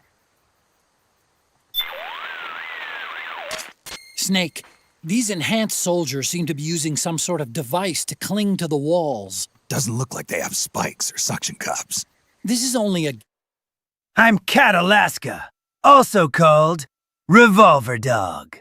Yes, but I think their gloves and boots might have some mechanism that employs van der Waals force. It's a type of mutual interaction that Alaska, also called revolver dog! occurs between two electrically neutral particles. Geckos use it to crawl up walls and across ceilings. Oh, that kind of gecko. But those things are a hell of a lot lighter than a human.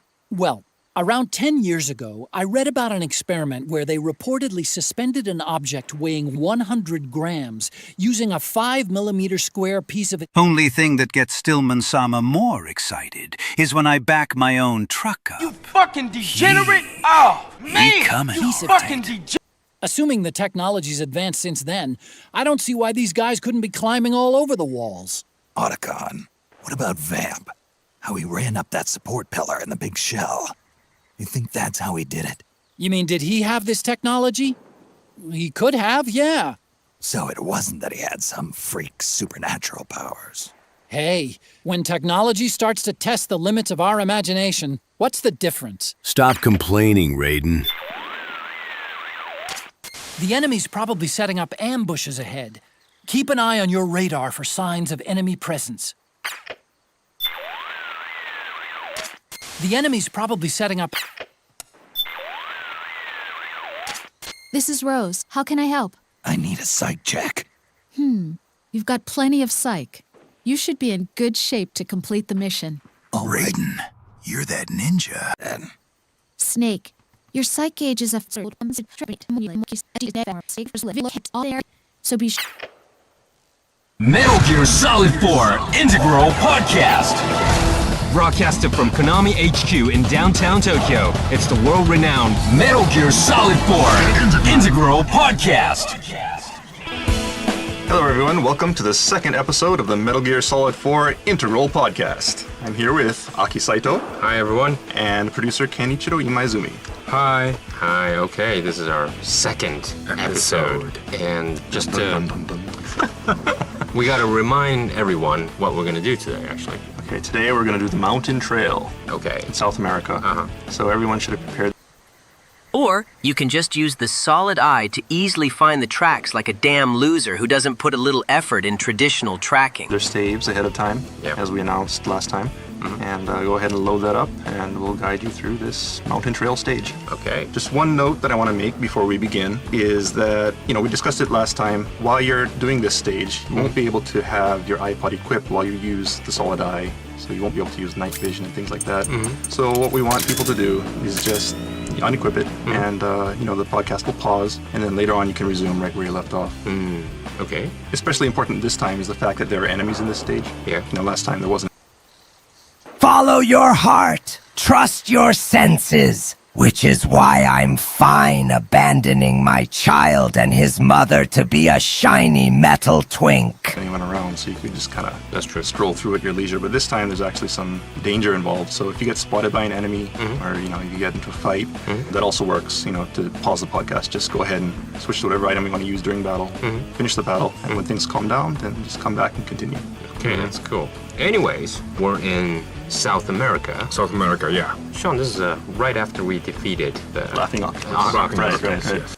I really thought there would be more Predator references would be said, like stick around or the Echo, ha ha ha, over here, cigarette lights. So you defeat Laughing Octopus, and then there's a cutscene after that, and Snake follows the trail out to the rear of the research lab, and you see some footprints on the floor, on the ground, I guess, and that's where we're going to pick off. I really like the Laughing Octopus. What? Yeah. Oh, she's your type, huh? We went to the shoot. Actually, Ken and I. Right. I'm a motorcycle! She was quite cute. Yeah, she was pretty. Yeah. Personally, I think she's my favorite beauty in the game also. Oh, really? Yeah. Really? Not Yumi Kikuchi? No, in person, I think, whatever, not say anything like that, but, May I call you a wife? Okay, let's move on. Okay. All right. Okay. Patrolling the Mojave almost makes you wish for a nuclear winter. Everybody, are reset. We're at the starting position, just right after the event, and okay, we gotta go find Naomi. So we're gonna have some little bit tips and fun throughout the scouting event. Anyways, Sean, let's shall we move on then? Okay. Well, before I move a little bit, let me just point out that for those who just came in here from the cutscene, you may not know this, but you can actually backtrack and go back to the research lab. So for those who want to pick up an item, there's a Hide-chan ramen there. Oh.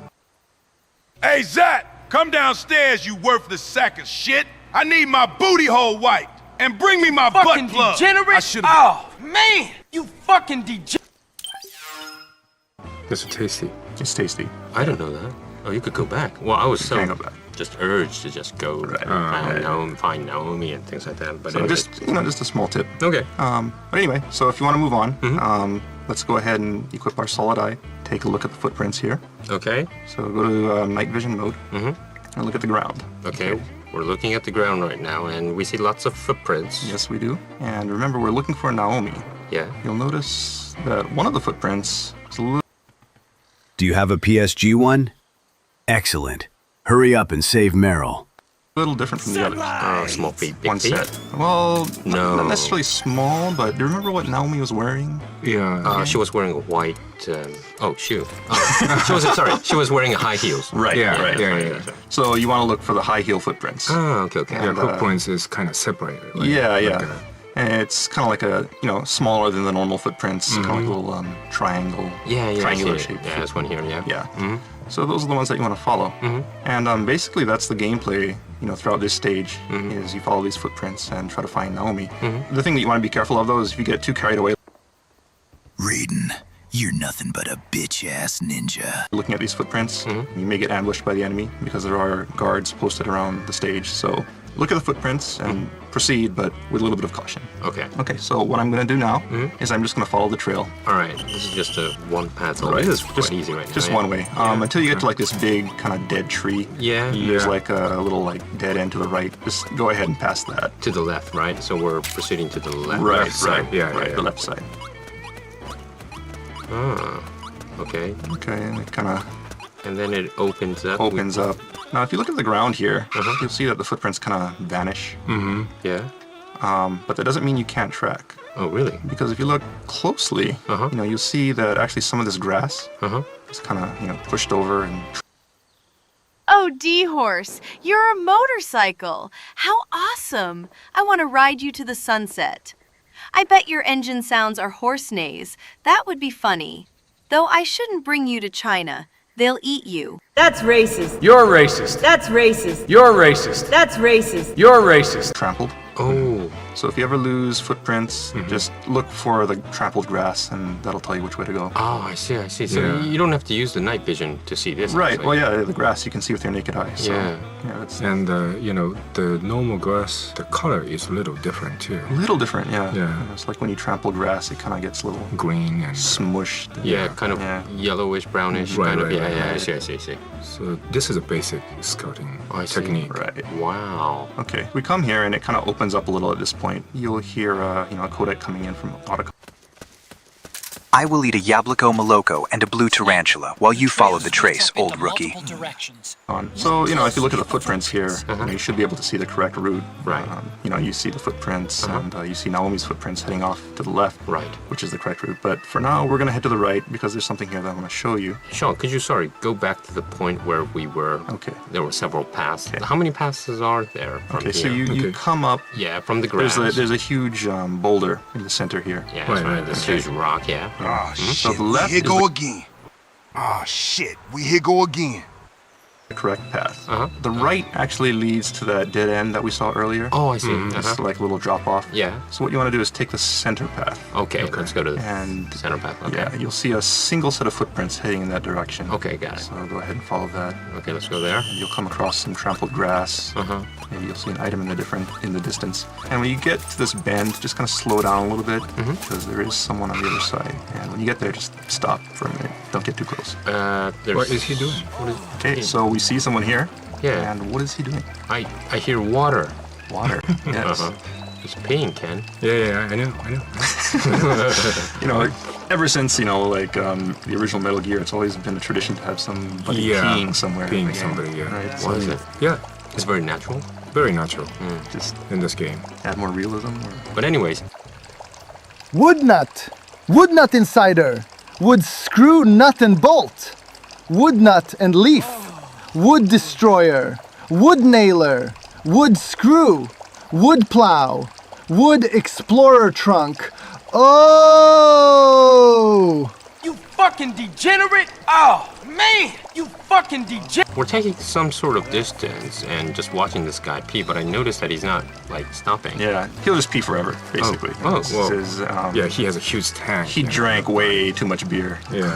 Cool. Yeah. The thing I want to point out is that just look at this detail and listen to that sound. You know, you can hear him. It just sounds like he's having such a wonderful time peeing. You know, like yeah. And the stream just looks so realistic. You know, and you know what boggles the mind is that we actually had degenerate! Oh, man! You fucking degenerate! to make all of this. You did the motion capture and everything? Put all the, we had to make the motions and put the effects for this water stream and, sound effects. And wow. A lot of effort went into making this guy, this P look really good. This real PS3 stuff. Oh, yeah. Yeah. Real PS3. We can do like... I'm sorry? Silas, my nibba, can you get some milk while you're out? I haven't ejaculated in over a decade. Silas, just do me a favor, will ya? I'm tired of your jokes. That's racist. You're racist. That's racist. You're racist. That's racist. You're racist. PSP. True. Okay. So as long as we, keep this distance? Yeah, as long as you keep a distance, he'll keep on peeing for all eternity. If you go ahead and cross the bridge, he'll stop peeing. And that's just to keep people from looking at him from the front using like a sniper rifle or something like that. And seeing something that they shouldn't be seeing. Oh, yeah. I get it. It's funny enough having a guy peeing off this cliff, but in Metal Gear Solid 4, all the collision detection is very accurate. Yeah. And you'll see there's a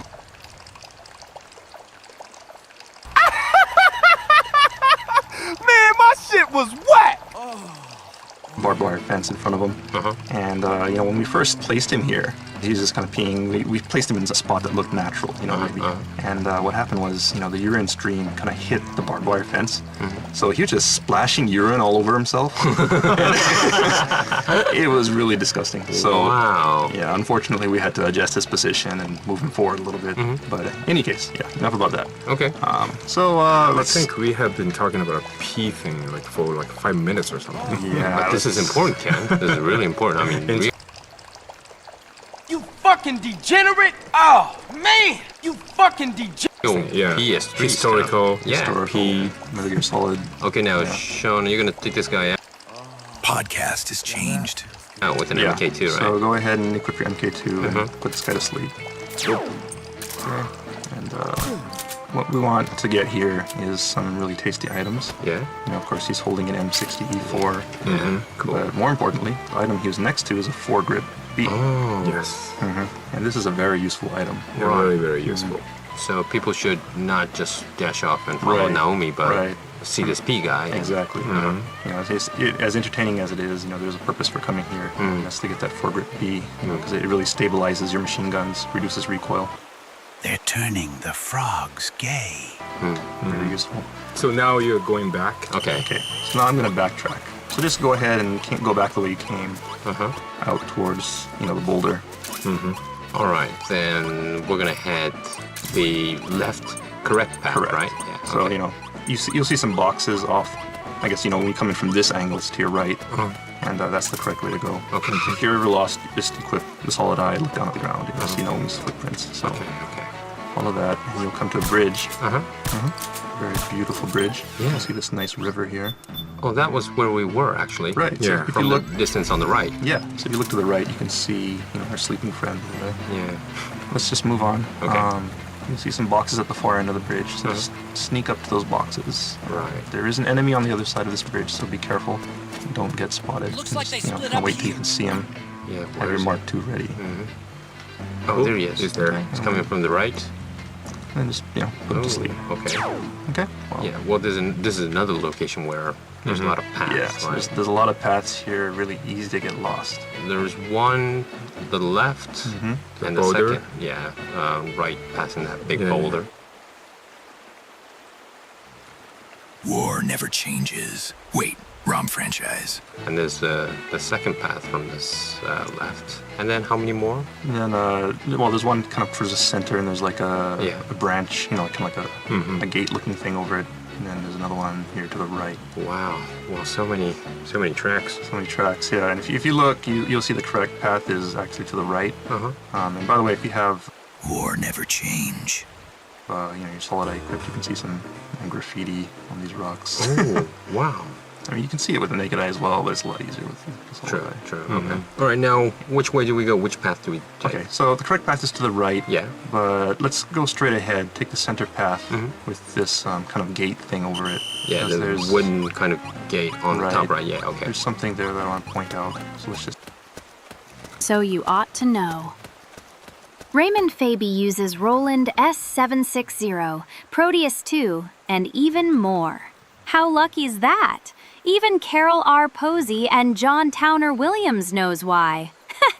Anyway. I forgot. Calypso and Billy Ray Stillwell. Of course. So what's that about? Revenge? Well, anyways. Just head straight on. It's like we passed the gate and we're... Okay, so you'll come to a shack here. Don't just go running in because there is a soldier in there, and you'll alert him. So just kind of stop when you have a good view of it. Yeah. And if you look in front of the building, you'll see this kind of white board. Yeah.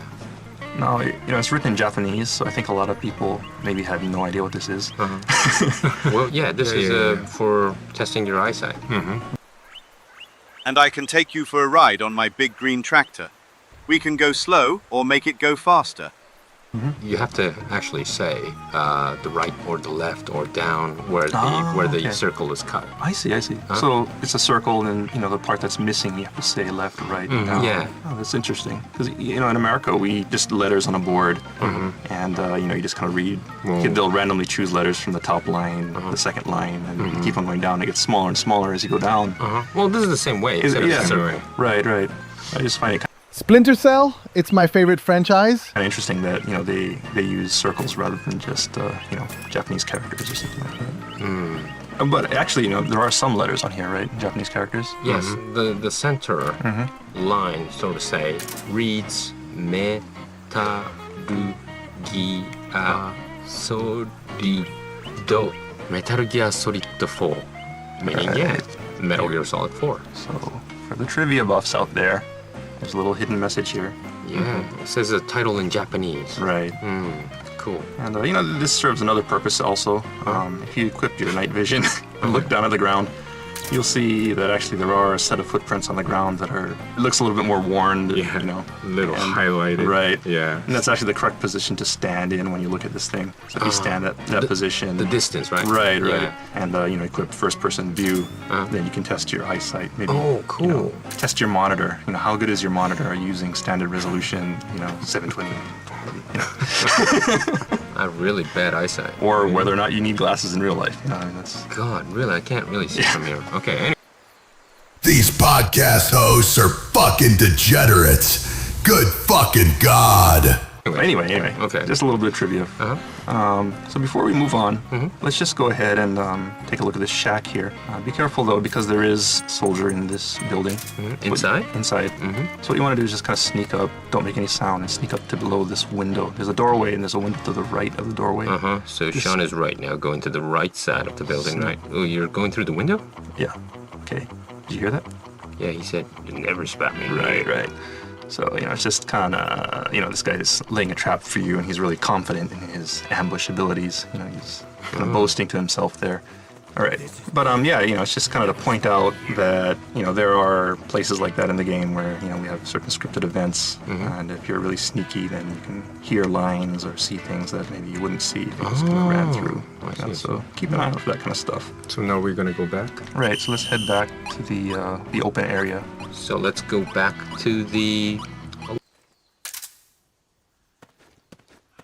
The last thing he hears is gonna be my rifle. Hands up.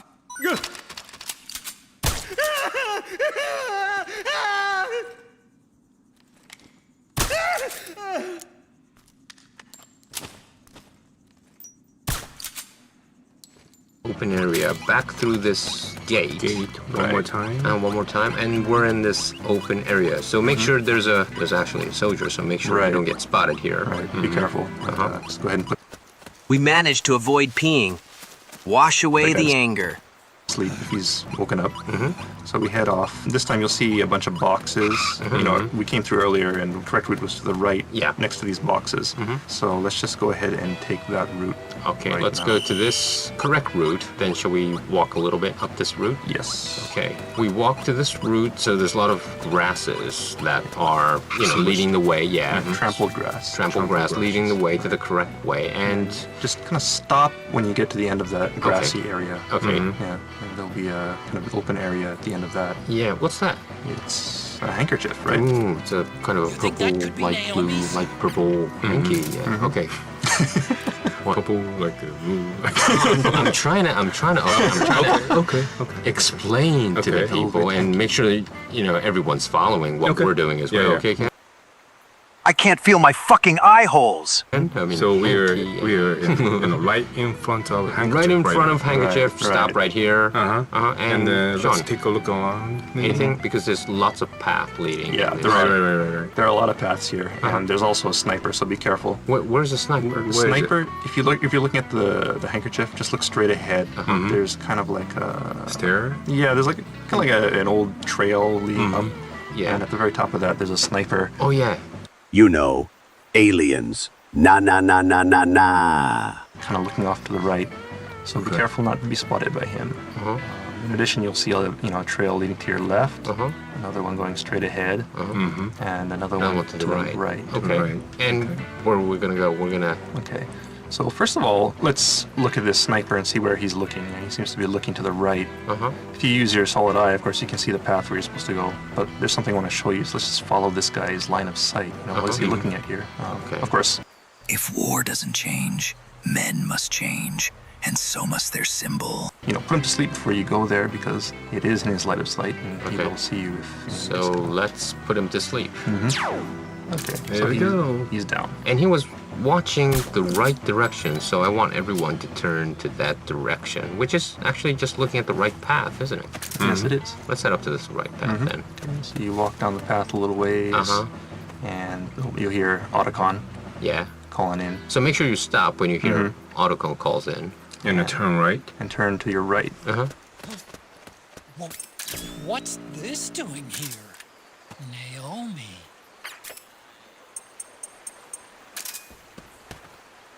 And you see this pink thing, item, which Otacon was talking about. Yeah, he's kind of freaking out about. Yes. Ken, what is this? This pink item. Are you going to make me say that? Revenge is sweet. It's like Dante, Duke, James, Torrin, and Raiden have to record on video camera to find and revenge on Vamp. Maybe I know why. Yeah. I mean, sure. Yeah, what is this? This is called bra. A bra? Yeah. Wow. Pink bra. Pink bra. Yeah. So, Sean... If I win this game, I get Dante, Torrin, James, Duke, and my revenge? Hell, maybe I'll get even lucky later on. The way this kids, teens, and family did. Anyways, twice. Called bra. A bra? Yeah. Wow. Pink bra. Pink bra. Yeah. So, Sean, okay, we're going very slowly in this track and we're like stopping, but most of the people won't probably find us. Exactly. Well, the idea was to have this bra here, so that people coming down.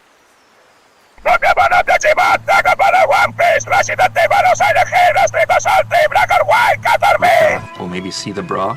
And kind of like stop here. Right. They'll get kind of excited, maybe run over there, like, oh, what is that? Check it out.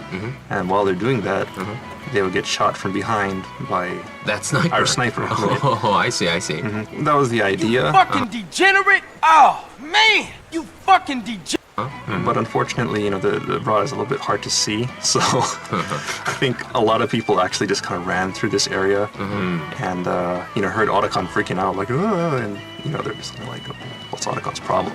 But, yes, he is freaking out about this bra here.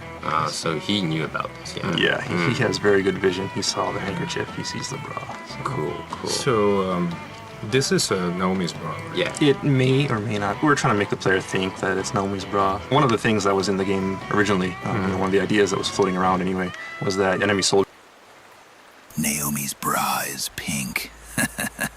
are leaving these pieces of clothing around to intentionally lead you on the wrong trail. And you'd follow, the trail of clothing, and at the end of the stage, there'd be a naked female soldier there. Cool. Yeah. That's a cool idea. But for various reasons. That was cut. Okay, let's move on then. All right. So we go to this path past the... Wah. Brabama. Bramasapien. Brabra ooh la la. Wadada Brahmans. This bra. So let's just keep on moving ahead. Through this... there's some trampled grass. And be careful because there is... So I want to see something. Okay, Sean now kind of ducked down and is crouching. Right.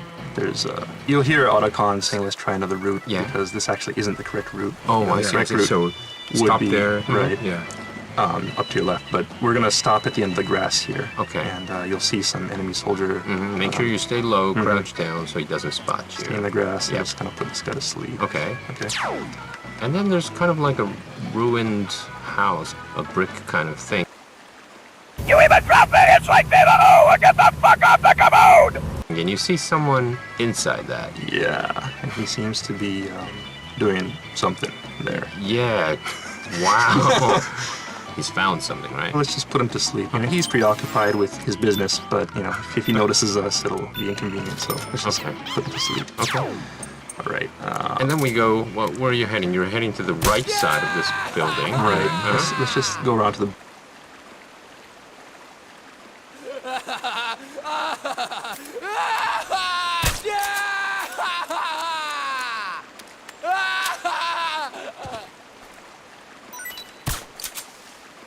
Back of the building because there is a little treat hidden behind here. Oh, okay. Let's go to the back and stop here to pick up an RPG. Yep. So there's an RPG in behind of this. Okay, so go ahead and grab that RPG. And then go around the house?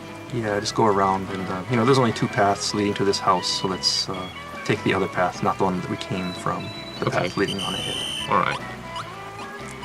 So we're moving to this path that was. Where does this lead back? First of all, hey Snake, can you bring me that bra when you come back to base? I'm going to be sniffing the hell out of it.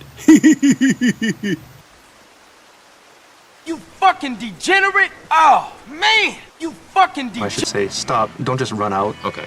Follow the path until it opens up. And you'll see some grass up to your right.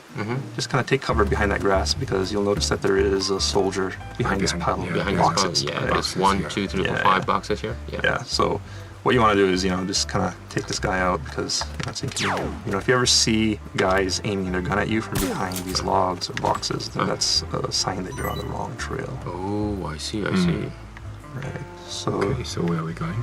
Okay, so we put that guy to sleep, and let's just move on. Which way are we going? Okay, there's 2 paths here. Right after you put that guy to sleep, path to your right leads down to the river.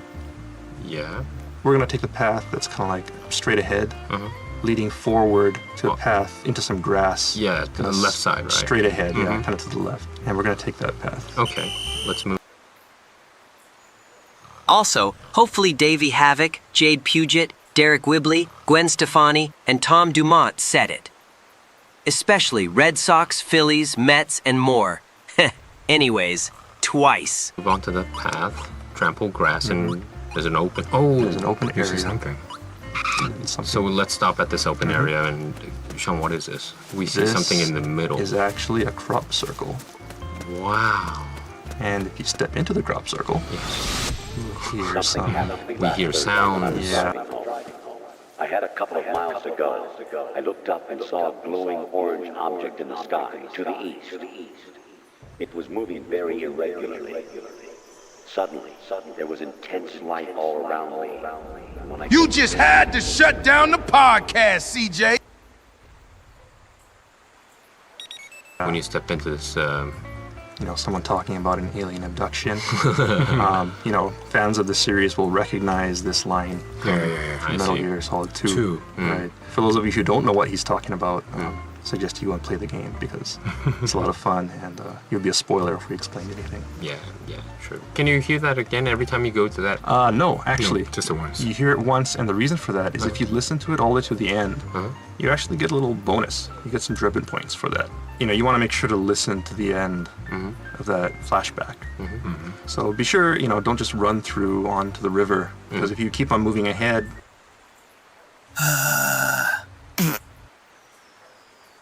the audio will cut out and you won't get the Drebin points. Oh, I see. So you have to kind of stay within that. Okay, then where should we go? Okay, so the next thing is, you're going to cross this river and continue on with the second half of the stage. Okay. Which Look at this beautiful water. So let's stop in front of this river. Okay. Well, first of all, just look at this water. I mean, this is just great. Yeah. So on the right side, we're seeing small waterfalls, and the water is coming towards us. Let's walk up. Sure. Just a little bit. And then let's stop in front of this waterfall. Okay, let's stop, guys. Wow. It's beautiful. This is really, really PS3. Of course, one thing that, I want to point out also is that, as beautiful as this water is, you should also pay attention to the sound here. Because there really is a lot of stuff going on with the sound via the program. It's not just like, a standard waterfall sound looping, and the volume getting louder when you get closer. There's actually a lot of subtle sounds that kind of only play when you get within a certain proximity of the waterfall. Kind of really simulate that feeling of being right there in a waterfall. So beautiful. It's kind of, the details that go into making all these environments.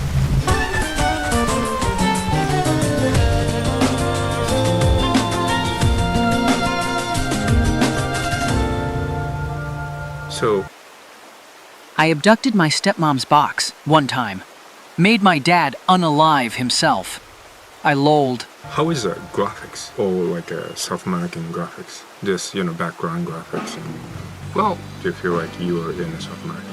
Well, Ken, I have to be frank. I've never been to South America before. But all of this, the path, and also this water area, this beautiful water and falls, and the track we've been taking is really like you're in kind of this area of course, definitely not Japan. Chat, I was just abducted by aliens. They probed my ass. You fucking degenerate! Oh, man! You fucking degenerate! Definitely not Europe. This is really somewhere you don't want to go just by yourself. Right. Some of the team members went to Peru. Yeah. And they took lots of pictures. Yeah. And they stayed there like a whole week or something. This whole atmosphere is probably created because the team members went to Peru. Right. They spent a long time to create this background graphics and especially this water. I mean, it was challenging to make it look really realistic. Especially, if you walk around through it, you see ripples. And this is really high standard, isn't it? I mean, you could kind of like half see it, really see it. Depending on the depth of the water, it's really the color's a little different. It's beautiful.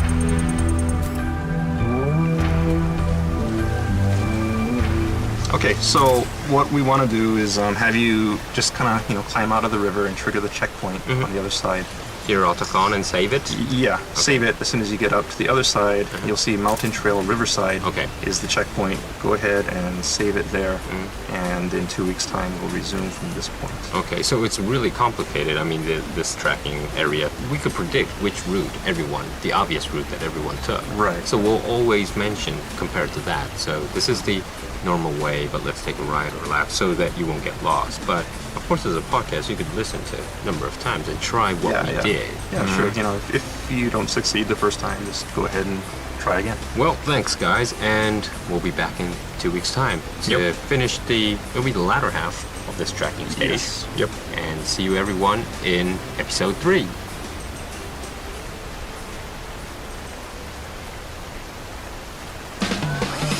All right, that's that's gonna wrap up this edition of the Metal Gear Solid 4 Integral Podcast.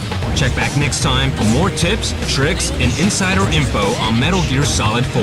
Brought to you by Kojima Productions and Hideo Kojima himself. Make sure to send in your comments to Hideo Blog. See you next time.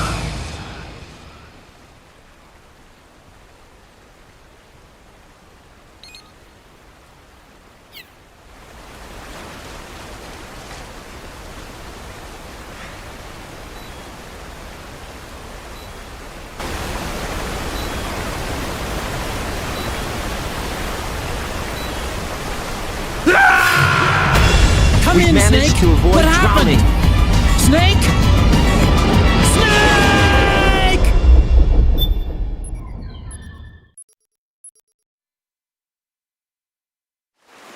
We've managed to avoid drowning. Rose, I know it sounds weird, but I can't shake this feeling that I've drowned before. Like déjà vu? Well, more like I have this gut feeling, like I died underwater at some point. Are you afraid of water? I'm not afraid of anything. Then I wonder what it could be. Except now it feels like I'm more aware than ever of drowning. I'm paying more attention to my O2 gauge and coming up for air more regularly. You are not a fish. That's a good thing then. As long as you're aware of that danger and how to avoid it, you'll be able to respond more effectively to real-life crises. You're right. No more risky underwater maneuvers for me. Good to hear it, Snake. That's what we're all hoping for. That you'll finish the mission and come home safely. That'd be nice. Anyway, sorry to bother you. Not at all. You can call me anytime, Snake. This is good for you, Snake. Here's a good way to think about it, is to really can be a tremendous and electric move.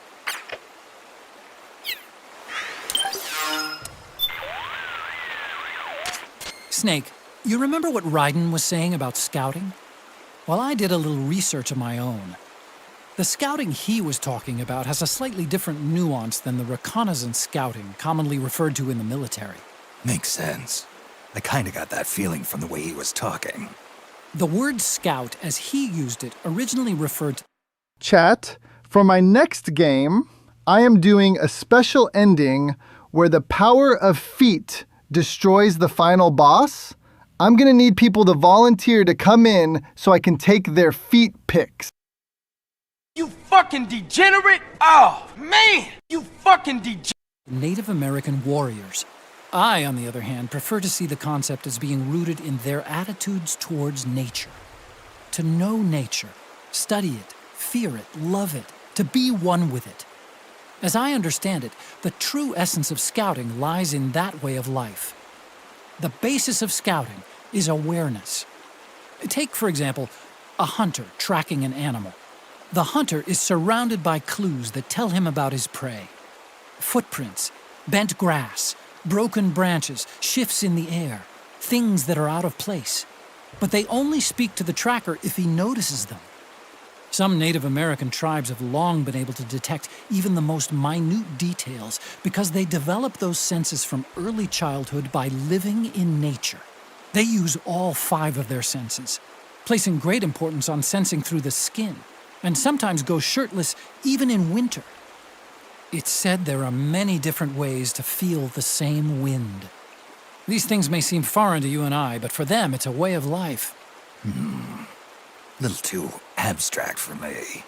Yeah, me too. Maybe Raiden's reached a level of enlightenment we haven't. Maybe. Something to ask him next time our paths cross. The enemy's probably set on...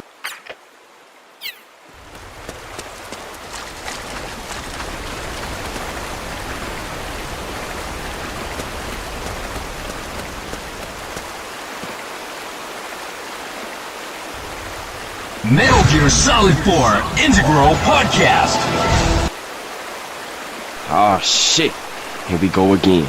Broadcasted from Konami HQ in downtown Tokyo, it's the world-renowned Metal Gear Solid 4 Integral Podcast. Hello, everyone. Welcome to episode 3 of the MGS4 Integral Podcast. I'm Sean Eystone, and I'm here with Aki Saito. Hi, everyone. And producer Kenichiro Imaizumi. Hello. How are you guys? Okay, this is our 3rd edition of the Integral Podcast. I've been holding up. It's all right. Been busy, but surviving. Yeah, what have you been guys up to these days? Yeah. Time goes really fast. I mean, come on. You've been working on some new stuff, right, guys? Oh, you want to know something? Yeah, just a little. What have you been doing, Ken? Well, we have been planning. Kinda like the kid that grew up recalling his past life as a fighter pilot in World War II. He knew exact details, even though he was a kid. Energy is neither created nor destroyed, huh? Next. Yeah. Project. Cool. Project. What? Project? Did I hear an S? Projects? Wow. Okay. And Sean, you're quite busy as well. Yeah. No, a lot of pre-production, that kind of thing. Wow. Yeah. I think all the listeners are wondering what, because your production's up to these days. And yeah, I'm planning another European trip. Already? Yeah. And I think maybe Spain. Spain? Yeah, you're coming with me, Ken. It's my country. Not yours, but it's your people. Yeah. So, we've been working, now we're in February, so everyone's still hopefully keep on playing MGS4. And for the people who have not, I'm pretty much sure they're listening to this podcast because they want to know what they missed out. Yeah, well, there's also a lot of people who may be playing guys? MGO. Yeah, so, they're still playing the game in some form or another. This is very, good How are you doing, guys? chance to really play this, game, and you will find out like something that you didn't know and you didn't find, and something very interesting. Yeah, so I think there's a lot of people who may be just playing MGO and haven't gone back to play the original game in a while. So this is a good opportunity. All right. Okay, let's go on with the show, Sean. Okay, so we're gonna lead you through this stage, and today we're gonna go through. Chat. All this lore is gonna be on a test, so you better pay attention, or the punishment will be CBT. The Mountain Trail Riverside stage. This is the second part. It's the latter part of the South American stage that we started 2 weeks ago. So if you recall, we just crossed the river, and we're tracking down Naomi, and we're gonna pick up where we left off last time.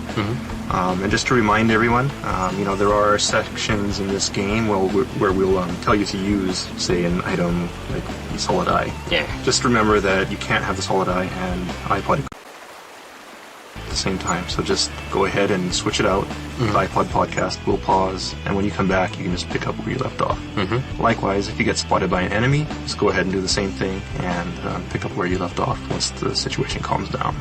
If you put back your iPod back on, you can resume where you left off, right? Right. Yeah, the iPod has that feature. So Okay. Sean, let's start the latter half of this tracking. All right, everyone. So load your game, and you should be right around the water right now. Near the waterfalls, I guess. Right. Yeah.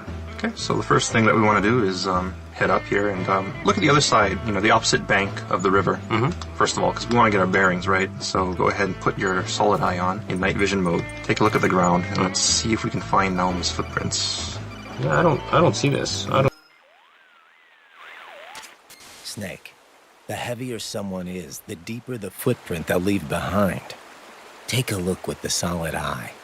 Deeper footprints should show up darker than shallow ones. But Naomi's footprints ought to be shallower than the soldiers. She's not carrying any gear. If you were carrying somebody, however, the extra weight would make your footprints deeper. So, one of them might be carrying Naomi. That depends. Are some of the prints deeper than others? Look closely, Snake. I don't see her. They're gone. They kind of vanish on the other side of the stream here. You can't use your old tactic anymore, right? Right. But there is something that you can do. Right. This requires a little bit of puzzle solving on the part of the player. You don't see the high heel footprints anymore. But if you look very closely, you'll see that some of these footprints are a bit heavier than others. Oh, meaning someone really stomped hard. Right. Just really trudging through. Yeah. With a lot of weight, which you can deduce means. He's a fat guy. Yeah. Chat, I just want to say, I love you guys. This has been the best time waster I have had. A toast to George! Macho guy. No, of course not. So, of course, Someone's carrying Naomi, right? That's racist. You're racist. That's racist. You're racist. That's racist. You're racist. The idea being they came into the river, you know, they carried Naomi across and brought her up on the other side, you know, possibly to keep her from getting wet, possibly just to trick Snake. Okay, let's walk along, follow this heavy footprints. You see there's a separation of paths to right and to the left. Okay, so let's take a left path. And are we gonna walk up to the place where... So we'll get some grass. Go ahead and go through the grass. So this grass technique still works, right? Yeah, the grass technique works. Okay, so you... I must say, this is about as entertaining as lumbago. Stillman, come here, baby. Daddy's about to skate right up that... Subject's inside. Is that it? You fucking degenerate! Oh, man! You fucking degenerate! You come to this kind of wide open area. Yeah. So if you look right, you'll see, especially if you have the solid eye, there is a Haven Trooper laying in wait. You gotta And this is a extract good time him. to switch off your solid eye, actually, because these troopers have actually had a lot of training. And, you know, Haven Troopers can detect your solid eye if you have it on. So put that Haven Trooper to sleep. Okay. Okay, Sean, where do we head next? We took her to sleep. You gotta extract And then what we want to do is take the path that's next to that one. Oh, to the left. left one, yeah, Right. yeah. So let's take the left path. Let's go walk up ahead. There's some rocks and more grass. Rocks and grass, and Subject's inside. And you hear Is that it? something. Yeah. So we're gonna crouch down. Make sure you stop. Right. You hear kind of, you know, Naomi calling for help. Yeah. Sounds like. Just gonna head out. Come quickly, Snake. Save me. Subject's inside. Is that it? I'm over here. And you'll see some grass, and there's like a shack here. So just be careful here because there actually is a Haven Trooper waiting to ambush you here. Up on the cliff to your right. Subject's inside. Is that it? Crawl up to the edge of the shack. Look up to your right. And take out the Haven Trooper. Oh, you see the Haven Trooper right, kind of like next to the rock on top of the cliff, right? Yeah, that kind of a boulder. You gotta extract him. In between there. Kind of hard to see because she's in the grass. I see. Just go ahead and put her to sleep. Okay. And then now, what are we gonna do with this? Ugh, all this talk about footprints is making me think about feet. Leave the rest to Please us. stop, I'm gonna strand at this rate, chat. Ugh. You fucking degenerate! Oh, man! You fucking degenerate! This location. Okay, so now let's go ahead and head into this shack. Inside. You gotta extract him. You can hear Naomi calling for help. Here. We turn the corner, and we hear her voice kind of, you know, repeating itself and sounding a little odd, and the real identity is revealed to be this radio here. Yeah. What's so special about this? Shoot the radio. Take out your aggression, because there's actually a cool little feature here. Okay. Save me. Save me. This is Naomi. Subject's inside. Is that it? Save me. Sure. Yeah. So there's some really cool sound processing going on here. It's when you shoot it, you know, the tone kind of falls and slows down and eventually stops. Subject on board. Take care, brothers! One more time of dogs! Originally, this wasn't going to be in here because it's you know, kind of hard to do, and we had a really tight schedule. Yeah, everybody was pulling all-nighters in the office, and you know, we're like, oh, we want to do this with the radio, and you know, people were just like, Subject's no, inside. no, we don't have time for that. But the programmer responsible for this radio really wanted to put it in also, and so he went ahead and did it anyway, you know, when nobody really was paying attention. And you know, when we came in and started the radio, is that it? This feature was in there, and of course everyone was happy. So cool. Imagine a personal multi-vision battle interface so loud that it alerts enemies in the proximity. Who's the nerd that would design some crap like that? Just a little bit of trivia, and you know, just to point out that it's all being done via program. It's not an audio sample that's slowing down. Oh, I see. It's programmed. Right. So he actually did that via the program. Cool. All right. So we go out of this shack. Roger that. And then where do we go next? Okay, let's just head right back to where we came from. Okay. So go back to that wide open area. Don't save her. She don't want to be saved. Don't save her. She don't want to be saved. Don't save her. Subject on board. So we're going to take the route that we came. So then from the shack, it's the right side. And of course we won't hear Naomi anymore. Right. And then we're in this open area, and where should we go? Okay, so you're gonna come to this big, wide, open area. I think ahead of you there's gonna be a tree to your left, and kind of like a dead stump of a tree kind of to your right. Yeah. So kind of, go between there. I guess the easiest way to do this is go up to that dead tree that you see to your right. Look down at the ground using your solid eye, and you'll see Naomi. Subject's inside. To the right. Is that it? So we're going to follow this way this time? Right. So this time we're going to follow Naomi's footprints. Okay, got it. All right, let's follow Naomi's footprints and through the grasses again. And this is probably a good time to switch off your solid eye. If you subject is in. Why is that? There is another Haven Trooper. Trooper up ahead. They will notice. Yeah. Okay, so let's go slowly from here into this, shadowy, dark kind of, and also bright on the left Stop. end. Stop? When you get to the end of this kind of narrow corridor, it's kind of a dark, shadowy area. There's like an arch up ahead of you. Okay. You'll see an arch to your right, and directly to your left, there's a Haven Trooper hiding behind a tree. Yeah, he's here. So, if you'd gone the other path, of course, she would be waiting to shoot you, but since we followed Naomi's footprints, we got the jump on her. So let's go ahead and put her to sleep from behind. We're under attack! There you go. Okay. Right. And now, I think it's a good time to explain a little something that maybe some people aren't aware of regarding, ways that you can get items from enemies. It's kind of more of an advanced technique, I guess. Some people may not be aware of it, but you can actually hold enemies up by drawing your gun on them from behind and do a body check to get weapons from them. Okay, well, we're going to try that using her. Right, so let's try that using the Haven Trooper. And the reason for that is that I want to point out that there are variations to this body check pattern. Cool, okay. To do this easily, we put the Haven Trooper to sleep. To easily hold her up, go next to her and wake her up. So crouch down, press triangle, Snake will whack her, pat her a few times to make her get up. And as soon as she, is going to wake up, what we want to do is draw our gun, point at her from behind. And hands up. Right, you'll say hands up. Right, okay. She'll hold her hands up. And I think, a lot of people just kind of stop here. They're afraid to lower their weapon because they think, the enemy's going to turn around and attack them. But actually, you have some leeway here. They won't try to attack you for quite some time. So you can go ahead and lower your weapon and come around to the front.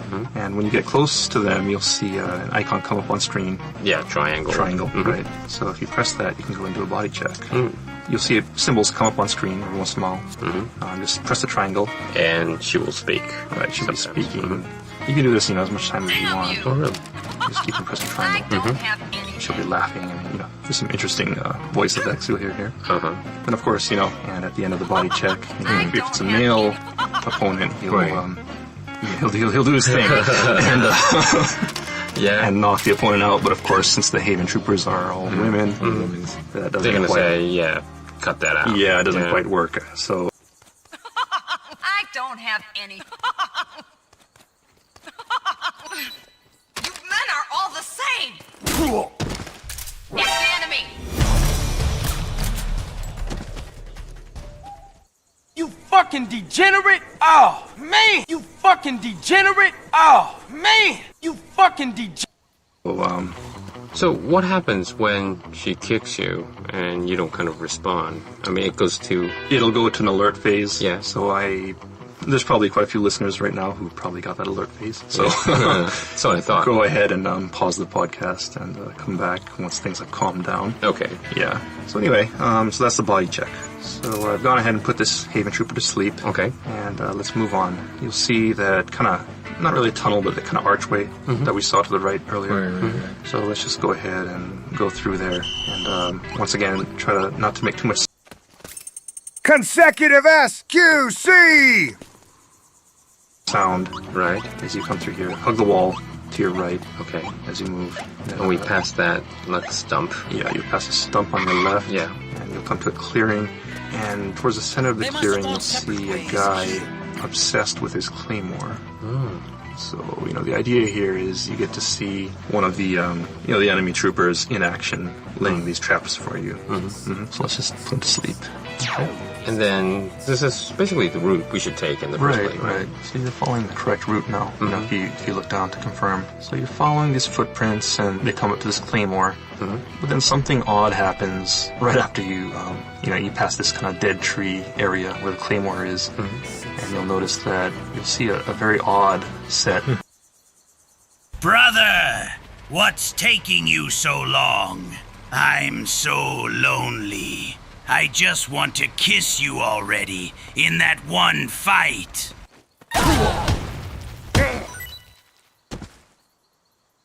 Of prints. Wow. Heading up to your left. Yes, okay. Make sure you check onto your solid eye and have night vision, and you'll see... What? These are like hands. Yeah, handprints, right? Yeah. So someone, for reasons unknown, was walking on their hands, doing a handstand, and walking up to this path to the left. What, are we going to follow this? And yeah, let's just go ahead and follow it. Okay. Because there's something kind of cool at the end. Okay. Okay, maybe, there's somebody up here. Maybe it's Naomi. There's Naomi doing handstands. No. You see a bunch of hands. Handprints, I guess, right? Yeah. It's like the Walk of Fame thing. Right, exactly. Right. Wow, I recognize this signature. Yeah. You know, you're familiar with this signature. We saw so many times. Yeah, it's thousands of times. Yeah. I think a lot of people might come here and wonder, what is this thing? Is it a trap or something? But there's nothing to worry about. It's just here as a little treat for the fans. I see. Yeah, something like a very memorial for us too. And, there's some items you can get here too. There's a ration and the Hidechan ramen. Now that I think about it, I don't think we ever really explained what Hidechan ramen is. Hidechan ramen? Yes, we did. What is the Hidechan? Ah, you mean that way. Right. Yeah. Well, as you know, Kojima is Hideo Kojima. Right. And Hideo is kind of sometimes long. It's not long, but a lot of Japanese like to shorten a lot of words. Like, for instance, everyone calls me Aki, but my official name is...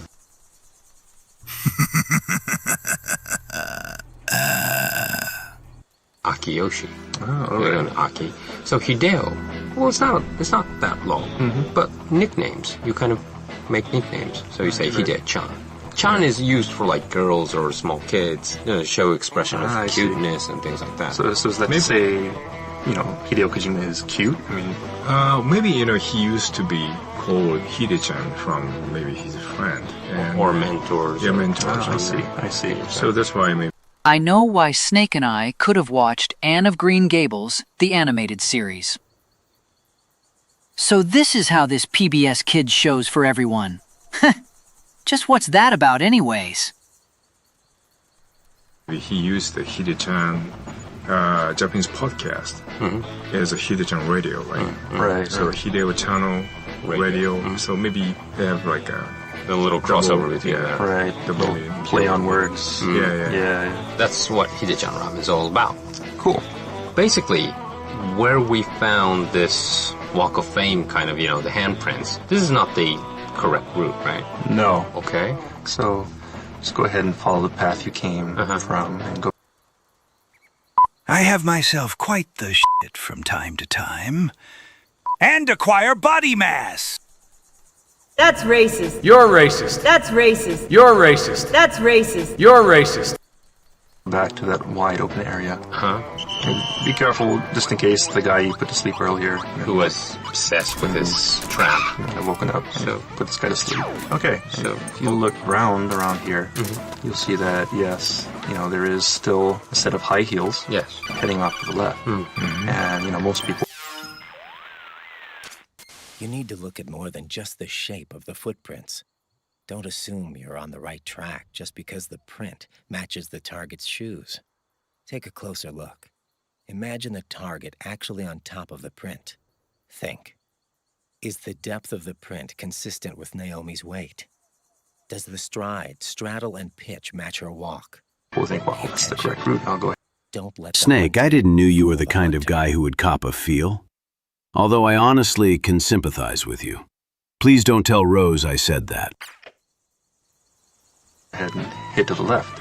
But if you did that, you would actually be going the wrong way. Don't panic if you lose track of Naomi's footprints. Remember what Raiden told you. When a man walks through the woods, he leaves all kinds of traces behind him without even knowing it. Keep your eyes peeled for those traces, and you're sure to find them. When a person makes a depression in the ground with their foot, there's a temperature difference between that print and the surrounding earth. With your solid eyes night vision mode, you can detect that slight difference and see Consecutive CQC with a C. footprint. When a person makes a depression in Rose here. How's it going? Super. Your psych is looking good right now. Nothing to worry about so far as I can see. Good. Eating replenishes more than just your stamina. It also helps your psych gauge recover. Since ancient times, military commanders have struggled with the problem of how to secure food for their men. How much soldiers get fed, not to mention... Yo, me youth solid man, him come up on the corner and ting man, and I wanna say, who? Boy got that geriatric booty that make a man shoot like a gun, you righteous youth. No, I'm not gay. Has a direct effect on morale. Back when wars were fought between absolute monarchies, the maximum distance an army could travel in a day was limited to the distance from one supply point to the next. The quality of the food is a major factor, too. During World War II, American battleships housed vending machines that were stocked with cigarettes, soft drinks, and ice cream. They called them Gedunk bars. The phrase is still used by It's me, Gojima. sailors and Marines today. Ice cream. Tasty. Apparently, they even built special floating ice cream factories capable of producing 5,000 gallons of ice cream an hour to feed soldiers on ships too small to have their own Gedunk bars. They even had their choice, soft or hard. Napoleon once said, "An army moves on its belly." Hand seems familiar. Kojima. He knew what he was talking about. This is Rose. I'm impressed. If you're that full of energy... Don't... Is that, compared to the high heel prints earlier, you'll notice that the high heel prints that come after this Claymore mine are actually deeper, more defined. Yeah. And that means that, a heavier person has been wearing these high heel shoes. And at the same time, near these heavier high heel footprints, you'll see a heavier pair of normal footprints heading off to your right. So basically, they're trying to play with your head here. Roughly the amount of handprints left on my stepmom's ass after I gave it the smacking it needed. Fucking degenerate! Oh, man! You fucking degenerate! Trying to trick you into following the high heel footprints to the left. And actually Naomi went off to the right. I see. And that high heel is heading towards the left? Yes. Which is of course not. This not is the correct route. Yes, right. Yes. If you head that way, you'll actually find a pair of high heel, a high heel shoe there, kind of saying, oh, this is a trap. Okay, what are we... Chat! Help! They're trying to wash the blood of my enemies off of me! No! We're gonna go, Sean. We're gonna go to the correct path now? Yeah, let's just go ahead and follow the correct path. All right. Follow these heavy footprints to your right. So now we are on a grass part. You're in a grassy part, and be careful. There might be enemies lurking around. So make sure you proceed very cautiously, a cardboard slowly. box. You'll pick up a cardboard box on the right, and then what? Yeah, there's like a... What's that all about? PBS kids? And 13 Wennet. Okay, stop and check this point out. Between the grass, at one point you'll see the heavy footprints, and then you'll see Naomi's footprints again. So detailed. At that point, they put her down.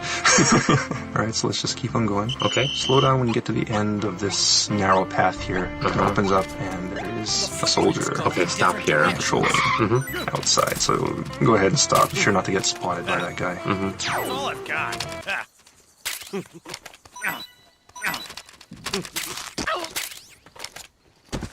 There's a bunch of footprints. It's kind of chaos. Okay, yeah, it is. But we should just follow the footprint, the high heel footprints of Naomi, right? Yeah, okay. So the same strategy applies. Just follow the Naomi's footprints. Okay. Head off to the left. Left. We're following Naomi's footprint.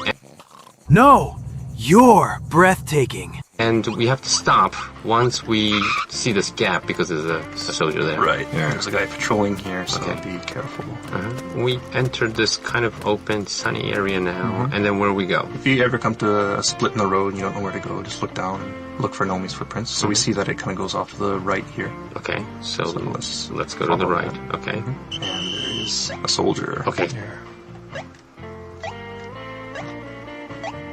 Okay. Oh, you kind of hear something, right? Yep. If you come to this point, you hear a helicopter. And that's a sign that you're getting close.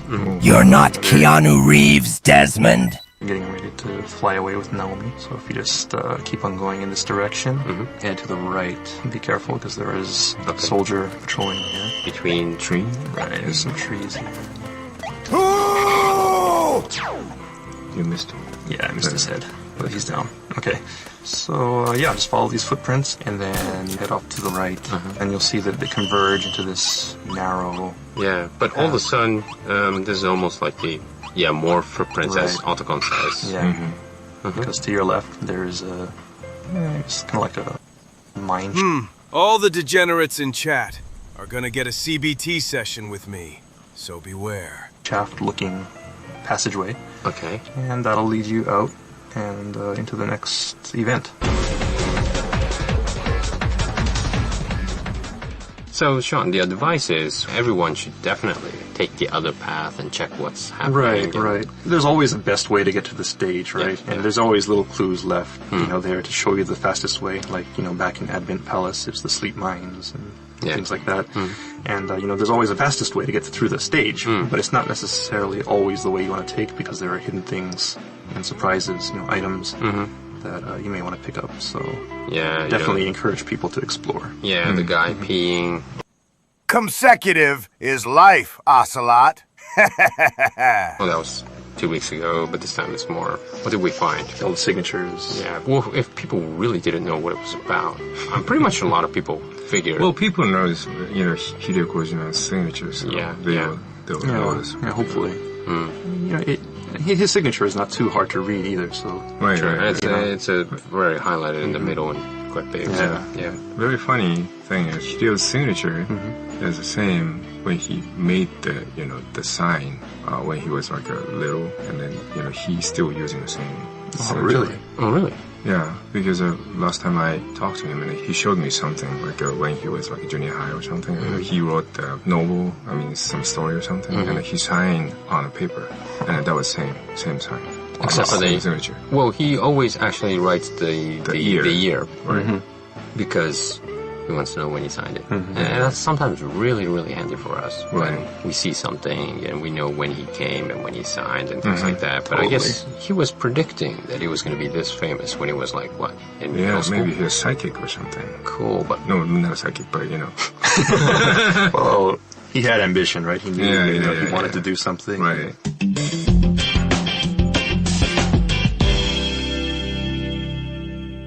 Okay, Sean, what are we going to do next time? Where are we going to go? Okay, next time, we're going to continue with another South American stage. Okay. So what we want everyone to do is go to the South American power station stage. Power station. Right, and be ready to load that. Power station. Power station. Yeah. Yes. Okay, sounds like... I'm gonna be famous. I'm gonna be famous. Something going to be really hot. Yeah. A lot of energy. Yeah. Feel the heat. Yeah. Yeah. Thanks for tuning in. And next time, make sure you save at Power Station, and we'll meet you there. Thanks again, guys. Sean, Ken? Thank you. Thank you. Bye.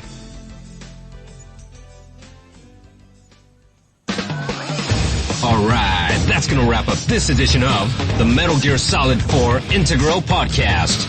Check back next time for more tips, tricks, and insider info on Metal Gear Solid 4.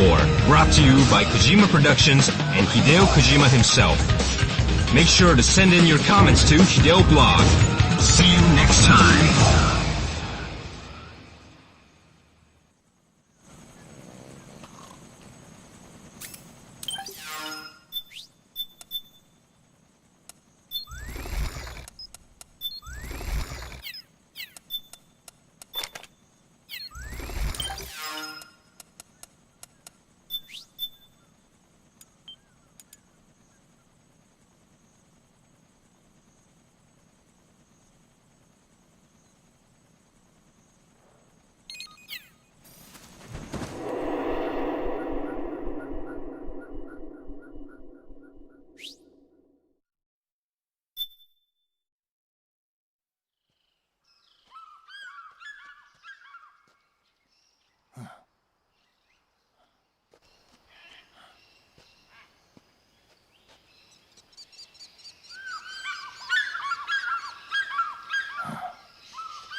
Otacon, it's Vamp. I'm sure of it. Yeah, and they're taking Naomi away.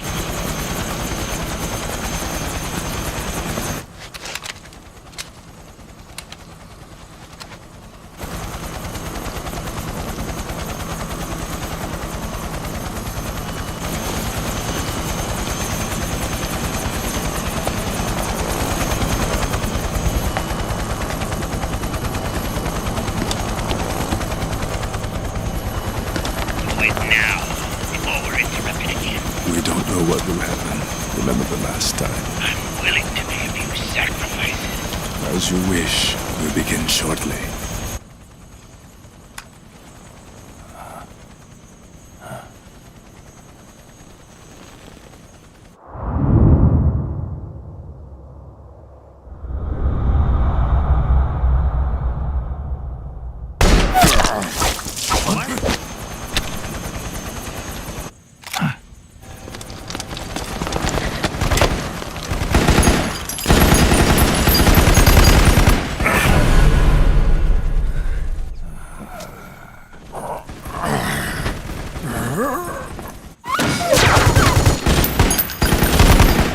The go-ahead. Begin. We'll use his blood. It could get intense. Brace yourselves. Shots, all of you. Yes, sir. I'll be taking in half.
Almost forgot Kid Goku, GT, Harry Potter, Bill Denbrough, Broly, Z, Oliver Wood, Eddie O'Connor, Daniel Bragger, and the rest, of course.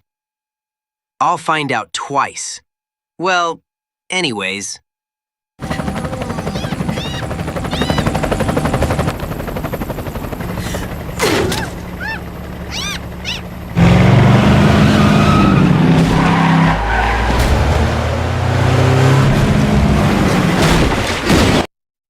Bro, what the fuck are you talking about?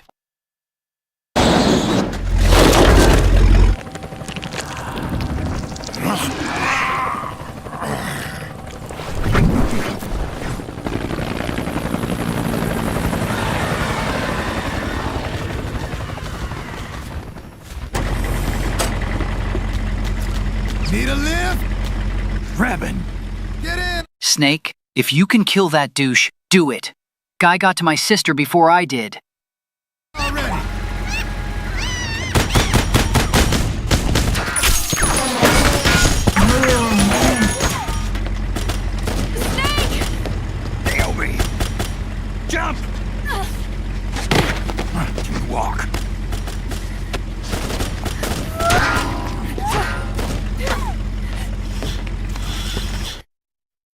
Chat, I drank too much Monster, and now a kidney is failing. I'm gonna need another one, but I have to go get it myself. Good God.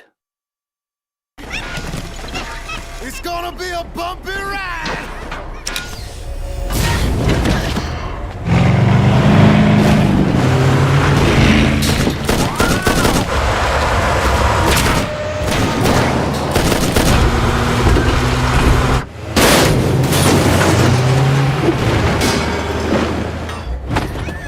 Here I come.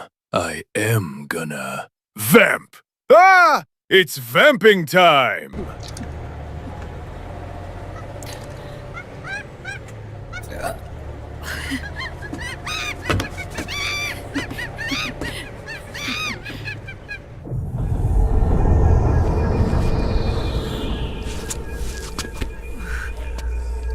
Of course, Ash Ketchum, Brock, Misty, Hermione Granger, Teen Gohan, Gig Havoc Josephson, Troy Puget Jeffries, Kenichi, Pegasus Seiya, and the rest'll find out. Well, anyways...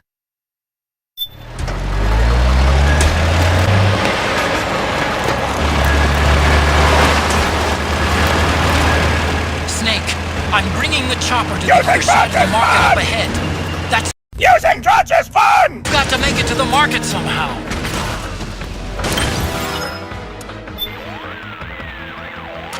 Those soldiers chasing you. The emotional patterns they're displaying are definitely not normal. Intense anger, fear, sadness. All clear off the charts. What in the world happened to them? Snake, right now you've got to keep your focus. Make sure you don't get thrown off. Get to safety as quickly as possible. Change the world.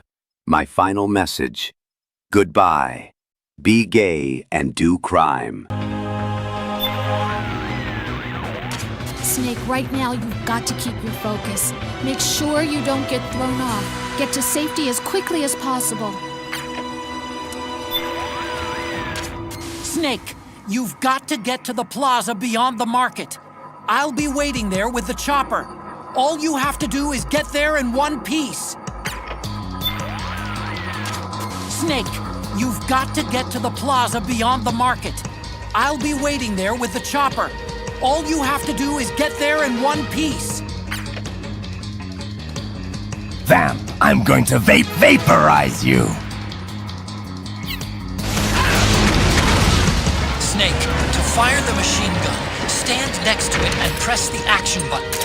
Then use the right stick to aim and press the attack button to fire. Watch your aim, Snake. Don't fall off! Oh, shit!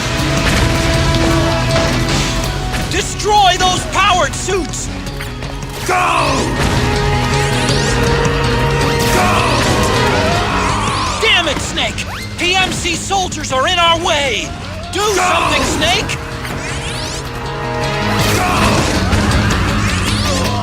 Don't bother using normal guns. You'll have to get up close and personal to deal with them.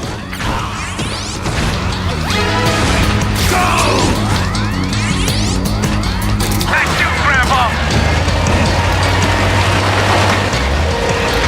All right, we're good to go.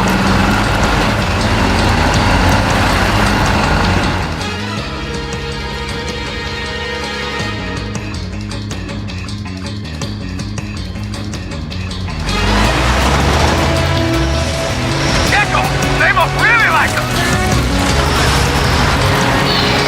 Hey, do something!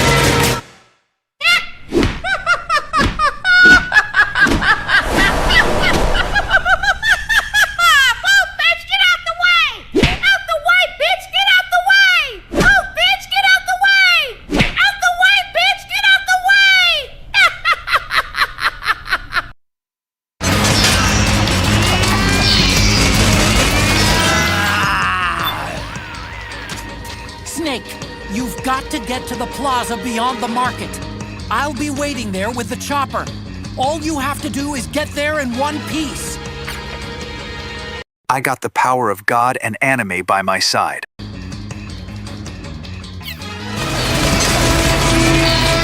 The machine gun, Snake! Shoot the gecko with a machine gun!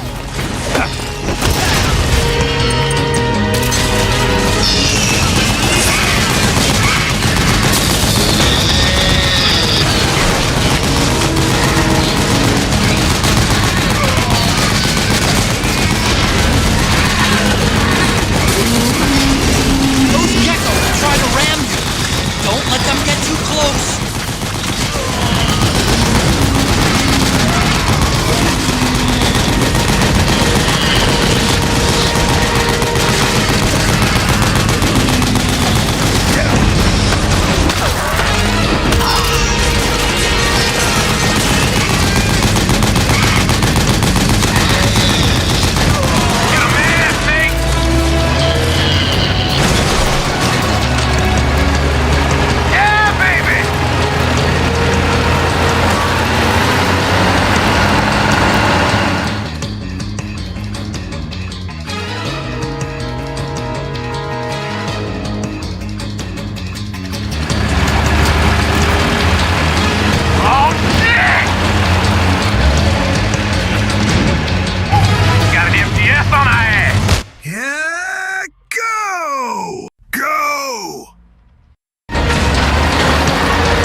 Go something, Snake! Snake something, Snake!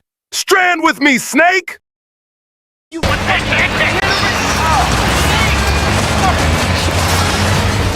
Those gecko will try to ram you. Don't let them get too close.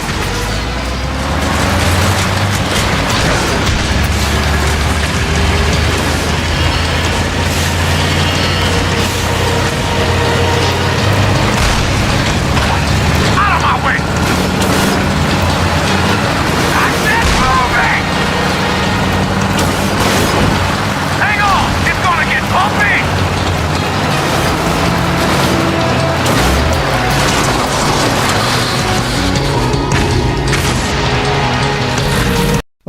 Okay, fine. My beloved Stranders.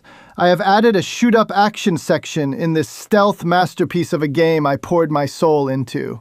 You Americans rove mindless shooters. Hold on tight!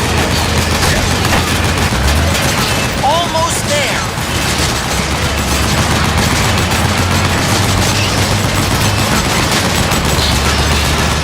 You can do it. Don't fall off!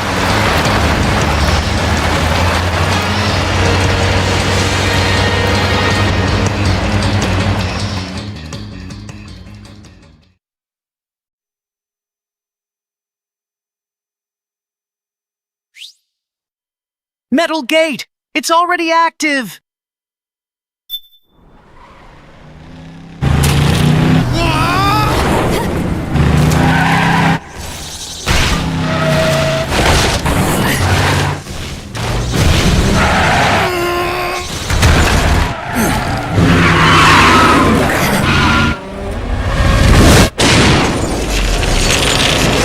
Do something.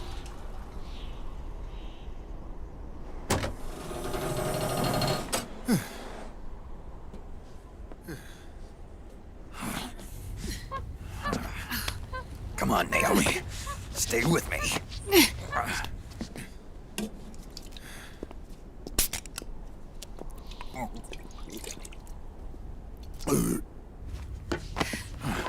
Up you go.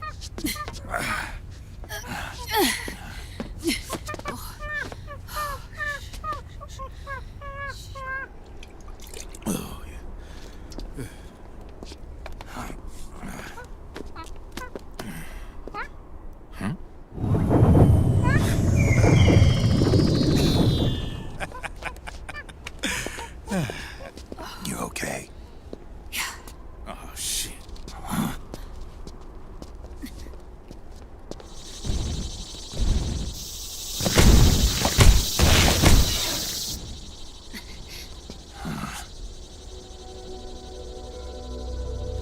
We're hiding.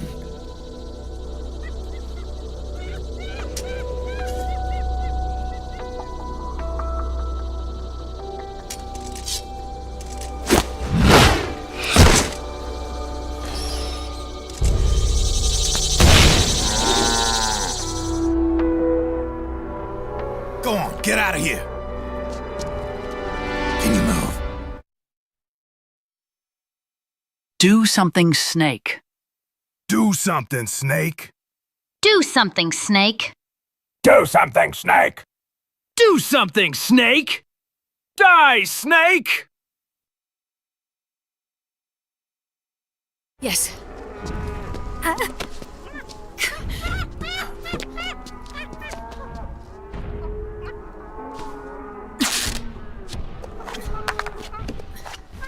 Let's go.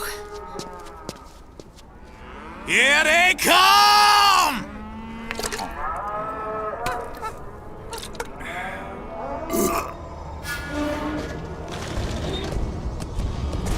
Well, chat, I'll be going off to my CQC classes. I will be there in about an hour. Hopefully this stream will be going on by the time I return. Take care, and good God!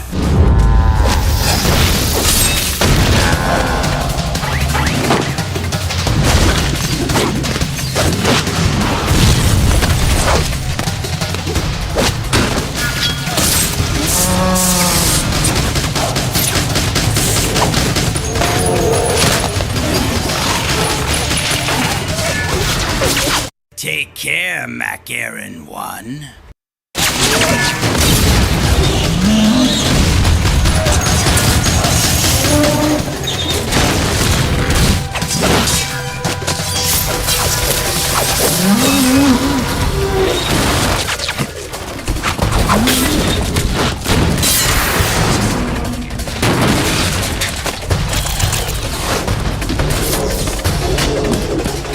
Oh yeah, AFI, Gob, Rick Kua, No Doubt, Boy George, The Cult, Maroon 5, Starset, Daughtry, Avril Lavigne, TX2, TFK, Culture Club, Saliva, Noah, and Sum 41's my current favorite.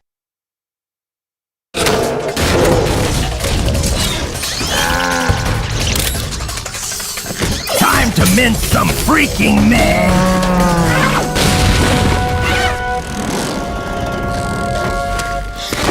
Time to mince some freaking men!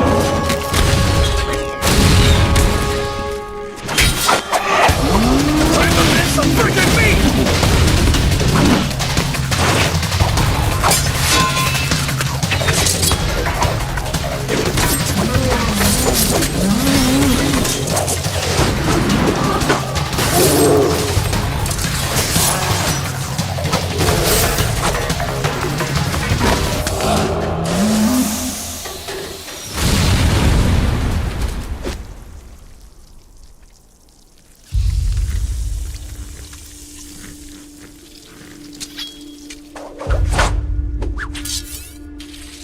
And of course, Michael Barnes, and the rest, Band, Do-Nuts, Carmen Lichardelum, Ricky Martin, Jonathan Devoy and the Jerk Band, Rise Against and the rest also. Anyways. Time to mince some frickin' meat!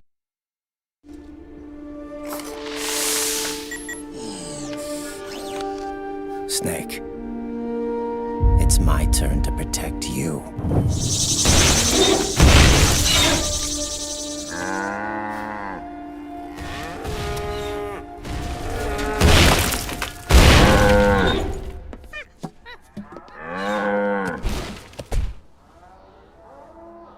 I am Raden Sparta, and this is my sword of justice.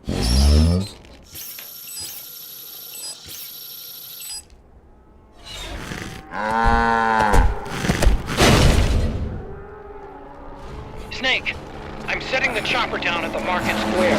Hurry! Naomi, go on ahead. Yeah, that's me, Raiden. Maybe Davey Havoc, Jade Puget, Derek Whibley, Gwen Stefani, Tom Dumont, Rick Kua, Thomas Thacker, and the rest will find out. Well, anyways, twice.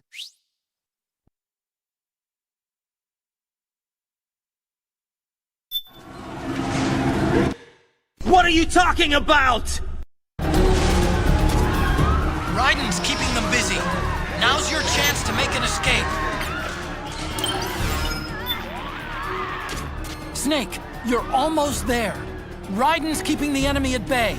Now's your chance to make a run for it. Cross the market to the chopper.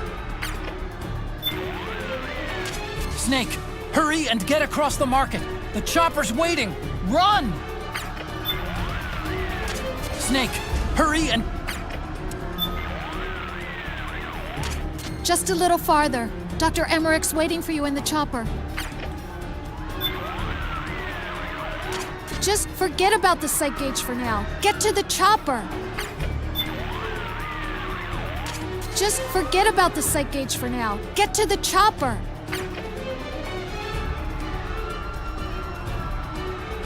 I fell in a barn! 400 cows! Raiden, get to the strut A, now!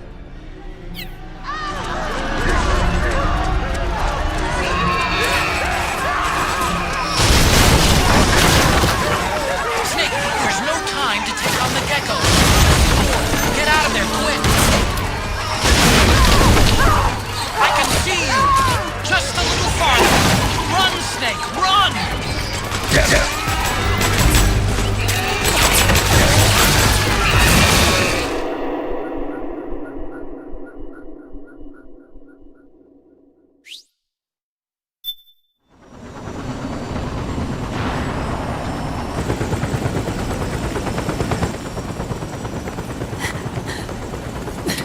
I'm sorry. I'm a little busy right now. Thank you.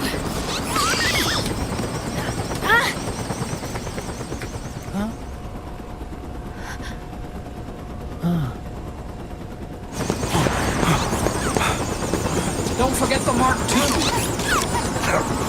Naomi, take care of this. Otacon, get us out of here. Where's Raiden? Still fighting.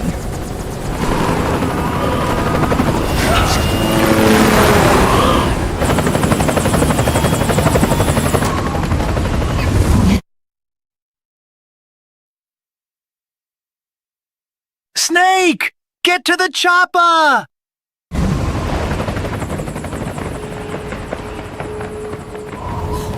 Vamp!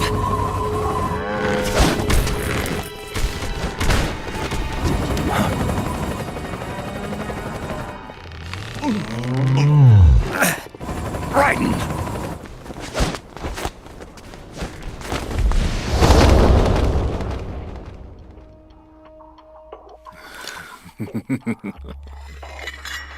Chi-Chi, of course. I forgot. Goku and Chi-Chi, of course, anyways.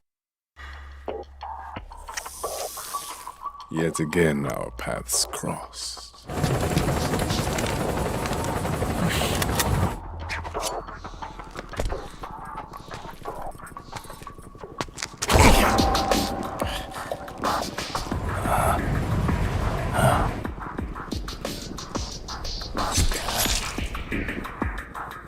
Run, Snake.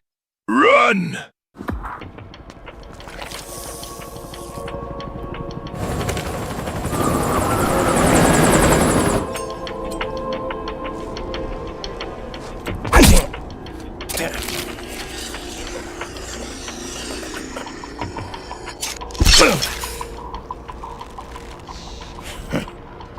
You too, immortal. No. Thanks for ruining the market, oldie. I was trading my Tsuchinoko for a cardboard box. I just don't fear death.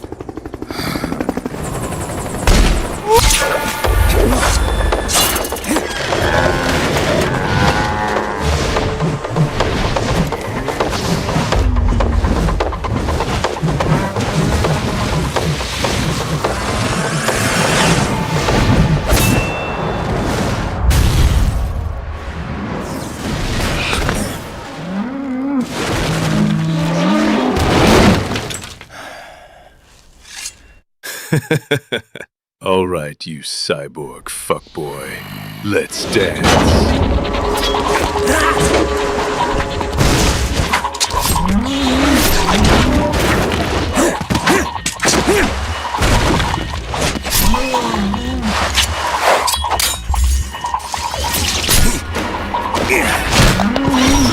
Let me drink your white blood. This isn't blood.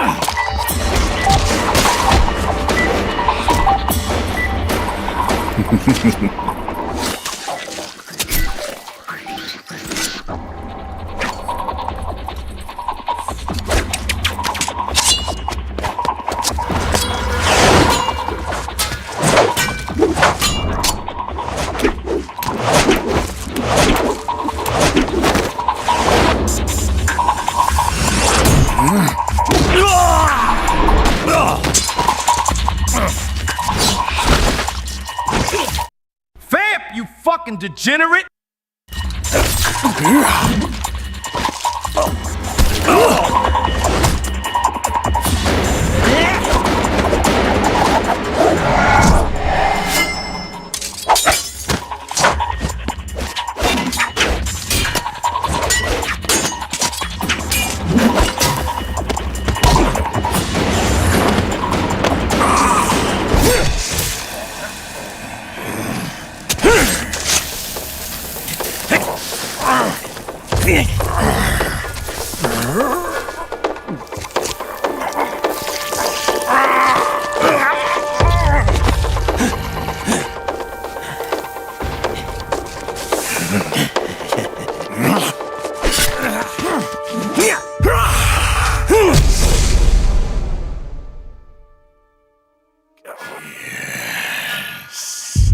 Could you be the one to finally finish me?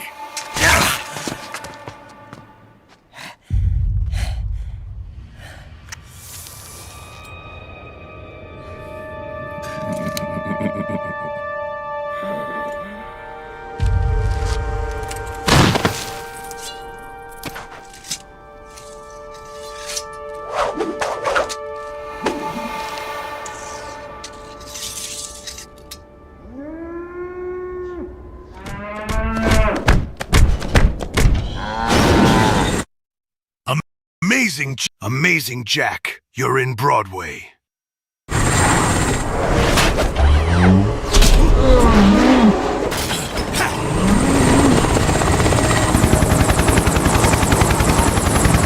Right.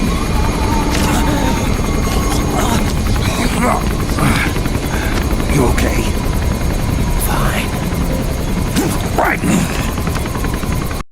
Oh, good job, Raiden. You're dying.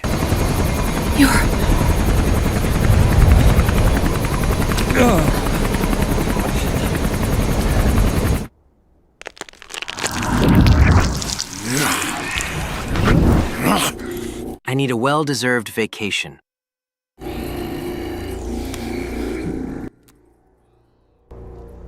Boss, she got away. Are you sure about this? It's all part of the plan. The test was a failure, even with his code. As I feared, it's not pure enough. We need all of him. The PMCs we deployed have suffered brain damage. Nothing salvageable remains. Our only remaining option is to secure the original. I know that. It's only a matter of time. We're working as fast as we can to find their hiding place. I need you here too, Vamp.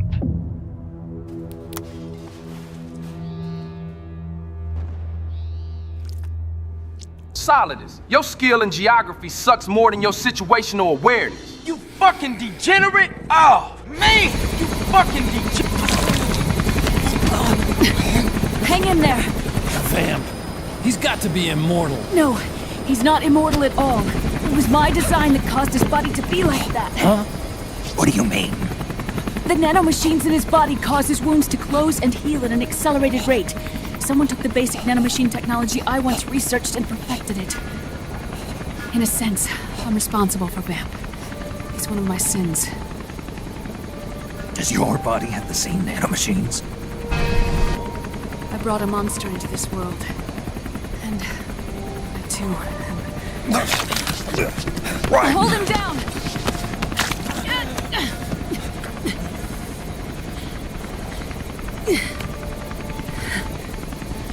He's losing too much blood.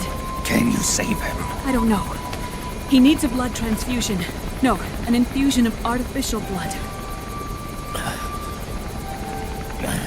Snake, Raiden. You're up. Go meet Big Mama.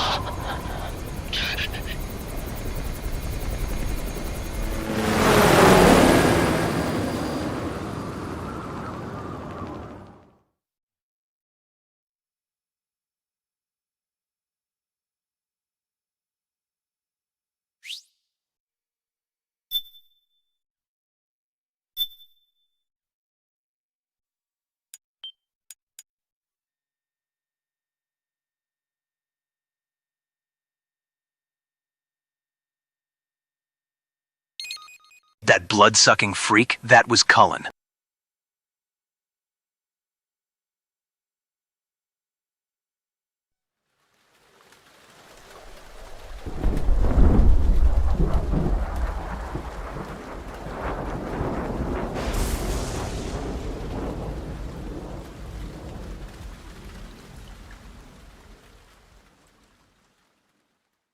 Well done, guys. Just wait. I'm taking flight now. Argon, boron, silicon, and neon, yttrium, fermium,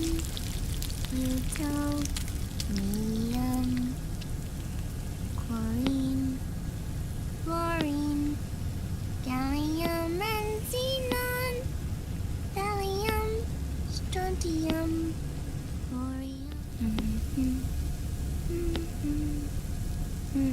The trick is to keep the lid on.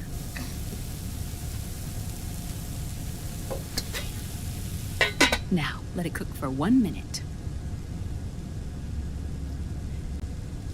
You like cooking, don't you? Good for you.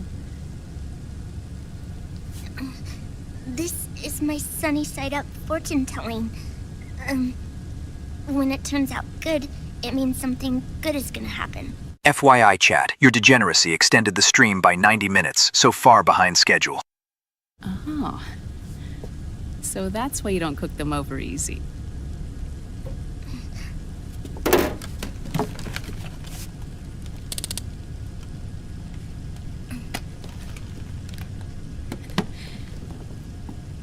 But the secret to good cooking is to keep who's going to eat it in mind. Oh.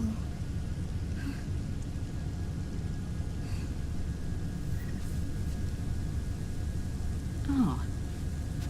Is this your mother? Yes.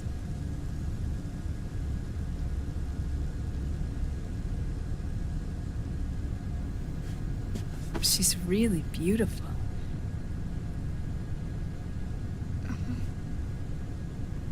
That tune you were humming. It's from the periodic table, isn't it?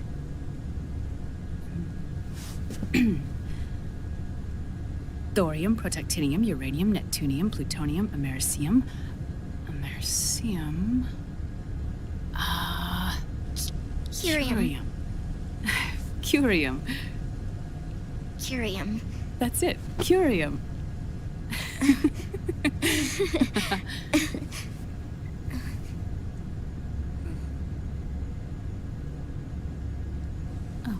Oh, this?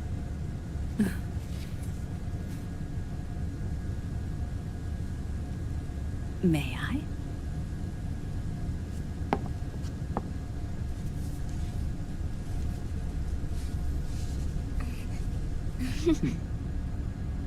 There.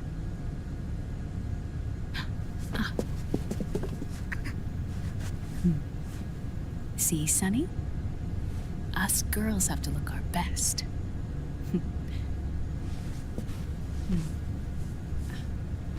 Her name was Olga. Hmm? My mother.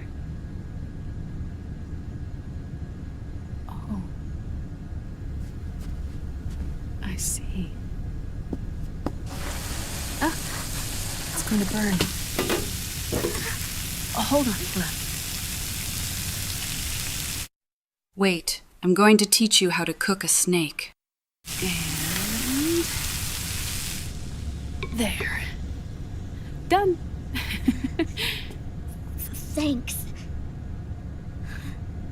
Of course. We did a great job.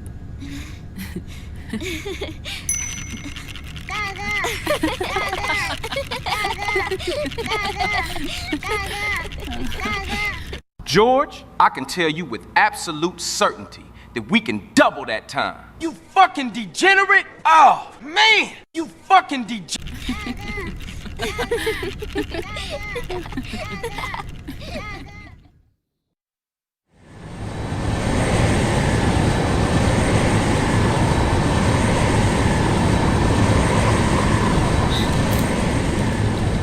Dr. Emmerich, Liquid is in Eastern Europe. He's after the corpse of Big Boss. Huh? What for? It's the final key he needs to gain access Artificial blood, my ass! That fucking Dr. Madnar turned my...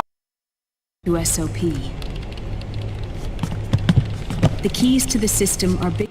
Artificial blood my ass! That fucking Dr. Madnar turned my blood into a fucking kingdom come!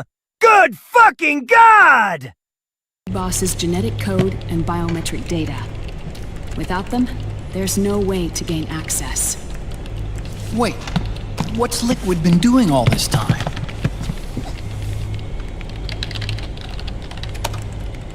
He's been performing tests. 2 tests. The first, using the genetic code from Liquid's DNA chip. In his Thanks, Naomi. Thanks from the heaven. second attempt, he used the DNA code and biometric data extracted from Snake's blood. What's the need for the original if a substitute works just as well?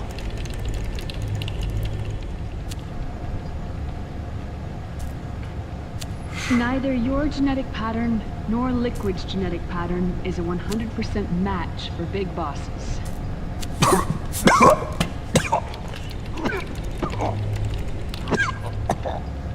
What do you mean we don't match?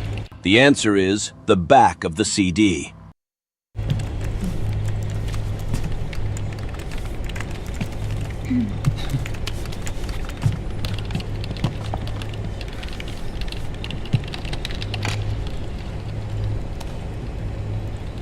Dr. Emmerich. Hmm? Scientifically speaking, there's the markers implanted during the cloning process. The mixing of mitochondrial DNA within the egg cell. The intentionally altered Terminator genes. Scientifically speaking. Both you and Liquid are as similar to Big Boss as you could possibly be. But you're still different. Different? Yes. So that's what Liquid was talking about. We're not copies of our father, after all. Naomi, please don't teach Sonny how to cook me.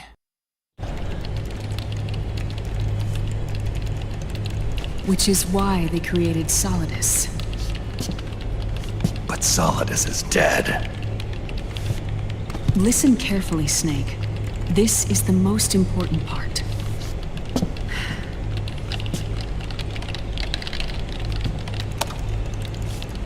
The AI that controls the system employs a highly aggressive, advanced IDS. It uses a special code to inspect all data and commands circulating within the network. Any data that fails to conform to that code is treated as a foreign object and expunged, like viruses killed by white blood cells.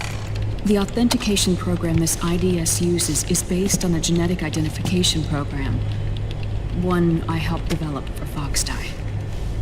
It's set up so that host commands only execute properly if the key matches perfectly. However, if the IDS suspects someone is trying to break into the system, it registers that genetic code on a blacklist. That code is then blocked and can never again be used to access the system. Look, Naomi, I have some anime in the helicopter that I'd like to show you. So, if you're going to use a substitute, you need to find a new genetic access code with each new trial. So when Liquid accessed the system in the Middle East and South America, it was only a test. I can't believe this. Snake and Big Boss don't have the same genetic code? Strictly speaking, Snake and Liquid aren't the same either. Which is why Foxdie only affected Liquid at Shadow Moses. And spared you. Let's put it this way. If Liquid uses Big Boss's genetic code, the original, they'll have the system completely under his control. Hold on. I thought having his code wasn't enough. You need his biometric data at the same time, don't you? That's right. And Big Boss is already dead.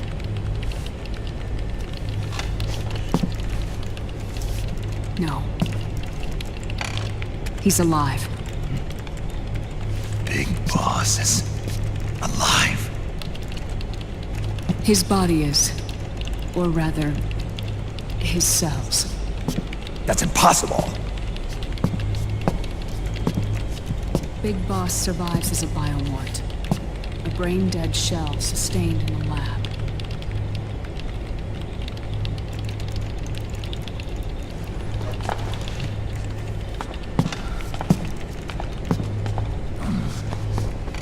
Liquid has already left for Europe in search of Big Boss's body. Right from the start, he knew his experiment in South America wasn't going to work. Europe, huh? The test was a failure, even with his code. As I feared, it's not pure enough. We need all of him. Our only remaining option is to secure the original. If Liquid obtains the body, he'll be primed to make his final move. Allowing him total control of the system. Exactly. Unless we can stop him first.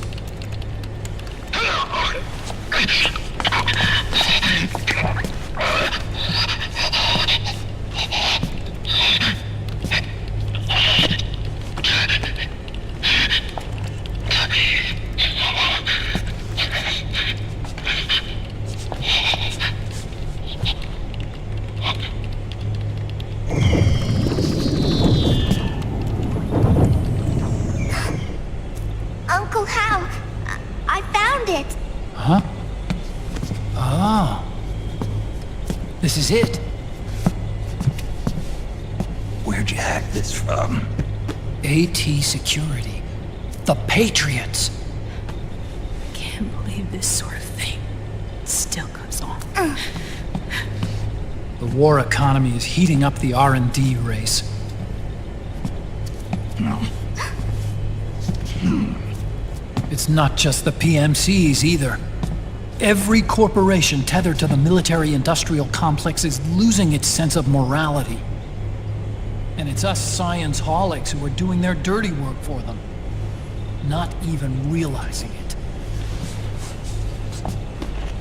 Can we make Jack better?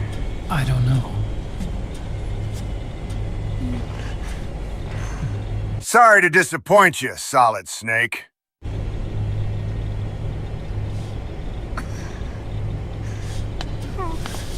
Sonny.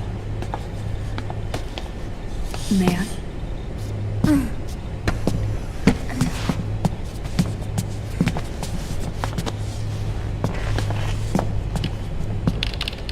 We're watching Escape from New York, 1981.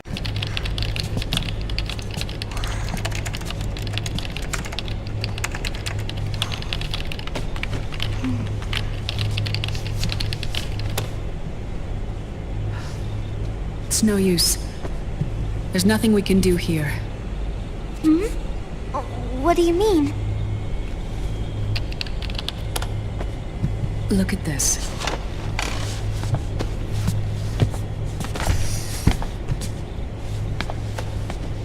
His artificial blood needs dialysis. We don't have the proper equipment.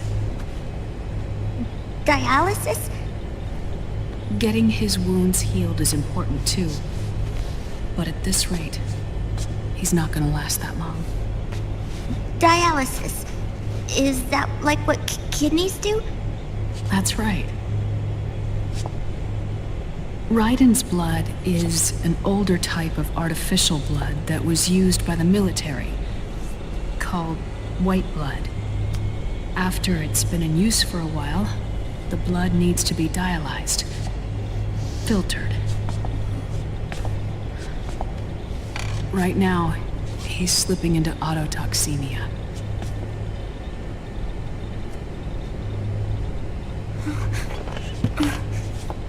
You guys have eaten through 75,000 credits in the last 10 hours. That's a record.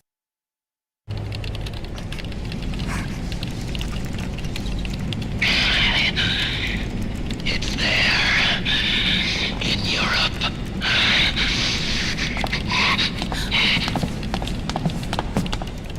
What do you mean? Eastern Europe. They have equipment that can heal me there. Where? The same place Liquid went? Dr. Magnar. He saved my life.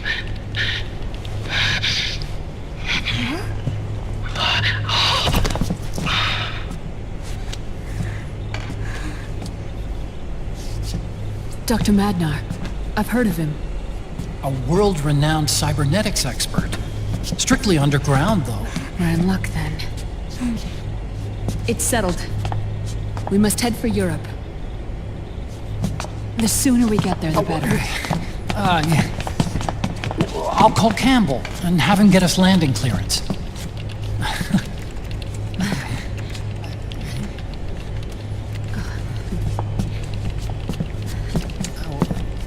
Oh, Snake! Where are you going? I'm gonna be spewing out poison soon enough anyway. What's one more smoke gonna hurt? This is a no-smoking flight. Give me them eggs and bacon, goddammit!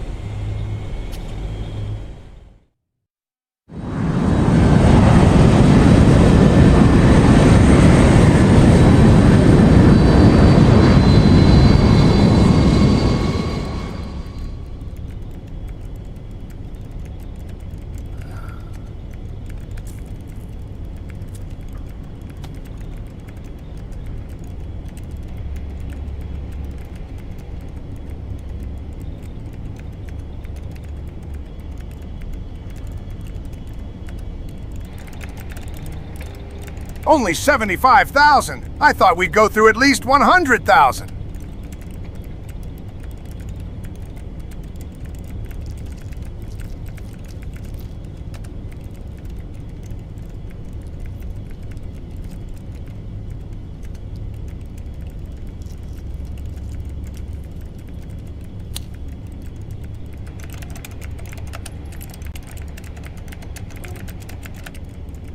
Keith, you just ate 54 credits to say that. I did also 54.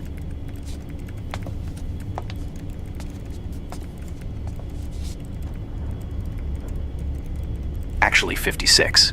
Actually 56.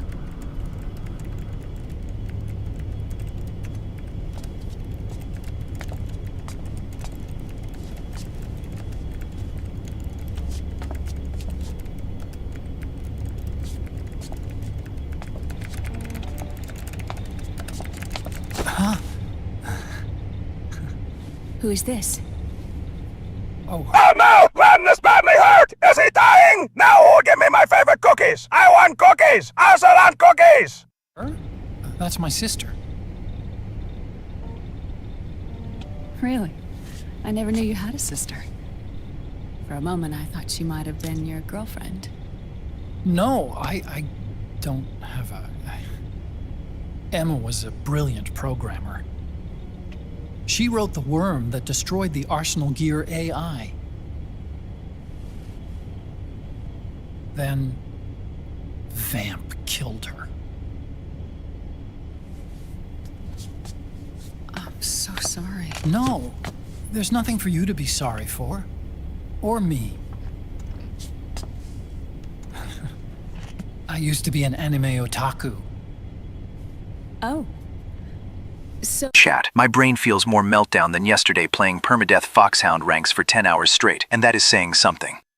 Oh, that's where Otacon comes from. I was always fascinated by sci-fi anime. That's what got me into this line of work. It's too bad reality wasn't so simple. I never even imagined that science, that my own research, could cause so much misery. Oh.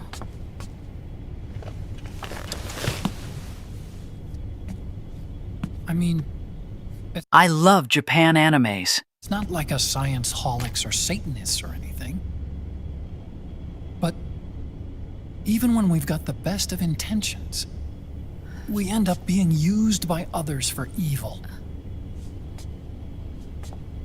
Oh. Dr. Emmerich, You see this? Sonny helped me build it. Really? Gross, Naomi. We're not from Alabama. You fucking degenerate. You fucking degenerate? Oh, man! You fucking degenerate! Sonny helped build this? We built it using top-secret docs and patents dug up from intranets at a bunch of research labs. To tell you the truth, I think she's better at it than I am. But she's just a child. She cracked the protection on your mail. Wow. I, assumed it was you. Sunny was taken by the Patriots right after she was born. She never even met her parents. She's spent her entire childhood inside the net. That's why she has trouble speaking. Her home is in the computer. She can only see the out. It's fine, chat. We gotta fill in about 11 hours and 30 minutes to meet the timetable. Just some more podcast sloppa by Kojumbo's degenerate developer team. Side from the inside. She's always in there, searching for herself, searching for her family. She's trying to find out who she is and where she's going. Searching for herself and her family. She believes she can find the answers inside a machine hooked up to the world. She spends every day inside the net, exploring. For Sunny, this is home. No, it shouldn't be like that. What? It's time you let her go outside. What are you talking about? She hasn't even been born yet. She's still in the womb. She needs to live a real life. But Sunny's never shown any interest in leaving the Nomad. Frankly, I'm worried about letting her go out there. George, have you drank any water during the stream? Have you eaten anything?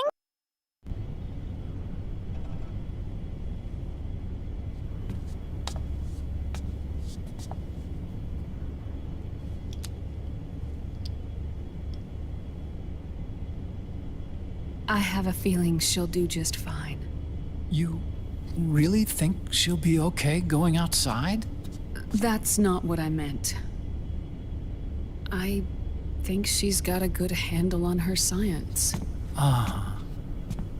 Sorry. Go on. Huh? You were about to say something. Oh, right. Would you mind if I helped Sunny with her cooking? Oh, of course not. Go ahead. But, about all we've got on board besides military rations are eggs.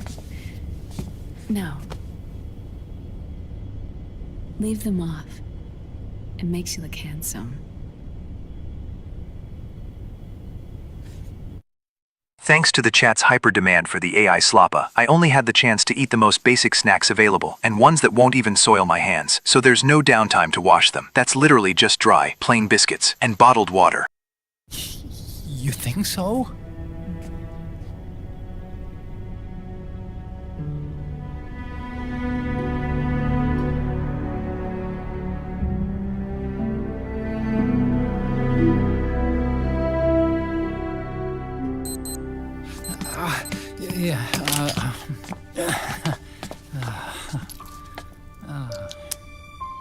Dr. Emmerich, Huh?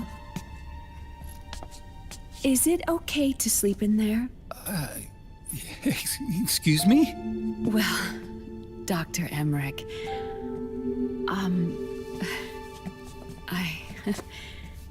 I know it's easy to I got a job for you, George. forget sometimes, but I am a woman. You understand. Sorry. I know it's selfish of me, but I'd like to be alone for a while. Right. I understand. I ain't dead, bitches. I just moved to South Central LA. I'll show you in. Thank you.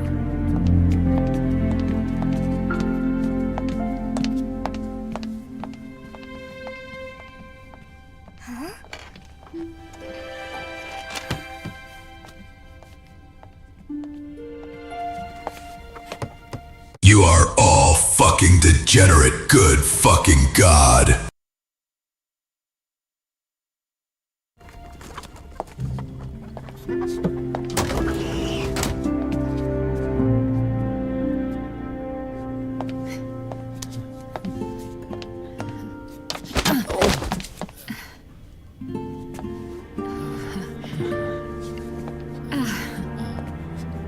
Get to the chopper.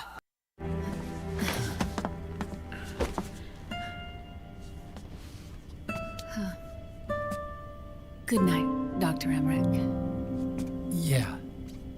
If you get uncomfortable or anything, just let me know. I'll be out there working.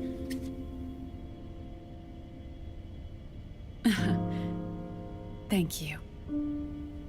Oh. George, pause the stream or end the stream and get something to eat. Regardless which you choose, we'll wait for you. Yes?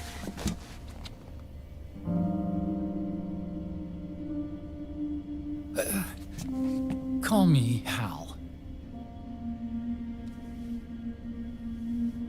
Good night. Good night, Hal.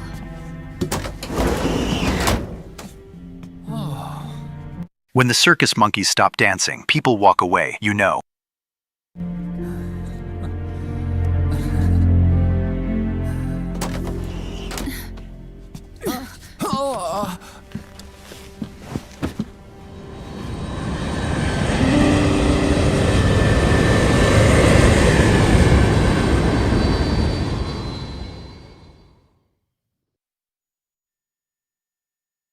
Awesome, Die Hardman. Good fucking God.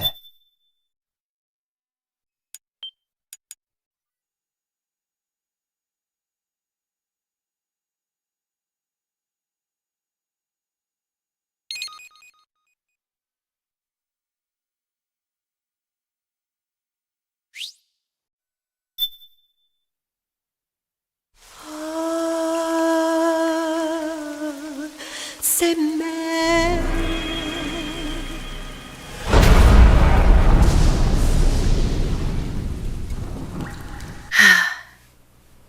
Good God. I thought they called you Otacon for being an anime weeaboo, but now I see they were all wrong. From now on, I'll save you on my phone as Otacock.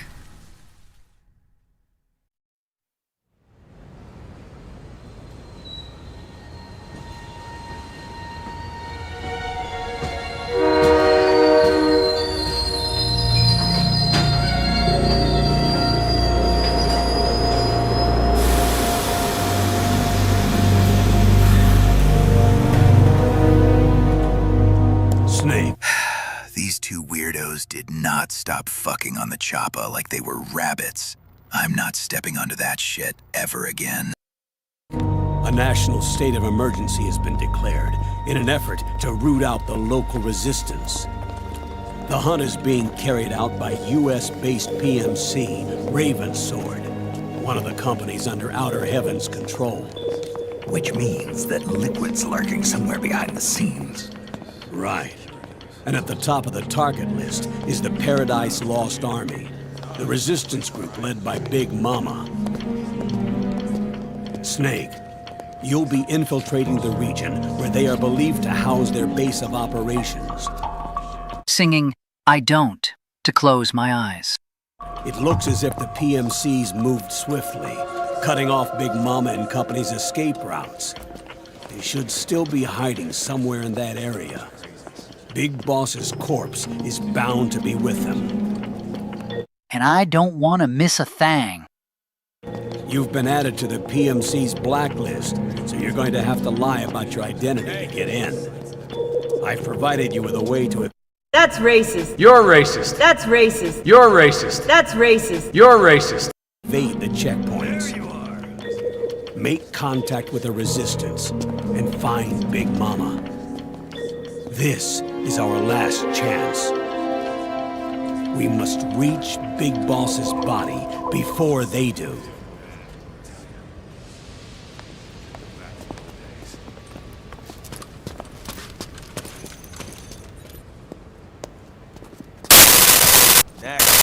Otto, if you don't clap those bony Naomi cheeks!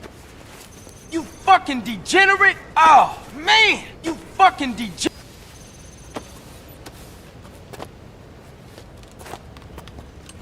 Next.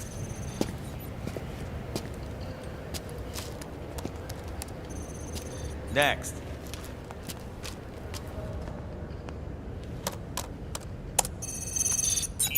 Next.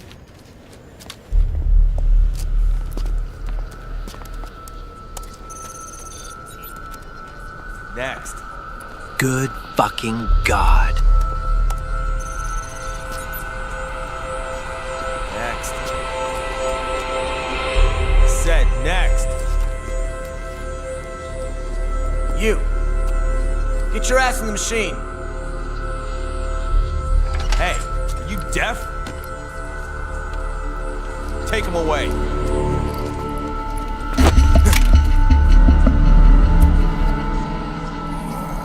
Naomi!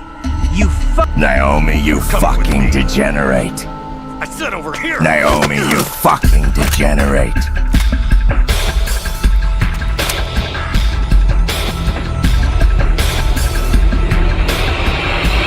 That's enough. I'll take him from here. But... We've been looking for this man.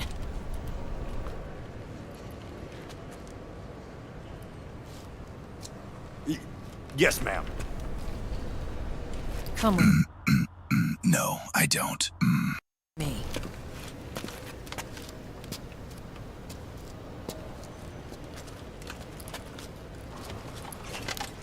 Next.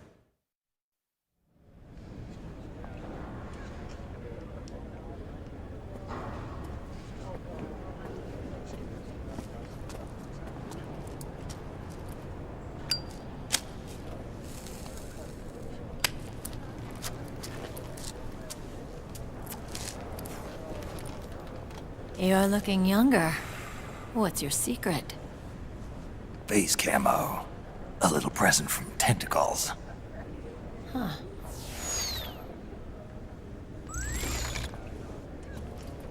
The PMCs sure seem to know you well enough. You may not believe it, but I'm in charge of overseeing all PMC activity. Having connections can still open doors. You alone? Snake! Hey, Snake! Over here! Hey, Snake! What is wrong with that guy?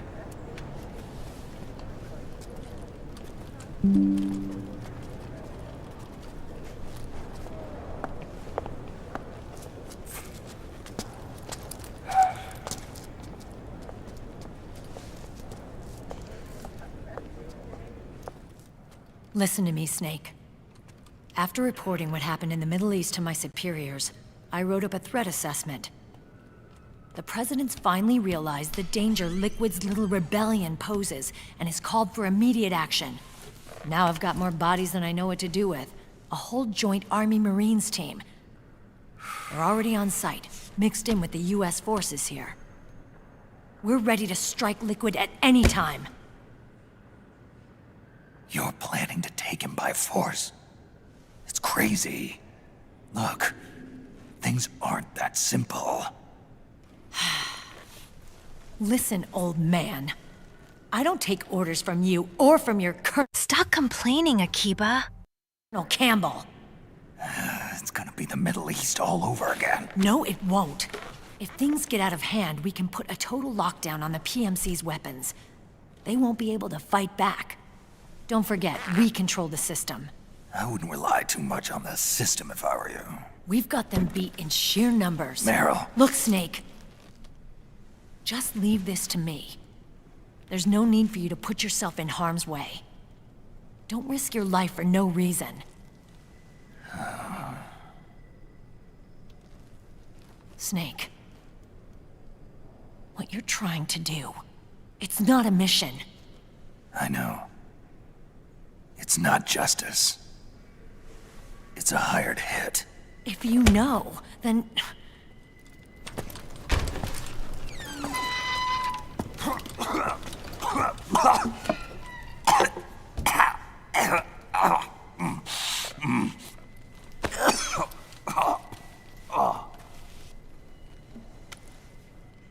Look, our ways of thinking might be...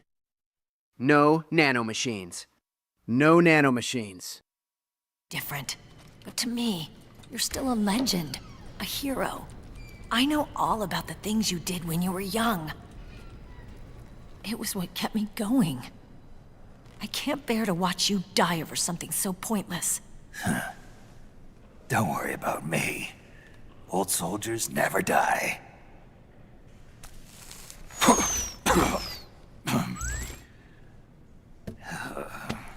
Your cause is our cause now.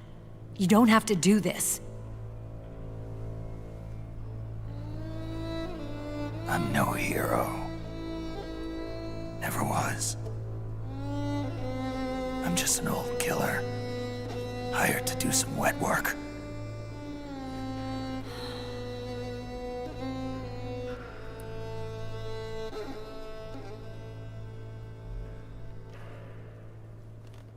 Fine. Then we'll just have to catch him. Before you do.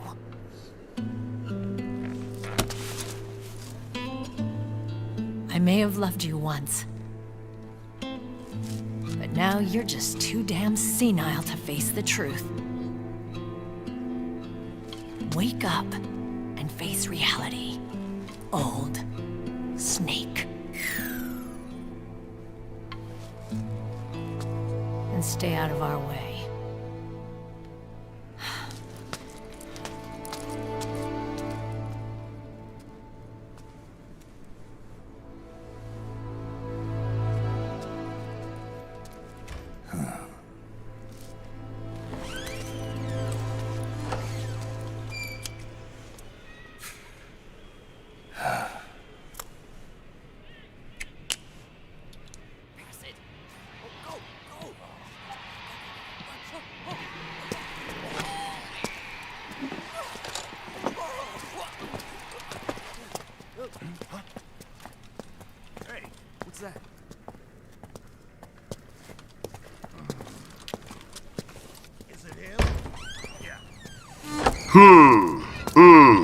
See, man.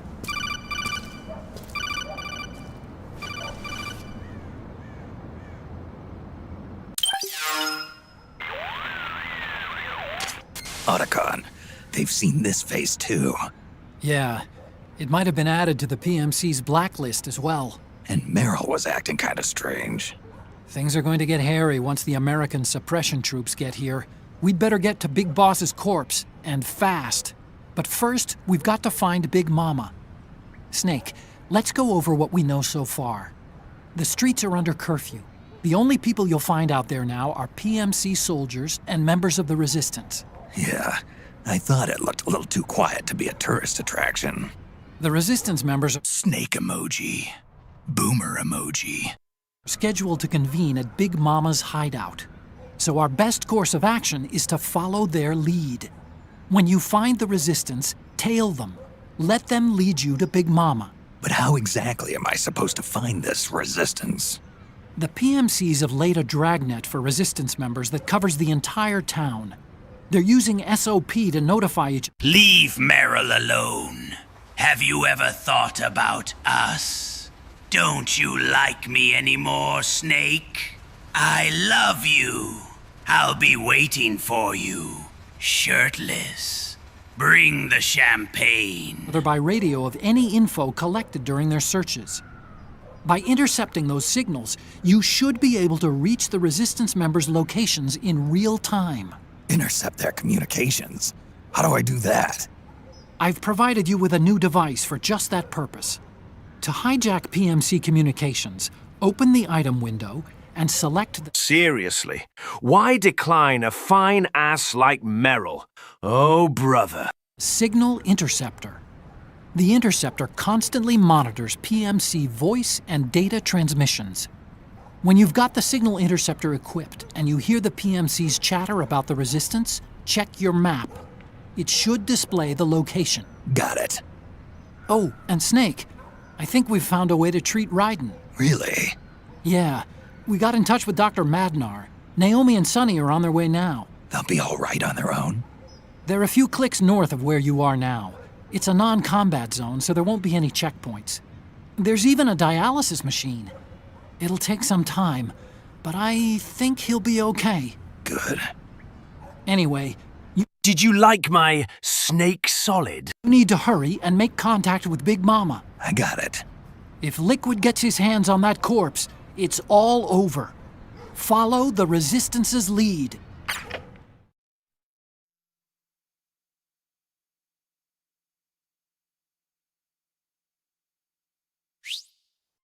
If there's one thing that keeps me fat, man, it's a Big Mama up in here. Okay. First thing is to look for the Resistance. Either use your radar to pick up their trail, or intercept the PMC's radio communications to learn where Resistance members are most likely to be found. What's on your mind? Your psych— Speaking of food, Snake. Colonel, we're in the middle of something here. Have you ever eaten rations from a country other than the U.S.? Of course I have. The UN recently held a ration swap meet between military attachés from each member state. It was a momentous development in the cultivation of mutual understanding of other countries' cuisine. Roy, this isn't really the time. On the contrary. I want you to hear this too, Rose. I've already heard it 100— You'll survive. Anyway, Snake, I did a taste test and found that French rations were generally the best. The Italians weren't bad either. And the Japanese stuff was much better than I expected. Really? That's wonderful.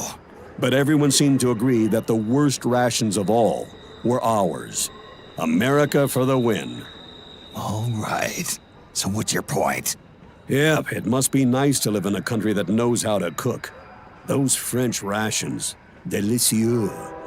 I wish you could have been there to try some, Snake. And, oh, you too, Rose. Colonel, what exactly are you? Some of the best food I'd ever tasted, Rose. I'm sorry, Snake. Ever since he went to that swap meet, it's all he can talk about. You think he'd never had a decent meal in his life. No kidding. Wait a minute. Rose, Who does the cooking at your house? Me. Roy doesn't... What are you getting at? Nothing. Never mind. Colonel. My sympathies. It's appreciated, Snake. I actually like those American rations. Any female born after 1993 can't cook. All they know is McDonald's, charge they phone, twerk, be bisexual, eat hot chip, and lie. Snake, the Resistance doesn't know anything about you. With the city under curfew, well, if they see an unfamiliar face tailing them, they'll assume you're with the government and attack, or else just run away. Whatever you do, make sure they don't notice you.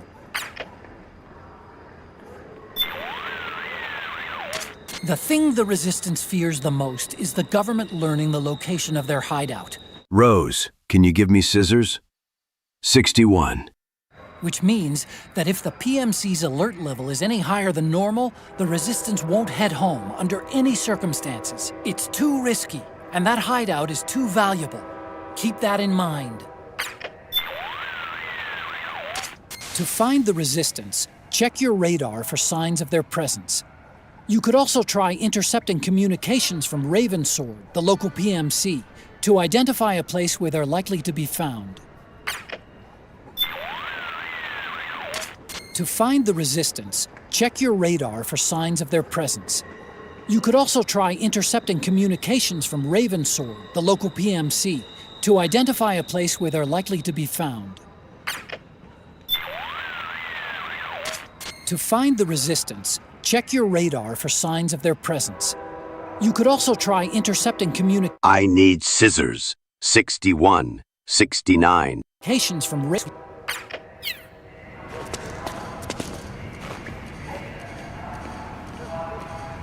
Metal Gear Solid 4 Integral Podcast.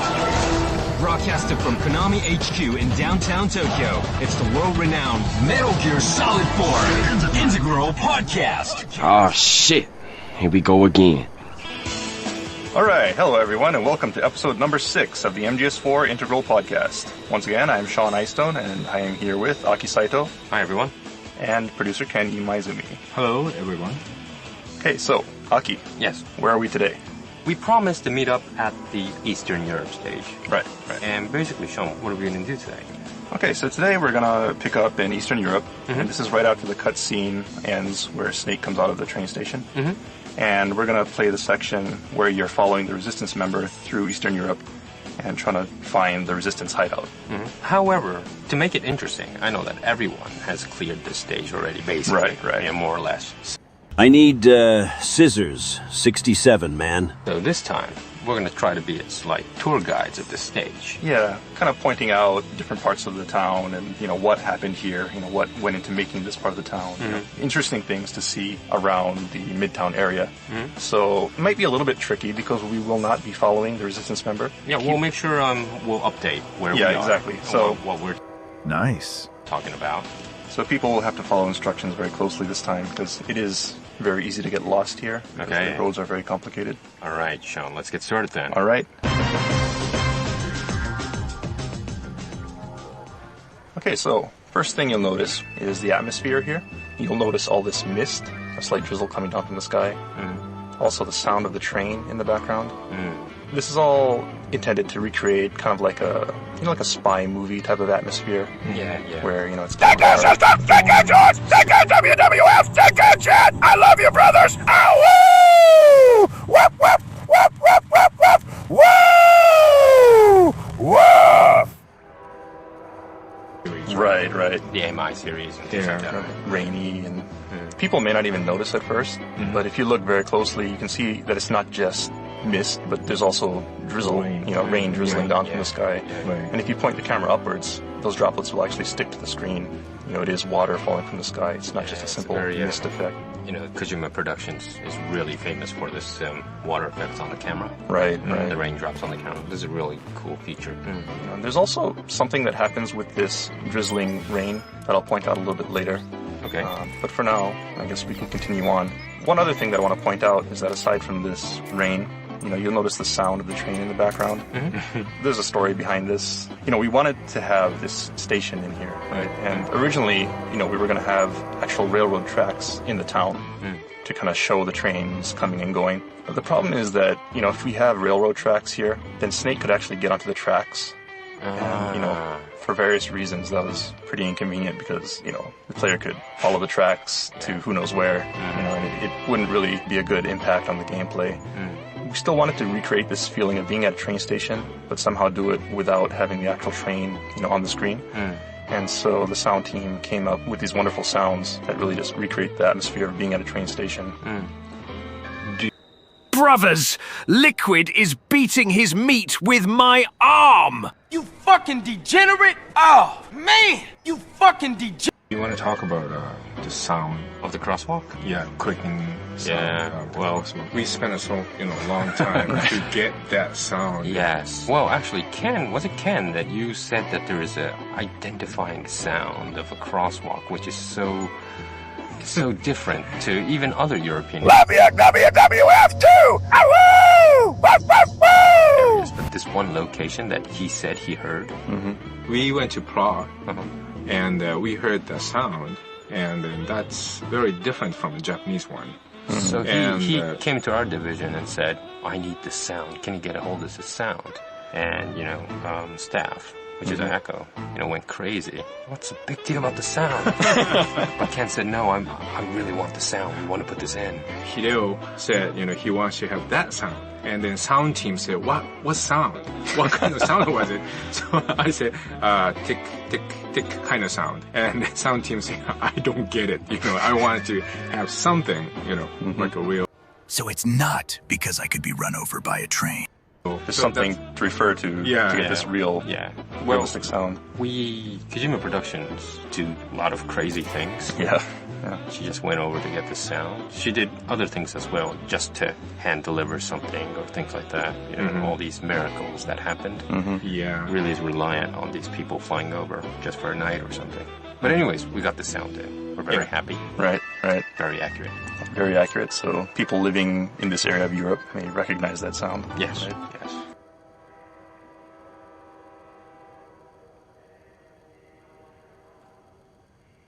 Yep, Kojima Productions does crazy things. Oh god, I'm stranding. Vamp! Go! Ha! Okay, so where are we off to? Alright, so we're going to move ahead, and what we're going to do is we're going to jump into the cutscene where the Resistance member makes his appearance. So head towards this crosswalk here. The cutscene will begin. Okay. Alright, so as we continue on, next, this is also related to sound. This Resistance member will come walking out, and you'll hear him whistling. And a lot of effort actually went into getting this whistle right as well. Really? People may not realize it, but, he has several whistling patterns. Yeah? Like if you're closer to him, he'll be a little bit nervous, maybe, may pause as he whistles, maybe sound a little bit more tense. If you get farther away, he kind of relaxes and does like a really loud, happy whistle.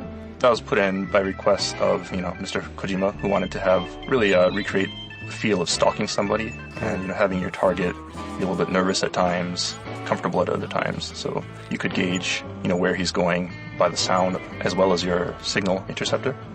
Yeah, that was added, and the response was really good. So I heard a lot of players playing this game whistle the tune of the Resistance member because I did. Right.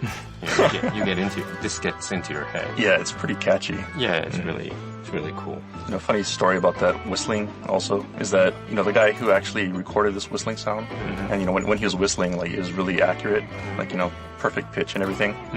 But the sound guy said, it's too good because it doesn't sound like Resistance member. Resistance member isn't a musician, right? So he's not going to have perfect pitch for everything. So they had to do several takes to get the right sound. Where it sounds like a normal person whistling rather than a musician whistling. Yeah, kind of. Yeah. Can whistle. Yeah, you can whistle. Well, another point that I found out about this Eastern Europe stage is that it's so different from the past 2 acts that you have been playing. All of a sudden, you're in this environment of building. Why am I tailing this guy? Seriously. I'm done with these stupid trailing missions, man. I just want to be a bartender.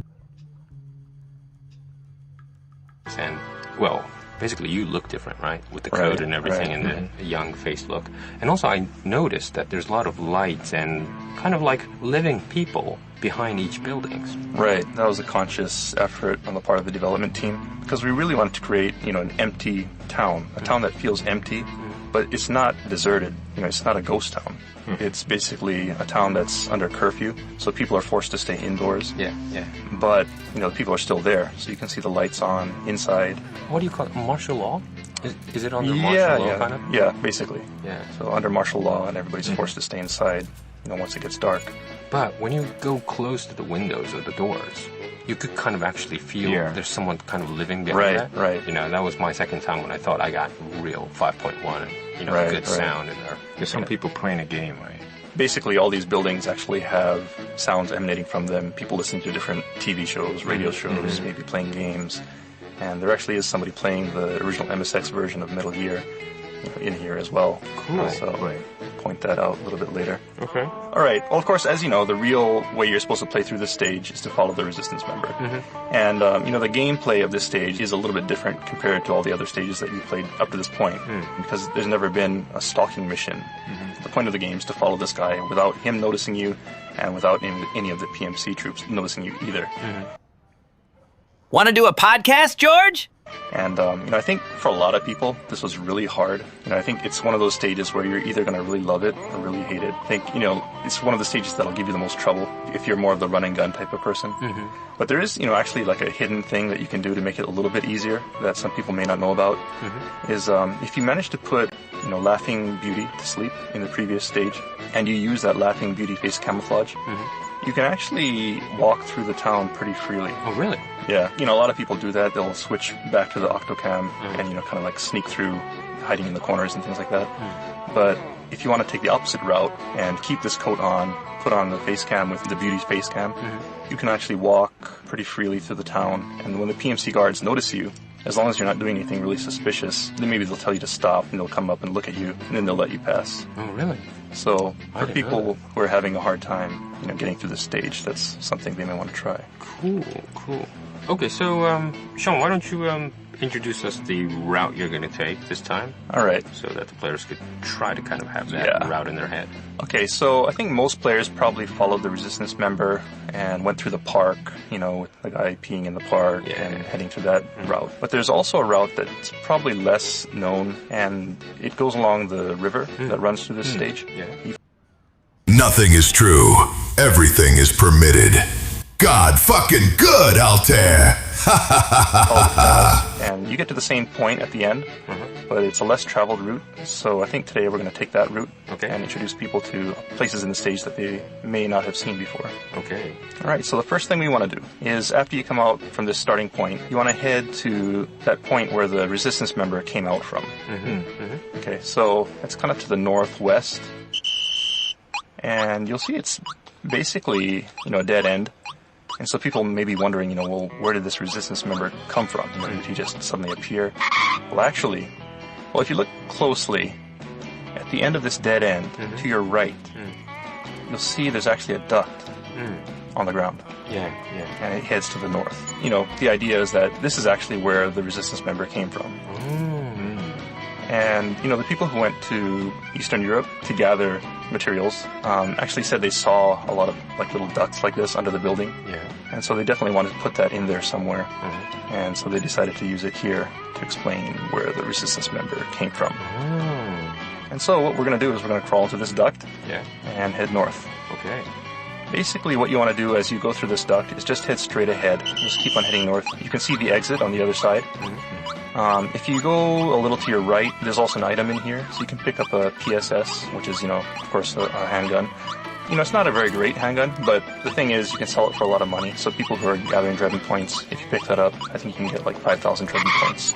So for people who want to pick that up, they can go ahead and do it. Okay. Otherwise, just head on straight through and come out the other side of the duct. And when you do, be careful, because there's a guard on your left on the other side of this yellow car. Okay, so let's just put him to sleep. And then if you put this guy to sleep, the thing a lot of people may not realize also is that the resistance member will change their course depending on which guards are awake and which ones are sleeping. If you disable this guard, the resistance member will actually take an alternate route, and rather than going to the park, will head towards the river. Oh, I see. In any case, we're not going to wait for the resistance member today, so let's just head to the north. Basically, where you put this guy to sleep, take the slope that heads up towards the north. With the van on the right. Right. There's going to be a van on your right, so head up that slope. Okay. So head up this slope, Past the van on the right. Past the van on your right, and also a trash can. Red and a car. red car. Then it kind of splits, but you want to take the right path that heads towards the park. Okay. Then when you get to this intersection, you want to take a left. Okay. And as you follow this left path, keep an eye on your left-hand side, and you'll see an open door. Yeah. Yeah, it's like a big double-gated door that's open. And so we want to head in here. Oh. Okay, so we're going to head into this load, and I believe this is the first time we've ever gone into a load. Okay. To the Integral podcast. Okay. It's a big event. Load. Okay. Load. So countdown. Shall we count down? All right. Yeah. Everyone ready to load? Get ready, everybody. Okay. Here we go. 3, 2, 1, go! Okay, everyone finish the load, and where do we come out? All right. So once you come out from that load, you'll be in a courtyard. Wow, this is cool. And, this courtyard is pretty unique in this stage in that it's the only really enclosed courtyard that looks like this. You can hear a lot of different sounds right now. The really interesting thing that I want to point out about this courtyard is if you look to your left, you'll see a statue. Yeah, statue, yeah. If you look to your right, you'll see that there's a statue platform with no statue on it. Oh. In that case, right, people may remember from the Middle Eastern stage, you can actually climb up onto this platform. So press triangle near the platform, climb up on top, then press triangle when you're on the platform, and Snake will assume a pose. Wow, I didn't know this. Well, it looks weird without your statue camo, though. Also, this pose is a little bit interesting. It's a Japanese pose, right? Yeah, the Neo pose. Neo is a... Gate guard. Gate guard. Whoa. George, it was a lovely stream, but it's past 4 in the morning here. I will call it a morning. Thank you for the stream, and good luck. If you go to Asakusa shrines and, temples, usually on the gate, on the side of the gate, there are huge statues that look like devils. Right. Which are not. But they're doing this kind of pose. And so they're like gatekeepers or gate guards. Guardians of the gate to the temple. Yes. All right. So anyway, there's that statue pose. So people may not know about that. And so next we want to move ahead from this platform, head to the north, and you'll see a door to the north that leads out of this courtyard area. I'm a robot. I'm a robot. I'm a Megazord. 100 100 1100 1010 101. I'm pretty good. Kojima is Gojima. So let's just head there. On the way, you may be able to pick up another PSS, which you can sell for money. So anyway, head through this door on the north, and when you get to this intersection on the other side of the door, you want to head to your left. There was a stairs. There's a stairway, so head down the staircase. And you come to an intersection, and on your left, there's a yellow car. And something else that people probably didn't notice at all is that on these buildings, there's actually an address. There are address plates on the building. So if you turn and look towards the staircase that you came down from, you'll see a pair of plates on the wall to the right of the stairs. One says 313. Right. And the other one says 21. Right.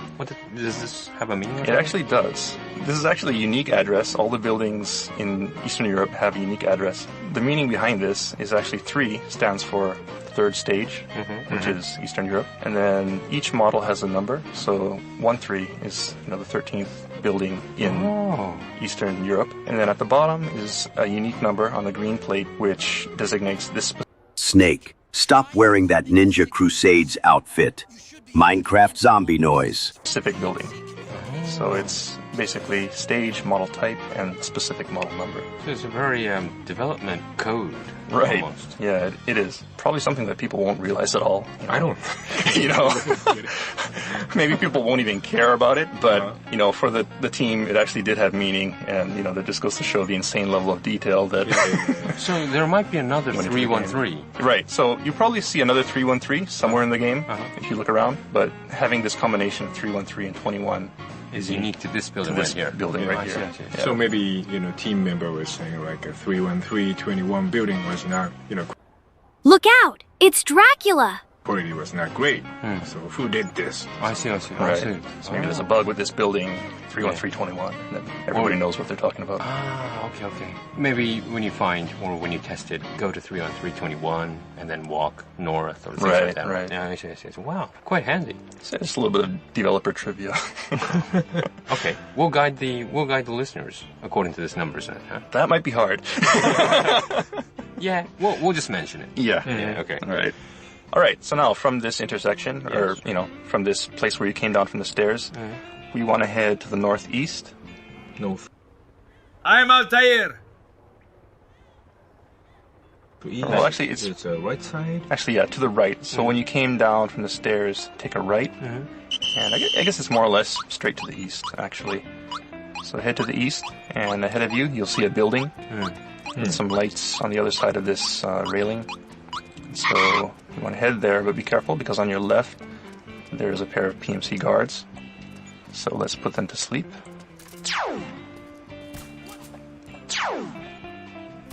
Alright, so once those guards are asleep, go ahead and walk until you hit the wall on the other side of this this rail. So you're like walking on this corridor. Right, so you're walking down this corridor behind these pillars. And keep an eye on the wall on your right. And eventually you'll see a staircase leading up. I didn't know this. Yeah, I think a lot of people miss this also. Yeah. This leads to another funny little area. Okay, so should we go up the stairs? Yeah, let's go up the stairs. It's a little bit dark, so it might be a little hard to see where you're going, but when you get to the top of the stairs... Oh wow, look! The Invisible Man!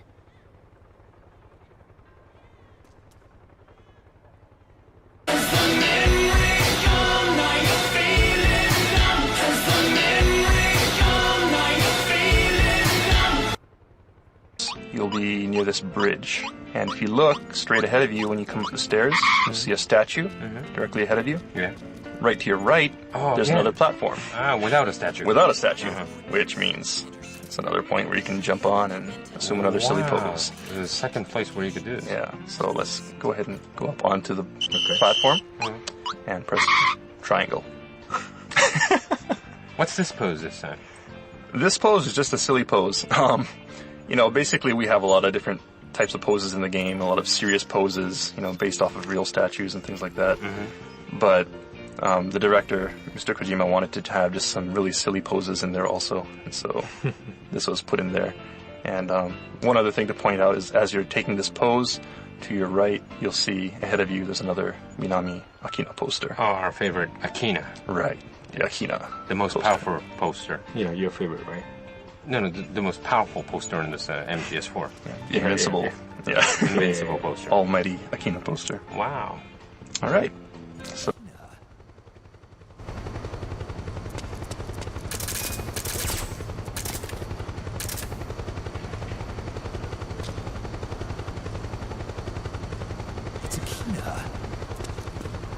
So that's another point that players may not be aware of.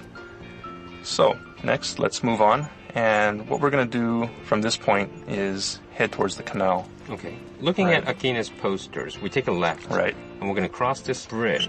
And you should be heading roughly north to the northwest.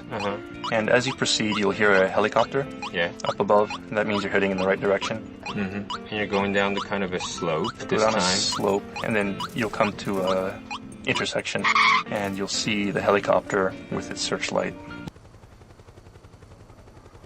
Yes, my favorite. Watching my son save his mama. Looking for you, so be careful not to be spotted by the searchlight. And from here, take a left. Kind of sneak along. Be careful because there are PMC patrols here. as you proceed, you'll see a bunch of signs like a cafe. And then you'll come to this building on your left. It's kind of like this big, dark, black brick building. Snake, don't you remember where you parked me? I'm double parked! Yeah, what number is it? The address is 312. 31312. So we're the Studio B building? Yeah, the Studio B building. Okay. And then you'll come behind this truck. You'll see a staircase heading down into the canal. Oh. So let's head down these stairs. To the canal. Into the canal. And at this point, a lot of people may just run straight ahead. But if you do a U-turn and go behind the stairs, you'll find that there's actually an FIM 92A surface-to-air missile. So for those people who want to take out the helicopter and take more of an action-oriented approach, they can use that to shoot it down. So next what we want to do is we're just going to head on to the next load. So head down into the water, cross to the other side. You could actually go into the canal as well. Yeah. And then head to the east, to the other end of the canal. Just keep on heading to the east. Then when you get to the eastern side of this canal, on your left, you'll see a tunnel. If I make do this pose, they won't spot me. Yeah. And what we want to do is head through this tunnel. And this will go to another load, leading to Midtown Northwest sector. So jump into that load. Load. 3. Another load phase. Alright, so you jump into the load and you come out the other side. Okay, now I want to point out something about the mist and the drizzling rain. Remember at the beginning of the stage I said there was another little secret pertaining to that mist? And if you go into first-person view right now and just kind of look around, you'll notice that it's no longer Akina.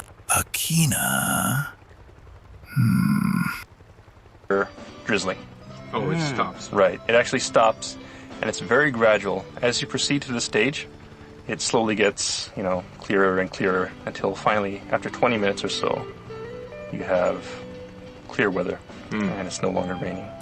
So that's something else that people may not have noticed, is that, the weather does change in real time. Minami Akima. Okay, so in any case, I think we'll stop here. So go ahead and save on the other side of this tunnel where we came out from the load, and we'll pick up here in 2 weeks' time and cover the later half of the Eastern Europe stalking mission.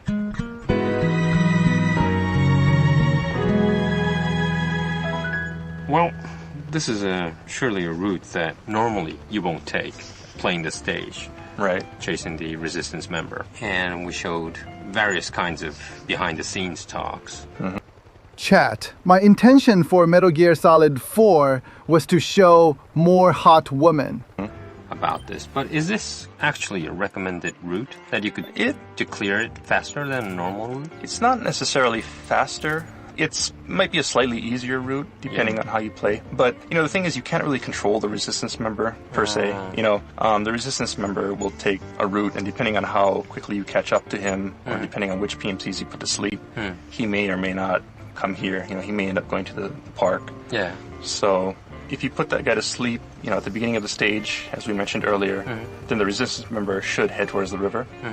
But depending on how you play after that point, he may change routes again. So, So it's really dynamic. There's no real way to 100%, control the resistance member. I see. Yeah. So even if you're here first, it doesn't mean that he'll come and... Right. Yeah, you have to go find him. Yeah, so right now, we kind of forged ahead on our own. And as you notice, there's no resistance member in sight, and he won't come here since we weren't following him. I see. Yeah. I see. Any other points? Okay, well, one other thing that I wanted to point out about this Eastern European stage is as we're walking around, you saw a lot of signs and things for restaurants or shops. And this is something that, the design team really wanted to get into the game because when they went to Prague and they walked around, there's a lot of different small little shops and signs here. So they really wanted to recreate that atmosphere. And, one shop in particular that really they wanted to put in for sure was the doll shop. And the reason for that is that when they went to Eastern Europe, they actually found, several doll shops there.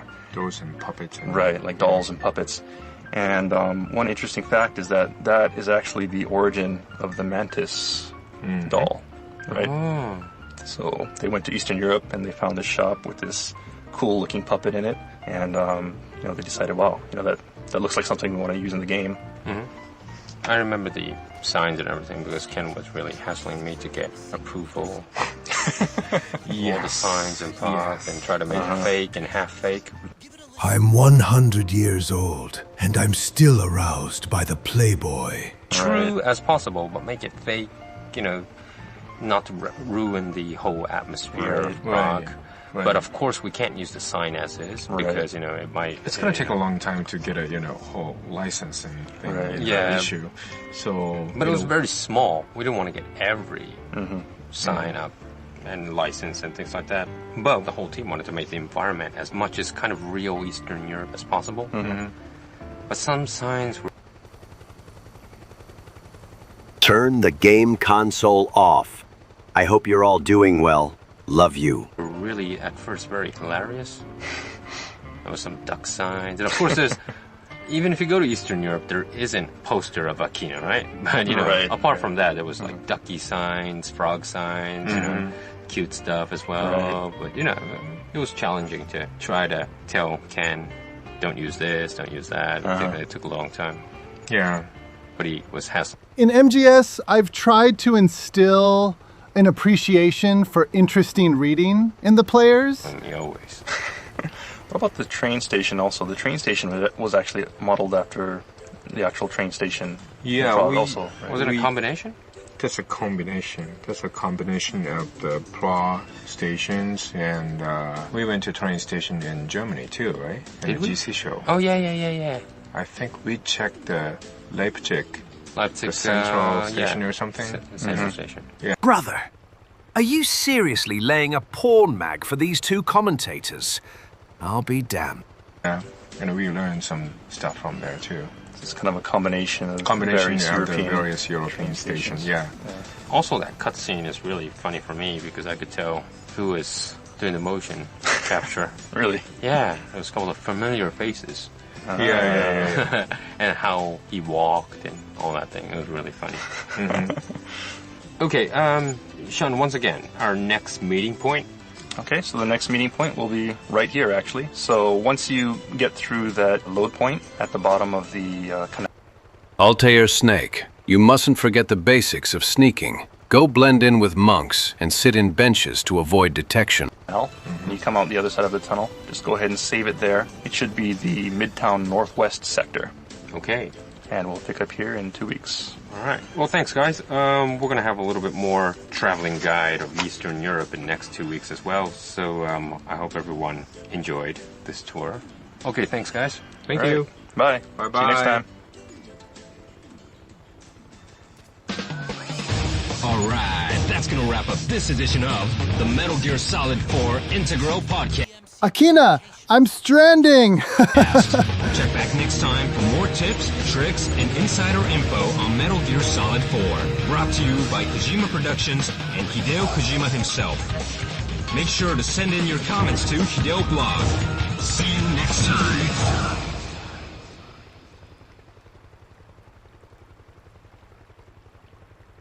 Metal Gear Solid 4 Integral Podcast. Broadcasted from Konami HQ in downtown Tokyo, it's the world-renowned Metal Gear Solid 4 Integral Podcast. Oh shit, here we go again. Okay, everybody, welcome to episode number 7 of the MGS4 Integral Podcast. I'm here with Aki Saito. Hi, everyone. And Kenny Maizumi. Hello. And my name is Sean Eistone. And today we're continuing at the Eastern Europe Midtown stage, and we're continuing from 2 weeks ago at the Midtown Northwest sector. So you should have just... Why are you whistling? Well, this is a whistle section, remember? We're supposed to follow the whistle. Do you remember, my mother is always told me, don't whistle during the nighttime. Yeah, there's a saying, kind of a famous kind of saying, that don't whistle outside at night in Japan because snakes will come out. Snakes will come out. Really? Yeah. Not solid snake, right? No. Yeah. I don't know why, because we don't see snakes in Tokyo. Not so much. but my mom, well, Ken's mom as well, every mom will say, don't whistle at night. So that's like a common thing for Japanese parents to say to their kids. Right. Yeah, yeah. Like, if you whistle at night, snakes will come out. Yeah. Yeah. Interesting. Snake try to pray like an idiot, and they won't spot you. Do you have the same kind of stuff? I'm not sure about America, but, in Hawaii we have something similar, where if you whistle at night, we say spirits will come out, so it's not good to whistle at night. That's more scary. Yeah, but, in movies and things like that, right? Like a musical movie. Mm-hmm. Well, yeah, I think there are a lot of scenes in movies and stuff where people are whistling at night. So in the mainland U.S., whistling at night isn't really a bad thing, I think, for most Americans anyway. Well, don't worry. I think it's more of a Hawaii thing. Well, even in Japan, a lot of people whistle at night. Mm-hmm. Doesn't really matter too much. Anyways, nothing to do with Eastern Europe. Well, let's go. We're in the actual canal? Yeah, so right now we're... I'm stranding too. God fucking good. In the canal, you should have just come through that load point that we went through a couple weeks ago. And you just came out from the tunnel. And you'll hear the helicopter up above you. And, last week we introduced that there was a surface-to-air missile that you could use to shoot down the helicopter.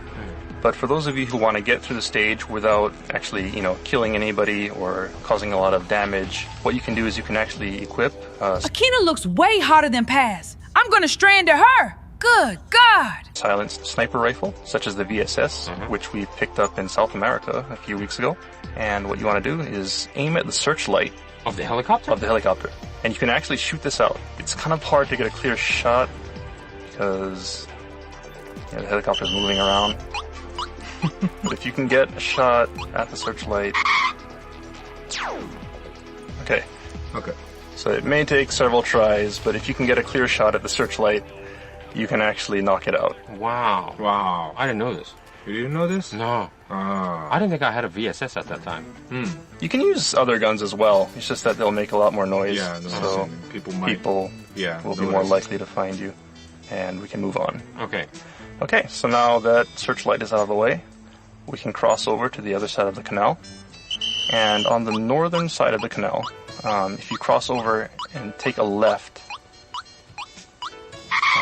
now, even if you use a silent sniper rifle, there's a good chance that, some people may come because you may trigger a caution phase. So just go ahead and put them to sleep.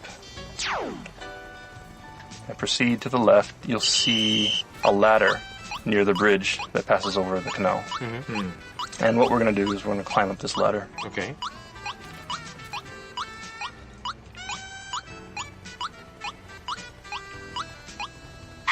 Okay, then once you get to the top of the ladder, you'll see a doorway directly to your right. And there's like double doors that are open.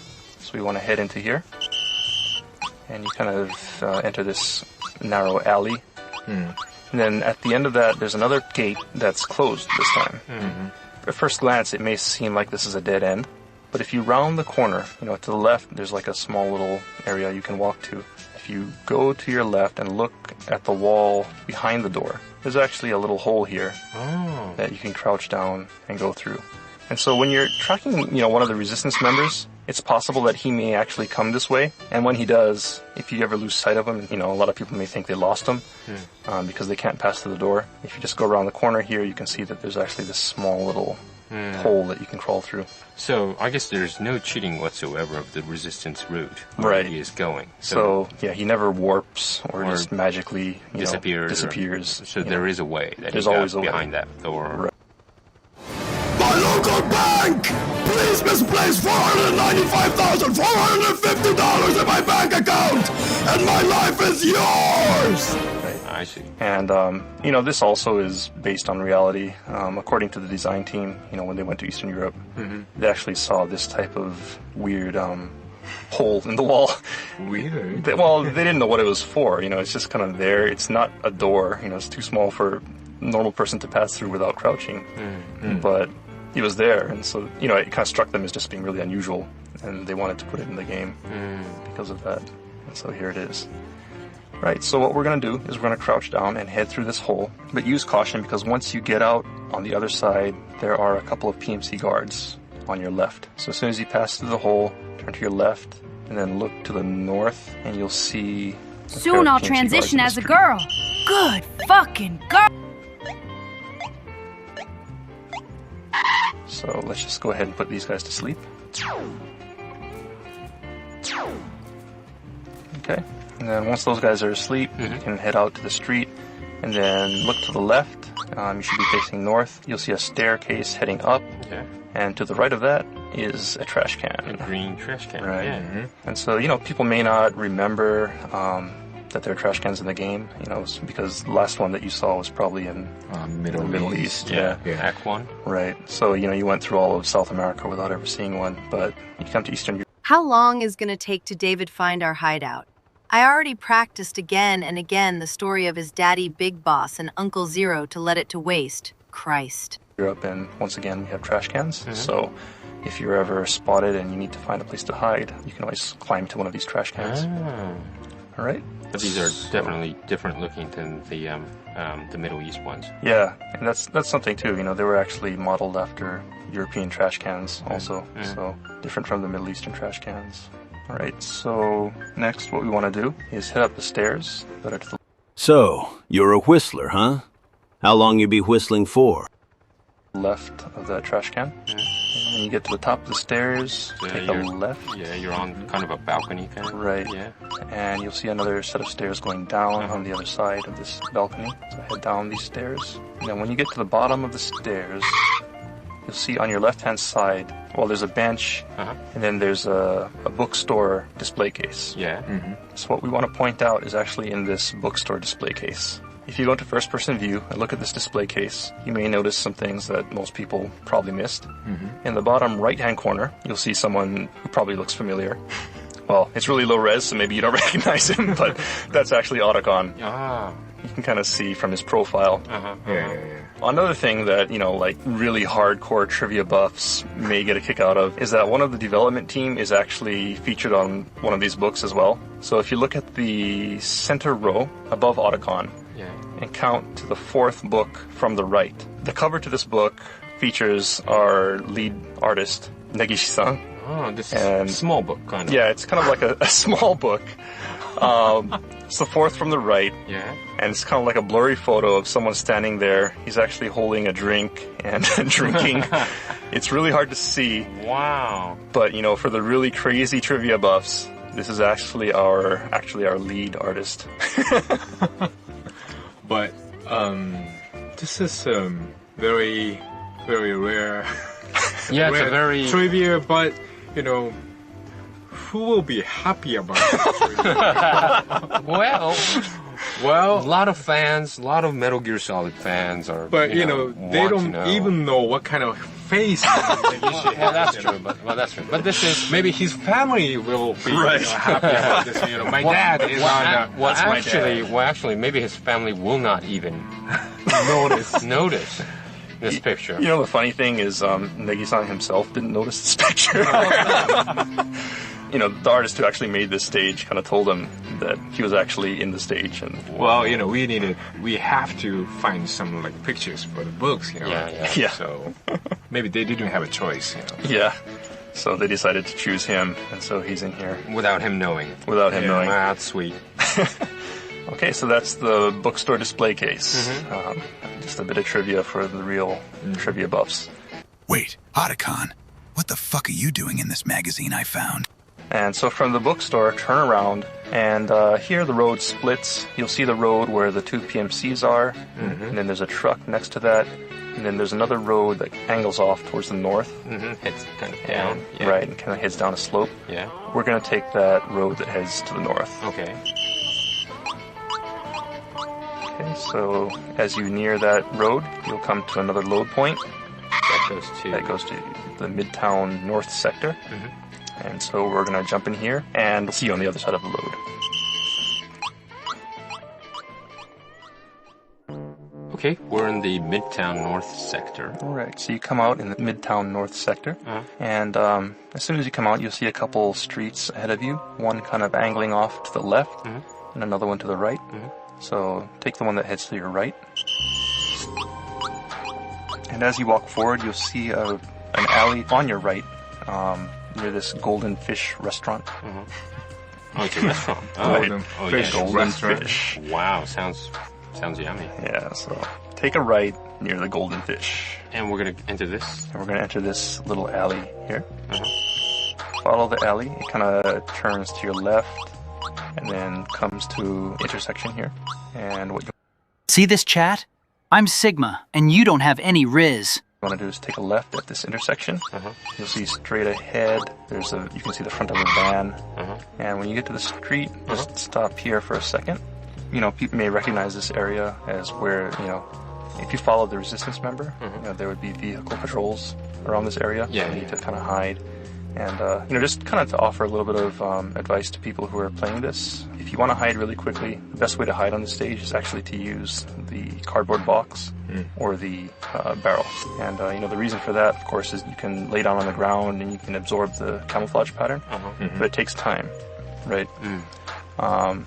But if you use the barrel, you can quickly jump in and out. You can have a much easier time while you're trying to... I can't say goodbye to yesterday, my friend. I keep holding on till the end. Out of the darkness, there is no other way than the light leading to yesterday. Avoid these vehicle patrols. One other thing about these vehicle patrols that it's kind of funny. During development, you know, we had the vehicle patrols going on, and of course there's the PMCs patrolling the street. And what was really hard was to keep these vehicle patrols from actually hitting the patrolling PMCs. Yeah. Because, you know, the vehicles would just come charging down the road. Yeah. The PMCs would be walking, and bam, they'd be hit, you know. And so we had to come up with ways to keep that from happening. And, you know, at one point we figured, okay, I think we kind of got it. You know, the vehicles will stop and, you know, they won't run over the guy or whatever. But there's actually ways that you can get around that. If you put one of the PMC patrols to sleep, you know, they'll go to sleep, and they'll be on the side of the road. And, you know, the vehicle patrol will come up beside him, and they'll tell him to wake up or something like that, right? It's like, oh, what are you doing? You know, wake up. And, you know, what'll happen is if that PMC guard's post is on the other side of the street, he'll wake up and say, oh my God, I gotta get back to my post. Subject's and inside. he'll start running. Is that it? And what was really funny is if his post is on the other side of the street, he'll just go dashing right onto the middle of the street, right as, you know, the patrol vehicle starts up. And he'll just get nailed by that patrol vehicle. So. Wow. Okay, so maybe some lucky guys might have seen the scene. Maybe. I mean, it's really hard to get it. Oh, really? I would like to see that. The situation just has to work out perfectly. But it's pretty funny if you can get it. Well, it's not a bug, is it? I mean, if you wake up and, you know, if you dash across the street, right. you can get hit. It's an accident, right? Yeah, I mean, you know, he's in a rush to get back to his post. Oh, that's cool. Yeah.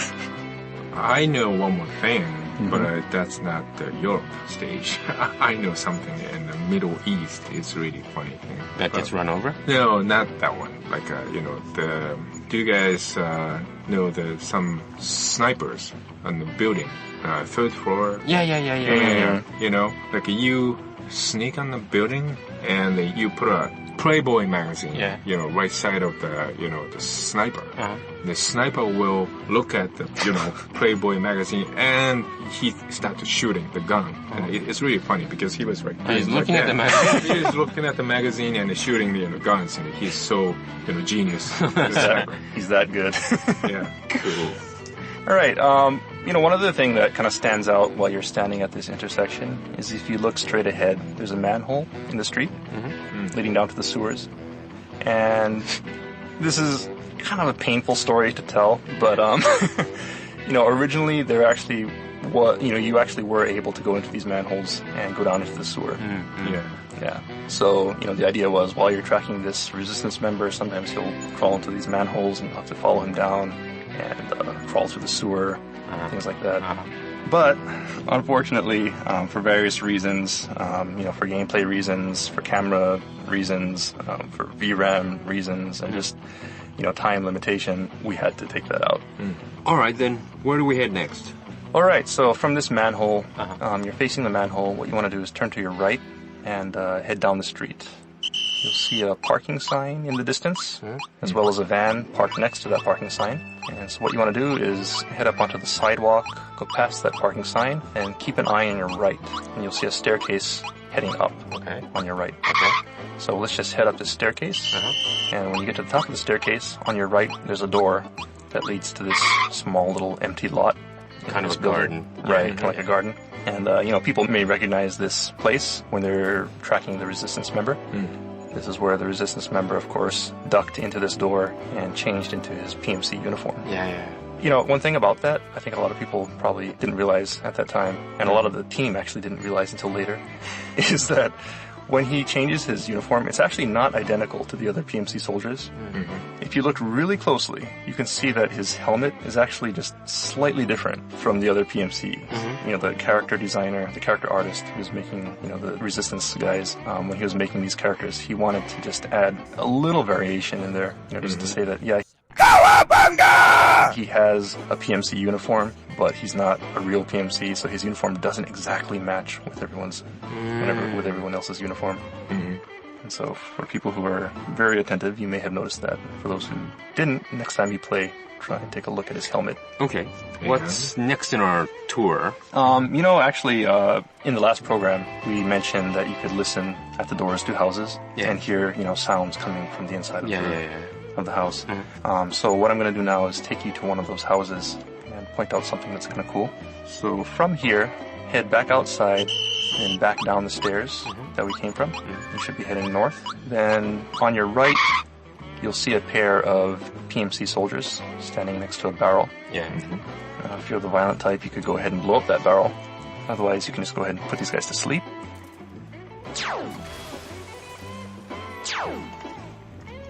Okay, so we put them to sleep. Alright, so we put these guys to sleep. What we want to do is head down the hill towards that barrel that they were standing next to. Okay. Okay, so when you get to this barrel, first of all, take a look at the corner here. There's a building. Cafe bar? It says cafe bar, right?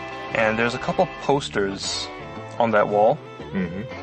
If you look at the top poster. What's this top poster? You'll see another picture of our lead artist.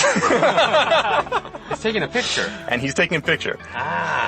So this is actually a picture of him taking pictures in Eastern Europe. Wow. Doing, research. Trivia. Trivia within trivia. Pictures within pictures. Is this real trivia? Yeah, it's Negipi. Yeah. Okay. Enough. It's enough. Where are we heading, Sean? All right, so let's just follow this wall. Okay, so you're looking at the picture, the poster the cafe bar of the cafe bar, and just follow this wall. It'll head up this slope to the left. To the left. Of the poster, follow to the left of the poster, and kind of head up this slope. Okay. And you should be heading kind of to the northwest. All right, so walk up the slope. But slow down as you get to the top of the slope because on your left you'll see 3 PMC soldiers. Wow, 3 facing away from you. Yes. Okay, so let's just go ahead and put these guys to sleep.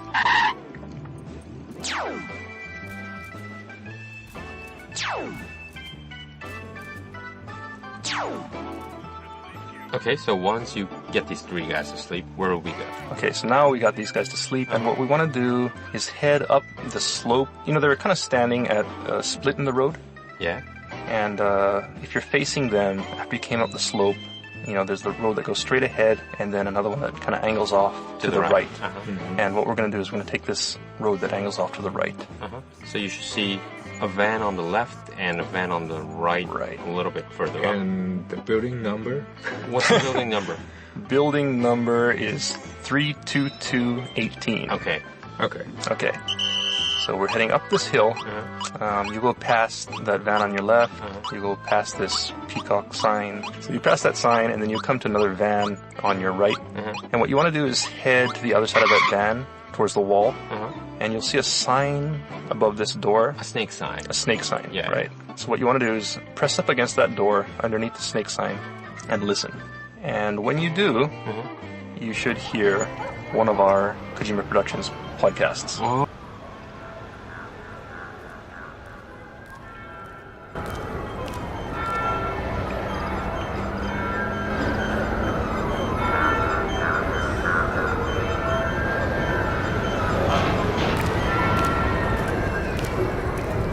Wake up.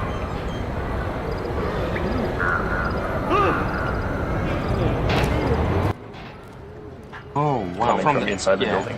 Wow. You may need to, rotate your camera a little bit, get a good angle on it. And, for those of you who maybe triggered a caution phase as you were walking, it might be hard to hear because of the background music. Mm-hmm. And so for those people, just to point out... Chat, I didn't hear shit.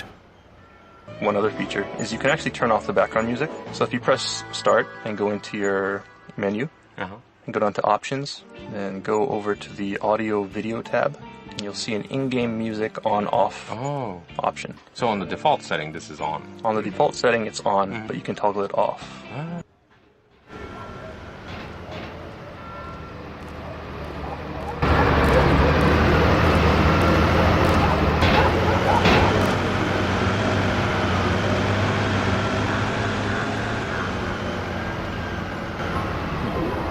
Must be imagining things.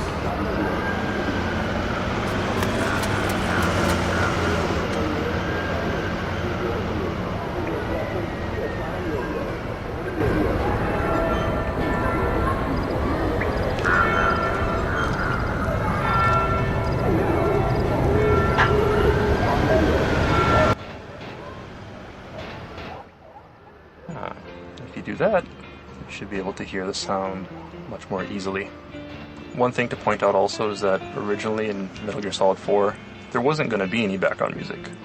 Originally. Yeah. The idea was to make the game much more realistic. Yeah, this door was the one. Very faint, though. And therefore avoid putting in background music. So the whole game actually would have sounded like this, where you're just listening to atmospheric sounds, listening to people walking, background noises and things like that. But as we were making it, Mr. Kojima said, well, actually it's a little bit lonely without background music, so we wanted to put something in there to kind of spice it up a little bit more, so the background music was restored. But, the sound guys really put a lot of effort into making all this, all the background. This is turning out to be one of the longest live streams, isn't it, George? You're pretty good, I'm pretty good, Kojima is pretty good, and chat are pretty good. Noise and atmospheric sound effects. So for people who really want to experience the game, I guess in its raw form, they can go ahead and do that and turn off the background music and maybe play through the game. And I think especially, like in places where there's a lot of battle, there's usually like really intense background music and things like that. So without the music, it's actually pretty different. And so people maybe can get a new experience. Tactical podcast action. By turning off the background music. Well, it was so natural for me to have this background music when you're like in the caution phase or whatever. Right. Because it brings up the tension, like the movie kind of theater experience. But come to think of it, yeah, I think it will be fun to try to live through if you have a good sound system, that is, like 5.1 at your home. And you could actually hear the battle sounds and things like that. But you might not necessarily feel that tense caution phase, tense feeling, the pressure. I think it's probably a different type of tension. Like maybe you won't have that tension from the music, but it's more realistic. So I guess, you feel like you've been shot from... Right, you hear shots coming from the distance, and you know exactly where they're coming from because you can hear them clearly, things like that. So in the direction, yeah, surely people who haven't tried it should try it out. Yeah. Okay, and what people may not realize is that there's actually another house where they're listening to the MSX. Well, they're playing the original MSX and you Metal can Gear, listen and you can listen in from outside the door. From that house, right? Right. And so this one's kind of far from where we are, so we're not going to backtrack to that point, but I will just kind of point out where it is. So people probably know the park, so go to the park and go to the north end of the park. And you'll find a slope heading up to a building on the north end of the park. And that building, the number is 3145. The red number is 314, the black number is 5. That building, if you listen to the door on the other side of the building, on the opposite side of the park, you'll be able to hear someone playing the MSX version of Metal Gear. Wow. Okay, anyway, so I think we're going to wrap it up here. For those who want to continue on to the end, if you head up the slope and take a right at the intersection where there's, a four-way intersection, you take a right and keep on heading straight ahead, heading to the north until you hit a wall. If you turn left at that wall, you'll find yourself at the church. And if you happen to be tracking the Resistance member, you can follow him into the church, and that'll trigger the cutscene where you meet Big Mama. Well, this was kind of, as Sean said earlier, maybe this time on the last show, but it's a very unique stage. You know, it's not like shooting and destroying, or also not just a simple hiding Metal Gear essence, espionage essence. But it does have the espionage essence because you have to follow someone. Right, hiding. And there's a lot of traps like helicopter searchlights, you know, the cars on patrol. Well, it's a famous story that, first of all, that we had this boot camp session by Kojima Productions. Yeah. Where we invited how many? 20? I think 20 plus people. 20 plus people from Europe and from America to come down to Japan. And we kind of went up north of Tokyo, a little bit far away, quite to a resort area, where we have our, we can't say it officially, but a secret hideout of Konami's secret hideout. Right. Kind of a training kind of camp. That's why we call it boot camp. But so we wanted to invite these press people to kind of ask their feelings about how MGS4 is, because it was almost connected till the end. So we wanted people to play through it and so give like us feedback. To these very limited people, mostly in the daytime. We were in this meeting room, and we set up all the PS3s on a good high def. We brought the the PlayStation 3 from Tokyo, and high def TV, and we set it up the whole whole thing, whole system. Everyone was enjoying because it got excited, right? And we were really excited too to set this up and watch these 20 press people play MGS4 for the first time. But until the point when they entered Act 3, which was this Eastern Europe stage. Because I think it was quite difficult. Well, first of all, there was a couple of bugs. And it was really hard. And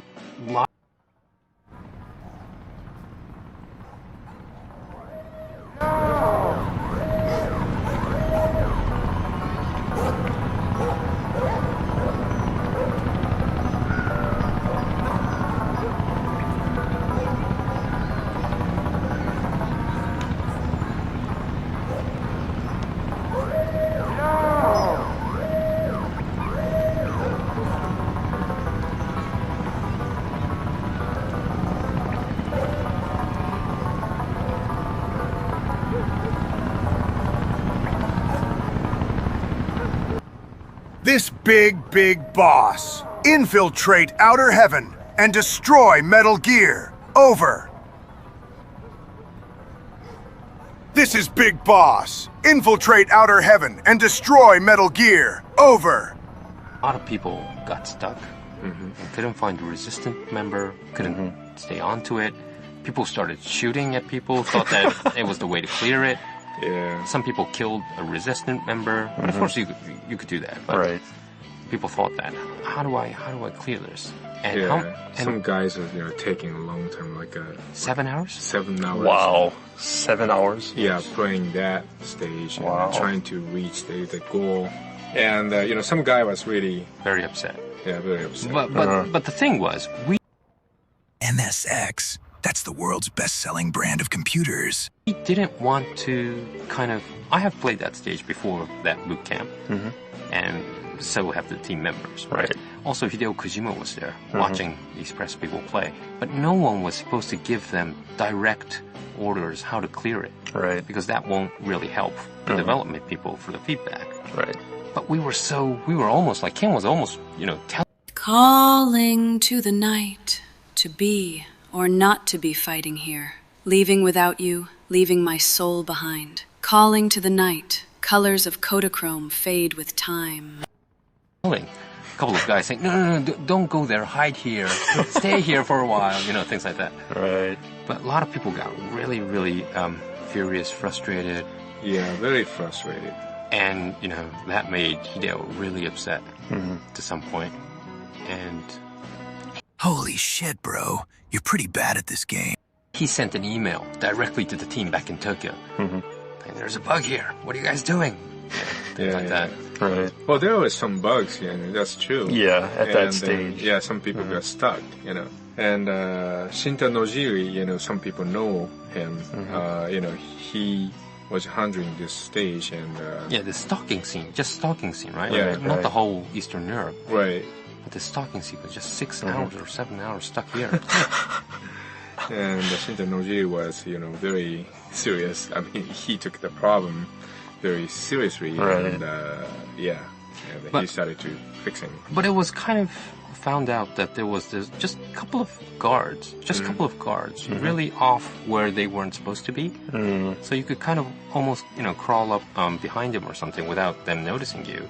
But because of this couple of guards stationed at a, just a fraction away from each other or something, that made it really hard. Right. But we found out that this would be a disaster if we released it as it was. But it was good that we did this boot camp. Yeah.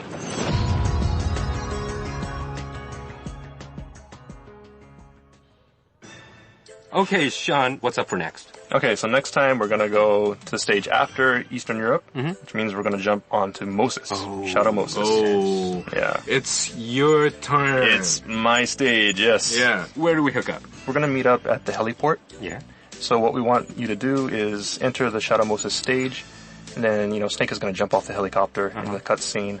So what you need to do is just head, through the snowy wilderness area and head towards the heliport. And then at the north end of the heliport, there's a truck parked in front of the hangar. Yeah. And what we want people to do is just head towards that truck, and we'll meet behind that truck. Okay. Make sure to check back on the next issue of our Integral podcast. Well, thanks, guys. Thanks for this lovely tour of Eastern Europe. Thank you. Bye. Bye. Alright, that's gonna wrap up this edition of the Metal Gear Solid 4 Integral Podcast. Check back next time for more tips, tricks, and insider info on Metal Gear Solid 4. Brought to you by Kojima Productions and Hideo Kojima himself. Make sure to send in your comments to Hideo Blog. See you next time.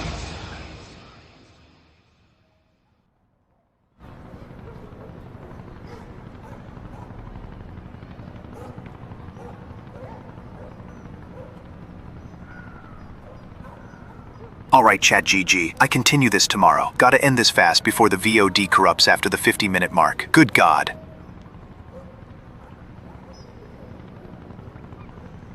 When heavens divide, I will see the choices within my hands. How can we ever protect and fight with our tiny souls?